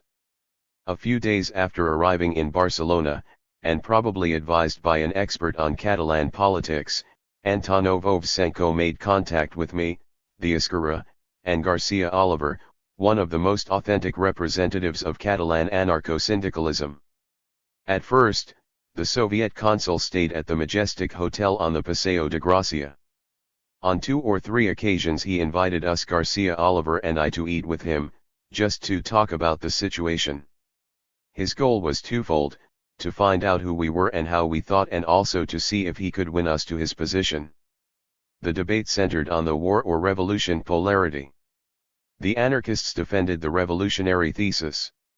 Garcia Oliver argued that once the attempted coup of July 18 to 19, 1936 turned into a civil war, the victory of Republican forces depended on the militant action of the working class. Thus, it was necessary to make a revolutionary war, a social, economic, and physical expression of the revolutionary proletariat. The Soviet consul held the opposite view. It was not a workers' revolution, but a movement for national liberation in which all the anti-fascist forces could participate, from proletarians to the liberal bourgeoisie, including the middle class and intellectuals. It was necessary to suspend all social reforms likely to accentuate antagonisms between those strata until after victory. Now we have to make war, we'll make the revolution later. The issue had immediate practical implications. The anarchists wanted to preserve the militias as a military force, the communists asked for the creation of a highly centralized popular army, the anarchists had proceeded to collectivize industry and agriculture, the communists supported the conservation of the old socio-economic structures, although adapted to the necessities of war. The anarchists advocated the formation of regional councils as they demonstrated with the Council of Aragon, a true popular government. The communists championed democratic centralism and managed to drastically limit, always in the name of the war, the Generalitat's power. Schematically, when explained in this way, the communists' proposition seemed more logical and strategic, and Ovsenko defended them in those terms. But Garcia Oliver, who was not lacking in intelligence or persuasive skills, refuted them one by one. There's no point in ignoring the fact that the Civil War is already a revolutionary war, he said. The only forces that have spontaneously participated in the struggle on the Republican side are the workers' forces. The bourgeoisie, liberal as well as reactionary, is and will always be hostile. The middle classes don't engage, nor will they engage actively in the battle. They'll passively accept the outcome, whatever it may be. Making concessions to those sectors won't mobilize them but will compromise the workers' revolutionary enthusiasm. On the other hand, we can see where everything that you argue has taken Russia, to the liquidation of the authentically revolutionary elements and the imposition of Communist Party tyranny under the false platform of the dictatorship of the proletariat. Antonov Ovsenko, thin, vibrant, with a penetrating look under the white locks of the years, listened to Garcia Oliver with growing interest. Lenin had not applied against the democratic government led by the socialist Kerensky the tactics of popular unity that he was now obliged to defend to Garcia Oliver. The Bolsheviks had first made the revolution and then later made the war. And they won that war precisely because the revolutionaries identified with the regime that emerged out of the revolution. I saw in his face how that old and tired man was revived by the contagious enthusiasm of his anarchist interlocutor, his youth, his participation in a revolution that assured him a permanent place in history. The old revolutionary was gaining ground on the new diplomat. Little by little, Antonov Ovsenko let himself be captivated by Garcia Oliver's eloquence and feverish excitement. The seducer was seduced. One never would have suspected either Ovsenko or us that this just vision of Catalan reality, which we helped him understand so well, would cost him his life.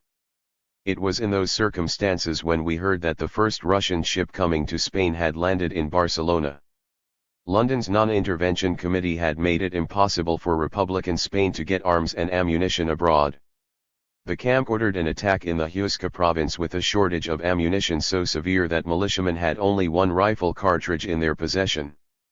The Russian ship's name was Ziriani and everyone in Barcelona expected it to arrive loaded with weapons or at least ammunition. The CNT Dockworkers Union mobilized all its personnel to unload the steamer as quickly as possible, as a precaution against the possibility that planes might bomb the port and blow up that eagerly awaited cargo. The people came to the port en masse to welcome the Russian sailors and gaze at the red flag with its hammer and sickle. The exuberance of the moment made Stalinism into an abstraction and evoked the October Revolution. The ship anchored outside the port and Ovsenko, consulate personnel, and various camp members set off in a canoe to greet the seamen. Muravatlis was part of that privileged group that welcomed the Russian sailors. He describes the historic encounter as follows: there were scenes of great emotion on board the Zuriani. Viva la Republic, the sailors shouted. Viva the Soviet Union, the anarchists replied. Antonov Ovsenko, incapable of controlling his excitement, suddenly gave a shout that surely sealed his fate: Viva the FAI! My blood ran cold when I heard that cheer.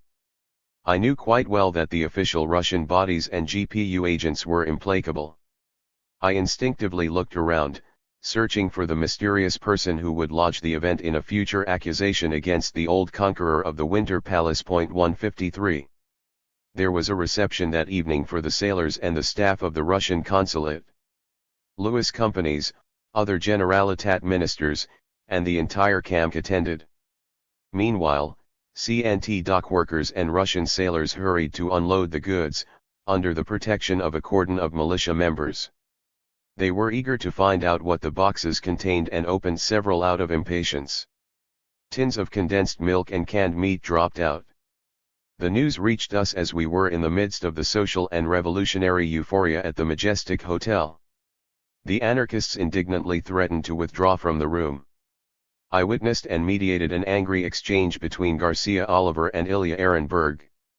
At one point, the anarchist from Reus called him stupid in Catalan. Ehrenberg impassively asked me if I would translate the word for him. With the same apparent calm, I replied that the similarity between stupid in Catalan and the French estupid was so great that I felt that my help was unnecessary. 154. Chapter 14. The Spanish Gold Road to Russia. By late September 1936, the euphoria of July 19 seemed like a distant memory. The revolution hadn't been defeated, but it was under siege, between Moscow and Madrid. Madrid controlled the national treasury and Moscow, thanks to the non-intervention policy, became the custodian of the Spanish Republic. And the horrors of war were a reality. Everywhere Franco's troops went, they used terror as a psychological weapon. In many places, people fought only to save their lives. The tragedy of Andalusia and Extremadura brought that home. And while the war spread, ascending from the south toward Madrid and descending in the north, the government's only concern seemed to be creating a strong state that could reverse the workers' conquests. Largo Caballero's recently formed government accomplished the latest counter-revolutionary act when it abandoned Iran, thus isolating the north by land. 155.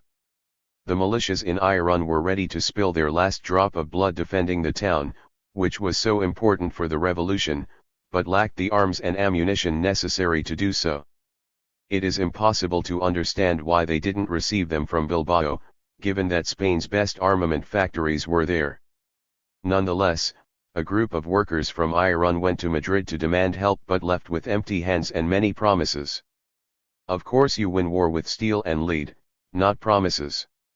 The same group then went to Barcelona, and the Catalan war industry gave them several hundred rifles and machine guns, which they shipped to Iran on a route that passed through France.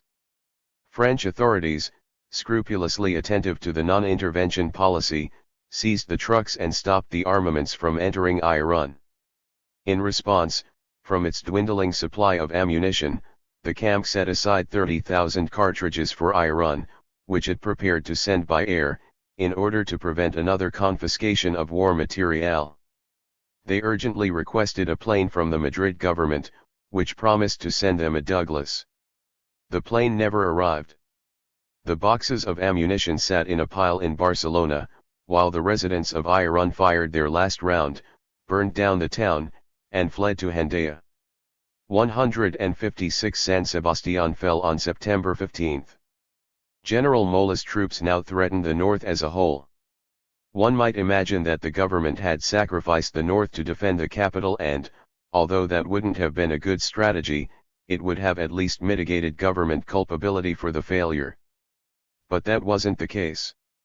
Talavera fell into Yag's hands and his regulars found an open path to Madrid. Republican General Asensio thought the battle was already over and assumed that the capital would be in rebel hands shortly. The militias were also retreating above Madrid. They battled courageously, but had to give ground.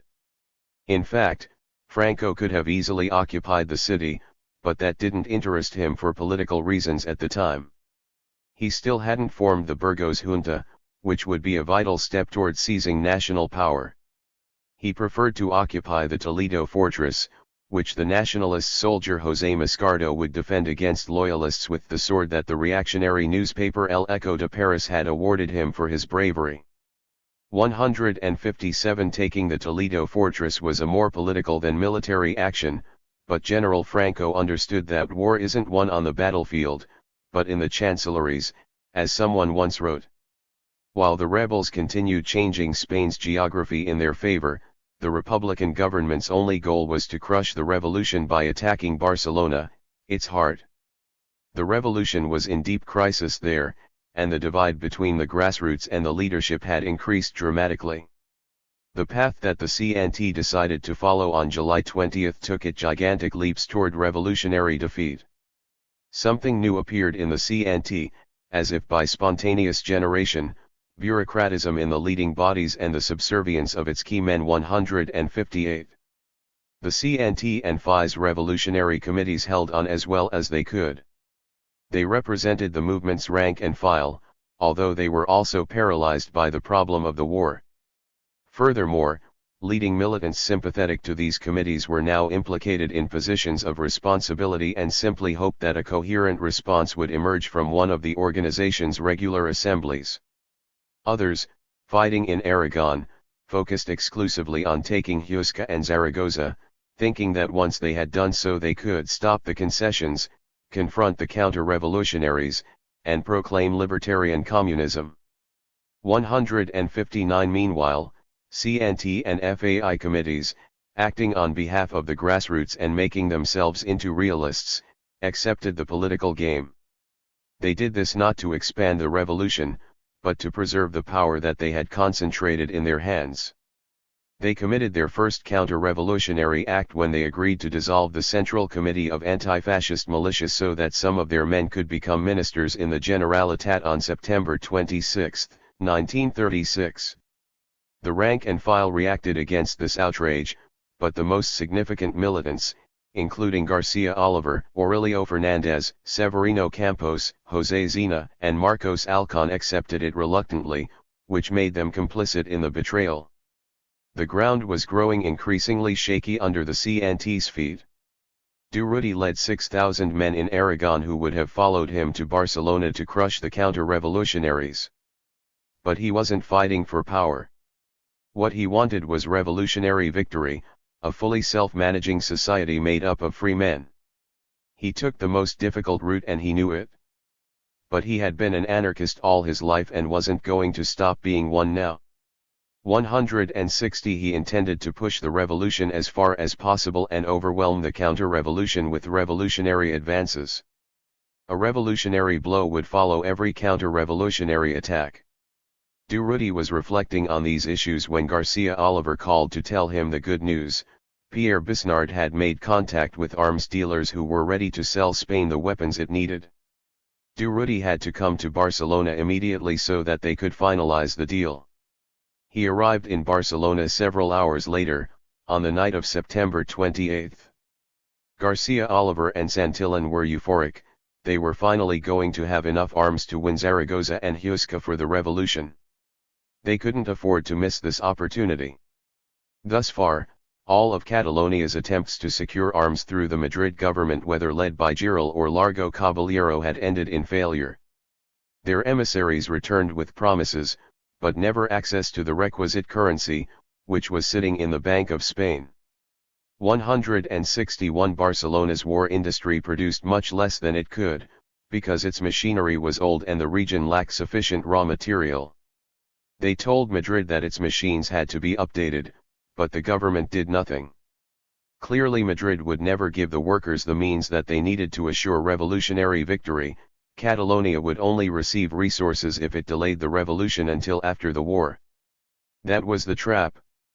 The CNT committees fell into it when they dissolved the CAMC and joined the Generalitat, but the workers refused to take that route and were not willing to give up their control over the workplaces.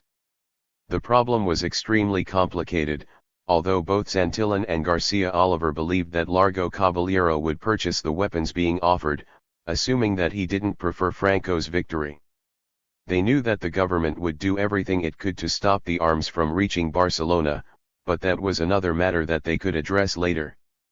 The important thing, Durruti's two friends insisted, was that the government buys the weapons. And we think that you, as a fighter and representative of the Aragon Front, should go with Pierre Bisnard to Madrid. Your presence will be decisive. 162. Durruti was not convinced. Largo Caballero could agree to everything and then later go back on his word.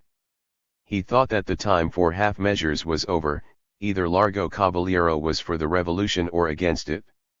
In the former case, the government would have to clearly explain its policy to the workers, so that they could make up their own minds about its actions. Or, in the latter case, there was no point in talking, because Durruti wasn't going to betray the revolution. As always, they abandoned the debate when it reached that point, while waiting for the next CNT meeting, and then Durruti was fed up with so many thens.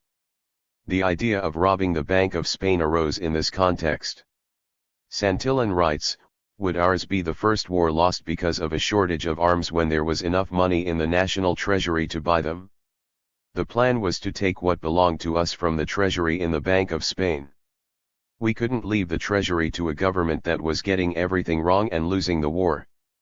Would we fail to buy arms after the robbery? At least we would get raw materials and machines for our war industry. We could make the weapons ourselves. With very few accomplices, we plotted to move at least some of the Bank of Spain's gold to Catalonia. We knew that we would have to use force. There were around 3,000 trusted men in Madrid and we arranged all the details of transporting the gold in special trains. We had very little time, but if the plan was well executed, part of the gold would have already left for Catalonia before the government could take preventative measures. This would be the best guarantee that the war could start on a new path. 163. Who were these 3,000 men that Santillan mentions? They were members of the Tierra y Libertad anarchist column, which had been put together in a different way than the others. Its members had been specially selected and all belonged to Catalan anarchist groups. When the column was assembled, the situation in Madrid demanded their deployment there. Its purpose was to defend the revolution and they had to be prepared to respond immediately to any government attempt to crush it. The column discussed the national treasury and developed plans that they could put into practice at once. 164. Waiting for Bisnard was now less important than carrying out the Operation Bank of Spain. Durruti was able to fly to Madrid that very night thanks to André Malraux, who happened to be in the Prat del Llobregat airfield. Durruti was traveling without an official pass and thus it was difficult for him to find someone to take him.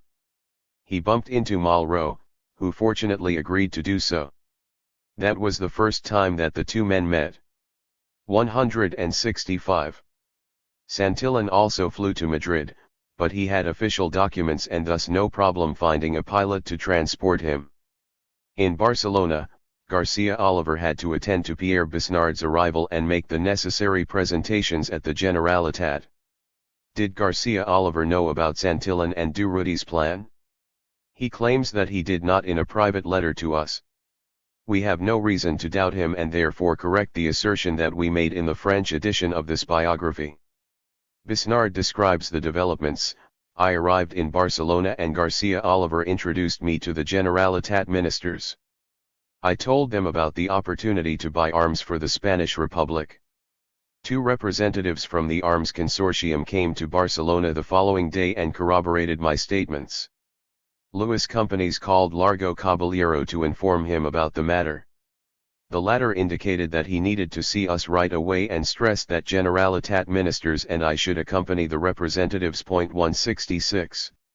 Regarding the robbery of the Bank of Spain, Santillan explains, when it was time to act, the instigators of the plan did not want to bear responsibility for a deed that would have such great historical consequences. The idea was communicated to the CNT National Committee and also some of the best-known comrades. Our friends shivered in horror. The principal argument that they made against the project, which was going to be carried out at one moment or another, was that it would only increase the prevailing animosity toward Catalonia. What could we do? It would be impossible to work against our own organizations as well, and so we had to give up the idea. The gold left Madrid a few weeks later. 167. Although it didn't go to Catalonia but to Russia. More than 500 tons fell into Stalin's hands, and helped lose our war and reinforce the global counter-revolution. 168.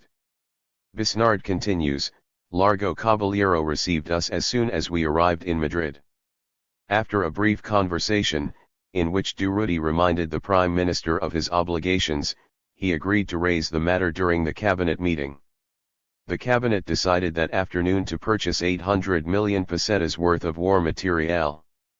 They doubled the amount the next day, with the understanding that a third of the purchase would go to Catalonia and Aragon. Caballero's chief of staff gave the Spanish embassy in Paris the instructions necessary to conclude the purchase quickly. A list of materiel to buy was drawn up on October 3 in the Navy Ministry, in the presence of Durruti, the sellers, and myself. The contract had immediate repercussions. The Russian ambassador in Madrid called Durruti and me at 3 a.m. on October 4 at the Gran Via Hotel and said he wanted to see us immediately. We declined the invitation, since we had nothing to discuss with him.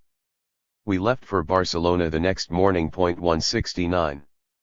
The local press reported on Durruti's visit to the Spanish capital 2 days later. CNT published an interview with him, which we will reproduce. Comrade Durruti speaks. We make the war and the revolution at the same time. Militiamen are fighting for the conquest of the land, the factories, bread, and culture. The pickaxe and the shovel are as important as the rifle. Comrades, we will win the war. Picture of a guerrilla. Durruti was in Madrid. We shook his scarred and strong proletarian hand. We listened to his sincere remarks, in which one can hear the bravery of a lion, the perspicacity of a veteran militant, and the cheerful sparks of youth. He has always been a legendary combatant, a steely fighter. Indeed, his natural habitat is the rough and difficult struggle. His hour is ringing in Spain and he had to step forth, with all he has and everything he is worth, in the tragic panorama of the present war. He was among us for a day. Strong, tall, and burly, weather-beaten by the winds on the Aragon front, victory already shines in his eyes. He is hopeful, and his visit brings us tremendous optimism. With his leather coat and mountaineer's cap, he is the perfect image of a revolutionary guerrilla. But Durruti, we should note, is nothing like Pancho Villa. The Mexican adventurer fought for the sake of fighting, made war without knowing why or for what, and lacked a political or social program. Durruti is an anarchist in combat, with a clear sociological vision and a powerful revolutionary impulse that makes him far superior to Villa. The former was a warrior, with his old and brutal soul, whereas our comrade is a revolutionary, with his spirit open to tomorrow, enlightened and eager for the best that life has to offer. Deported yesterday. Durruti leads thousands of comrades in Aragon, and with them he has won a long series of anti-fascist victories. His column is the model of organization and we have put all our hopes in it. Today our comrade is one of the stars of the war against fascism, although we cannot help but recall that those who have demonstrated their inability to defend the Republic deported him to Villa Cisneros 4 years ago. We are living in a time of the rectification of errors, when the false coin of empty men disappears from social circulation. While the masses don't think of Casares Quiroga warmly, they drape Francisco Escaso's name with heroism, and Durruti's incites the hope of the Spanish proletariat, especially in Zaragoza, which, under the horror of fascist executions, is awaiting the hour of popular justice. Durruti came to Madrid to attend to questions of extraordinary importance for the war, and he achieved his goals to a great extent. When we have defeated fascism and can speak without reserve, the people will know the value of this extremely rapid and effective visit, thanks to which our operations on many fronts will soon improve dramatically. The offensive on Madrid. We took the opportunity of his visit to ask our comrade about various aspects of the present struggle. With respect to the fronts of the center, he told us the following. It doesn't take much common sense to see what the enemy is doing. It's focusing all its attention on attacking Madrid, although that doesn't mean that its situation throughout the country has improved. The opposite is true. Catalonia and Levant are putting more pressure on the Aragon front daily, and the fascists know that whatever they do, no matter how hard they try, Huesca, Zaragoza, and Teruel will soon fall into our hands. Once that happens, they've lost the war. Those three cities are extremely important from a strategic point of view. When we win them, and it's certain that we will, that will be the end of the enemy front, from Calatayud to Burgos, and they'll run from the siege of Sigüenza, just like they fled the Sierra offensive. For our part, we can mobilize an army of more than 100,000 men. And there's the situation in Oviedo. We'll clean the fascists out of Asturias within several days. The comrades there, who fought so bravely in October 34, know what to do with Galicia and Castillo. And think of Granada and Córdoba, which our people are about to capture. That's how the war is going. So, given all that, the enemy would be stupid not to think of saving itself by taking Madrid. Of course. It's intoxicated by dreams of seizing the Spanish capital, but it will break apart on the fronts of the center. And it needs to withdraw troops from other fronts to carry out that desperate attack. The resistance in Madrid, combined with our offensives elsewhere, will ruin it. It's that simple. Fortifications. You don't fight a war with words, but with fortifications. The pickaxe and the shovel are as important as the rifle. I can't say it often enough. As usual, there are plenty of rearguard slackers and freeloaders in Madrid, but we have to mobilize everyone and must conserve every drop of gasoline. Our principal strength in Aragon lay in the fact that we buttress all our advances, however small, by immediately constructing trenches and parapets. Our militiamen know how to set up their battlefield and understand that not retreating is the best response to any assault. The survival instinct is very powerful, but it's not true that it causes you to lose battles. We fight for life and apply the survival instinct to the fighting itself. The comrades in my column don't budge when the enemy attacks, thanks to the survival instinct. We can only achieve that with fortifications. So, in response to your questions about the fronts of the center, I insist that it's absolutely necessary that you open a web of trenches, parapets, and wire fences, that you build fortifications, that everyone in Madrid lives for the war and fights to defend themselves. If that occurs, we can be certain that the fascists' maneuvers that concern you will almost help us, because the enemy will uselessly invest resources here that it needs to resist our attacks elsewhere. We are revolutionaries. What can you tell us about your column? I'm pleased with it. My people have everything they need, and when they fight, they function like a perfect machine. I don't mean to imply that they're dehumanized. Nothing of the sort. Our comrades on the front know why and for what they're fighting. They're revolutionaries and don't wage war for hollow slogans, or some more or less promising laws, but for the conquest of the land, the factories, the workshops, the means of transport, bread, and culture. They know that their lives depend on victory. Furthermore, and I think circumstances demand this, we're making the war and the revolution at the same time. We're not only taking revolutionary steps in the rearguard, in Barcelona, but right up to the line of fire. Every town we conquer begins to transform itself in a revolutionary way. That's the best part of the campaign. It's exciting. Sometimes, when I'm alone, I reflect on what we're doing, and that's when I feel my responsibility most deeply. The defeat of my column would be horrifying. It couldn't just retreat like a typical army. We would have to take with us all the inhabitants of all the places that we've passed through. Absolutely everyone.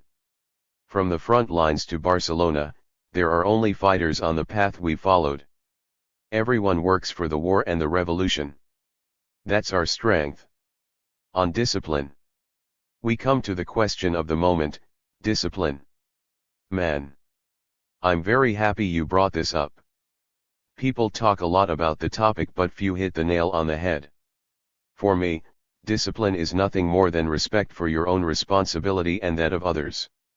I'm against the discipline of the barracks, which only leads to stultification, hate, and automatism.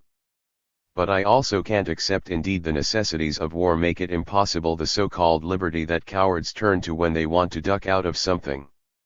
Our organization, the CNT, has the best discipline, and that's what enables the militants to trust the comrades occupying the posts in the committees. They obey and carry out the organization's decisions.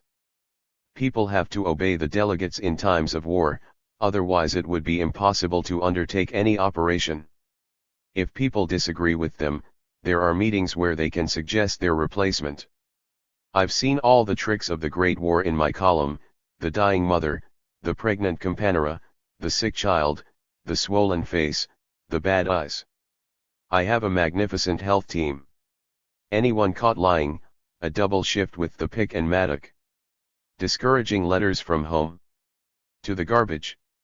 When someone wants to return home, claiming that a volunteer can come and go, he must first hear my thoughts on the matter.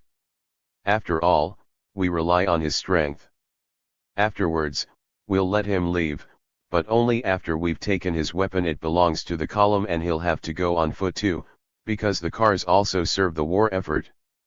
It almost never comes to this. The militiaman's self-esteem quickly surfaces and, as a rule, with an attitude of no one will look down on me, not even the leader of the column.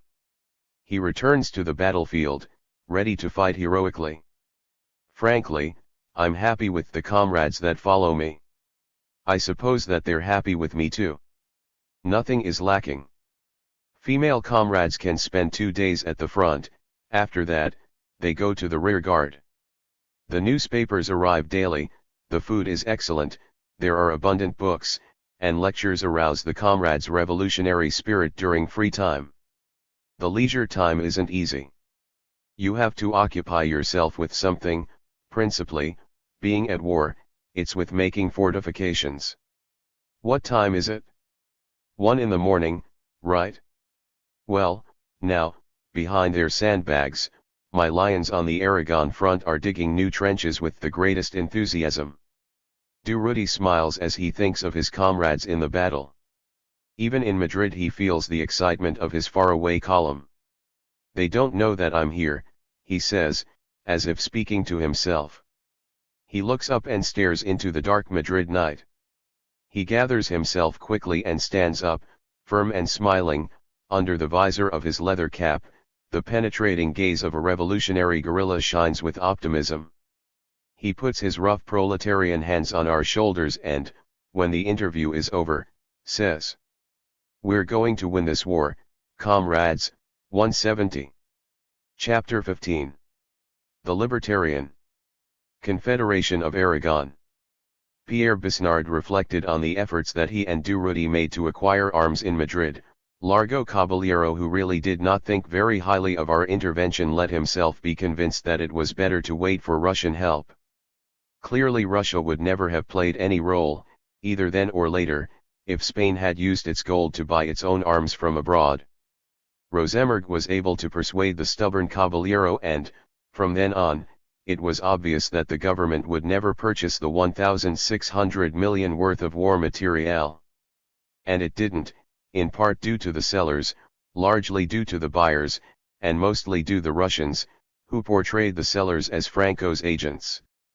That is why Free Spain didn't get the weapons it needed, and how Russia could repay hard cash with materiel of dubious value, which arrived sparingly and on the condition that none would go to CNT columns and that all would be used to strengthen Communist Party's position. 171.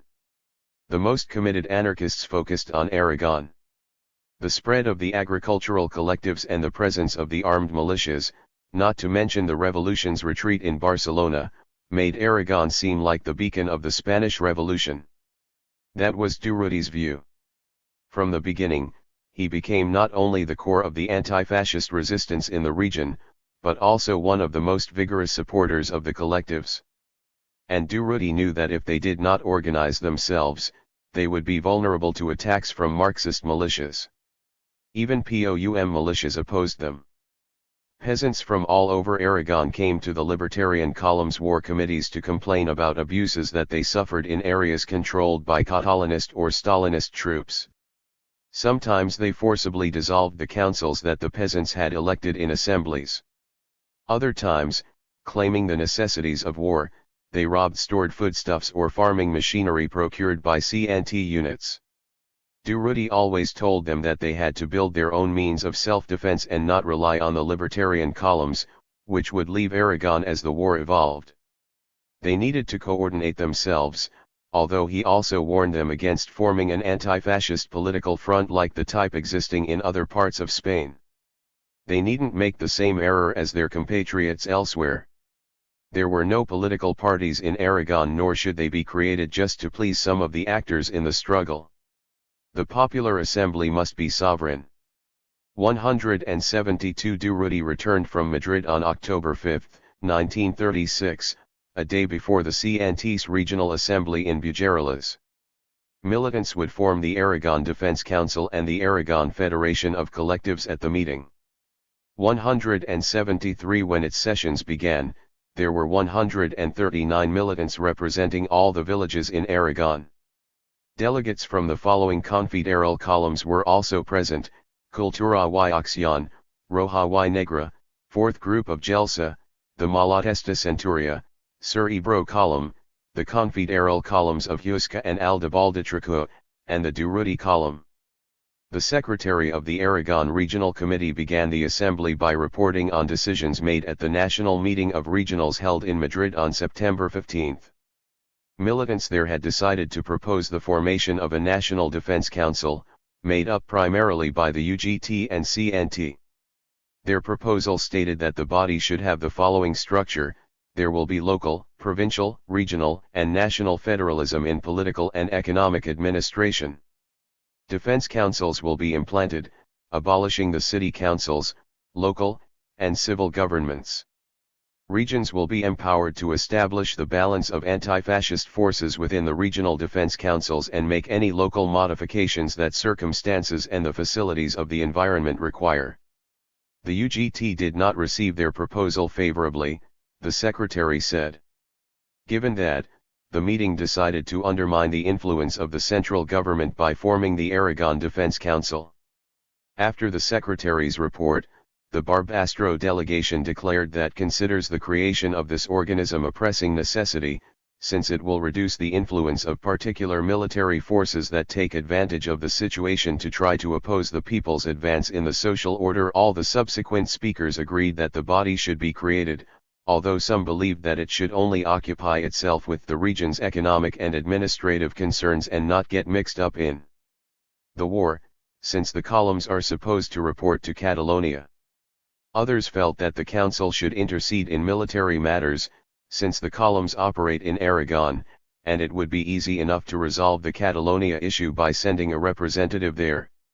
The groups arguing that the council should take control of the war efforts were those that had to confront Stalinist militias or the war committee created by Villalba. 174 Halfway through the assembly, Durruti spoke in the name of his column. It's essential that we create the Aragon Defense Council. With it, we will achieve a unity of wills, finally confront the single command question, and ultimately win the war. You have to realize how things are going in Spain.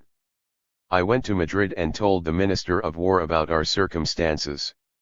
I didn't beat around the bush, and he had no choice but to surrender to the evidence. But that's not enough. For things to follow their proper course, we must put the decisions of the CNT's national meeting into practice. We risk losing everything if we don't form the National Defense Council. That's how we'll defeat the fascists. So, to pressure Madrid to accept our proposal, we must create the Aragon Defense Council. Durruti's speech allows us to refute those who assert that he believed that the Aragon Defense Council should direct the war efforts.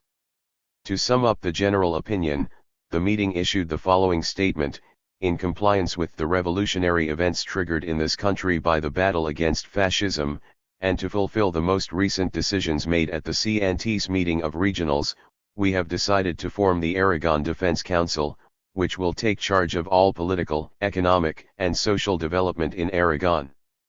The council will be composed of the following departments: justice, public works, industry and commerce, agriculture, information and propaganda, transport and communications, public order, health and hygiene, public instruction, and economy and supplies. Each department will develop plans that it will submit to the represented bodies for study and approval. Once approved, these plans will be carried out in all their aspects. Localities will carry out the general economic and social plan. This plan will contain short and long-term measures leading toward the new social structure. This is in contrast to the present state of affairs, in which there are many, often contradictory initiatives and activities. We believe it is better not to create a war department, which could provoke confusion, given the already existing bodies. Instead, to exert pressure and work more efficiently, we resolve to name 2 delegates, who will represent the Aragon Regional at the War Department in Barcelona. To create a war committee made up by forces operating in Aragon, which will bear sole responsibility for directing the movement of the columns. That representatives from the following forces make up the committee: 1 from the Durruti column, 1 from the Ortiz column, 3 from the Huesca sector, and 2 for the Aragon Defense Council. This composition will be provisional, until the columns operating in the Teruel sector nominate a delegate, who will join the war committee. This report, once approved by the delegates, will be subject to consideration by the Catalonia and Valencia regionals. The following people signed the document: Francisco Ponzon, Gil Gargalo, Macario Royo, Gregorio Villacampa, Francisco Muñoz, P. Abril Honorato Villanueva, and Francisco Carreno and Joaquim Escaso. The proposal was accepted unanimously and they established the office of the Aragon Defense Council in Alcanais. 175.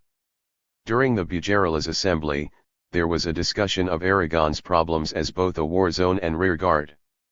They were so intimately connected that it was impossible to know where one ended and the other began. The diversity of political forces directing the columns aggravated those difficulties, because each tendency hoped to structure the peasant's economic life in its respective zone according to its own presuppositions. That was the primary source of the confusion in the area. Forming the Aragon Defense Council was an important step toward resolving that problem, but only if the function of the columns, the powers of the Defense Council itself, and the Generalitat's role in the region were clearly demarcated. But that would not be easy, given the deep conflicts of interest. The CNT was the predominant force in the area. The UGT, where it existed, was so minuscule that it hardly mattered. The Confederals in Aragon did not want to make the same mistake as the Catalan CNT and thus did not give the UGT equal weight in the Aragon Defense Council. The village assembly was sovereign and elected the members of the local councils. Residents selected those who were well known among them and with the greatest revolutionary experience. The libertarian configuration of Aragon emerged from those assemblies. There were few problems in the areas where CNT columns operated, the militiamen and peasants interpenetrated fully. But that was not the case for libertarian collectives in areas under PSUC or POUM control. Those forces, although hostile to one another, concurred in their hatred of anarchism and the CNT. The area most affected by those conflicts included Huesca and Barbastro. Colonel Villalba operated like a typical soldier, and the Del Barrio column showed its commitment to the idea that it was time for war, not revolution, by protecting individuals who had reason to fear the revolutionary expropriations. Del Barrio tried to dissolve the libertarian collectives, but CNT peasants didn't surrender passively and armed clashes occurred. These rearguard conflicts prevented loyalist forces from taking Huesca. The situation was untenable. This, as well as the existence of two war committees, was what prompted the Bujarela's Assembly's concern with the single command issue. A war committee was initially formed in Sarinana, all the columns were represented there, and a military council advised them. The CNT was the predominant force in that war committee, which makes sense, given that it had some 15,000 men on war footing in the region, whereas the PSUC and POUM barely had 2,000 each. But of course that was a problem for the Stalinists and Colonel Villalba, who divided the war committee and set up another one in North Aragon. Del Barrio joined his committee and led it in Villalba's absences, despite the smaller size of the PSUC forces. Del Barrio took advantage of his absences to attack villages and forcibly dissolve their collectives. Such things were occurring when the Bujarela's Assembly took place. The decision to create the Aragon Defense Council sounded like a gunshot in Barbastro and had immediate echoes in Barcelona. The PSUC press described it as cantonalist and seditious. The Generalitat also disapproved. 176 Even the CNT National Committee opposed it, since Largo Caballero had refused to form the National Defense Council. It was working to negotiate the CNT's entrance into the Madrid government. All these factors underscore the revolutionary boldness embodied in the formation of the Aragon Defense Council, which was only underscored by the fact that all the men who composed it belonged to the CNT. Now, for the first time in history, a region embarked on a revolutionary venture without political parties and took the assembly as the paramount body. That is why the regime emerging in Aragon was so close to libertarian communism. The audacity was immense. The revolution was on the retreat throughout Spain and Aragon became its most advanced pole. Was the same thing going to happen in Aragon that had happened in the Ukraine during the Russian Revolution? Durruti inevitably invoked comparisons with Nestor Makhno. Rebels launched an attack on October 4 while the Bujarela's Assembly was being held, and their assault put the whole Perdigaralesanena front in jeopardy. They immediately defeated the Durruti column's advance party there, which occupied an area contiguous with the POUM zone. We will deal with that attack and how the column responded in the following chapter. Now we will examine the immediate consequences of the formation of the Aragon Defense Council in Barcelona. Colonel Felipe Díaz Sandino took over the Generalitat's Department of Defense on September 26. Garcia Oliver was its secretary. When Díaz Sandino assumed his post, his primary concern was instituting Madrid's decrees on the militarization of the militias. He knew that he could not accomplish that in Aragon immediately and had to proceed cautiously in order to avoid a confrontation with the CNT columns. Tensions in Aragon between Confederation members and Villalba gave him the opportunity that he needed. The problem in Aragon was not military but political. The CNT wanted to carry its revolutionary work forward and the PSUC wanted to stop it. The counter-revolutionary pressures were extremely clear there. Colonel Villalba, presenting himself as a Republican soldier who doesn't do politics, helped the PSUC by creating conflicts on the front and forming an autonomous war committee. The offensive against the collectives delayed the attack on Huesca. The camp had set aside 1 million cartridges for the assault on Huesca, but it wasn't taken and the cartridges were used in rearguard operations or sent to Barcelona. Given the situation, Díaz Sandino and Garcia Oliver called a meeting of column leaders in Sarinana to consider forming a general staff in Aragon. This meeting occurred on October 8, as Colonel Gustavo Urrutia threw his 4,500 men, with air and artillery support, against the Durruti column. The meeting was attended by Díaz Sandino, Joan Moles, and Garcia Oliver for the Department of Defense and, for the columns in Aragon, Colonel Villalba, Del Barrio, Antonio Ortiz, José Rovira, Durruti, and Pere Salas. This list of names makes it clear that they would have to confront the dispute between Villalba del Barrio and Durruti Ortiz.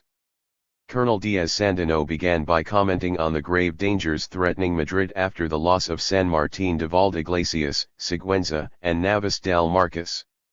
The rebel advance on the Spanish capital had compelled the government to mobilize the 1932 and 1933 conscripts and to militarize the militias, he said. Sandino felt that it was necessary to strengthen discipline on the front and unify military leadership by creating a general staff. Air Force Commander Reyes would lead the body and columns leaders would join it as well. Del Barrio objected to this plan and said that a certain sector of the militias is fighting Colonel Villalba. He wasn't interested in creating the general staff, but in clarifying why Villalba was under attack. Colonel Diaz-Sandino said that it wasn't time to talk about old problems but rather to create an organization with which the militias could retake the positions that they had lost. Del Barrio persisted, claiming that he couldn't forget the past. Your political differences, Diaz-Sandino said, will be resolved after we win the war. What we have to do now is unify the commands.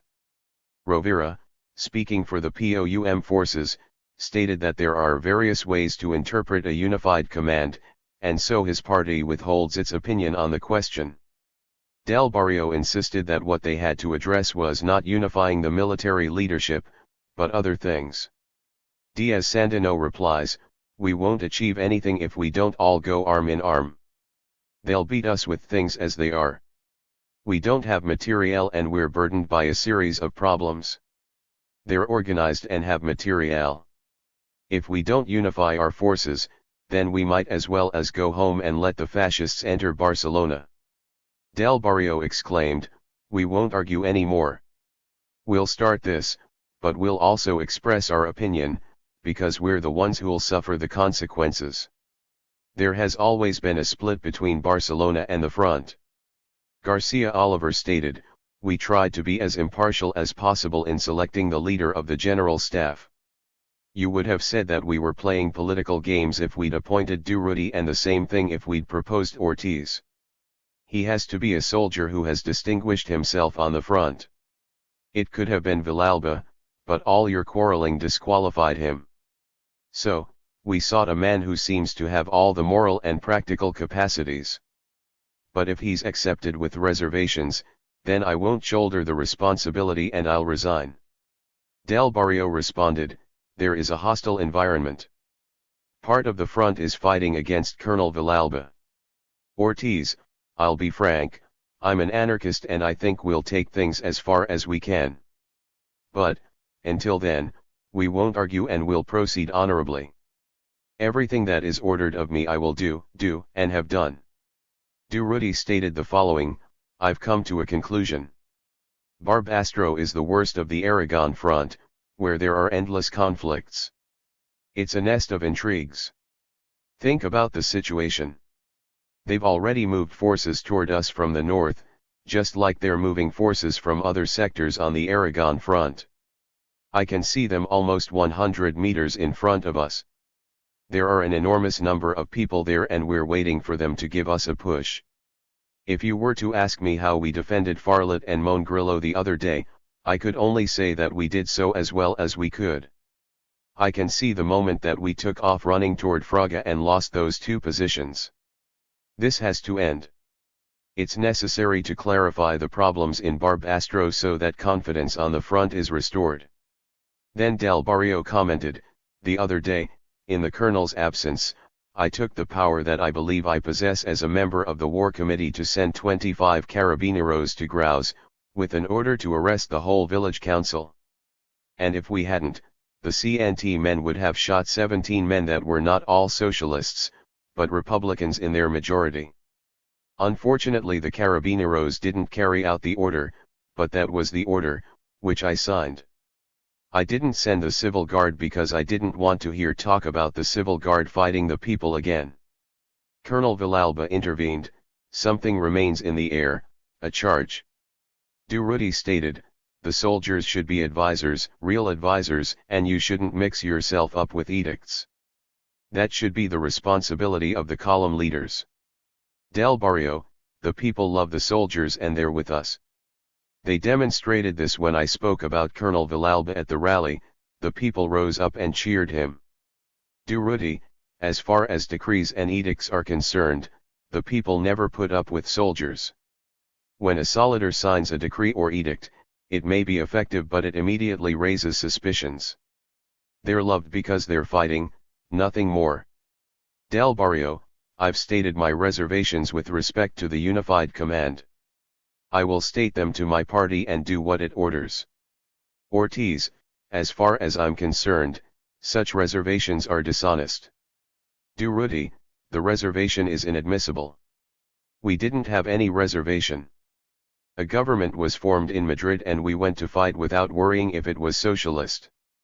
And if you now come and tell us, here, there's a reservation, we won't let you get away with it. Under these conditions, such reserves are a falsehood. Garcia Oliver, speaking to Del Barrio, what do you think about unifying the commands? Del Barrio, I've always supported a unified command but, due an earlier situation, the unified command being formed isn't normal. Garcia Oliver, I've resisted the unified command on the front more than anyone and Sandino knows why. There's always a problem with the unified command, which is that someone has to give the orders. Something is happening in this war and that's that the fascists, when they're attacked in the cities, put up with a lot. Our people don't put up with anything. The rebels surround a city and take it after 2 days, we surround it and spend a lifetime there. Now a position has been abandoned, Lesinena, but that can't happen again. No one can abandon an occupied position just like that. To abandon a trench when it's attacked. Rovira, we abandoned the town because we didn't have ammunition. We were incommunicado. Garcia Oliver, it's not just a question of Lesinena. That's an example. Of course a city or town defend themselves, because otherwise this would be like Madrid, and we'd find them in our homes after a series of pushes. Now, with a unified command, if a city is engaged, it doesn't have to give up. They can send in reinforcements from wherever. All the commanders have to do is call other forces. 177. What stands out in the summary of this meeting is the conflict between the PSUC and the CNT, a rivalry that weakened the militia's capacity to fight the war and largely explains the inactivity on the Aragon front. Villalba and the PSUC forces stood aloof from actions around Huesca and Del Barrio's troops, although they were only a few kilometers away, even let the fascists take Lesinena, because it was the POUM's responsibility. Del Barrio's opposition to the creation of a unified general staff that would take control of the entire Aragon front contrasted with the PSUC press's vociferous advocacy for the army and a single command. Given these events, the wisdom of the Bujarillas Assembly's decision to form the Aragon Defense Council in order to end the Mexicanization of the war becomes even more pronounced. Chapter 16. Stalin's Shadow over Spain. A rebel offensive against the area occupied by the Durruti column coincided with the Bujarillas Assembly and the Sarinana military conference. Fascist Lieutenant Colonel Urrutia led a large force made up of Infantry Battalion No. 19, 3 armored car companies, the Tercio of the Pillar, 3 machine gunner companies from the Girona Regiment, machine gunners fighting under the Palafox flag, 5 phalange companies, 2 squadrons, and 2 batteries. There were approximately 4,500 men, as well as air support. On October 4, he attacked to the north of Osira and Villafranca. On October 8, he launched another assault in the direction of Farlet and got within 3 kilometers of the town. On October 10, the rebels sent a large number of reinforcements to Perdigara, Ziyura, Villanueva, and Quinto. That night, fascist troops took off from Perdigara to ascend the heights that run along the east from Perdigara to Lesinena, while other forces seized the more distant heights of the Sierra de Alcubierre in order to later fall on the port of the same name. The operation ended when the nationalist units entered Lesinena on October 12, after inflicting heavy losses on their adversaries. 178.